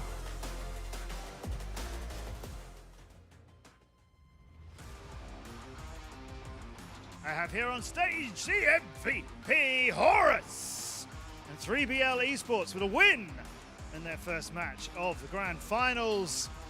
Not easy, Horus. The guys came at you again and again, just come and get us, running at you. Were you a bit scared in that first map? No, not at all. Just like we are trying to get used to only the stage, so. Okay. We didn't get our confidence yet, so that's why our first map we struggled a little bit, but came back at the second and third. So yeah, a lot of teams who've played their opening match on this stage have said they're a bit nervous. You know, it's the CFS 2024 Grand Finals. It's the culmination of your year to be here. Big stage, all of this going on as well. It's a challenge to play here, right? Yeah, of course. Like we trained the whole year for this moment. So yeah, of course, like there's a pressure on us, but we'll handle it. Yeah. So 10-5 was how the first map went down. You won the second, 10-8. So we're still in it, 3 maps, but 10-8. That's pretty dangerous. Yeah. Actually, their play style in Ankara, we knew about it, but we didn't train like how to play against them. Okay. So that's why it's our first time to play against this like style like this. So yeah, it was like all adaptation game. Yeah, it did seem like, and our commentators were saying as well, it did seem like they're going to individually come for you. Maybe the strategies between the team were, for them, were not so strong. It seemed just like they're going to individually come at you with great individual players. How did you guys deal with that then? Actually, like they are good, but also like their way in the, how they play, they always like fighting. They keep fighting. They keep fighting. That's why like right now we have to make like this choice. We have to fight. We can't can't run. We can't like play together. Just like when you see a fight, just shoot. Yes, well, you did. Yeah. And so did a number of the players on your team. You had some great stats. You dropped a lot on compound as well. Your teammates can all drop people. You really had to play for that. Yeah, thank you. And how important is it for you representing the Egyptian region here, right? Because in a lot of esports, we never see an Egyptian team. I can't think of seeing an Egyptian team really in any other games that I've worked on other than in CROSSFIRE. And we've seen you at the grand finals a couple of times, but we never see you into the next stage. So how important is it for you this year? Okay, since I started this team, I trusted them so much. Like this year that we are going to make like something different, something new.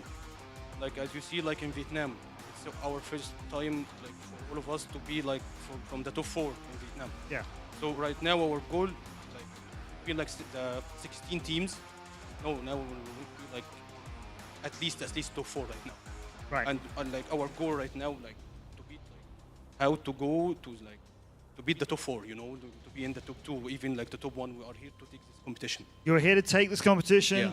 Top 4 is what you're aiming for. If it's anything less our than minimum that, goal. Your minimum goal. That is an awesome minimum goal. Yeah. Right? The big stage, the big stadium, 13th, 14th, 15th of December. We're going to be there for our live finals. And we will be there also. You're going to be on that big stage. That's the plan. Yeah, of course. I love it. We will be there. I love it. And I think you've surprised people today. Do you think you were the underdogs coming into this? I think a lot of people were thinking Vietnam, 2 wins for 2 Vietnamese teams so far. I think people were thinking you're going to lose this one. Hey, now you see. Now you see. There's the man, Horace, showing you how it's done and dropping people on the way. Horace, man, GG, well done to you. The guys get their first match and a W on the board. Well done. We'll see them again in the coming days. Don't go anywhere. It's only day 2, but we have another match for you, and it features the last 2 teams of the CFS 2024 Grand Finals that we haven't seen yet. These 2 teams, their debut match next.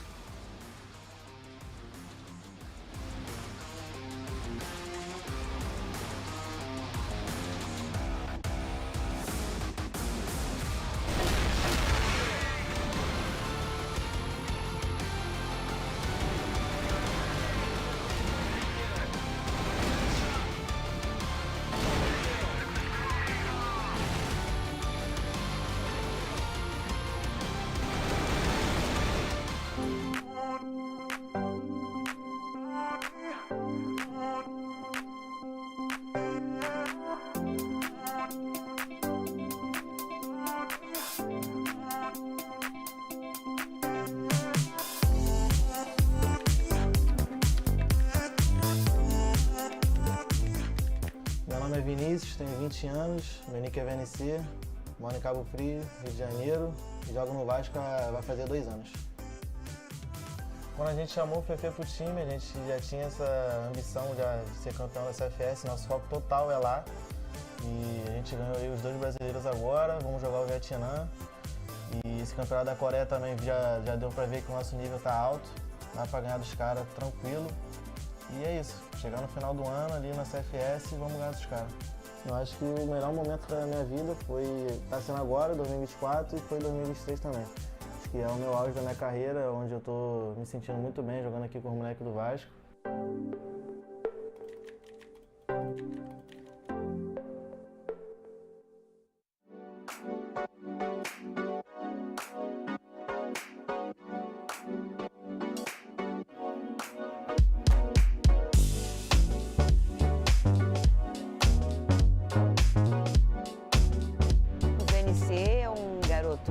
Dócil, sempre foi um menino com muita atenção, com muita força de vontade, determinação.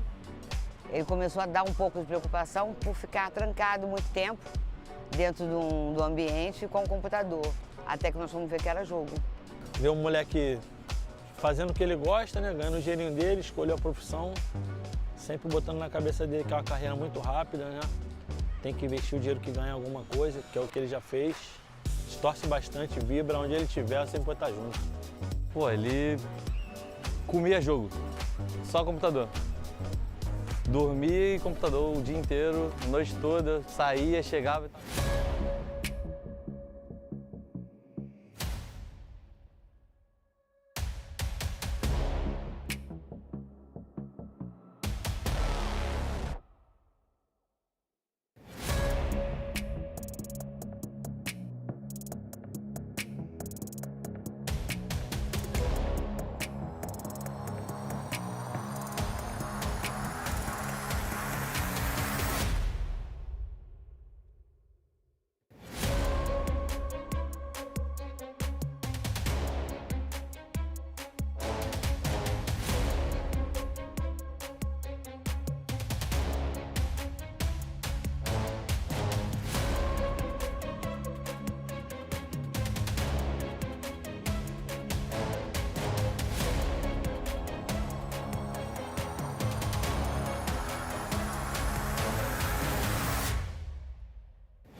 Hello and welcome back to the CROSSFIRE Stars Grand Finals. Heading to our final game of the day, and we have Vasco taking on LCK. Now this one feels like it has the potential to be quite lopsided. However, I feel like we said that quite a lot, and it never seems to pan out.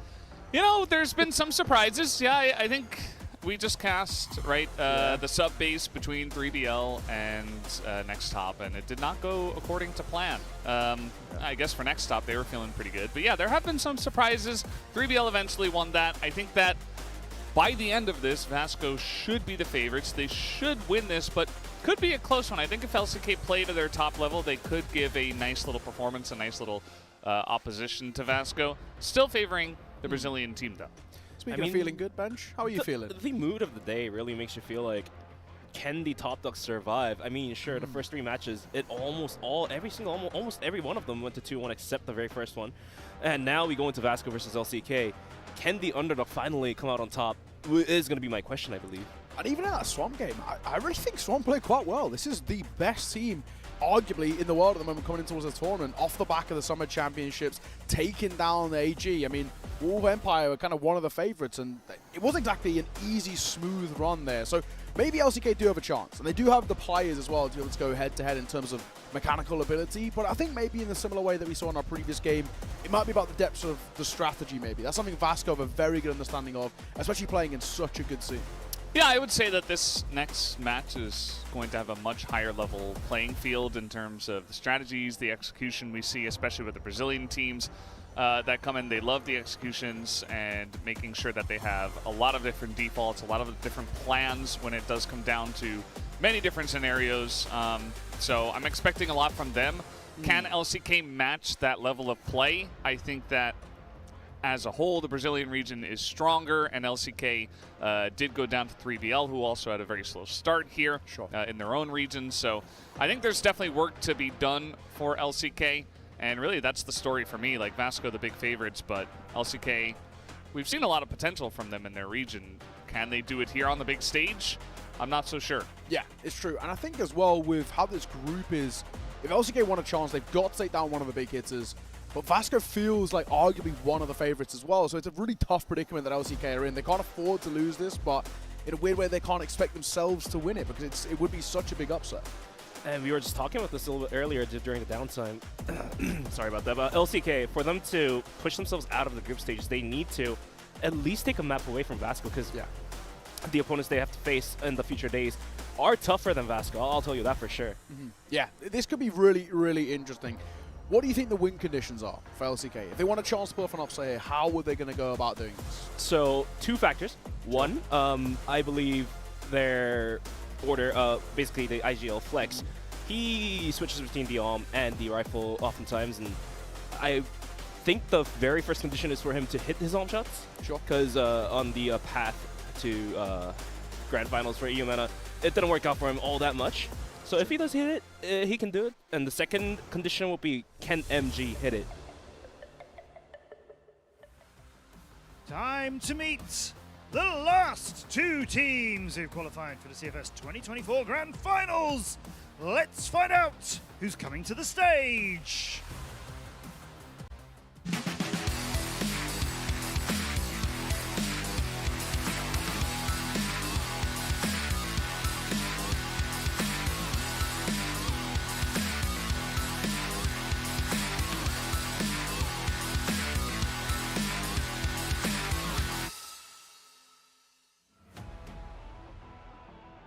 Here comes a team desperately looking to get revenge for their defeat in the Summer Championship. They're here representing Brazil. They are Vasco Esports. Coming to the stage, VNC.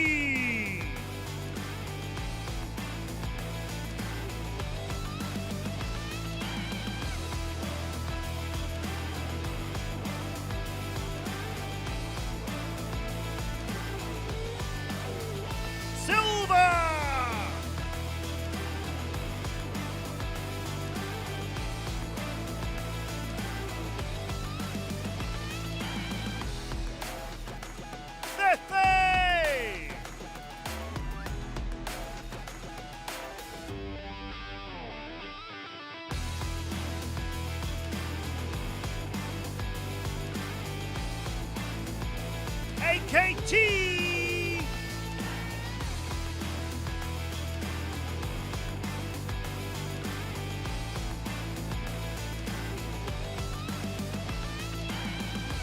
And MG.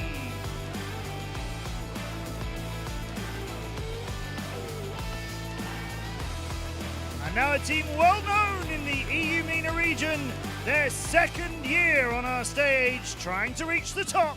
From EU MENA, it's LCK!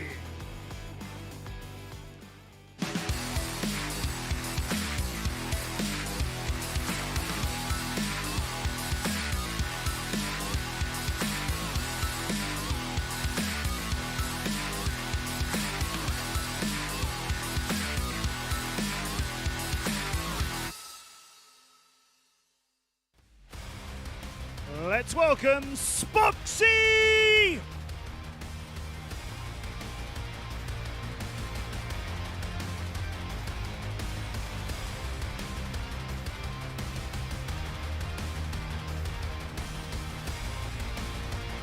Raffin!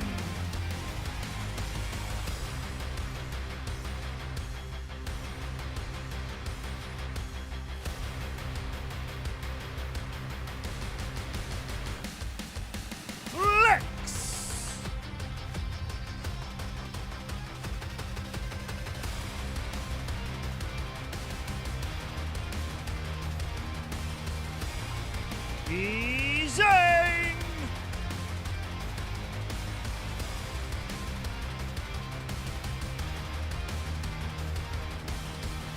And Lion Claw!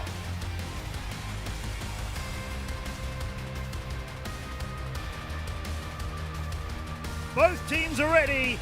It's the last series of day 2 and the first chance for them to win. Big plays, full energy, the showcase on the stage. Teams, unlock the future.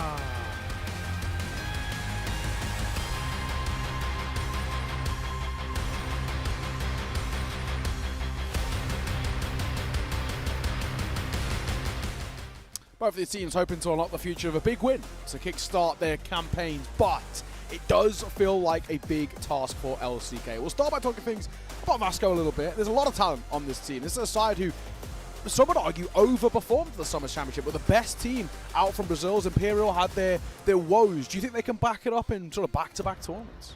Yeah, I'm actually a big Vasco fan in terms of I think that I rank them higher than perhaps other people do. Sure. I think that I have a lot of faith in Fefe as an IGL. I think he's one of the best. And guys like Silva and MG, obviously, they've really stepped up to the plate. I mean, MG's been good for a very long time, but I think especially Silva has really stepped up his game in a big way and really just provides a very comfortable fifth in this lineup. Also, VNC, I remember the first time I watched this guy, I was not very impressed, to be honest, but he's really stepped it up over the years, and it just makes for a very well-rounded, well-led team, and I think that's part of why, you know, maybe you wouldn't expect huge things from this team, but they're just very consistent, and sometimes that's what you need, especially in a game like CROSSFIRE, where sometimes consistency just isn't a thing. Yeah, we've had a lot of kind of debates about snipers and who's the best, but MG always makes a name for himself. This guy is ridiculous. Summer Championship, I think he was, I would say, probably a top 3 sniper at that tournament, so think you can back it up again here? I mean, you can pull out a 30-minute YouTube highlight reel just from MG's clips, but this guy, when he, like I said before many a times, if he rolls a 6, he can basically out-duel the Chinese snipers, like do even. And then there are some dates, you know, slow days perhaps, and he does lose to a rifler. Yeah. On the other side as well, we talk about LCK, and once again, their star player, without a shadow of doubt, is Spoxy. This guy is ridiculous. One of the best players in the West League. We know that, you know, we've had our conversation about Snare as a sniper, but Spoxy has gone head-to-head with him time and time again. It's always a great little matchup, and the hope, I think, if LCK really want a chance, they've actually got to look at Spoxy putting out some seriously big numbers. MG's no easy feat, but Spoxy, he does have the ceiling, it feels. Yeah, the other part of this, as well as I think Bench was alluding to earlier, is that Flex, you know, he's willing to flex. Yes, and we were actually casting these guys in the regional finals, and Flex had this one day where he was just like solo 1v5ing with the arm as well. Like, he was flexing onto the sniper, and they don't even really need a second sniper, but he's like, nah, you know what, I'm just going to do it myself. And we interviewed him, and he's like, yeah, you know, just sometimes you got to step up for the team. And certainly he did. I think that he might be one of those key players that can make the big difference and maybe get the big upset for the team. Yeah, absolutely. Let's take a look at Vasco's performances as well in their the regional finals over from Brazil. Losses to Antisocial in the group stage, a 2-1 loss there, and then of course 3-1 in the finals to Imperial. But maybe there's you know, a couple of question marks in the air of kind of what Vasco we get. They overperformed against Imperial at the Summer Championship, but then underperformed regionally, technically being seen there as, obviously it wasn't, but you know, Antisocial technically the third best team, but they did actually end up beating Vasco. So could that be a bit of a worry here? I mean, you were just mentioning how Vasco is a consistent team, but it only feels consistent because one of the players will start popping out. But every time it has been a different player, not the same player. So that was the case. And so the same situation may apply to LCK, but this team in general seems to keep the consistency as a virtue. Yeah, I don't think anyone has underperformed in terms of player base. Yeah, agreed. And the difference of LCK is that, I mean, this is I guess the issue with the West League in comparison. It's not as strong. It's incredibly top heavy with LCK and 3BL, and it always has been 3BL basically as that top team. LCK just in second. And there's quite a notable gap before the likes of an Unnight come through, and then Lazarus and etc. below them. So I think the one thing going for Vasco is, if we are considering of who is number 1, 2, and 3 in their region, that shows how strong it is, whereas LCK are for definite second. Yeah, so we take a look at the key player matchup here. Action up against Dezane. I think, you know, a couple of very strong rifling players. I don't know if I would have chosen these two, to be frank. I probably would have gone for, you know, maybe MG versus Boxy, or maybe you throw Flex in there if you're looking at that one specific BO5 I was talking about earlier. But, I mean, nothing against these two. Absolutely fantastic key players in their own right. Yeah, I think the praise of Dezane as well. In the regular season for the CROSSFIRE West League, I think in Season 2, he actually finished with the most MVPs of any single player in the regular season. So if we can get that level of Dezane out, it could actually be quite interesting to see maybe how the rifling core over towards Vasco sort of respond. They obviously have a hell of a lot of talent themselves, but at times, one or two can go a little bit missing. Well, that's absolutely true. Sure, VNC had some slow days. He's a rifler as well, and Silva having some huge days, and sometimes he would also be pretty quiet as well. For LCK as well, though, we've seen Lionclaw just not be online and not be present for a couple tournaments. So I guess the same problems appear for both of these teams. Yeah, I guess the good thing as well for LCK, unlike some of the other teams here, this isn't their first time on the stage. They do have a bit of experience. They are guys who are sort of basically regulars from the EU MENA region to qualify to these big tournaments. But as you can see with the predictions, bar one guy over towards... Make that two in a moment. Yeah, exactly. I'm going to say, LCK getting a kind of a pick through is a surprise to me. Vasco feels like the heavy favorites, but I'm glad to see a bit of West appreciation. I do love how the Chinese talents, pretty much every single time, they're all on the same page, and they always vote for the favorite. They're like, nope, this team's going to win 100%. Nobody's voting against them, and they're all on the same page, but not the case for everybody else. Bench. Nice. I think he remembers that BO5 against GV, and he's like, you know what? Flex is going to carry them. Am I right, Bench? I mean, if I was to bet on the underdog, this is the one. All right. That's fair. It is one of those where, you know, I can see the pathways maybe for LCK, but the rest of the English broadcast all going with Vasco here. So, you know, I guess not backing our boys in a way. But you never know. You never know. Vasco did have very good performance in the Summer Championship, then underperformance in the regionals. Maybe if we get that kind of regionals performance where they're losing to the likes of kind of Imperial in quite a dominant fashion, or, you know, not even showing up against what is technically the third best team in the region, LCK might come into this with a bit of confidence and say, you know, if we can catch them off guard, get out the gates early here, we can actually start to put a bit of pressure on. And Vasco are a team that are a bit prone to tilt. I mean, if you're going to beat Vasco, you need MG to start off very slow and begin to tilt, and Fefe to kind of lose control over the team, and, you know, these guys can kind of just go off in all the different directions, and it just kind of falls apart. We're highlighting MG here as the star player. He made his officially his switch to Vasco Esports in 2023. His addition significantly strengthened the team and helped them triumph in 2023, and also again in 2024, Season 1, Season 2. So you know, over the course of many seasons, he's been able to be consistent alongside of this team. Obviously, fallen a bit short in regionals. Yeah. That's probably a good shout to Imperial for kind of spiking at the right time, you know, Exactly. moving in towards this very important tournament. But it does show that as a squad with MG moving into this lineup, they're very capable, and which is why in a lot of our minds they're the big favorite here. Yeah, exactly that. MG, without a doubt, is one of those players who can completely take over the server. With Spoxy on the other side, definitely in the kind of the same level of kind of same vein. I don't know whether we can get the same level out from him, and probably on the other side too, the same level of support. I think one of the things that works really well for the likes of MG, he has very good supporting elements around him. I throw out VNC and Silver as the two players who actually facilitate a lot of space for MG, where for Spoxy, it feels like they rely on him to do a lot of his own work, maybe. Yeah, Spoxy. So let's talk about MG first. He is the armor who could technically go aggressive, but he does like to play with a lot of air and in a lot of area control, so to speak. For Spoxy, I feel like LCK does have that tendency to rely on him to pick the angles, clear the corners, take this ground control by himself, which sometimes could be too much of a pressure, but Spoxy delivers, and that's why LCK is here, right now. It's very true. When we, well, I guess before we get towards Veto talk, what we sort of feeling, 2-0, 2-1? Do you think there's the potential for a 3-mapper? I feel like this is one of the series where you can really tell what's going to happen from the first map. Sure. Like, the last series, we were like, whoa, that was a bit of a fluke. That first map was crazy. It didn't really end up meaning all too much. Yeah. This one, I'm like, if LCK are popping off, Flex is playing well, MG's getting tilted, it could be a 2-0 for them. Or if FA comes in, controls it, everybody's playing pretty well, you know, the Riflers are doing well on the side of Vasco, they're probably going to take a 2-0 in my mind. So it could go kind of flip-flop either way in my thinking. One good thing for Vasco is they've got an easy kind of veto process. Is they can sort of expect what that permaban's going to be. LCK are not going to go towards Mexico. It's barely played in the West League regardless, but absolutely not played at all by LCK. So that's a bit of a given as a permaban, and it does give them a bit of freedom in terms of the choices. What are you feeling? Where do you think sort of this veto is heading for you? Oh, Eagle Eye and Mexico will be the first bans, and then the talk is going to be on Black Widow and Compound for the picks. The Decider, I'm not entirely sure. Port is possible. True. But Ankara is also one of the maps that teams do like to leave as the Decider in the best of 3. But speaking of the scores, I feel like it's going to be 2-0 for LCK, but it's not going to be anything like steamrolling 10-1, 10-2. It's going to be very tight. I'm anticipating a golden round on this matchup. Okay, that's interesting. 2-0 towards LCK. He's very confident. You know, Bench has been really on point with his predictions today. I was casting with him earlier. He's like, okay, it's going to be this map banned.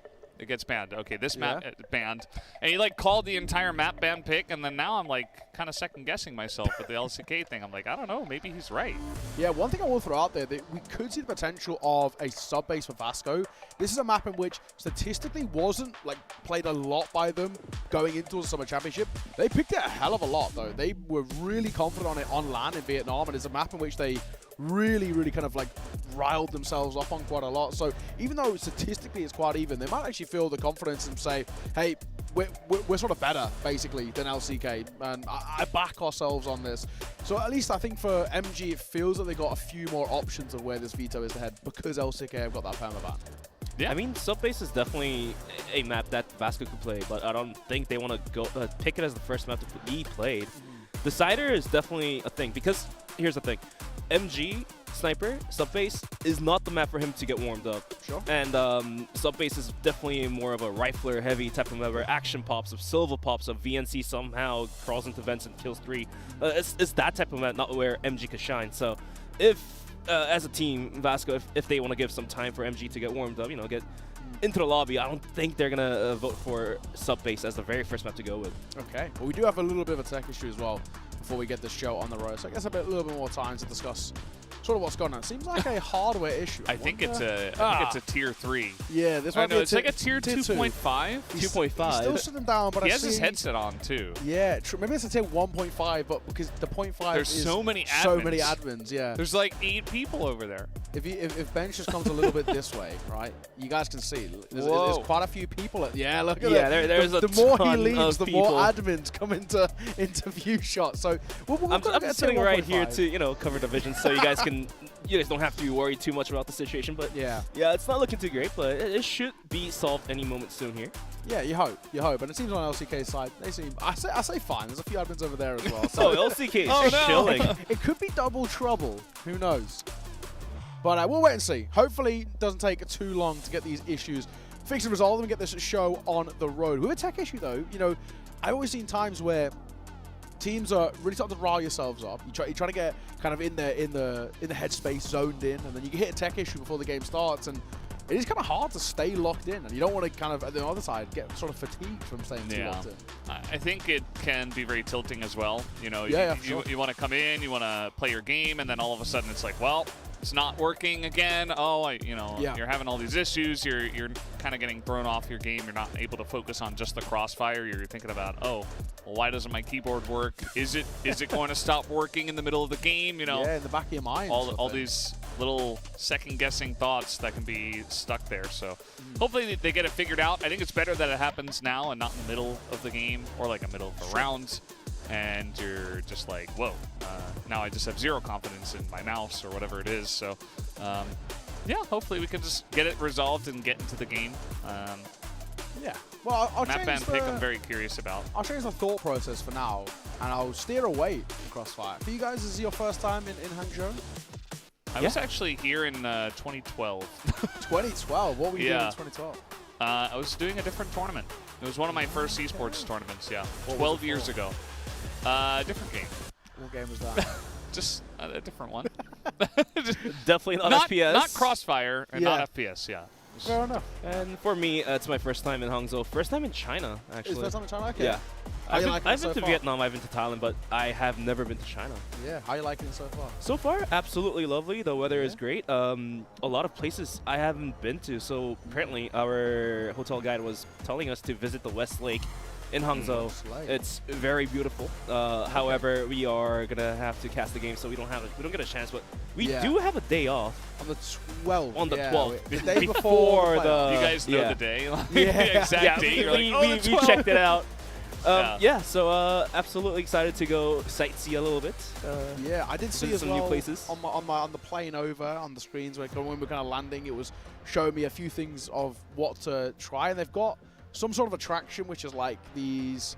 How do you even explain it? You know, kind of like the London Eye. You know, where it's like little glass pods. Do you know what the London Eye is? No. Do you know what the London Eye is? No. Okay, damn. The London Eye. Okay, London Eye is a thing in the center of London. It's a big wheel with glass pods. I thought it was an eye. Like a big Ferris wheel. Yeah, it's just called London Eye. I don't know why. Okay. But they've got kind of their own sort of Ferris wheel type thing, but it's massive, and you go in these sort of glass pods, and apparently you can see over the city. And I think it's actually by this lake that you're on about. You see over the lake. And if you go at night, Hangzhou Eye. Yeah, exactly. And you can see sort of the whole city lit up. And apparently, it's one of the best cities in China, is what it says. It's best city for fashion, apparently, and then one of the best cities for food. So, yeah. Speaking of food, how do you like the food so far? For me, I mean, we all tried the Americanized Chinese cuisine. Yeah. Loved it too, but Did he? I don't know. I don't know. He's had American Chinese food. Sure have the restaurants in Britain as well. Yeah, we have like the kind of like westernized Chinese food, which true. is. I mean, I say a popular item for me is salt chili chips. I feel like that's just not very popular here, though. So that's how you can tell it's sort of what we call westernized kind of Chinese food. But I've been enjoying the cuisine so far. Oh, it's you been meant pretty French nice. fries. Yeah, yeah. Sorry. Oh yeah, of course. Sorry. What do you? Nice mixing of cultures here on the desk. So do you call it soccer or football? Football, absolutely. Yeah, American football, they barely even kick it. We get to the map picks and bans. No surprises to see Mexico banned in here. Expectations for Vasco is probably an eagle-eye ban, just because it's a pretty good map for LCK. And not only is it a good map for LCK, it's a very good map for Spoxy and Flex, who both like to pick up the Orm. Yeah. That's where they've had a lot of prevalence on. So I think if you're Vasco, if you've done sort of any sort of preparation here, we always like to say sort of pick for yourselves. But this is the one time where I say, let's just not even risk it. But they are. They're going to actually ban out Compound. That's a wild one for me. LCK play it, but they're not exactly incredible on it. You know, it feels risky for me. It feels risky. It's almost like they don't want to show Compound. Compound has been a very big map that gets played often, where entire series can be decided. We just saw it happen, actually, where 3VL were so much better. And their sub-base first pick here for LCK That's really interesting. Vasco liked this map a lot. They played it in Vietnam. It looked great. I mean, they've even played domestically to a very good level. That's two very, I guess, against the grain, maybe. And then for Vasco, they get their choice here. But I feel like, I'm assuming Vasco just hoping for a second wave ban of Eagle Eye. You know, we should have asked Bench. He's been really on point with his map predictions. I'm sure he knew this was coming the whole way. So for sub-base, I feel like LCK just picked it to mess with MG. Yeah. Don't give him the chance to get warmed up. That's the map that MG probably hates. And then Kara is going to be the pick for Vasco. And yeah, I would say very standard map picks. A little bit off the rails, but it seems to be the standard for tonight. A lot of sub-bases this first map. Yeah, I'm going to say as well, in particular for sub-base, having done both seasons of the West League, it's not actually a really popular map in the West League as a whole. None of the kind of middle to lower teams really play it. So I wonder how teams like an LCK and a 3BL get reps on this map. And I'm assuming probably if they are getting reps and pracs and scrims, it's basically against each other, because that's the only sort of top level talent. You've got Untitled as well to a degree. But yeah, both 3BL and LCK have picked into this map, which is probably not the easiest one to prac domestically. So maybe a couple of things up their sleeve. We'll have to see. Black Widow going to get banned out in the second wave by LCK. Eagle Eye is still there. I'm assuming it's not going to get picked, and Port's going to be the decider. That would be my expectation as well. I don't really see a world in which, you know, you've already allowed Eagle Eye to go through once. Yeah. Are you really going to allow it to go through again? You can see Fefe's kind of going back and forth. He's like, I'm not sure. And maybe he's just trying to make it clear what he wanted to decide. Either way, yeah, I do think that I didn't ban Compound. I banned Eagle Eye. maybe he's still going on about that if that actually happened. I kind of doubt it, but I suppose it is possible. But most likely Eagle Eye, like you guys have mentioned. Yeah, there we go. That leaves the decider as Port. Yeah. And both of these teams, but definitely leaning more towards Vasco, they play really well on Port too. So we'll have to wait and see what really unfolds. I think Flex is insane on that map, though. That is one thing. He is good on it. No, you're all right. You know, we've had some relatively normally paced days, but I feel like today maybe we're going the distance. It's been a longer day, hasn't it? Yeah, we've had a couple of 2-1s, some delays here and there. Maybe we go all the way to map 3 as we're still arguing about. Fefe's trying to figure something out. I'll say that. He's like, no, I didn't pick Compound. Anyway, now we have no idea what they're talking about. I guess it didn't really make too much of a difference in the end, I guess, because Eagle Eye never got picked in. But yeah, I do wonder actually what he is going on. I'm assuming this has probably got to be something with the tech issues, but I'm saying this is upgraded to a level 3, right? This is headphones off and standing up. That is a level 3 tech port, is all I'm saying. Yeah, on paper, at this stage. I mean... Is he still up? He is. Yeah, he is. 2 of them are still up, actually, yeah. So we don't know what they're discussing, and we can only guess. Speculate, yeah. Hopefully it's nothing too bad. We do know. We do I mean, he did look pretty angry. I would imagine that would be in the realm of like, yeah, I did not say that map. I'm not sure really what else it could be. You mentioned it might be the hardware issue. Either way, sub-base first map. If you're Vasco, just play your game and maybe you just win anyway. So we were just talking about how it could be a 2-1, 2-0, 2-0 towards LCK. Let's wrap that up. Scrap it. What can we articulate out of this bad pick here? What, sub-base in particular? I honestly think this is incredibly risky for LCK. I really actually, like, I respect it if this is like a confidence thing and saying, actually, we've seen what you guys can do and we think we can play better on it, but I do think it's quite risky. Vasco don't mind this map. And that for me is where you look at this and you say, okay, you know, they got things like I said, look, there you go. At the Summer Championship, 3 times played, and they were pretty good on it, man. They had a lot to kind of offer up. It's played quite a lot domestically. It's played in their qualifiers too. So for me, this does feel like it does have a bit of an inherent risk against it. And you know, for sub-base in the West League, it's not played all too commonly. It's definitely one of the lesser played maps, obviously bar that of kind of a Mexico. So yeah, for me, this feels very risky for LCK. They've got to have seen either something in the like demos and said, okay, this is how we're going to anti-trap them, or it's one of those where it's just a confidence play. Like you just mentioned, sub-base is definitely one of those maps in the map pool for teams to pull the tricks out of the sleeve. Possible anti-strats, or they could have prepped the strat of their own to possibly just keep Vasco guessing. And did we de-escalate or to I think level we 2. have. Yeah. Yeah, but then I do see 3 admins over towards LCK. That's around 1.5. there, so yeah, back to a 1.5. So. So yeah, sub-base, definitely have to see what unfolds, especially that Vasco starting on the blacklist side. We might be even able to see LCK go for some wonky strats like run out of Machine Room as a 4. We've seen that happen today, and it worked for a couple of rounds for other teams. It did not work out for the other teams. If LCK could gain the map control on sub-base, then they might as well win the map for themselves. Otherwise, it's going to be a Vasco steamrolling them. Yeah.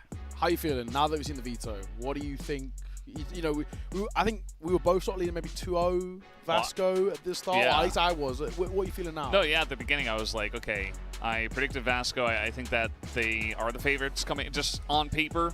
Before we even see this, again, this is the first game for both of these teams, and it is going to be the last first game. After this match, all the teams in the tournament will have at least one game under their belt, and we'll have a certain sense of what to expect from them, where their level is at this tournament, which can be very different from other tournaments that were many months ago, like Summer Championship or even regional finals that happened for some of these teams like over a month ago, right? So a lot of time has taken place, a lot of scrims, a lot of practice. You got travel under your belt. You haven't necessarily fully acclimated to China just yet, could be for some of these teams. So not 100% sure what to expect, but we do have some inklings, some thoughts, right, coming into this one. I would say that sub-base is definitely an interesting one. I think that Flex has really kind of upped his level in terms of his IGLing. I think he's gotten even better based on what I saw at the regional finals. So it could be kind of a bit of a trick where, you know, they spent a lot of time playing this map. They've gotten much better at it, and they're like, all right, we're going to, right from the get-go, right from map 1, we're going to make it clear that we are the better team. And that's a great way to put it. That's kind of what I was saying before. Like, I think it's 2-0 for Vasco if they show up, but if they don't, it easily could be 2-0 for LCK. I kind of have a hard time seeing like a very back and forth situation. I think one of these teams kind of falls off quickly more often than not. I agree. I feel like, unlike 3B on their previous series, I feel like now, if LCK don't start strong, I think they actually could be screwed. Yeah, especially the sides they're beginning with. These are the type of maps where you have to start steamrolling early on. You have to pile up on the rounds. You have to pick up at least 5 or 6. And if you're not able to do so, then you switch sides and you're on the rather disadvantageous side of all things. And that could go all wrong. Yeah. In a blink of an eye. It's the big risk with this pick, so we'll have to wait and see. As you can see, we're in a bit of a tech pause. We don't know how long it's going to be. What tier? And from what we're told, it could actually like be tier 2. Yeah, it could actually be 10 minutes or so. So who knows? We are kind of just waiting. We're chilling. Soon. Yeah. We just hope that maybe something happens. Okay. Either way, I think with players not being ready, tech issues and all the rest, it seems like we're going to call for a little bit of a break here, guys. So we're going to throw it over there. We'll see you soon.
Well, it seems we are done, concluded with the tech issues, and finally, game number 4 of the day is about to get underway. Subbase is our map number 1 in our 4th best of 3.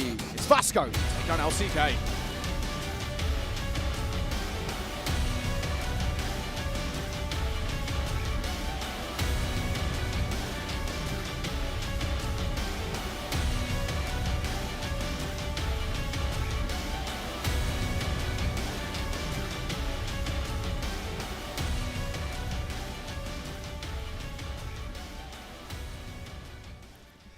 Looks like we're live. Vasco versus LCK in Subbase. Vasco is going to begin things off on the blacklist side, and LCK is going to be defending on the global risk. Let's see if Vasco is willing to push this one down. It looks like Silva in action will find the piece each. Already 3 players down. As VNC adds onto the damage as well, leaving Spoxy and Dizane all alone to hold onto the bomb sites. The C4 is going to rotate in towards B. And that leaves Dizane all alone to a 1v5 clutch of all things. Can he pull this one off? Because that was a quick round for Vasco. Is the answer. There's most definitely not. This is going to require something heroic. Insta pause. Surely that's got to be technical. That can't be a tactical pause. Yeah. Not this early. But LCK have been overrun. He gets a consolation kill on towards Fefe, but that was lightning fast. And I got to say, I actually sort of respect the call there. We've had an incredibly long pre-show into a very elongated tech pause, and you call for a very quick round to sort of catch LCK sleeping, and they were fast asleep. My guess would be that the player who was playing mid may had the tech issue happen. It's on LCK, I think, looking you at can it. see Flex looking around and stuff and asking about what the issue could be. I think that yeah, I don't think that round would have changed regardless of whatever the tech issue is, unless his mouse literally disconnected or whatever. They just kind of got bowled over, all 5 of them. There was like 4 different fights taken in 4 different places, you know what I mean? One guy, honestly, unfortunately, is not going to make too big of a difference there. At the same time, though, tech issues got to get solved. Got to be ready to go. And hopefully they can solve it and just begin to play the game. What do you think about the level right now? The level of still seriousness. tier 1. Tier 1? Oh, yeah, it's tier 1. Headphones are on, everyone sat down, and only a couple of admins there. That's a level 1, not even at the 0.5 yet. And even one admin's leaving, so, you know, maybe like a 1.25. It's going down a little bit. We'll have to wait and see what happens, but yeah, recall of the last round was almost a Pug-esque for Vasco. They were just gunning every single one of them. Yeah, I respect it. Very, very quick. I always think it's the right way to approach rounds like that, especially when you're on the BL, right? Is you know, you're setting the tempo and the tone of a round. To go super quick like that is gonna catch a lot of people off guard. They're not quite warmed up, and especially when you've been sitting in a tech pause. I don't even know if they're even given the ability to be in the DMs and in the warm-ups. They're probably just sitting in the lobby. So you're not fully warmed up, and they catch them off guard. I think probably just got to sit and wait and try to figure it out as we'll take a look at the replay. Just some sick, insane shots from Vasco. That's basically what happened. I mean, they came in really quickly. We're live. And we're live. Okay. Tech issue is done for now. And hopefully it can remain that way. Foreshadowing.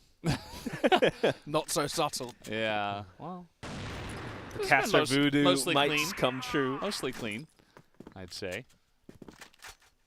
Well, let's see how LCK respond. It was not a great first round, but maybe we can throw it out to the tech issues. We'll see whether that is the truth heading in towards round number 2. It's a bit of a quieter, slower round from Vasco to start things off. Not taking too much map control, not taking any fights in the first sort of 30 seconds as they did in round number 1. But the first kill will go the way of action. Nice find as Flex gets caught and now has to call from the grave. Looks like that was in the vent. I mean, just trying to peek through, and Action just probably took his head off. And that's a big pick. I mean, you got that guy looking through the vents. He's going to hold really the centerpiece anchor of this defense. And if he's not there, you see Lion Claw has to flex on over and might leave one of the sites a bit empty and weakened. But, yeah, Vasco, I mean, they came in super quick, and now they say, we're just going to wait. and make it very difficult for you guys and very frustrating to know exactly what our strategy will be. Playing the wait game here, but we do see VNC kind of reaching out towards B long here. Through machine, does he realize Raffin is right in front of him behind the boxes? This is where you need an M4, right? Just to spam down. Even if it's not going to do a lot of damage because of those big boxes, just to make Raffin feel uncomfortable. That is absolutely true. There's some pop flashes down towards middle, but the action is still out on towards B. With the support of MG, they might just swing this one. Can Raffin respond is going to be the question. Time ticking, big swing, Raffin, big find as well. Has the support, doubles it down. And that's huge as Spoxy comes alive with 2 of his own. Quick find, can't find action. And he's put into a 1 versus 3. It feels impossible, but I say that. He does get his second. So might still be a little life here, but time is seriously ticking. 15 seconds. Got to make a move, got to find this shot on towards Lionclaw. And he's not too far away. 10 seconds, got to barrel in towards the site. Got to get a plant, gets a find.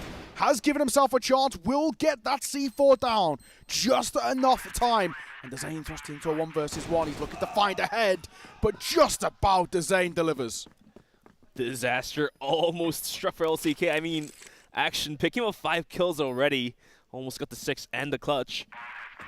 Yeah, I do have to say, you know, as Bent was saying before, you never know who's going to pop off on the side of Vasco. It could be anyone, and this time it feels like it's action. He's got the hot hands early, and this was, I mean, this was the beginning of it, right? Like, quick. To react this quickly, he's not always jumping right there either. Yeah. So it's like he just had it lined up, knew exactly where he was going to jump. Quick hit as just trying to run through, and Spoxy says no. These shots are harder to hit online just because of the ping, and now we're online, and you see players hitting naughty shots, and this one as well is going to be clean on the head of Spoxy. Raffin does find the trade kill, and somehow Lionclaw as well will get the drop. Second kill coming through for Raffin, and that leaves MG all alone. Can the sniper for Vasco pop off? He finds 1. Needs to find 2 more. Did he spot flex? He did. He definitely spotted the leg. But the C4 is down in no man's land. I'm not entirely sure how MG wants to solve this problem. One thing I've got to say already that we didn't get in our previous series is, you know, immediately there, Spoxy gets the first kill. There's an immediate call to reclaim the space, to put him under pressure in mid. They know he's looking over towards doors. They know he's not looking towards his flank. So, you know, it's reactionary. It's taking map control. It's responding when things don't go well for you. And this is something that we didn't get for NEXTTOP in that previous game. So already better here. But LCK, back-to-back rounds, and yeah, very nicely done. Back-to-back rounds on the global risk side for LCK is also a factor that may just come into play here. 2-1 on the score. As Vasco now being contested on Machine. Lionclaw is deep out of Machine. And with the pop flash and pop smoke, he might even think about just climbing out the window and see if he can find any cheeky peeks now towards MG. Yeah, I mean, take a look at the strategy here from Vasco. First round was very aggressive. Second round was extremely passive. Third round, extremely aggressive again. Fourth round, more passive. But it looks like Flex wants to put an end to that. He comes out and just takes Action's head off. And now that's going to be advantage LCK. They have control of the machine room as well. And that really, especially down a man on sub base, you don't really have too many other options if you don't have machine room control. You kind of just have to push towards one direction or another. Raffin might be in trouble here. He does have a decent position on top of the boxes, but he could be wallbanged. And we've seen the wallbangs with the M4s caused mayhem for some of the players. Very aggressive angle. Seems to be okay for now. A couple more taps coming through from Flex, who's sort of reclaiming that space, may I say, from Raffin. 8 down, Flex gets tagged just a little bit. Just over a minute on the clock, and Vasco still feel a little bit indecisive. Fefe leading the charge in towards middle. Flex, did he spot the vet barrel? Just waiting. Patience. Flex definitely spotted now with the pop flash. He's going to swing in, get the drop. However, the Zane will find the refrag, and Lionclaw starts swinging out as well. Silva does get 1. But that leaves 2 players all alone left for the side of LCK. And somehow Dezane will find the drop with the cold for the double kill. And somehow MG is the last one alive. Barrel spotted. Kill found. 1 versus 1. MG full HP. Bomb on his back. A site open. And they know Dezane was fighting over towards B. So he knows he should have a bit of space. It's only really window he has to be careful of. Nice open plant and the ability to set himself up. And Dezane going for the long flank. But he is so damn low. 4 points of HP. And a bit of a dream here in this one, and MG seems to have the right idea. He's ducking and diving around the missile on site. With that C4 planted, pressure's on the Zane here to make a move, but with him being so low, he can't afford to make a mistake. Swing it out, and MG can just play time. HE banking off as well, could be huge, but it's the Colt that clears him. And that's a nice response from Vasco and a nice round. Yeah, I like how MG was playing that. He knew he was super low on health. I mean, they have the stats, so he's like, okay, I'm just going to try to need you, outplay the clock, and then eventually, instead of all of that, he just headshots him with the Colt from that range. Typical MG high roll. I really, you know, Vasco from a pretty tough spot. They were able to make a lot out of it. A great execution in towards B, and it wasn't an all-in either. You know, they made a lot even down a man, and then they still had MG on full health just back at spawn with the C4. So it wasn't like, oh, the C4 was going to be dropped in deep. Nothing like that. They were able to make something out of a potentially losable round, as here they come quickly straight in towards the computer, but Flex is going to throw some utility in.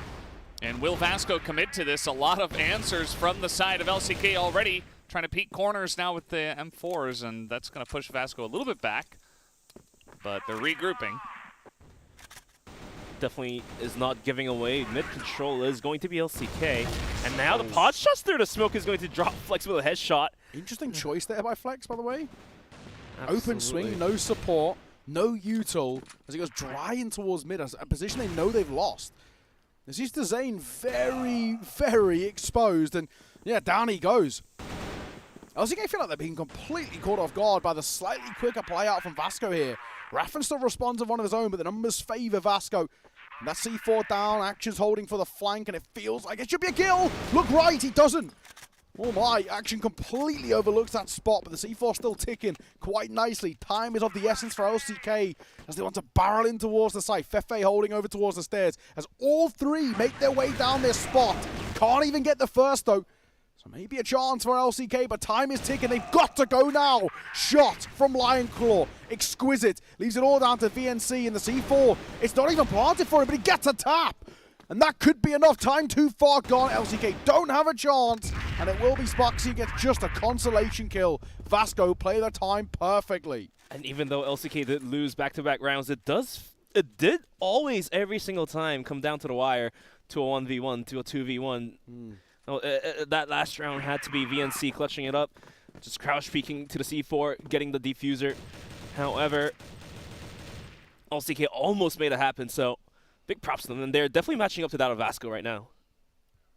Yeah, they're putting on a very close match so far. I think a lot of the rounds have come down to very close moments, but Vasco still in control of this one. Nicely done. Some of those shots up into the computer room were kind of insane from LCK, but at the end of the day, there was just too much to do, too little time, delayed by multiple pieces of utility. And, yeah, able to hold on. You see that Flex this time is able to go for the AWM. He's just going to hold down the vent that way. And it will be the double AWM setup as Spoxy is going to be watching, looks like just from the back of B. You know, he'll be able to flex multiple positions from there. Basically one of the only teams in the West League as well that do double AWM. It's very rare to see it out in EU MENA.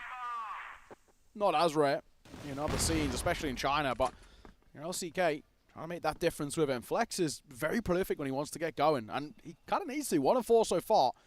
Need a little bit more out from the IGL, especially considering that Vasco have a lead and are wanting to extend it. I mean, now that he's building on, let's see if he can drop more kills.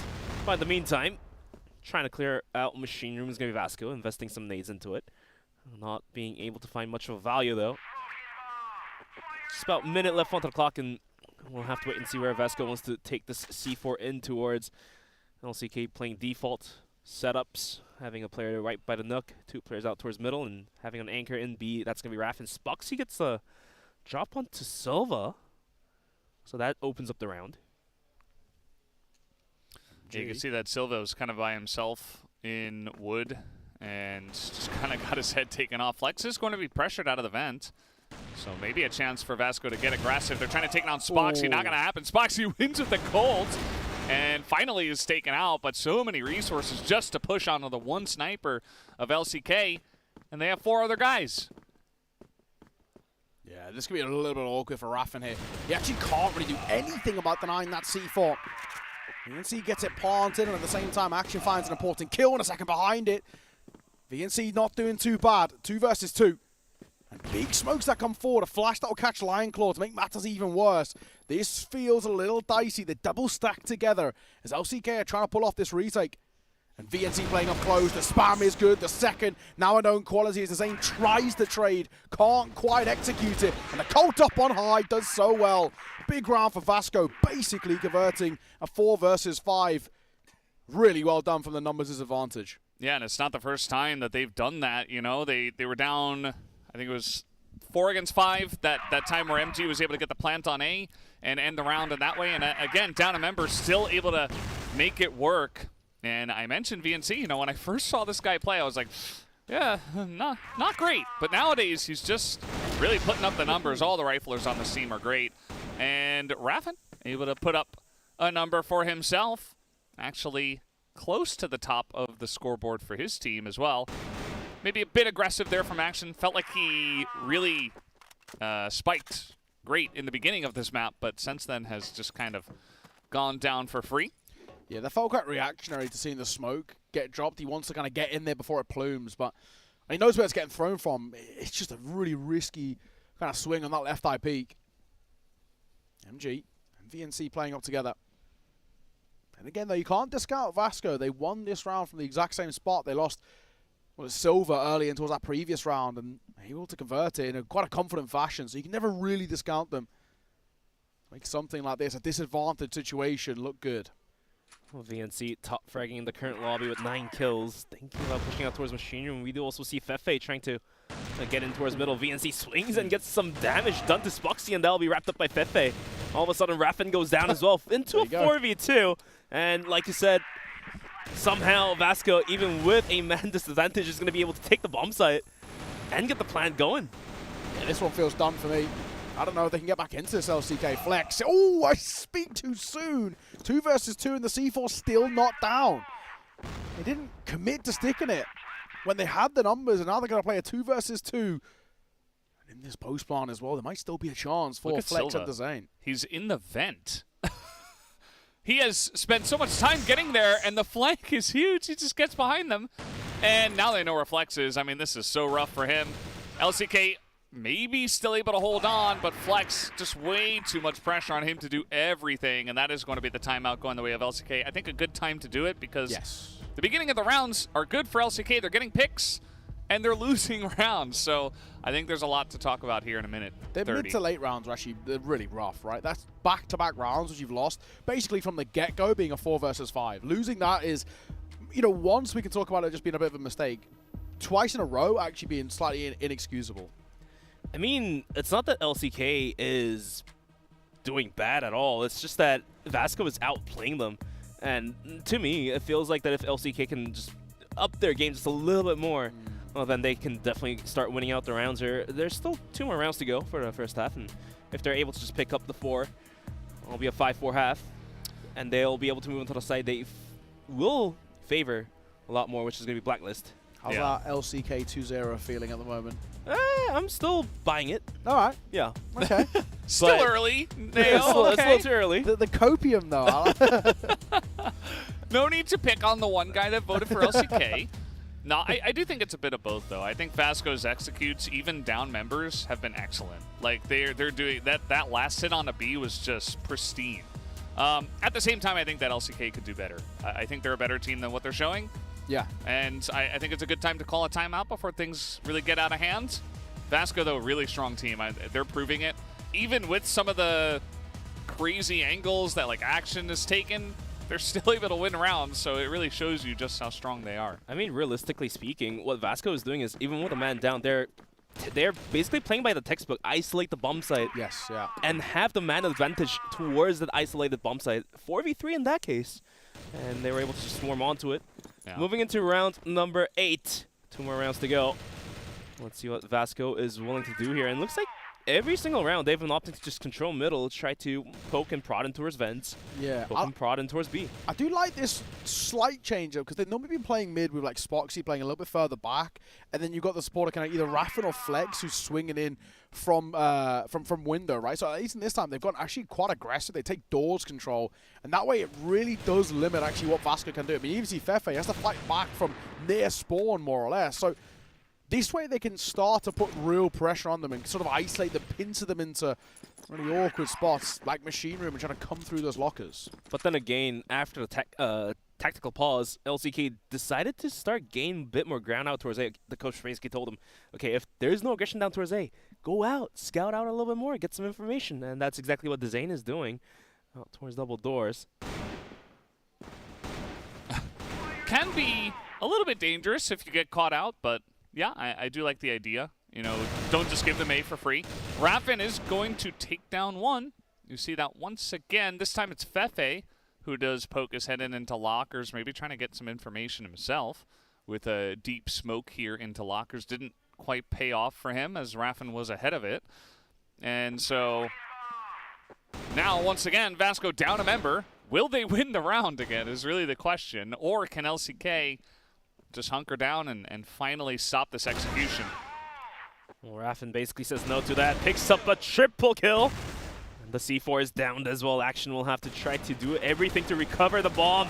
And yes, he does find the kill, but can he get the kills? The Zane will swing out, get the frag, and that leaves Action all alone with about 11 HP left in his pocket. Oh, gets the drop, but eventually is taken out in LCK. The tactical pause has been played in a good manner, and they're going to be able to recoup around. It's going to be 5-3. Yeah, much better showing there from LCK. Get the numbers early, as they've been doing sort of every round, but this time keep them, double down on them. Start using that numbers advantage to their favor, and it all comes off the back of taking early map control, putting a lot of pressure on Vasco, and forcing them to take really uncomfortable fights, which they sort of don't want to be doing, essentially. Shot from Spoxy. He was lined up and ready for that, and Lion Claw takes a swing of his own and delivers. And now Raffin is thinking about his own swing as well. PNC, he likes to swing around this smoke. It hasn't worked in the past for him, but this time it will. Oh boy. The first couple of picks were so good from LCK, and then all of a sudden they're just losing to a guy who's hanging out in the smoke. Yeah, it's like, guys? What? No, guys? Okay, what are we doing? Well, this has been made much more difficult for LCK. Vasco, down members, they say, well, the only way to come back is to take big risks and hit your shots, and that they did. VNC now on 12 kills in the 9th round here, and he's got MG to back him up. Oh, never mind. He's dead. You were saying? Well, Spoxy is a potato. Spoxy's a potato? He's got a HE grenade. Ah. I thought you were just calling him a potato. Huh? That's not very nice. He's in a clutch, man. Let him concentrate. He's got a potato, okay? Oh! He's got a headshot. He's got a 1 versus 2 and a clutch for Spoxy.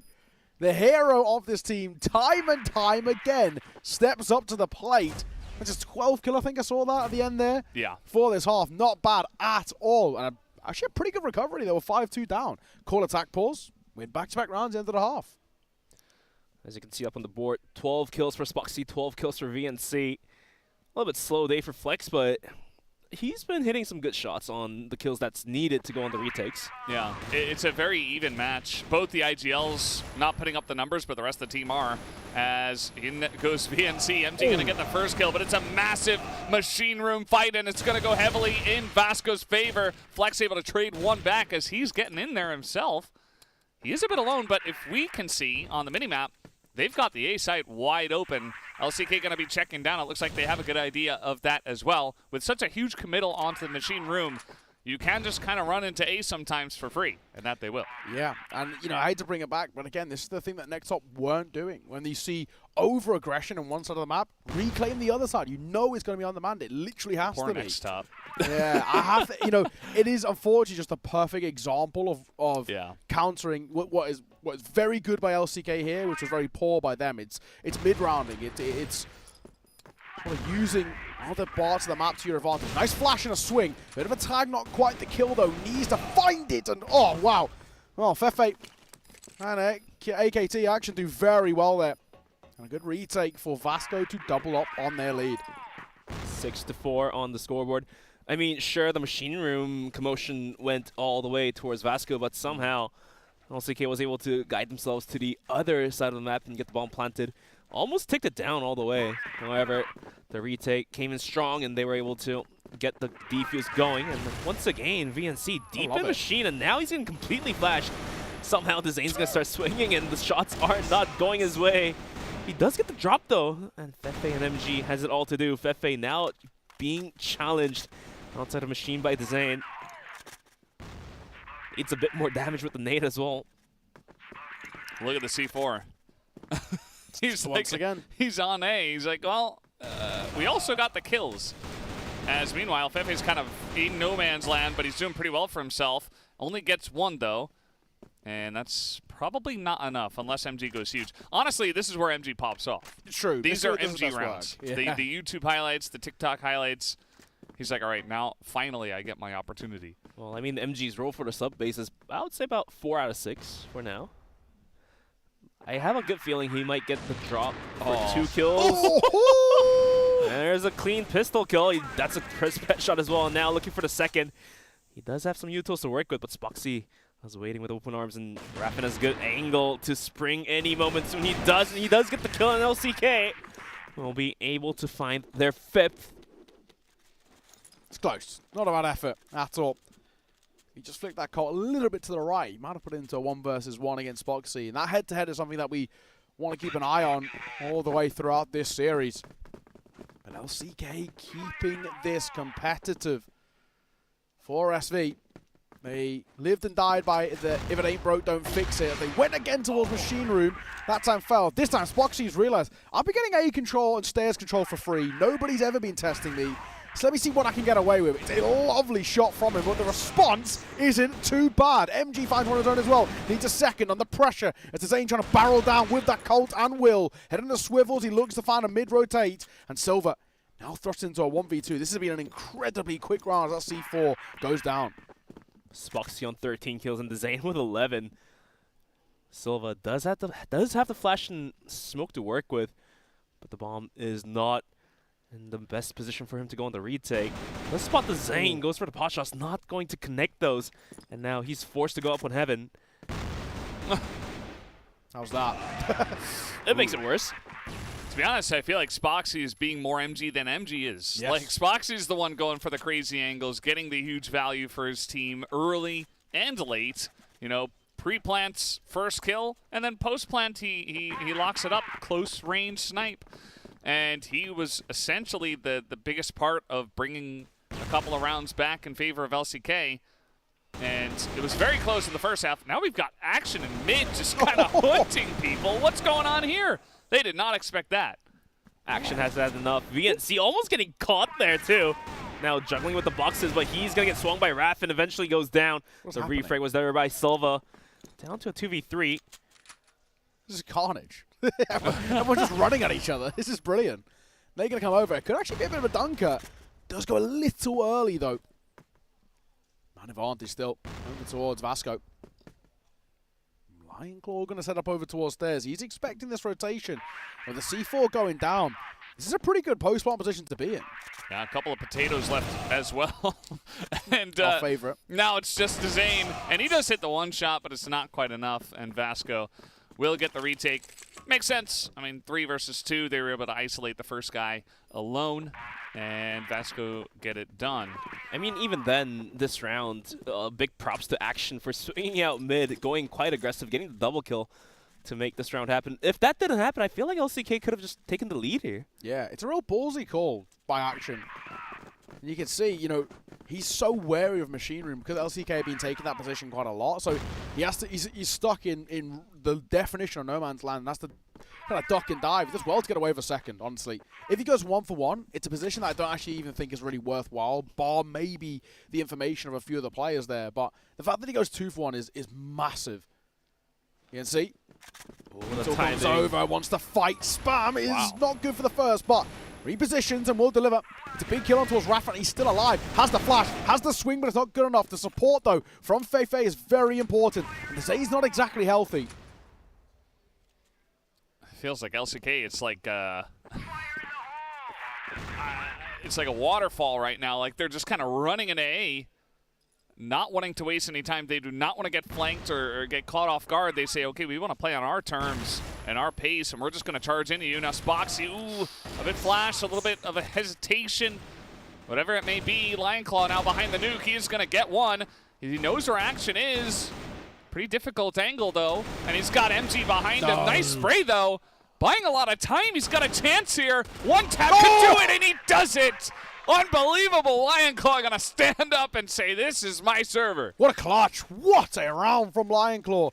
In the West League, he had plenty of moments throughout the regular season, but to get away with that on the international stage is something different.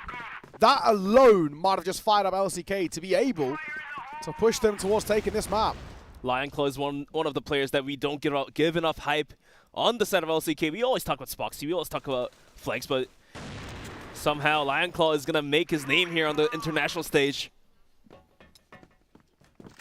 It was awesome to see him stand up and be so fired up. I wonder if he was, yelling at his teammates like, let's go, or if he was trying to just yell across the stage at Vasco. Because the Brazilian teams do that all the time. Yeah, exactly. And it's great. It's great to see that. And they also don't like it when it happens to them, right? Yeah. I think it can, it's the mental game. I think it can really get in their heads a little bit. So I think it's a beautiful thing to do.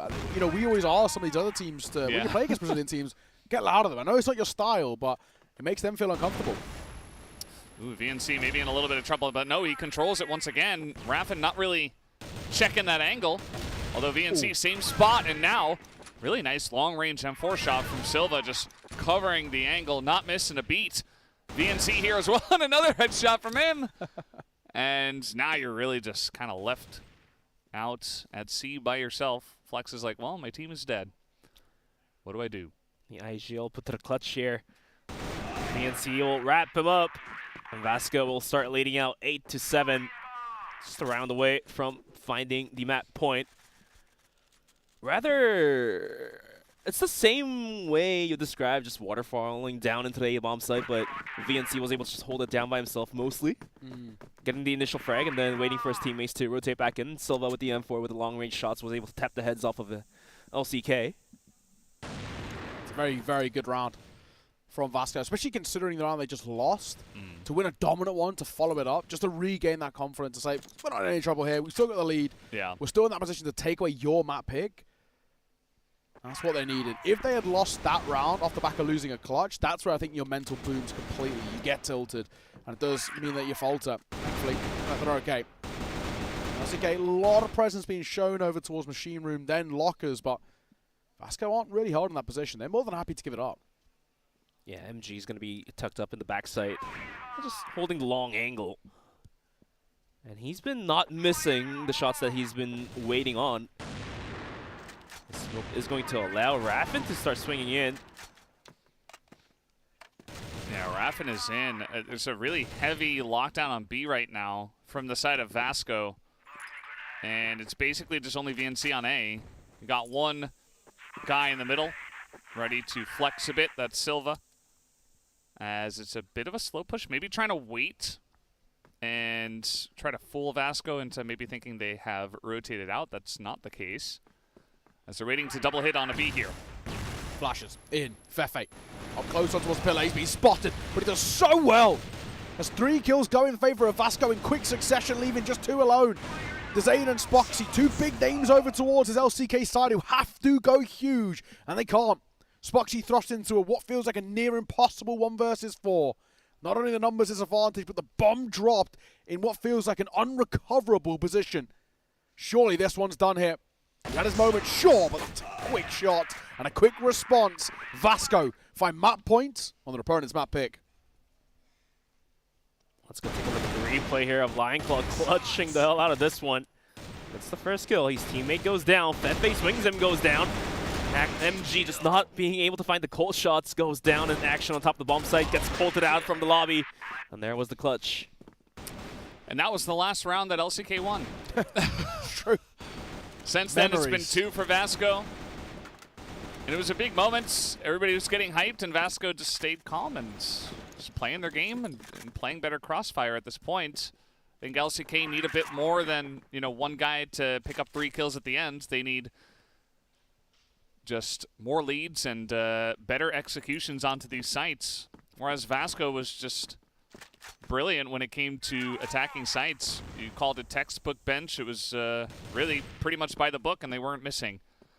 But now it's got to be up to LCK to do the same thing, because from the GR side, Vasco have also been strong. Slow around here by LCK in the early part. They've been trying to take a lot of early control. First 30 seconds, fights going in their favor, but this time, pumping the brakes. Double stacking lockers. Action down low, Silver on high. Especially because LCK have been putting a lot of pressure on that box. It's always been a point of contention. MG4 the first as Flex will get caught. This is the second, but given the luxury of getting away, which in fairness isn't too bad. Fefe falls, MG's known, so if he can hit this shot, it could be huge. And he does. C4 dropped, smoke down, Dezane swinging into a Colt and loses his head. MG is finally having one of those rounds, and he's coming alive at the right time, when it matters most, to potentially close out your opponent's map pick. VNC on towards the missile, and Spoxy left with it all to do. VNC probably should be the one to find the kill here. He goes up on high, and he closes it. What a map. Vasco take map 1.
Well, I gotta say, probably one of the most exciting maps of today, maybe even the tournament so far. Very back and forth all the way throughout. But I'll start with you, Bench. Your 2-0 prediction out the window. How do you think your boys do? Can they bounce back? I mean, sure, they can try to take on Kara, but I believe Vasco is a lot far superior on port. So yeah, my 2-0 definitely already done, but even a 2-1 is pretty a long shot to make. So do you think LCK might have missed their opportunity? Do you think that was their opportunity, maybe? Yeah, I think Subbase was their biggest opportunity to take, but they missed out on it. It was a 10-7, so yeah.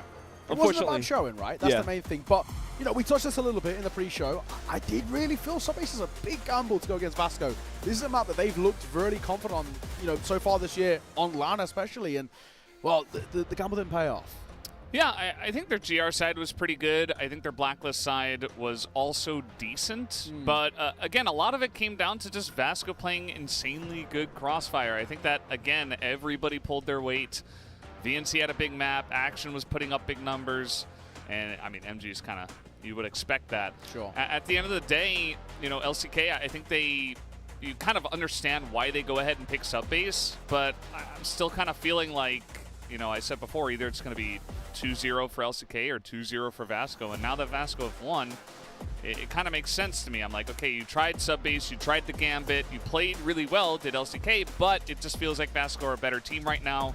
And I think they're going to take it really strongly on Ankara. Yeah, it feels like as well, you know, the VNC coming away with the MVP. But when you look at kind of the flip side, right, for Spoxy, I like what I saw from him. He looked pretty good. But honestly, it felt like he just needed a little bit of support. Just his aim was okay, but he just one more sort of standout rifler just to help him in a lot of these aim duels, because they were doing good work. They were getting opening kills. They were getting 5v4s, but they weren't converting them.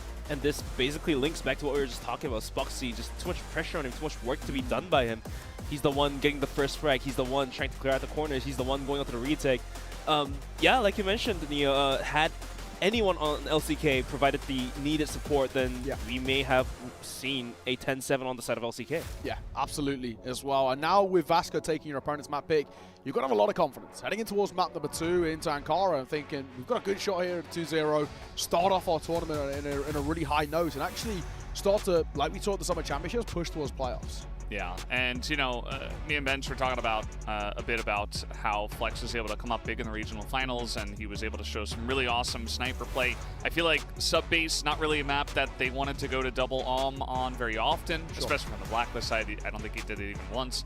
And now Ankara is another map where I feel like Vasco are like, if you do that to us, you're just going to get rolled. I don't think you can really do it. So some of those strengths that maybe we were looking to see from LCK and from Flex specifically, not really sure if they can shine as well as we've seen in the past, so definitely worried about that as well.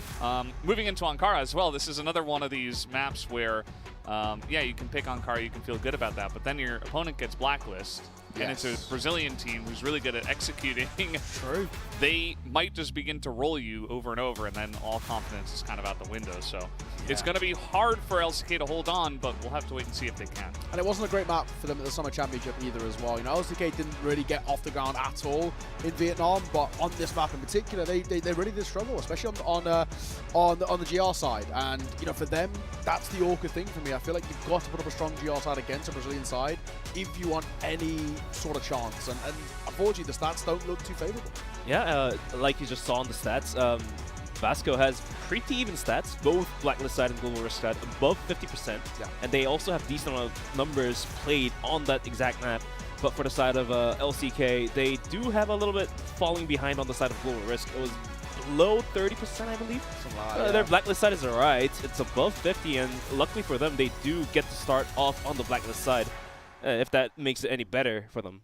Yeah. Do you think it's now, rather than kind of game plans and strategies, you think a lot of this comes down to confidence? We know that Brazilian teams are so, they get fired up. They're very good at kind of getting riled up into a series as well. Especially taking a map is really going to help.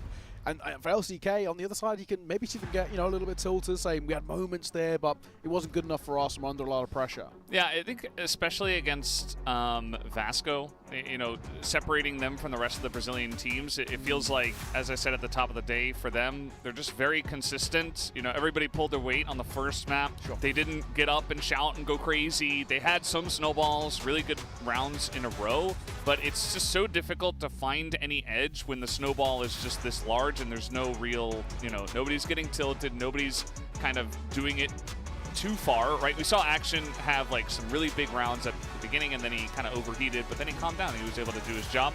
I feel like that's so hard to deal with as LCK because, you know, you can maybe get one round here or there, but they just go right back to the drawing board. Fefe's got them all lined up again. You know, there's not really a lot of mistakes that this team makes, and if it were a different team like Antisocial, maybe you could find some cracks, begin to start to tilt them. Maybe they can fall off a little bit, but I feel like Vasco is not that team.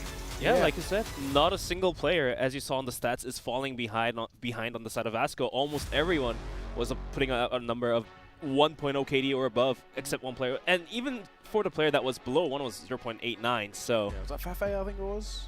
Yeah, and Fefe's the IGL. So we can sort of give them the benefit of the doubt in a Yeah. way, right? And I feel like that's the issue, is that on the other side, I feel like, you know, credit to him, you know, Fefe called really well. I think he bailed them out of some quite dark situations. So reliable.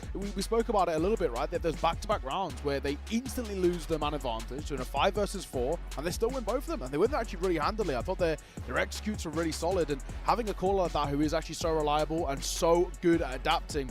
I hate to bring up that analogy again, but something something that NEXTTOP really couldn't do. They really struggled when it came towards mid-rounding. They didn't know how to adapt. If their plan failed, they fell apart. That's the opposite of Vasco. It feels like when their plan fails, they sort of got better. Yeah, it's true. I mean, Fefe's a guy that puts in a lot of work. He's talked about it a lot in interviews, and you know, there are some times where he's alone and it's like a 1v3 situation. Maybe he could like retake, and he's like, nah, I'm just gonna sit in the corner and like take a little tech time out. Yeah. And it feels like when he does that, it actually feels like he's making a difference. Whereas other IGLs might just be like, all right, let's settle down, guys. Go B next. You know, Fefe's actually got a real plan where he's like reading the enemy opponents. So I have a lot of respect for him, obviously, and I mean, even he's a big part of the reason why they're that so good. remark also shoots shots bullets towards NEXTTOP, because Oh no, not next. the poor guys. But, oh god. You know, it's a good example, I guess, from that previous game, unfortunately for them.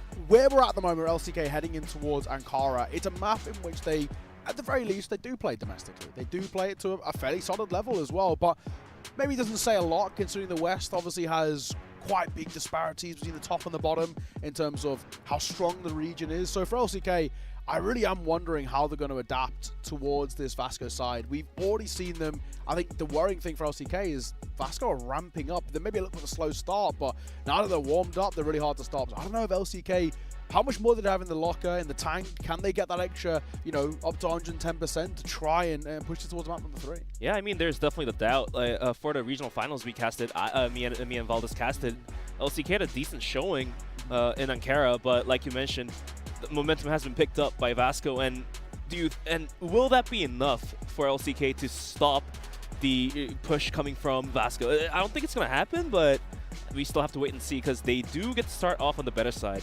LCK is going to be on the blacklist side, and they can... I think Vasco's starting on blacklist. No, it's LCK on the blacklist side. Huh. Okay. The map pick is from Vasco. Oh, it's from Vasco. So yeah, that's my bad. LCK Okay. gets to choose which side they want to play. That's right. Yeah. And I don't think they want to start from a side they have a 30% win rate. Yeah, So that's a good point. Yeah. Okay, that makes a lot more sense. So at least they've got the preferential start side. However, the worst possible thing that can basically happen here for LCK is you've got your preferential side to start on, and if you start bad, you basically already start to think we're actually in a lot of trouble here. And if it kind of makes the argument, if we don't see LCK take a lead at the half, they're probably done. Yeah, because, I mean, yeah. then you're going GR against the squad, which is, yeah, it's going to be rough. I would like to watch Ankara. I think we're almost there. You know, I hope so. I looked back. I don't really see any admins. I thought we were ready. We're in game's ready. Yeah, game is ready. Look at that. Hey, look at that. Caster started the game. Thanks, Caster. There we go. You've spoken into existence. We are about to get live in towards map number 2. It's Ankara coming up next. The pick of Vasco and LCK hoping and they're desperate for a response.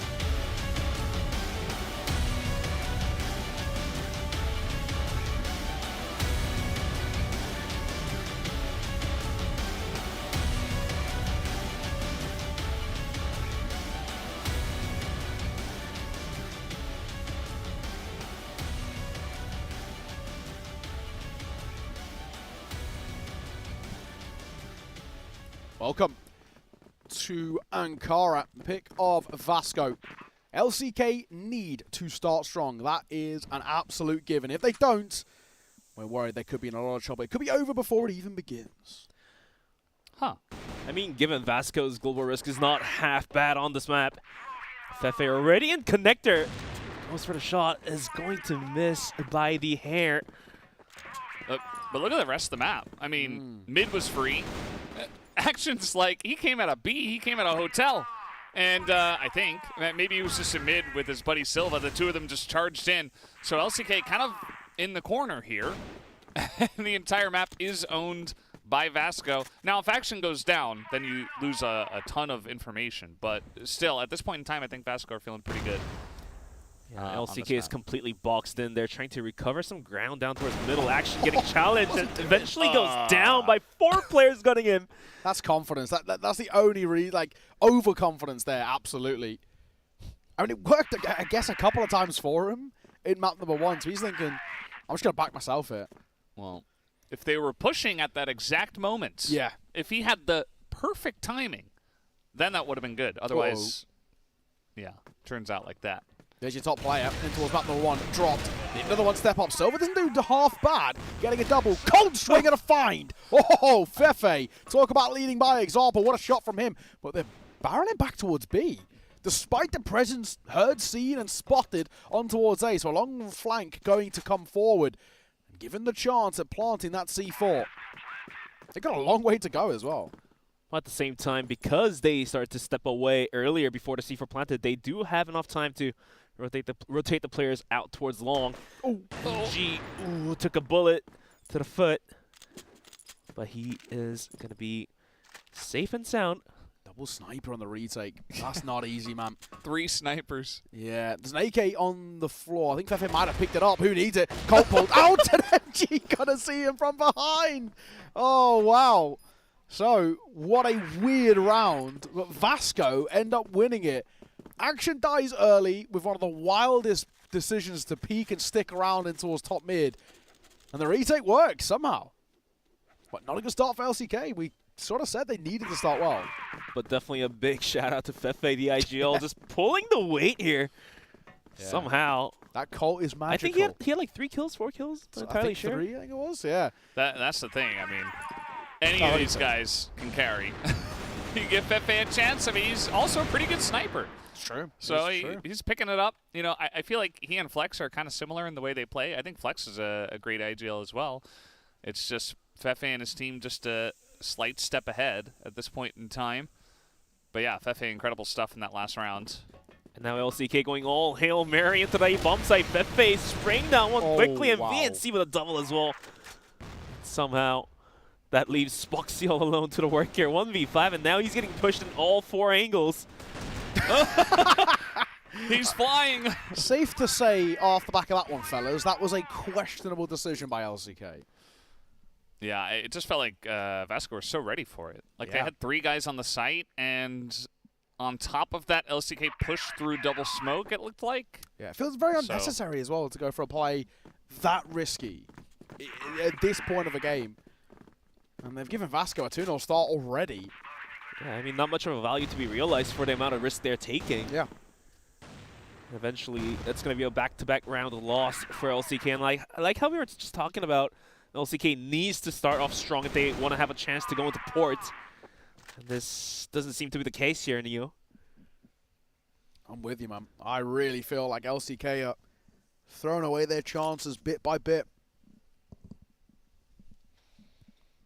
Yeah. Still early. I mean, Vasco, it was a very couple of dominant rounds. Like, they were behind in that first round, but they just kind of declared it theirs very forcefully off the back of Fefe's play and MG's shot.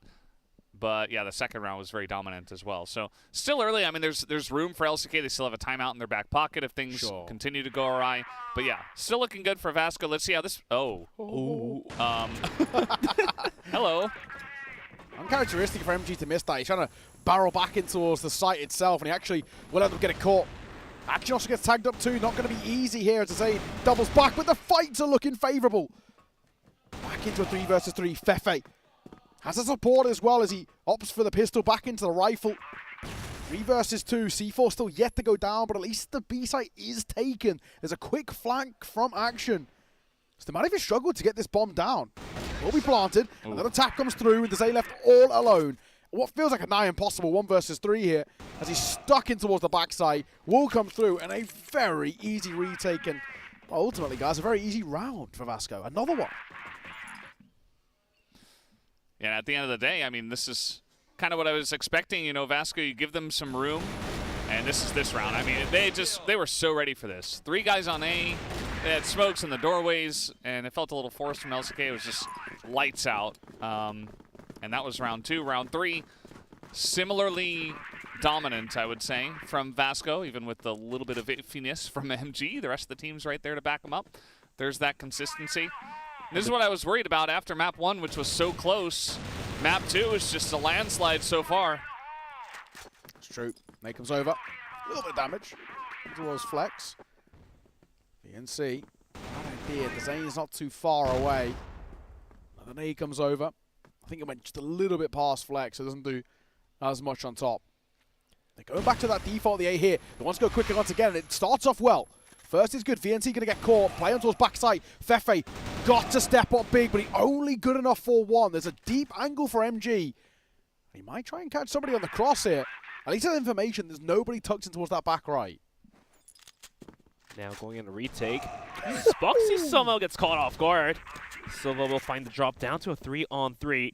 Flex is down very low. Any nade towards his face will do the work.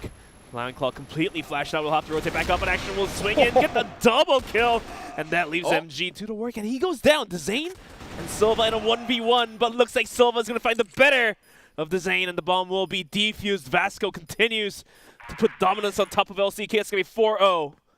Another retake. 3 retakes in a row as well for Vasco, and it already is feeling like LCK are sort of squandering these chances.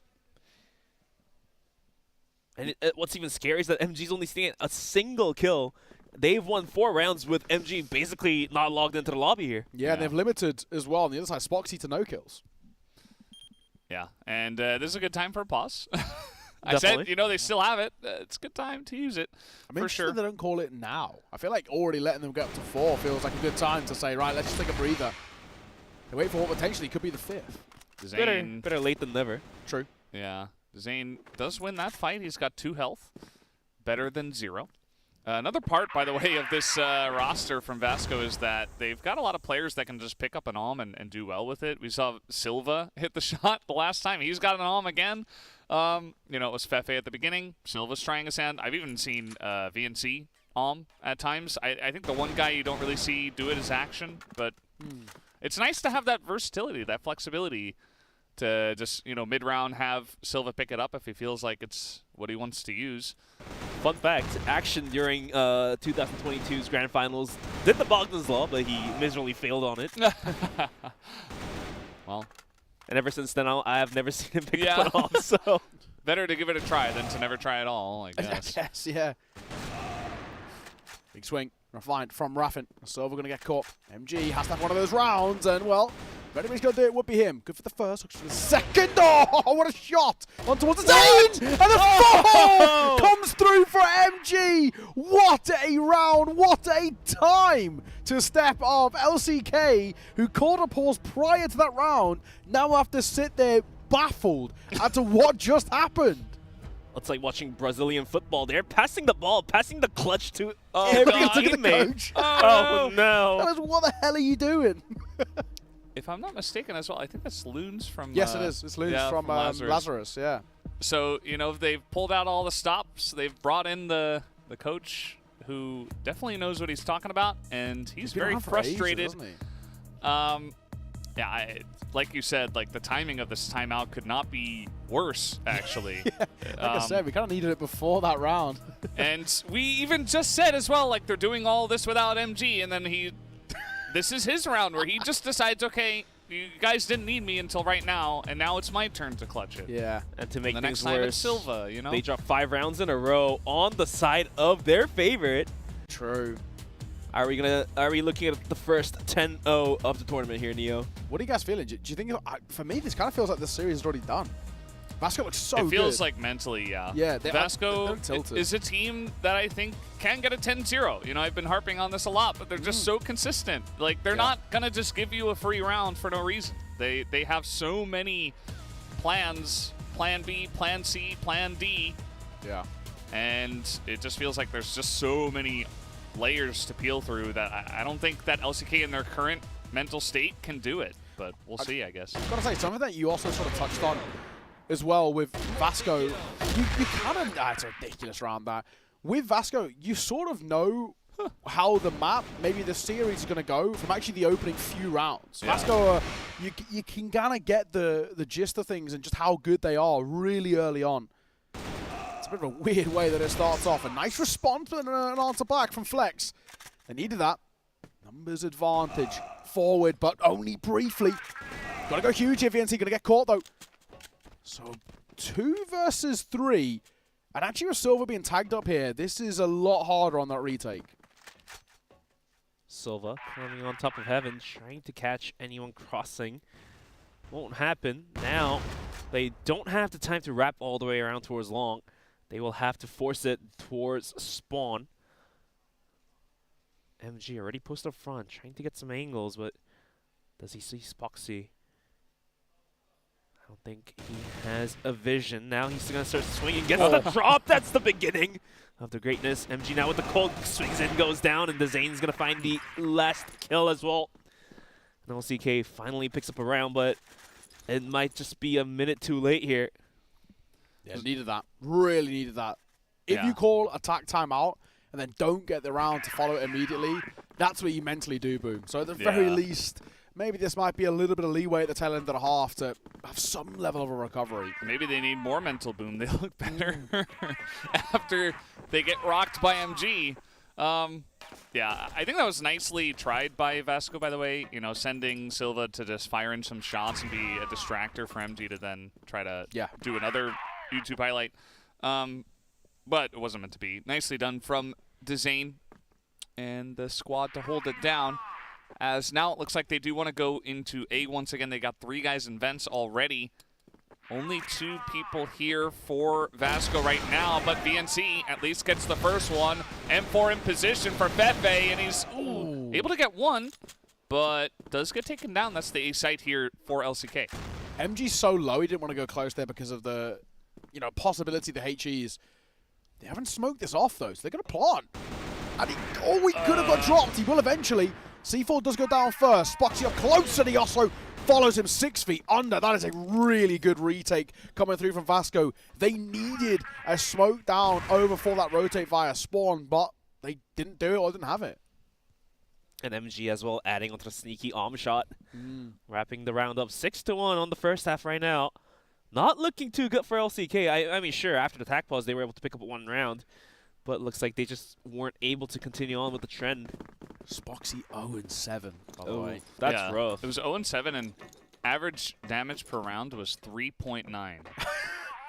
that was the number I saw. I'm like, wow, that's hard to do. But, no kills. I don't think he's hit a single shot. Maybe that damage comes from either like a wall bang or a nade. That's really the only way. Maybe like a pistol shot into a foot. But, yeah, he's just been totally shut down. I mean, the wind has been definitely taken out of sails for Spoxy. Had a huge sub base, but absolutely a slow Ankara. VNC now being contested through staircase is going to be taken out. Fefe does arrive in time, gets 1 action as well. Oh, find a double to halt this aggression by themselves. Got the C4, but I actually like this movement by Action. They've had so many successful retakes from this exact number, 2 versus 3. So he doesn't need to go on his own. He can wait for kind of any sort of support for any teammates or a rotation. Yeah, it's definitely very smart for him to just wait. And he's got Silva and MG, a couple of snipers once again. Unfortunately, this is if you keep hitting A, you're going to be left with snipers on the enemy team. But the pistol work has been great as well. Flex not going to hit that first shot. It's all up to Spoxy. Let's hope he can up those numbers. He is going to get the 1 kill, make it 2. And he nearly was able to pull off a huge clutch. Would have been really cool for him to turn it around after a rough start, but not meant to be. Too much work for him to do alone. And I think, Flex kind of knows it at this point. It's been a frustrating couple of maps playing into Vasco. They're just such a strong opponent. I don't even blame LCK. They're a great team, too. Yeah, 7-1 is definitely not the ideal score to be here for LCK. But if they want to stand the chance, they need to pick up this last round here. Yeah, it's a scoreline that, Brazilians don't normally like. It's a World Cup throwback right there for them. But you just had to do it to them. In this sense, they are loving it, and it might be improving to 8. As they find the opening couple, an Action will fall, but the response is really good from VNC.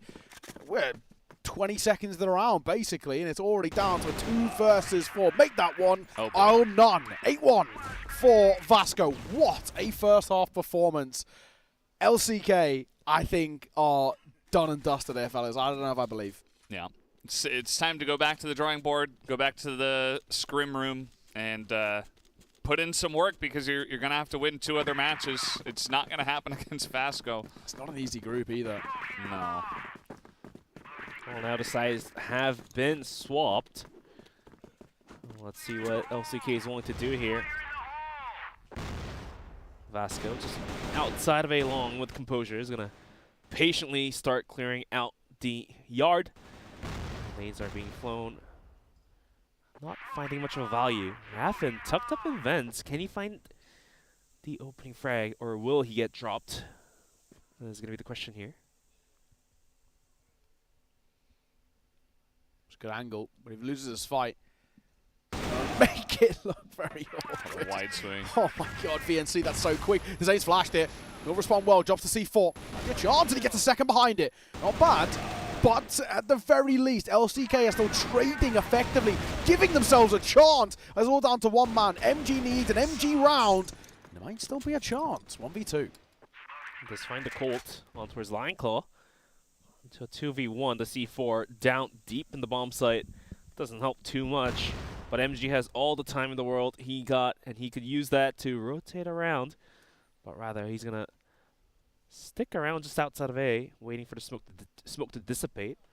And in that case, he could finally drop onto one of the players peeking out a little too wide and equalize it to a 1v1, and that's when the MG magic happens.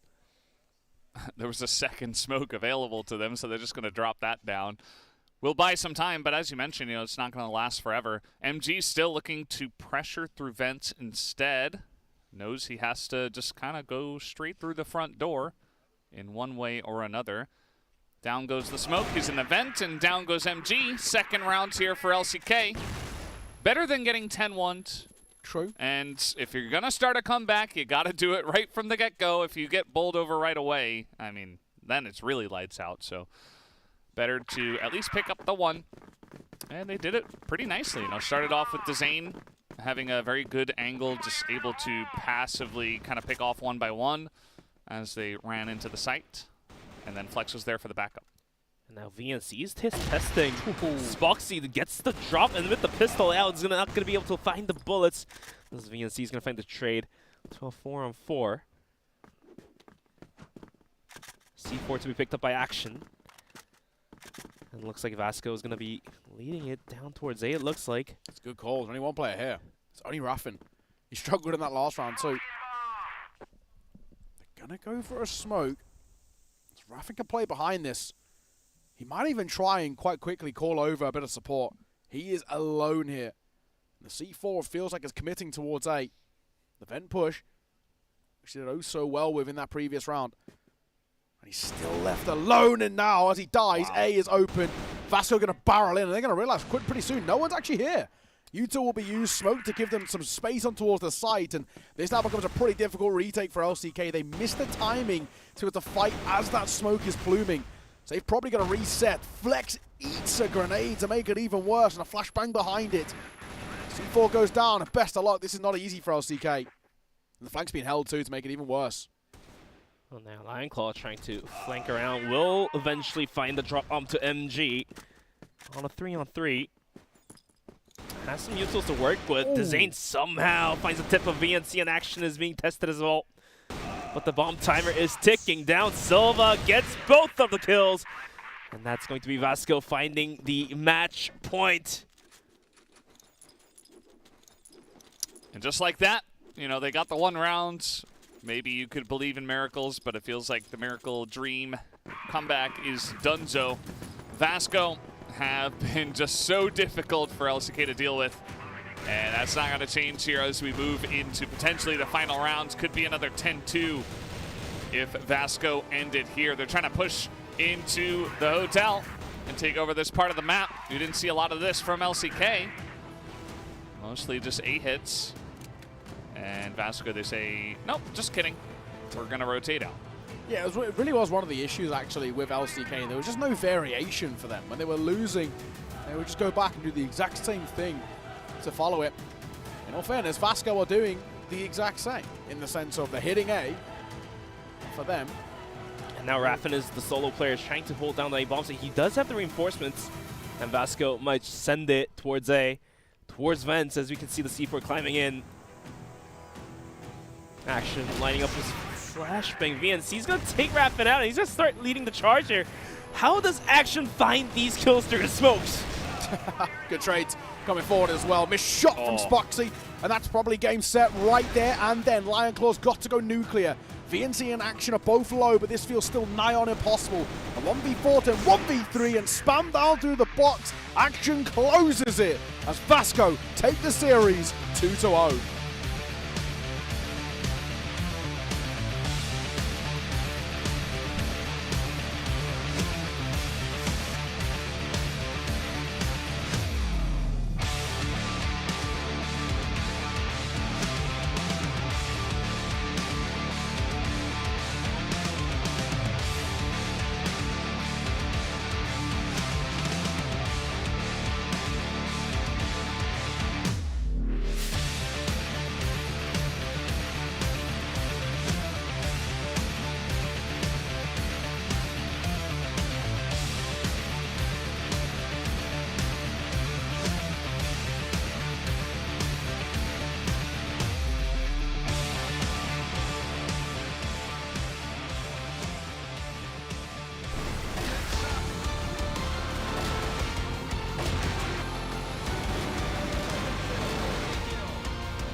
Utter dominance coming forward from Vasco, and unfortunately a bit of a no-show for LCK off the back of a pretty competitive map number 1. It was anything but on Ankara. Bench, we kind of touched on it a little bit. Unfortunately, once they lost their map pick of sub-base, it sort of felt game over, and that was the case. Yeah, I mean, the reason why they picked sub-base is to...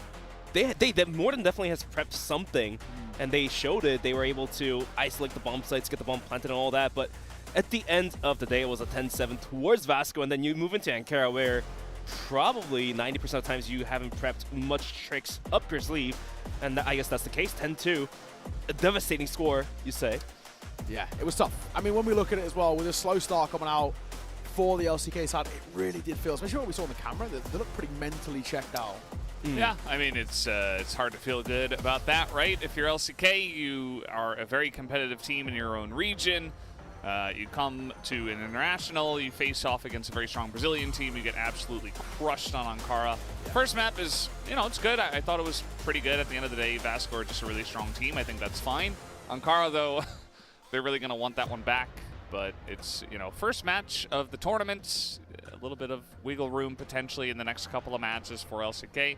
Just feels like Vasco, when I saw this group, they were definitely going to be one of the teams to come out of it. So, yeah, it's tough. Vasco are just that good, and there's a reason why they're so respected in this scene. And, yeah, just great stuff from them. Yeah, and one man in particular we're missing was Spoxy. 0-7 start things off. He really, really struggled to get going, and honestly kind of never got going, really. I mean, the reason why Spoxy wasn't able to find much of a value was because of the playstyle LCK stuck to. Playing Ankara, it was mostly just running in as a landslide, running as a snowfall. It didn't work out. And Spoxy, Armor, you're supposed to be taking the fights on the longer range, using some time and all that, but eventually LCK, the team in general didn't give him the chance to do so. Look at the score. At the end of that, the scoreboard to come through. Action with a 2KD, not too bad from him, but everybody having their time in the spotlight for Vasco. It was a team-wide brilliant display. We saw the MG4K, which was sumptuous, but everybody had their moment in the spotlight, and unfortunately this time it really wasn't. Dezane, I'll give him credit, across both maps, finished positive, and 1.08 in map number 1, 1.18 here, which wasn't too bad, but the rest of the team, unfortunately, a bit of a no-show, making our set MVP being out of action. Yeah, I think that's fair. Highest KD, and just very reliable, a lot less volatile in terms of his playstyle compared to map 1, where he was like awesome for 2 rounds and then absent, just dying. But so many multi-kills, 50% of the time he's picking up multi-kills. Like, that's kind of incredible. And yeah, just you don't see really a lot of players put out an ADR of above 100. Yeah. But this guy will put out 120, so he's basically pulling off the weight of 1.25 person. Yeah, it's pretty insane. One and a quarter. We even saw as well just how confident he was. I mean, even think back to round number 1 of map 2, where he's pushed top mid and he's still relentlessly fighting, even though he definitely should have left there. I mean, that just shows the kind of player he is. He really does back himself. I thought as well, Action, the big thing that made him so notable, especially in map number 2, his retakes were incredible. His decision making in terms of what fight should I take, in what order, how should I isolate them. I mean, they had like, 4 retakes in a row in that first half, which were all successful, and I think Action was a strong part of it. Yeah, it's a great reason why the team is so strong. Everybody seems to have been coached very well by Fefe and by the coaching staff, and also at the same time, for Action, he definitely does feel like the one guy in the lineup that's more aggressive than the rest. I feel like Silva in the past may have been like that, but has really kind of taken a more balanced role, especially with Action, who's just kind of sometimes doing crazy things. Sometimes they look great. MG does it as well. I feel like those two can kind of be the more volatile players, but yeah, they were never really punished too often by LCK either. So sometimes they were doing crazy things, and it most of the time worked out to basically no chance from the side of LCK. Yeah, absolutely. It feels like that style of play for Vasco maybe against a little bit more of a disciplined team. We're talking like, the AGs of the world, for example. That's where you can get punished a little bit, where it is a little bit loose, it is a little bit more aggressive. But I think against LCK, for me, it really felt like they just said, we're better, and we're going to prove it. We're not actually going to do anything too audacious. We're going to take aim duels, and we're going to back ourselves, and they did all the way throughout. And of course, I saw map number 2 in particular, it really did showcase just the disparity between these two sides. There is a clear difference in terms of the level that they can play at. I mean, for LCK, even though they did lose some duels throughout the whole series, they weren't scared to just continue on with the trend. Whatever strats they were opting out to, they decided to go aggressive. And basically, they didn't stop to go not aggressive. Yeah, no, I feel you. I feel you. I mean, it will be interesting as well to see what we get to hear from Action as well. He's always quite a confident guy. When this team get into towards playoffs, he is without a doubt one of the main people who's going to get loud. I think I remember from Summer Championships, it was him and VNC, the two basically youngsters who really get fired up. And then definitely the most stoic player is normally MG, at least the Summer Championships, even though he's kind of the hard carry, but he's kind of the main player. He's still pretty quiet, which feels like it's pretty common. It feels like more often than not, the best players always just kind of keep to themselves and just do their job. Yeah, the best players, also the ones that have the crazy highlights. He's like doing this crazy stuff in the game, and then you look at him and his Taylor's just like so stoic, no emotion at all. I mean, sometimes he'll show some. I feel like Fefe is similar in that. You know, he is supposed to be that rock, supposed to be the reliable guy, and he is. It's kind of, you get what you see out of him, so that's nice as well. Yeah, definitely a very strong team. I think that Vasco could go very far in this tournament. I think they should be able to get out of this group for sure. Yes. We'll see how they get challenged by the rest of the teams in their group, but LCK wasn't much of a challenge, so. Yeah, I mean, unfortunately, LCK, and we kind of saw this at the Summer Championships too, they finished dead last there. There's a very strong world in which they can finish dead last here as well, and this is where we kind of come back to this conversation about the EU MENA region. It goes, 3BL at the top, what feels like quite a big way, especially kind of how the regular seasons looked.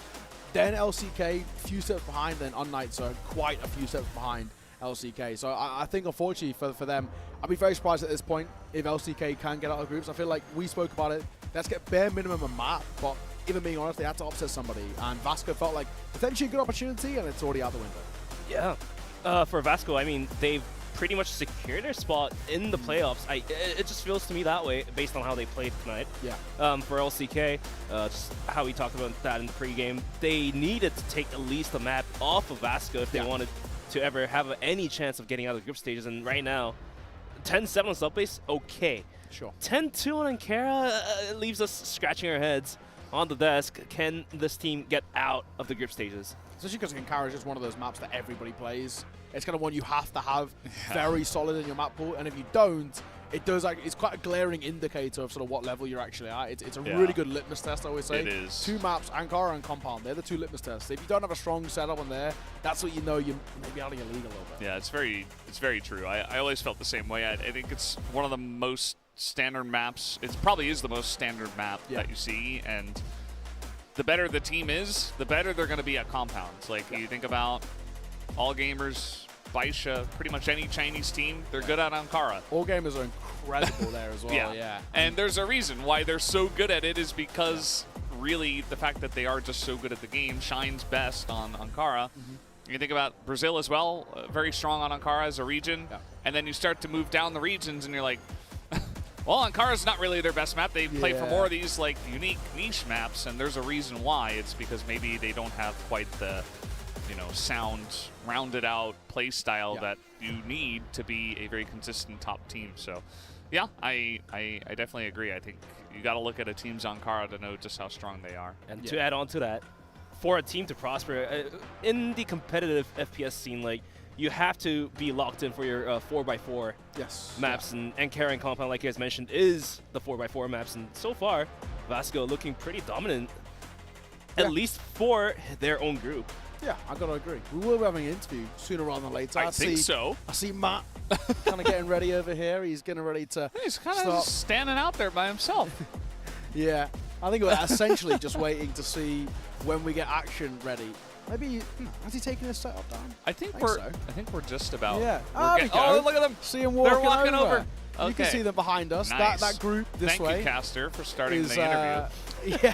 Is Action walking over with Matt and of course the translators. So we'll get that started in just a moment. It'd be good to hear from him as well. I think off the back of, what is a good game, but also a very expected result. This is a Vasco side who had a very good Summer Championship, who have been very good domestically in the second best region in the world. I think for them, they had to dominate LCK. They had to say, right, to other teams, other big teams, we're not going to let things slip away from us. We're not going to have any sort of weaknesses. And I don't even really think they went too deep in towards a strat book. I think they played quite fundamental Crossfire, and it worked.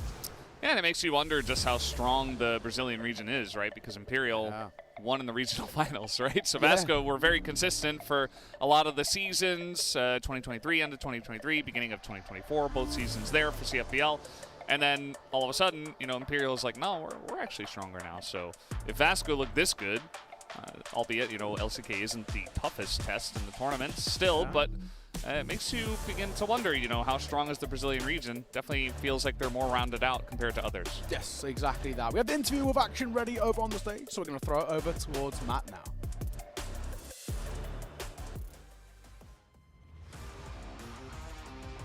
On our stage, our winners. Congratulations, Vasco Esports. Congratulations to our MVP. It's been a long day. You're playing tomorrow. I'll keep this short. Imperial, they won 2-0. Antisocial team, they won 2-0.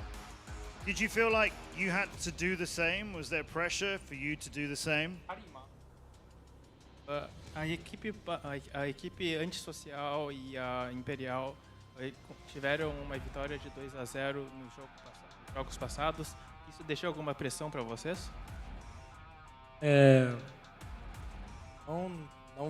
Não ficamos pressionados, muito pelo contrário, ficamos muito felizes que nossa região ganhou com facilidade das outras regiões. Isso é muito bom para o nosso região. E não sentimos pressão, estamos apenas pensando no nosso grupo e é isso.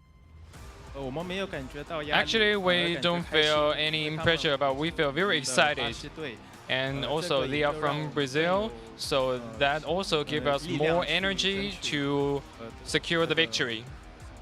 More energy because your Brazilian friends did so well. Fair enough. I say you're playing tomorrow. You're playing Q9 Club tomorrow on day 3. Are you confident to face Q9 Club? E em relação ao jogo amanhã contra o Q9, vocês estão confiantes? Estamos confiantes para enfrentar a Q9, não só a Q9, mas como qualquer outro time do campeonato, estamos confiantes e preparados. Yeah, we are very confident, not only for Q9, but also for many other teams. We are very confident in confrontation. Of course you are. Brazilian teams always confident. Just anything you want to say to the Brazilian fans before you go and rest ahead of tomorrow? Any messages for your fans? Vocês têm alguma coisa que queiram falar para o público brasileiro de vocês? Agradecer a todo mundo do Brasil aí que acordou cedo, veio torcer pela gente. Agradecer a família de todos os jogadores, agradecer a minha família. E é isso. Um abraço pro Vitão aí que tá me assistindo, amigo meu. E muito obrigado pela torcida e energia positiva de todos e espero todos amanhã. I'd like to extend my thanks to my friends, my family, and for all the fans. And all the fans, of course. Congratulations, first game, first win. That's what you need to do. This was only day 2 as well. We'll say obrigado and please go and get your rest, my friends. And we'll go back to our commentators to wrap up what's been a really battling day.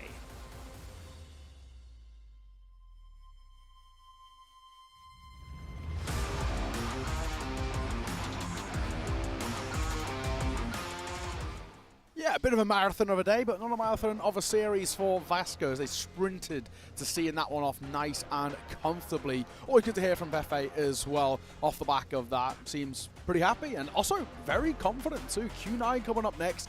It's not an easy game. They look like a very strong team, and of course, with Baisha not being here, they're kind of replacing them in that sense. And yeah, it's big boost to fill, but Q9 look quite scary. So if they're feeling confident, it's good to hear. Like you were talking about, Baisha's not here. It's because Q9 beat them. Yeah. So if Q9 can beat Baisha, and yes, Baisha, they were kind of teetering off a little bit, but they're still the world champs. Yes, yeah. Twice, right? So I mean, there's a lot going on there. I think it's going to be a great showing of, just how strong is Vasco, just how strong is the Brazilian region, because Q9, yeah, maybe they're not the best Chinese team, but they're definitely up there towards the top, so still a very strong team. Absolutely. For LCK, it's about bouncing back, right? And it's not easy, right? A loss like that means that if they do want to qualify, it sort of feels like they've got to beat Q9, and I mean, that feels pretty unlikely at this point. I mean, but then again, it's the very first series they had coming into this tournament, so they still have a couple more games to go through.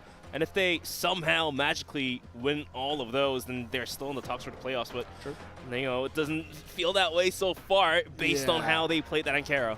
Yeah, and especially the fact that the round differential's not exactly looking too great going 10-2 down on that second map. Of course, this is how the group standings are. Vasco top at the moment over towards Group A with Q9 just behind. But of course, off the back of tomorrow's games, we'll see if that changes or stays the same. Ranking not too far behind. They're, of course, another side to keep an eye out for. And LCK, yeah, that one feels like a bit of a struggle for them. Heading over towards Group B as well. No surprises to see the All Gamers up there at the top. Wolf Empire just behind.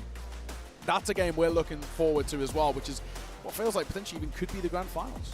Yeah, this group feels a little bit said and done, you know? I think Swamp Gaming looked good on nights. You know, they really struggled. It's up against All Gamers, but yeah, those two teams, All Gamers and Wolf at the top. Those are the two that you would expect to get through. Imperial, Evolution Power Gaming, definitely the two teams you would expect to get through, but never count UBEC out. I think Alotus definitely not really there right now, but UBEC, you never know with this team. I think they showed a lot today. I liked what I saw from UBEC. I'll say that for damn sure. And of course, Group D, we've been calling this the group of life a little bit, but it still does feel like it has potentially a couple of conversations later down the line. Antisocial, of course, at the top, 3BL behind, but 3BL had their struggles. Antisocial weren't dominant, so maybe there could be a bit of a resurgence from an SGJ or a NEXTTOP. Yeah, for Group D, a couple of these teams will need to go back to the drawing board once they get back to their hotel. 3BL as well, and of course, we've been talking about them a lot, but NEXTTOP. Oh no. not the boys, not the boys, NEXTTOP. but it is true, it is true, and it does feel like in Group D as well that Antisocial do have quite a significant leg up. They're probably the only team at the moment in that group that don't have question marks around them. They just played sort of to how we expected them to play. Definitely does feel like the group of life. You know, I think Antisocial in a different group with a strong Chinese team and, you know, maybe like a Vietnamese team that's really strong thrown in there. They could have struggled, but not the case in their current group. They might even be on top, and it'll be interesting to see how they do, if they do make it into knockouts, and what those matchups do look at. But we have a lot of days left in this tournament, so there's a lot of room for moving for any of these teams. Yeah, exactly. A lot of days left, but this day is done and dusted. So thank you very much for joining us. It's been an absolute pleasure. We'll be back tomorrow, same time, same place for more Crossfire action. But until then, take care. Farewell.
struggle feels like an endless fight, but the flame in my heart will burn bright. In this fight, we'll rise. No fear, no retreat, no back way. Stay together, locked and loaded. Be the enemy inside. I love the future. We're on the front line. 你就不能成败。I love the future. We're ready to shine. 现在解锁未来，放下失败的过往，不再彷徨，勇敢去飞翔。I love the future. Whatever it takes, 放手去追。This is our life. Stars are falling, tracing dreams anew. Even when I start